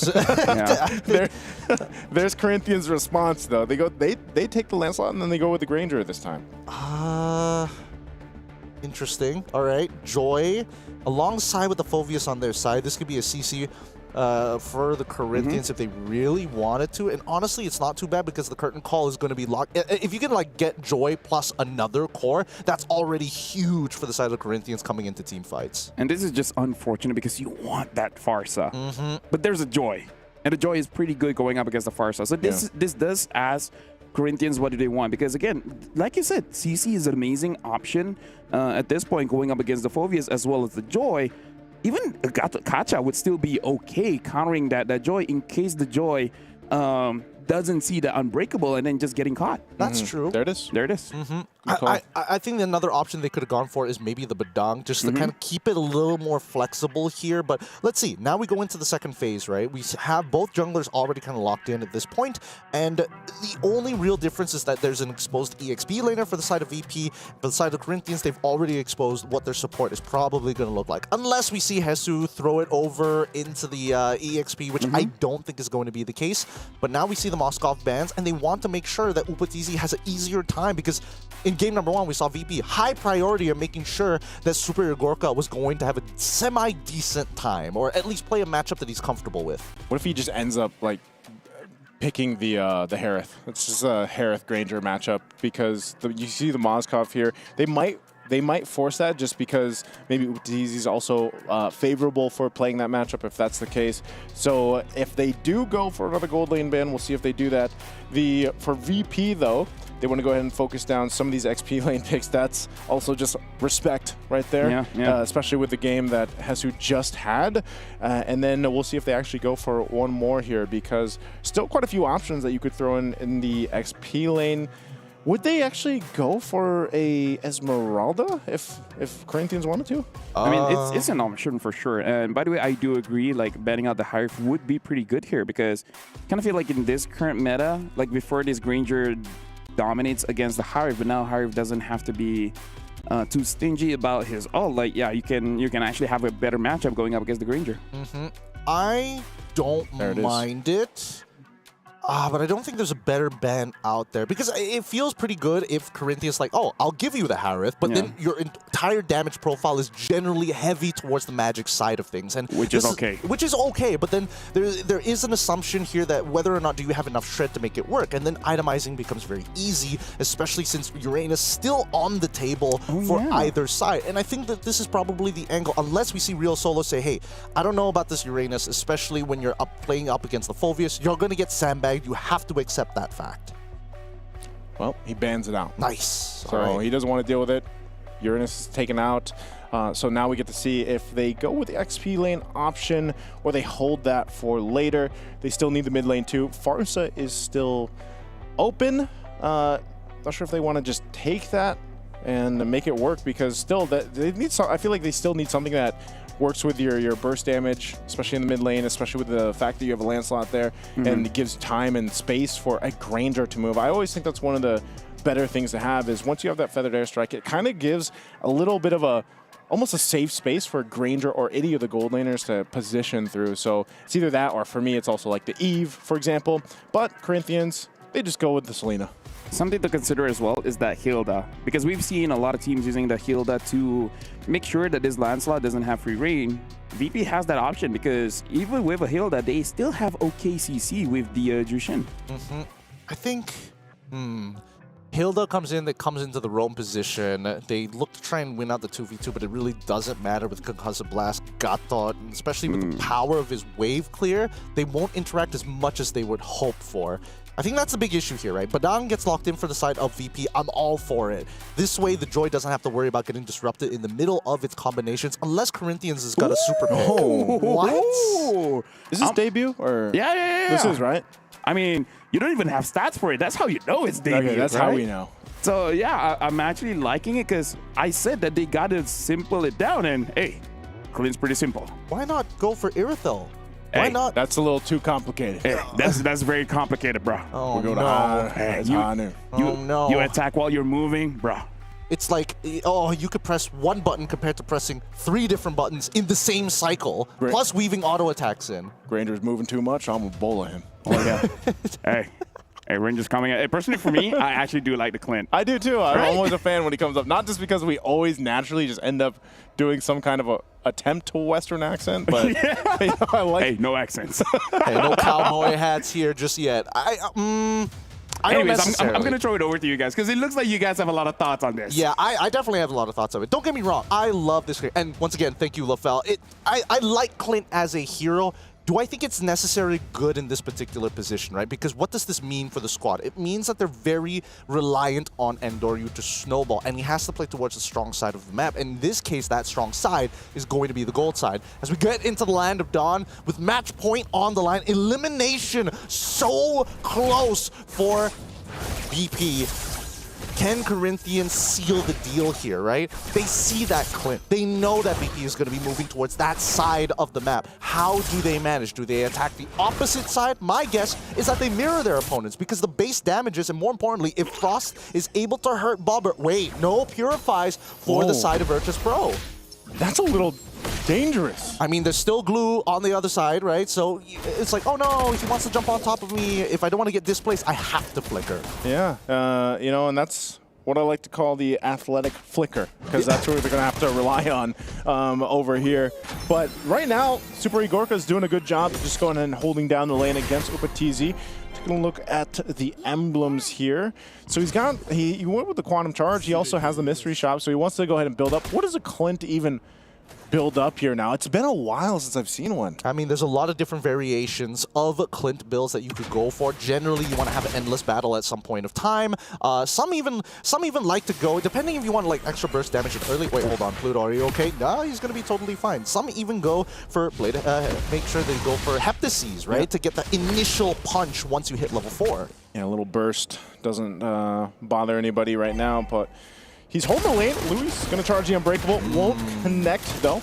So taking a couple shots, but still going to be relatively fine. Also, a little sidestep on the arrow. So, you know, Super Igorka, he's like, and I feel like this is a Wild West up here, basically, at this point. Oh, yeah. Most people, I mean, the Corinthians are trying to force the Matrix on top of him, but Hesu, now in some trouble. Oh. Hesu, pretty tanky, though. He's going to be fine. It takes up a lot of it. Turtle at half health. Flick's going to go ahead and jump in, and they go for it. Bober hits the turtle, and now the fight still going to be breaking out. Infernal Pursuit there, and they find Flick as he falls as well. The trade, though, the 1-for-1, but the objective goes to VP. Just quick shouts of energy, excitement, and more life being breathed coming in from the side of Virtus Pro, right? They get a winning scenario on their side. They get the neutral objective, and now with 1-to-1, they need to make sure that they can unlock Super Gorka out of this lane as soon as possible, right? The initial invade on some of the side camps, and no. Good arrow, but Bober's there to help him out. They're going to force a fight. Super Gorka has a couple shots lined up. Will force Upatizi back, and Pluto still actually alive. Now Flick trying to run away, has the Flantern right above the head. An arrow going to be able to land, and now Frost jumping back in on Endoryu. Can Endoryu escape? He does. I'm so surprised no one went down in that whole fight. Yeah, same. I can't believe everybody kind of walked away with just like a sliver of HP. It's a bit of a mistake, a little bit of a mistake, I'm not going to lie, from, no, Flick, that is danger. He's so greedy. He's dead.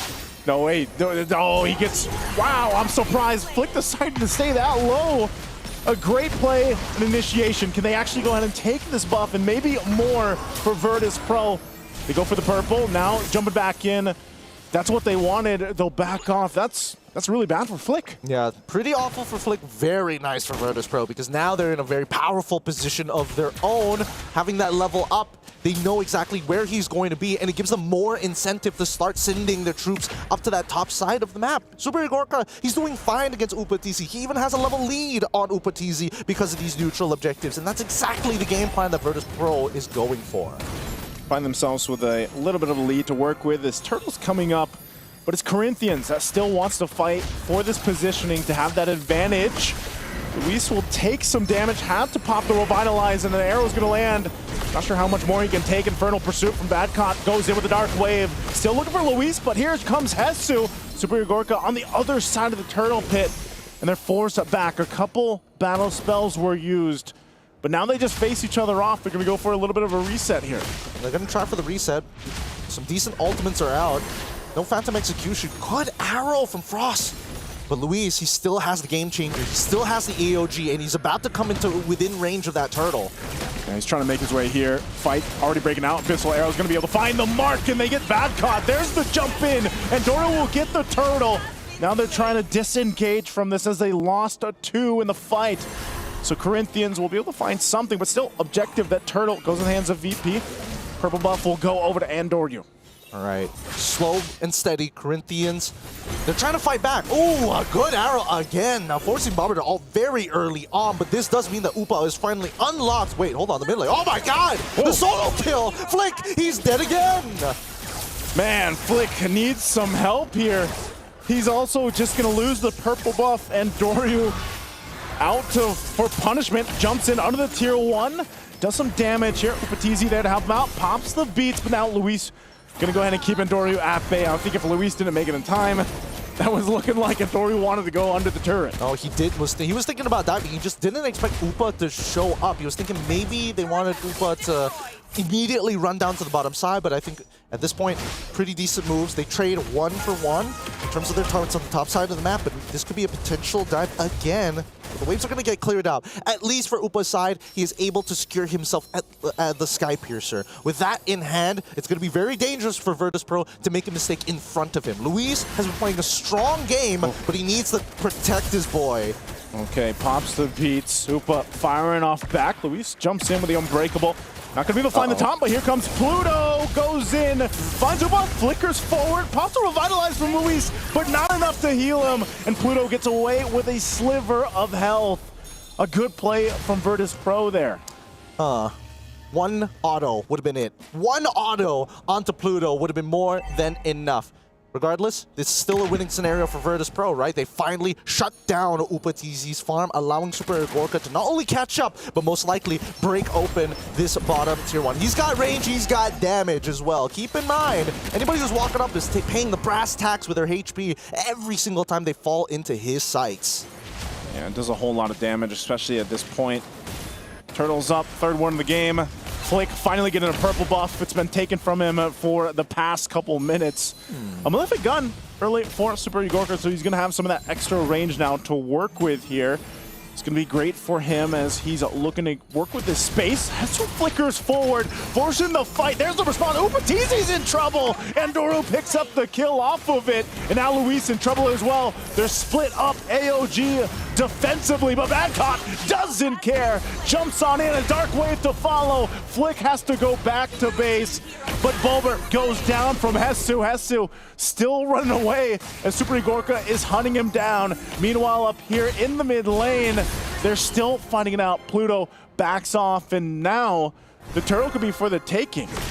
Virtus.pro, despite losing a couple of members, they're still trading 2 for 1 each and every time. This last turtle will fall into the hands of Virtus.pro as we see that Flick is now on the top side to try and set up a split of his own. At this point, I'm surprised that Super Gorka, considering how far ahead his team is, he recognizes that that gold lead is not his. It's mainly coming in from Andoryu's side. Taking the Malefic Gun is really safe on his approach, because now anybody who walks in, again, must pay that brass tax, has extended. We just need to see Super Gorka start getting the Endless Battles, right? We need him to have some real items. And finally, we see it. Endless Battle already complete. His next item, we're not entirely sure. It could be a Blade of Despair for all intents and purposes, but we'll see what the final build is going to be, because that's just a Legion Sword already complete.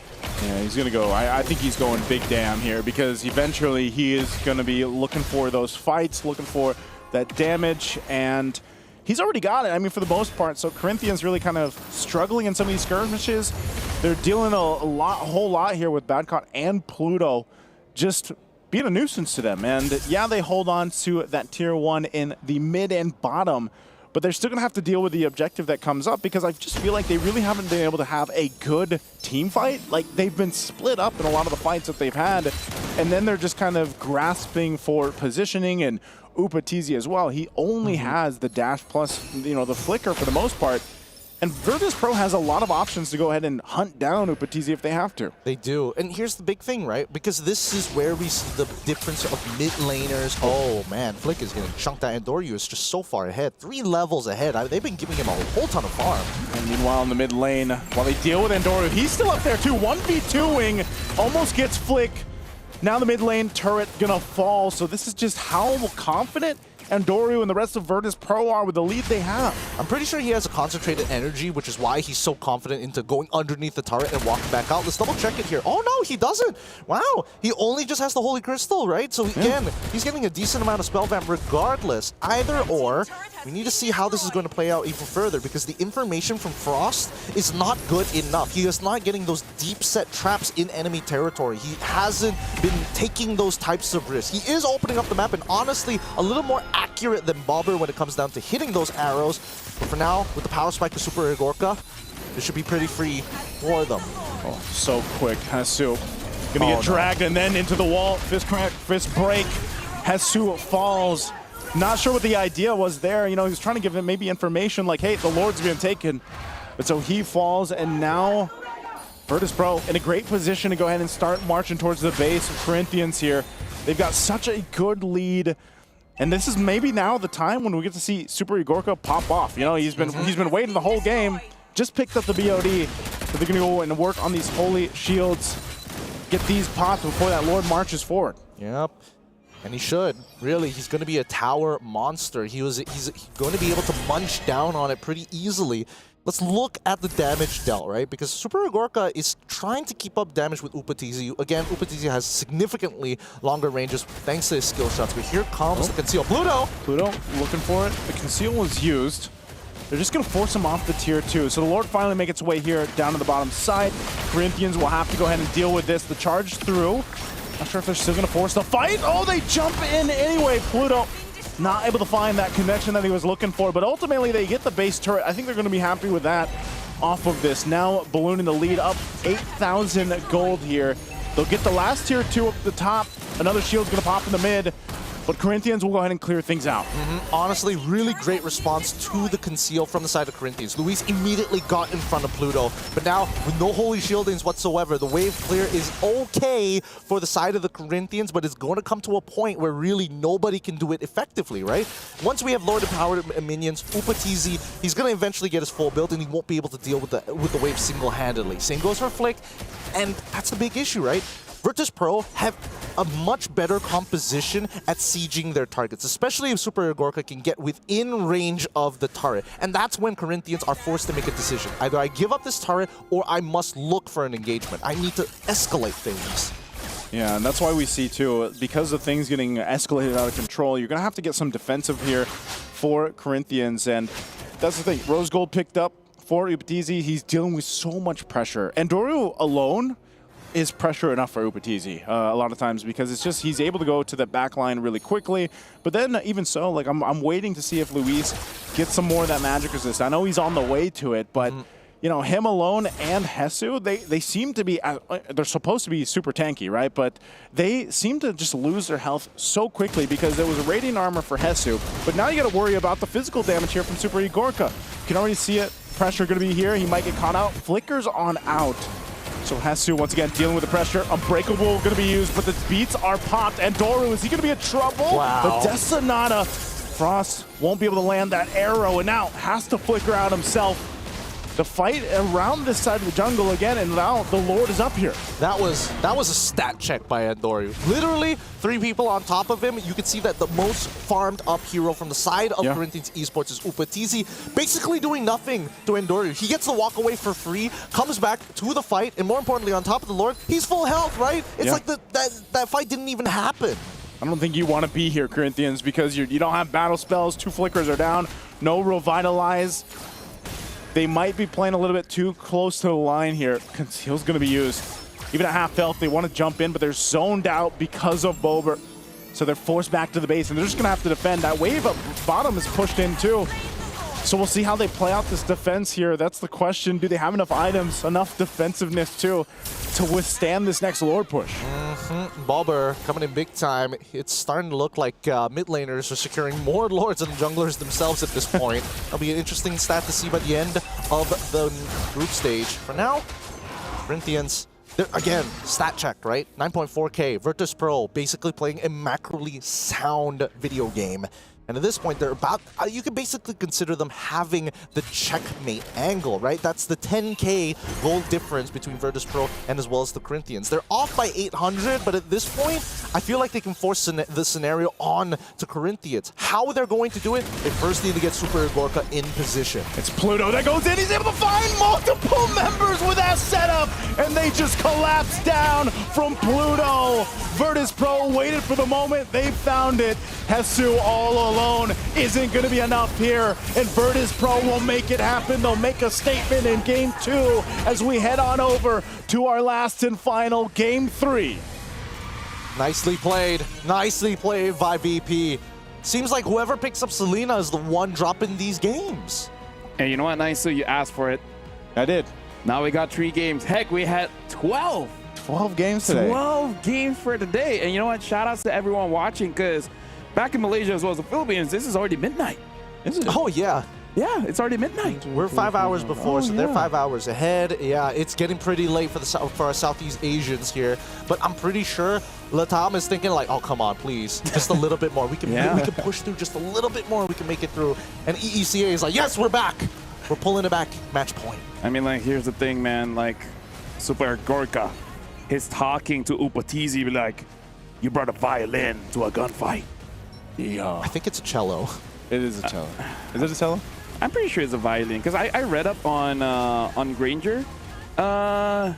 It's very confusing. Like, he has a lot of abilities. Like, he has a violin and superpowers, where he can he can even enter your dreams. He can? He can like, that's in the lore? Like, he's an assassin. Like, you know, he gets jobs and etc. And then, like, when someone has problem with their dreams, he will play the violin, you know, make a good song, and then he enters your dreams and then help. Dude, I swear to God, this sounds like a Wattpad story already. Yeah. This is. Dude, this and then what is Clint? I'm just a simple man. I'm just a simple man. You and your dreams can shut up. I don't have dreams. I'm just Western. That's basically what happened in this game. But here's the thing, like, look, I read up on Granger. It's very interesting, okay? He has violence and superpowers. That's all you need to know. How men design heroes, how women design heroes. That's the bottom line here. That's keeping it simple, man. But speaking of which, they did keep it simple, right? Because we were talking about how, you know, both teams, they should simplify the draft, and very simple draft coming in from Virtus Pro. I would say the most mechanically demanding here was the Joy. Yeah, actually. Other than that, Jushin, Clint, I mean, like, what else? Phoveus, just air jump time. No, Yeah, I mean, you just jump. You just press your alt when it's available. I would say either the Joy or the Badang. That's, well, Badang, you need skill with Badang. You got to time, you know, Pluto is pretty on point. Pluto is pretty on point, and I think overall, VP, the biggest standout is that they've taken a very, well, we've played this particular style very much for the past year or so, especially with the Joy, right? It's just, you farm that Joy up, make sure that Joy is going to get to that ultra scaling period at the end of the game, and basically you can one-shot anybody you want. And I think it's impressive to see that Andoryu didn't make any mistakes considering that Super Gorka was supposed to be the one that they put their money into and time and effort. Instead, VP kept on throwing up the smoke and mirrors. Oh, are we faking? We're going to fake our movements towards Super Gorka's side. We see Luis move out of the way, instantly buff steal. Maybe that's why there was a 1v3. Maybe Super Gorka is like, hey, Andoryu, I bet you can't 1v3. and he was like, yo, hold my headset. He's like, hey, I didn't die. And then Super Gorka was like, damn it. I thought it was gonna die, and then I was gonna show up. It's my time to shine. It's my time to shine. It's like, bro, I got 4 items. Let me do something. Yeah, I mean, you got to give it to Pluto, right? Pluto set it up really, really well for Andoryu. Like 90% of the engagements all came from Pluto, who began the fight. Even Badcott just, again, being an extension to him. And then the Super Gorka, as you mentioned, just like, I'll just be the anchor. I'm gonna chill back here. Don't worry about it. Bobber is switching back and forth between front and back line. But the biggest issue is the fact that despite having they had good information in the early game coming in from Frost. Coming into the mid game, where he started to lose space, started to lose his structures, he didn't feel confident enough to walk up and search for information. And honestly, there probably wasn't a need to, considering that every time he did, Endoryu shows up. Nice. So I already am prepping for tomorrow's hot take. If more games like this happen, I'm gonna say Retribution is overrated. That's gonna be the hot take. You don't need Retribution to secure objectives. Hell yeah. Hey, we've already had so many hot takes. Like even the hot take of you don't need objectives to win games. Right? Something about me, I just want to rage bait. But is it really rage baiting if it's actually happening on MSC? Well, I think it's closer to factual. Right. Yeah, I think it's factual for the most part of it. It's like, is it stereotyping if it's true? I mean, stereotypes all come from some form of truth, some may say. And etc. But now, 3 games. 3 games. games here. 12 games today. 12 games today. Who would have thought? Tomorrow is going to be Group B. Now, that's going to be pretty interesting as well. If they go all 12 games, I got to say, in terms of payment, like we're stretching it out. Really stretching it out, man. I mean, looking at the post-game stats, and especially the damage graphic, I think this goes to show why people are going back and forth. Because even when you're on the losing end, you can see that, like, Upatizi, he's trying to compete with the damage numbers being pumped up by VP. And I think the person who took the most amount of hits had to be Flick, unfortunately. His buff's getting stolen pretty consistently overall. Once the side lanes collapse. Why with 1 HP, you could die. Would you stay there? You couldn't even die from your buff. Not alone your opponents. Well, he did have, to be fair, he did have War Axe. He wouldn't have died to his buff. But literally, there's a Jushin that just walks up and drops a lantern on your head. You don't even use mana if there's no one there. Yeah, that's also true. And even so, I think that they probably should have communicated that a little bit better. I mean, we did see the autopiloting coming up from VP in game number 1. Now we see a bit of autopiloting coming up from Corinthians in game number 2. Yeah, looking at Doryu here, Ridge Guy as well as the carry. Luis took a lot of damage and Pluto got the most assists, but he really showed up with that joy. So it really does look like for both teams, it is a battle of the junglers, right? Because, hey, we had an amazing Lancelot game, now we have an amazing Joy game, and it looks like everyone else just has to support. And for the gold leaders, in case the jungle can't do it, hey, just got to prepare yourself to carry maybe at like 60 minutes and above. I feel like that's the case with these two teams specifically. The gold laners are more so the late game carries, right? Literally, like, they're supposed to be that.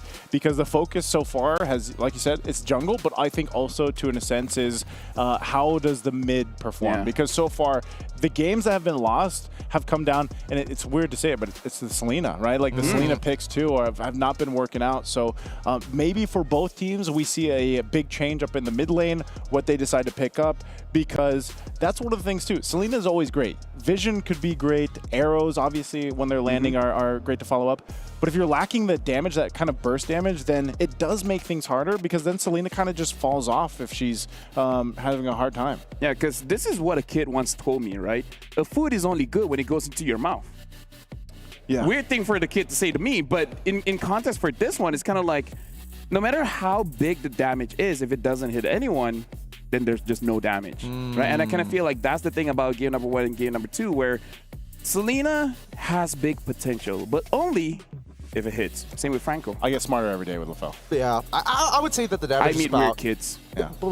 I would say the damage is about average, some may call it, but I think the laning phase is the problem here, right? A lot of the times people don't understand that when you're picking, again, in both of these games, it is Selena versus the Jushin. What is the main goal? Again, it's not about lane priority, it's about taxing your opponent's HP. But in these 2v2s, the big problem is that every single time you see the Gatot, it becomes a nothing lane. He clears the waves, and then nothing happens. You can't trade against your opponent, which is exactly what Selena wants to do. So that must be implemented in these upcoming games. We cannot let these 2v2s walk away for free. If not, at least send your own support down to the other side and force your opponents to turn it into a 1v1. Or, no more Selena. I was gonna say. So what is? I was about to ask, but I saw you give me the eyebrow, so I was like, "What is the answer?" Like, or no more Selena, because again, like the traditional matchup for the Jushin was the Eve.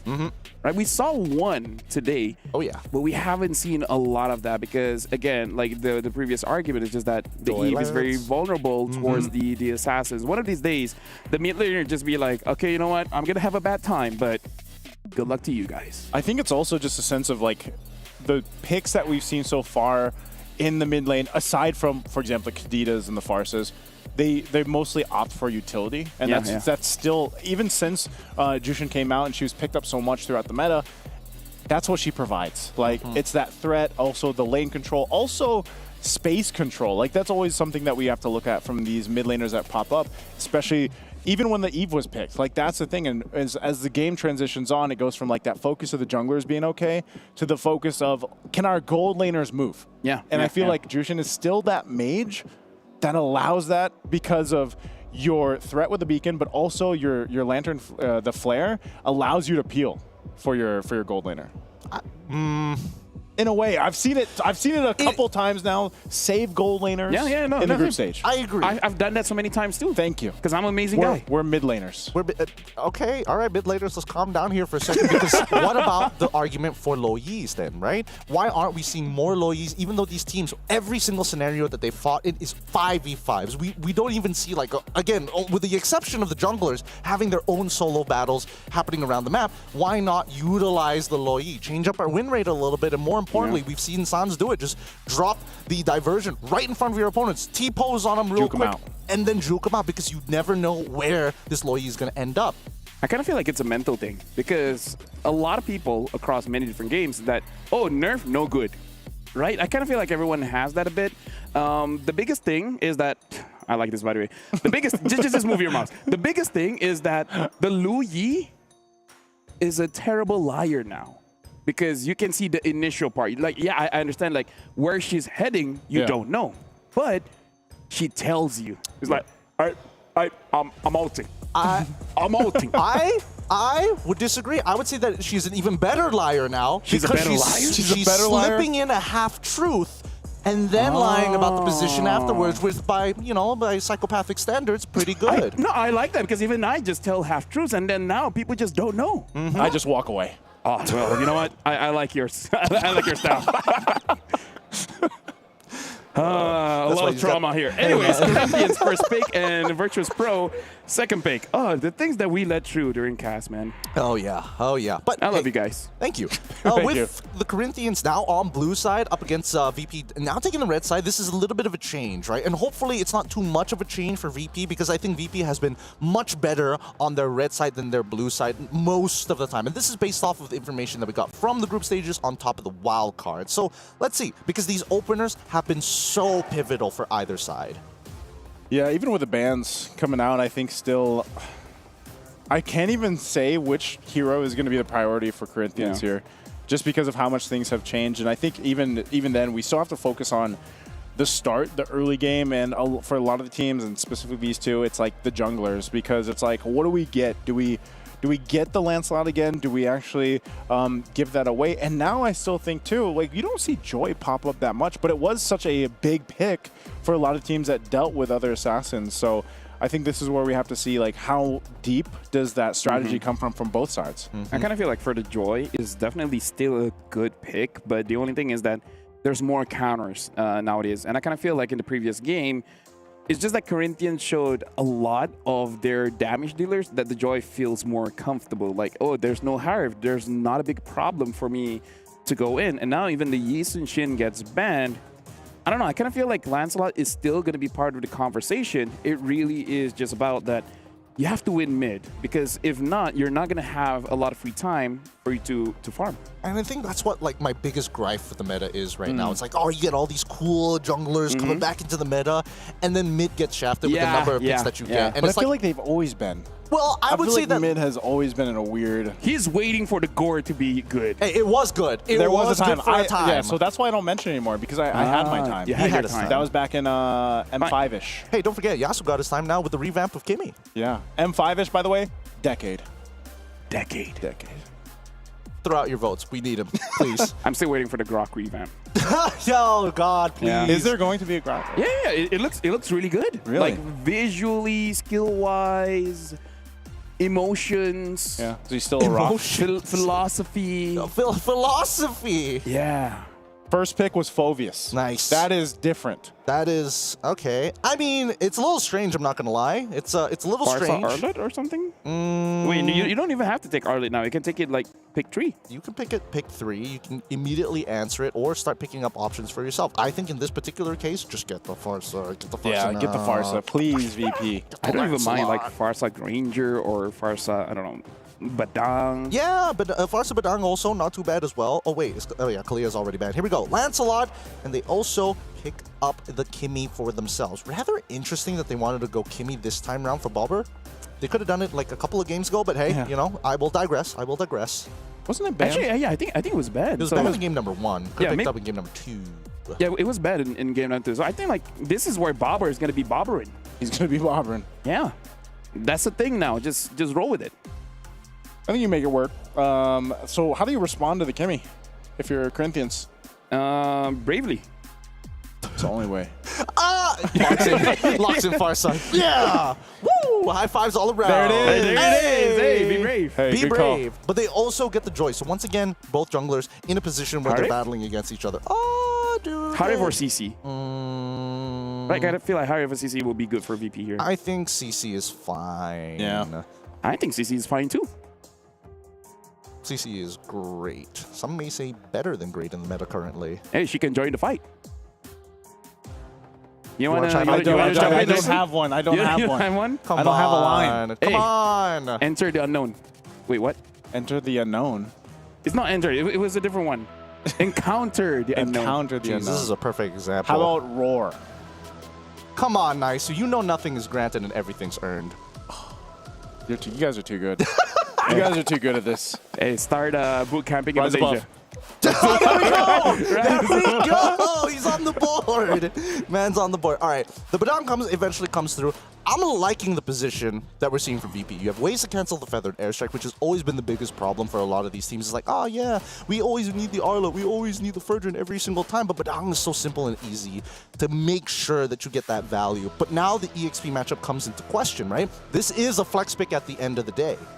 I mean, a pick before that we really don't see anymore is that if you want a frontline, the Hylos is good in terms of EXP matchup against the Phoveus because you're able to just like push him out of the lane. So that's an option. I'm only putting it out there only like what if, but we really have not seen Hylos. in forever.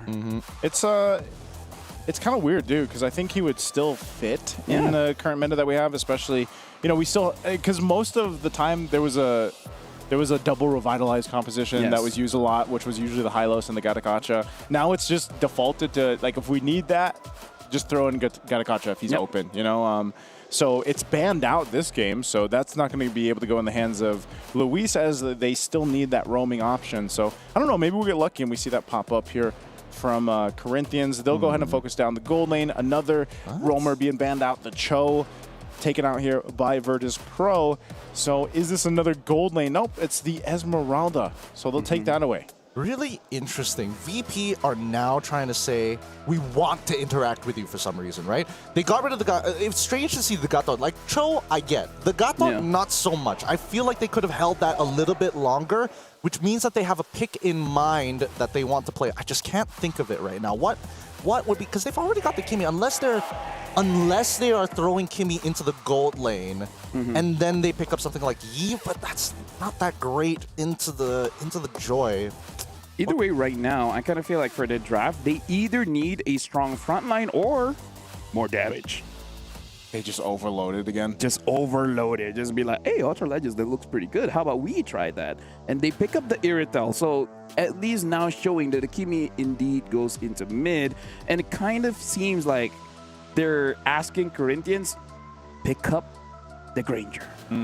Let's fight the violin or cello or whatever it is. Electric guitar. Yep. Might as well fight it with Irithil here.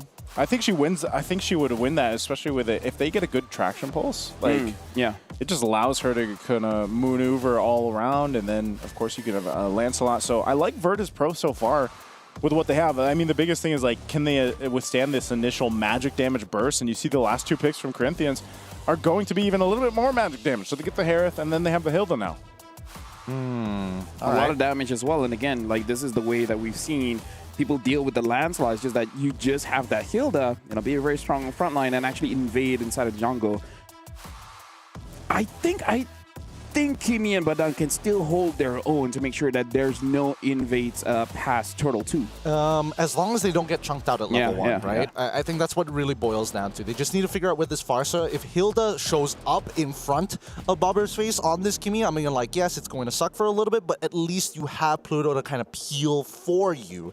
So now, it just, as long as you don't lose 50% of your HP as well as your Rejuvenate, you should be okay. I say should because anything can happen right now. Yeah, now having the CC, so opting instead of for more tankiness, you just want more damage. And I kind of feel like it's warranted because you're going up against a Hilda as well as a Phoveus, and it will become a situation where even the Lance will have a very hard time. I kind of feel like of all the games, game number 3, this draft, really solidifies that we're going to give it our all because, just to remind everyone here, winner survives. Loser, this is the end of their MSC run here at the Esports World Cup. I'm going to be handing it over to Naisu as well as Gideon as the final game of today. Thank you, LaFell. Boys and girls out there, let us know in the chat, who do you want to see move on as we head into the land of dawn? MSC 2025 has shown us plenty of exciting options. All the diverse nations coming together for one singular game. Is it going to be Corinthians on the blue side, or do you vote for Virtus Pro on the red? Let's begin this game, because again, high stakes. Every single mistake is going to really put a dampener on the emotions, right? It's going to be a rough start if you fall behind early for either of these lineups because of just how they're built. And, you know, I don't even know which composition I would side with here because they both serve their purposes from early to mid. And we've had a great series so far. Now, the last one, we've seen even a chance of where, you know, you have a considerable gold lead, it can just kind of evaporate quickly. But the fact that you have this kind of classic matchup, when we talk so much about the jungle here, you have the Joy and the Lancelot. This is going to be big for Flick if he can get a lead. You can see the emblems here too that they're rolling with, and it's more or less the same. And, you know, last time we saw Kimmy, you still have this time around. You mentioned it. You wanted to see that weakness finder. Well, Bober went with that. So maybe, again, the synergy with Virtus Pro will lean towards playing into the traction pulses, playing into even the setups like we saw from Pluto in the previous game. Yeah, the only thing that I'm a little interested in... Oh, hold on. The fight is going to occur, but Hesu quickly flickers on out of there.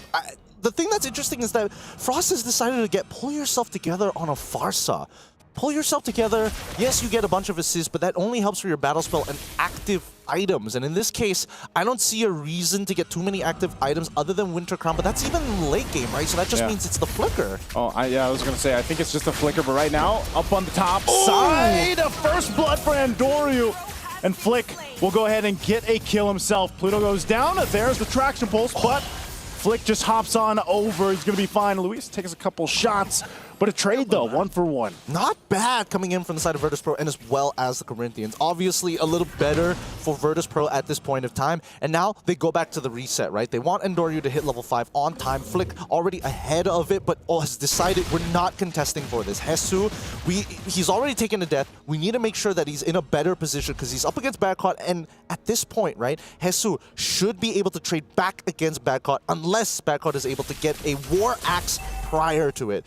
So right now, it's about rushing these items, rushing these power spikes, and both sides recognize, even Andoryu adjusts, hey, nobody's around this turtle. We don't have to contest. I can go for another buff. Yeah, he'll go ahead and secure that. I'm wondering if they just, look at this, look at the positioning. They're going to be able to actually find Flick here. Flick trying to get away, does have to pop the retribution, but Andoryu cut off from that. Good thing Frost was there. So when Flick doesn't go down, but this is a clear sign that can start up the turtle.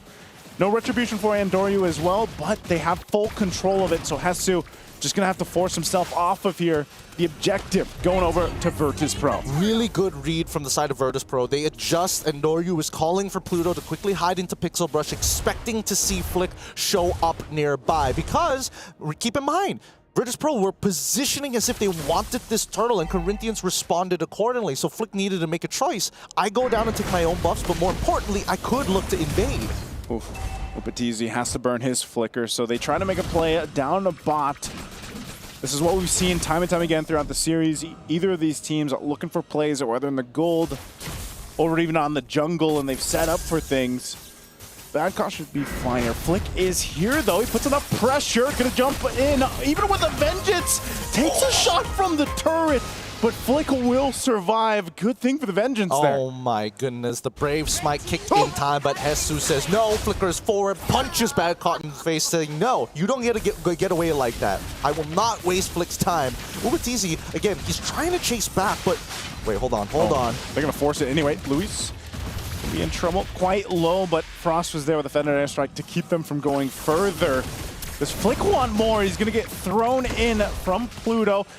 But still, they back off here. So this is what it's been, Gideon. It's been the back and forth between both teams from start to finish throughout the series. There's an opportunity for Super Igorka to actually find a kill in lane against Upatizi, and that's assuming that Upa drops his Zaman Force a little too far, backs away from it, and then Super Igorka can jump in with his ult and then use his sprint. Again, both at the exact same cooldowns, right? They should be trading ults consistently against each other to stay alive or to look for trades. Well, you can see that too. Pluto is waiting for that moment to give that to Super Igorka, but it's spotted out. Flick now could be in trouble, and Doru will go ahead and force Flick off. So some extra damage, of course, going to this turret. Should be a turret down. As you can see, the rotation's already happening for this turtle to come up. Yeah, this is such a bad habit coming in from Corinthians. And I mean, Virtus Pro is also guilty of making the same move of calling their EXP lane super early. Conceal's going to be used. Feathered Airstrike. Pluto goes in. Nice flicker from Frosto to avoid it. Still fighting for that turtle. The Zaman Force was dropped as well. They zone him out. Flick will get the objective, and they might just back off. But meanwhile, the buff was taken as well for Andoryu. Takes the purple from Flick. And I say it's a bad habit because both sides aren't really looking to take this turn. Oh, whoa! Andoryu makes an attempt, but he's going to take a couple of shots. And yeah, coming back to it, right? Both teams don't really want the turtle. They actually want to put the other person behind. This could be a potential dive angle from Andoryu's side. Yeah, Upa's got the flicker, but takes so much damage from Andoryu. Now he's in trouble, has to flicker out defensively. Pluto gets caught under the tier 1. A great response, though, from Corinthians to keep Upa alive. Punished hard. And you can see Pluto, hands on face. Man, I shouldn't have done that. Yeah. And Doryu, if he wanted to secure the kill, he could have just double dashed right on top of Upatizi. But it's just not worth dying for, especially with his camps about to come up. He needs to maximize his time. Okay, and as we get to it, again, they got the turret that they were looking for, but still, the focus really seems to be down here on the gold laners. They want to go ahead and give that advantage to whoever they can earlier on. Super Igorka will be pretty safe. He's always had Pluto pretty much around the corner, even though that's what he needs. Bulber, too, here just can use that traction pulse if he has to. That's the conceal they're going to go for their own play. Now Upa doesn't have a flicker, gets caught in, and he gets burned on down. Badcott picking up the kill on that one. They knew the timings of the flicker. They punished it for it as well, and Pluto will go ahead and zone them on out. Fist crack, fist break combination going to be used, but it's Hesu. He's so tanky that he's not going to be able to go down. So Virtus Pro gets something, though. They get a kill on the turret. Yep, and they push it out really, really well, right? They knew that Upa didn't have that flicker, abuse that timer, get the tier 1, but more importantly, Virtus Pro, they shouldn't overextend. Keep in mind that as much as Super Igorka is strong, but oh my god. Okay, he's checked. Good thing Frost has been there for him. Ooh, I mean, Frost has been covering Flick a majority of the time, but it's not over just yet, right? Because as long as we see the heavy crossbow available for Super Igorka, then Virtus Pro has a reason to go in. Until he gets 3, maybe even 4 items, then sure, he can go in and out of the fight without caring too much of whether or not he has that ult. But for now, he is ult dependent. Oh, Pluto. Pluto got the... Did he? Yeah, he got the orange. He did. He did. And he's making Flick know, regretting his life choices right now. Oh, that's tough. Gonna find a setup in the jungle. Burn out the flicker. They're gonna force the fight anyway. Super Igorka has to go ahead. Heavy crossbowing out. Trying to get space from Hesu. Hesu's still on the chase. He'll find him anyway. They lose their gold laner, but VP still wants to fight as Hesu falls. And Flick can't really join this fight here. Yeah, he can join the fight. And I think Corinthians, they looked at Hesu and they're like, we're sorry. Everybody used their flicker, everybody used their ultimate. Yeah. There's nothing we can give you to provide you that extra bit of help to get you out of this tough scenario, but thank you for your sacrifice. Super Igorka is going to go down, and that slows his farm, allowing Upa to catch back up. The margins are very thin, 600 gold difference between the two gold laners, as they are the main win conditions for either side. Let's look at this one more time, right? Because again, it seemed a little interesting. Super Igorka a little far up, knowing that the feathered airstrike was already there. He probably should have used both his heavy crossbow and the sprint as soon as possible, knowing that the battle spells from Corinthians were up. Yeah, it's interesting because, again, they had a little bit of a lead, right? Few thousand gold there. They chose to fight it out, and they end up losing some of their most important members, so you don't want to make that mistake too much. You can see some of the items fall into place here. Holy Crystal now available for Flick. He's going to need that too, because a lot of these moments he's been going 1v1 with Endoru, and now you kind of have to respect some of that damage a little bit more. Luis taking some damage here under the tier 1. He's already gone, and Frost has to flicker on out. He's got the burn on. Hesu going to be in trouble next as Virtus Pro. Endoru goes under the base turret to clean it up anyway. And now Upa in trouble. Pluto will go ahead, lead the charge here. A couple shots from Super Igorka, but VP finds more. Beautifully done by Endoru here. Flick, he can try to make this a solo kill, but I don't see it happening. Endoru still has maximum stacks on that War Axe and now has completed the Brute Force Breastplate. They should start making their way over to the Lord, but whoever's low, they need to reset. Let's look at the items so far, because again, it's a phenomenal position for Virtus Pro, right? They managed to chunk out the right targets. Oh, whoa, Luis just goes in, burning the flicker. They're getting desperate. And that's not a good sign for the Corinthians. Virtus Pro, I mean, now that Super Igorka saw him flicker, he's like, okay, guys, this is about to be a pretty fast game if they keep making mistakes like this. Yeah, that's tough. You know, I know it's only a Hilda. We see that the Dragon Spear now picked up too for Super Igorka. They've got control of this Lord, at least for now. But I think they still respect what Corinthians' lineup can do, the damage potential, and even Hesu. He's going to go ahead and jump in with a Dark Wave right on Bulber. Bulber in trouble, and Endoru will secure the Lord, but look at the backside. They are able to find Frost. Frost out of the picture, and Super Igorka unleashing on Upa Teasy. He has the drive-by, he gets the kill, but Flick will take him out as well. The 3-for-2 trade, and now Virtus Pro looking for a little bit more as the Lord makes its way down mid. Super Igorka needed to start rallying back towards Pluto's side if he wanted to survive against Flick, but regardless, it's still a very good trade. 2 for 3, an inhibitor turn before the Lord even arrives, and now Luis is trying his best, but it's not gonna be enough. It's only Flick. Flick's all left alone. Can they actually end the game here? The Lord is there. Half health on the base, and Doru's gonna focus it out, but the waves are cleared, and Flick will delay the Lord as much as possible. Right now, the rest of the members are up. Can Virtus Pro get any more? They still might have to work through it. They clear the minions the best they can, and Upa will drop it down. But Virtus Pro, they just go for the turrets now. Yeah, and Endoru, he's got some fingers, right? He's dodging a lot of key abilities, and they're just farming them underneath their base. This might be it here. Endoru just gonna lock into the base, and that's it! The wildcard champions will send home Latam's champions here today in Game 3. Virtus Pro get to move on. I told you he smelled it from Luis first, and from that point onwards, they got confident. I don't know how much I can comment on that one, but yeah, unfortunately, another team has been eliminated, and more is going to come tomorrow. But either way, congratulations to Virtus Pro. Ever since they start simplifying their own draft, it looks much better. And this is the Virtus Pro that we saw in day number 1, game number 1. Oh, it was a good one because, again, we saw all the motions coming out of it, but Endoru, huge in this game. His farming speed is ridiculous. The fact that he was able to clear up a lot of the members, he could smell the fear coming in from Corinthians' side, how close they are to possibly losing with each and every interaction. It was, again, a game where Virtus Pro starts strong. You know, they have these very scrappy fights. But I think even this, like the Lancelot was a nuisance to deal with because you just have so many opportunities like this. And I got to give it up to Pluto as well. Pluto did a phenomenal job, just like he did previously, to set things up on that Banang. Yeah, and now we're going to jump on over to an interview with Eterna. Thank you so much, casters. It's been such a remarkable journey today, especially for our final match of the day, 2-1 Pluto. Talk us through it. What happened there? Well, we had a plan on game 1. It didn't go as planned, like we couldn't execute it, but other than that, like other 2 games were pretty easy, I guess. Just I think we have more experience, so we just felt a little bit shaky after game 1. Yeah. So in game number 1, you picked up the Fanny, and currently the Fanny's at a 0% win rate here at the MSC group stages. What was the reasoning behind the Fanny pick, and do you still think that it could work here at MSC? Yeah, sure, it will work. It just, even if you watch the game, like the Fanny worked out pretty well. It just, we make many stupid mistakes. That's why we lost the game.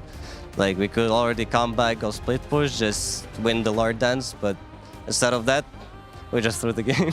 Okay, you threw the game. So it was more decision making that was a little off in game number 1? Yeah, I think so, because also I had a headache and I felt pretty sick, and I'm usually the one making the most shot calls, but today I couldn't, so maybe it also affected the series, but I guess whatever, we won. Okay, yeah, get well soon, by the way. Thank you. Okay. I have to, because we'll face the world champions. So yeah, I hope I get well. See, that's the thing that I really wanted to ask, right? Because 2 days ago, unfortunately, you had to lose the series against SRG, the defending champs, plus they're also the MPL MY champions. Now, in a few days, you're going up against the MPL ID champions of Onic. What does that feel like, and what preparations need to be done before we get to that point? I'm thinking we just need to get more discipline. Because well, I'm thinking like we could really won SRG, and like that we won 1 game and then all the other games were close. That gives us really good confidence going against Onic. So I'm thinking just we need to reset, train every day hard, and just be in the mood, be in the zone when we play. Okay, train harder, be in the mood. I feel like confidence is good, right? Yeah, I would say the confidence is pretty good. Okay, so if the confidence level is good, maybe you have a cheeky message for Onic ID before you meet them. Nah, I don't want to give any cheeky stuff. I remember I thought SRG after game 2, and then, oh my god, I get so many comments from Malaysians now. So I'll stay aside from that. Maybe if I win, I might, but not now. Okay, so we'll wait for the cheeky comments until after they secure that victory. Yeah. I would say let's just make it a good series. And good luck. See you, Onic. Okay, final question.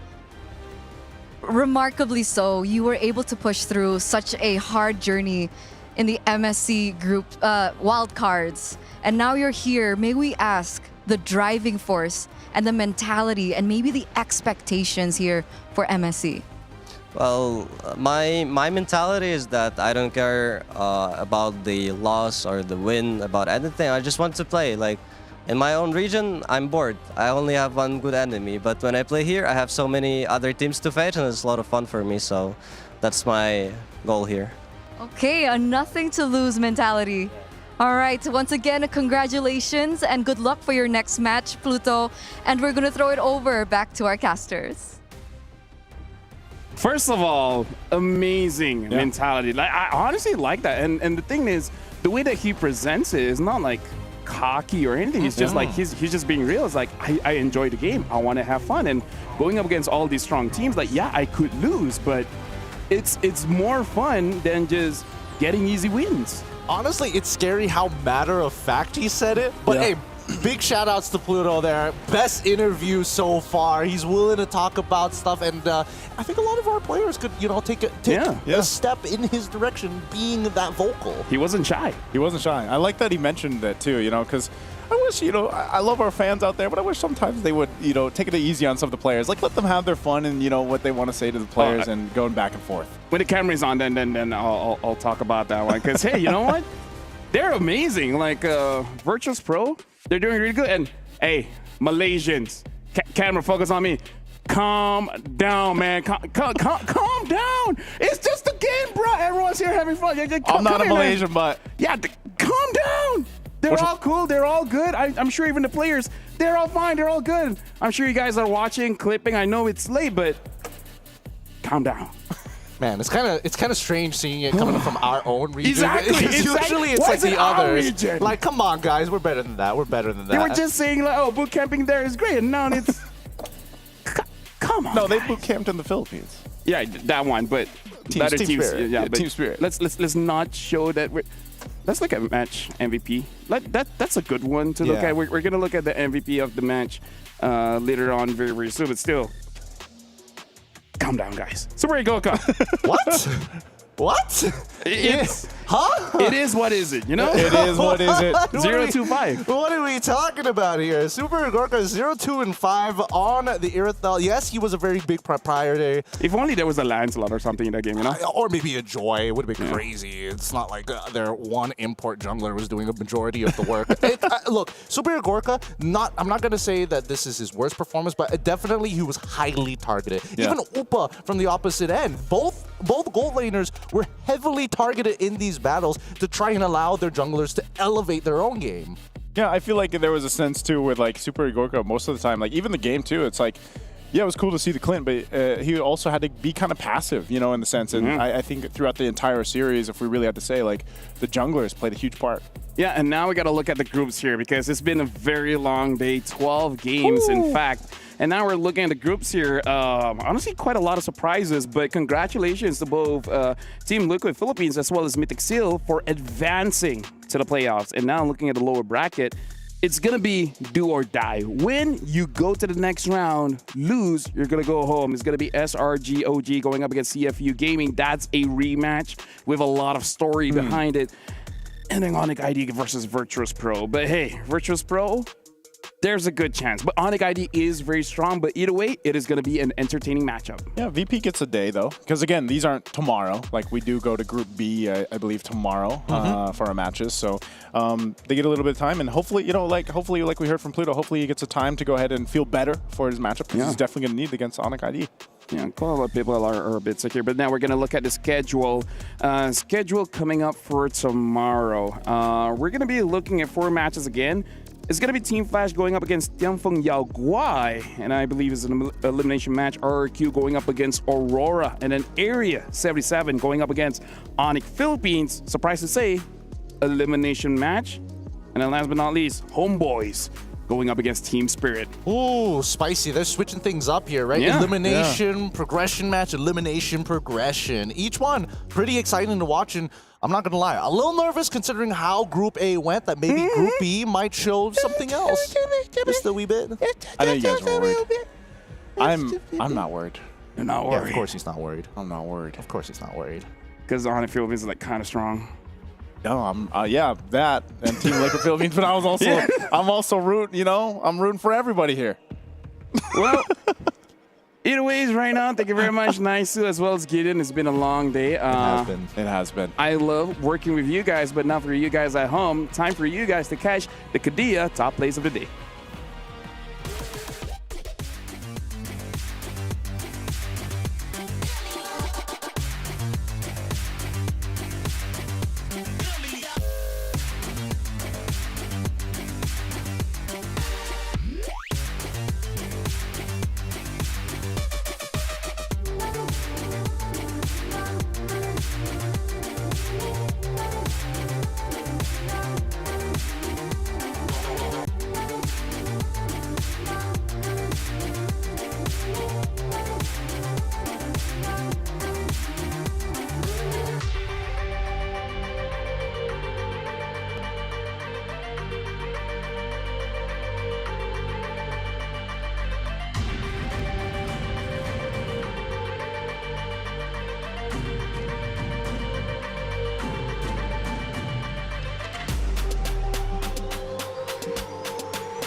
better.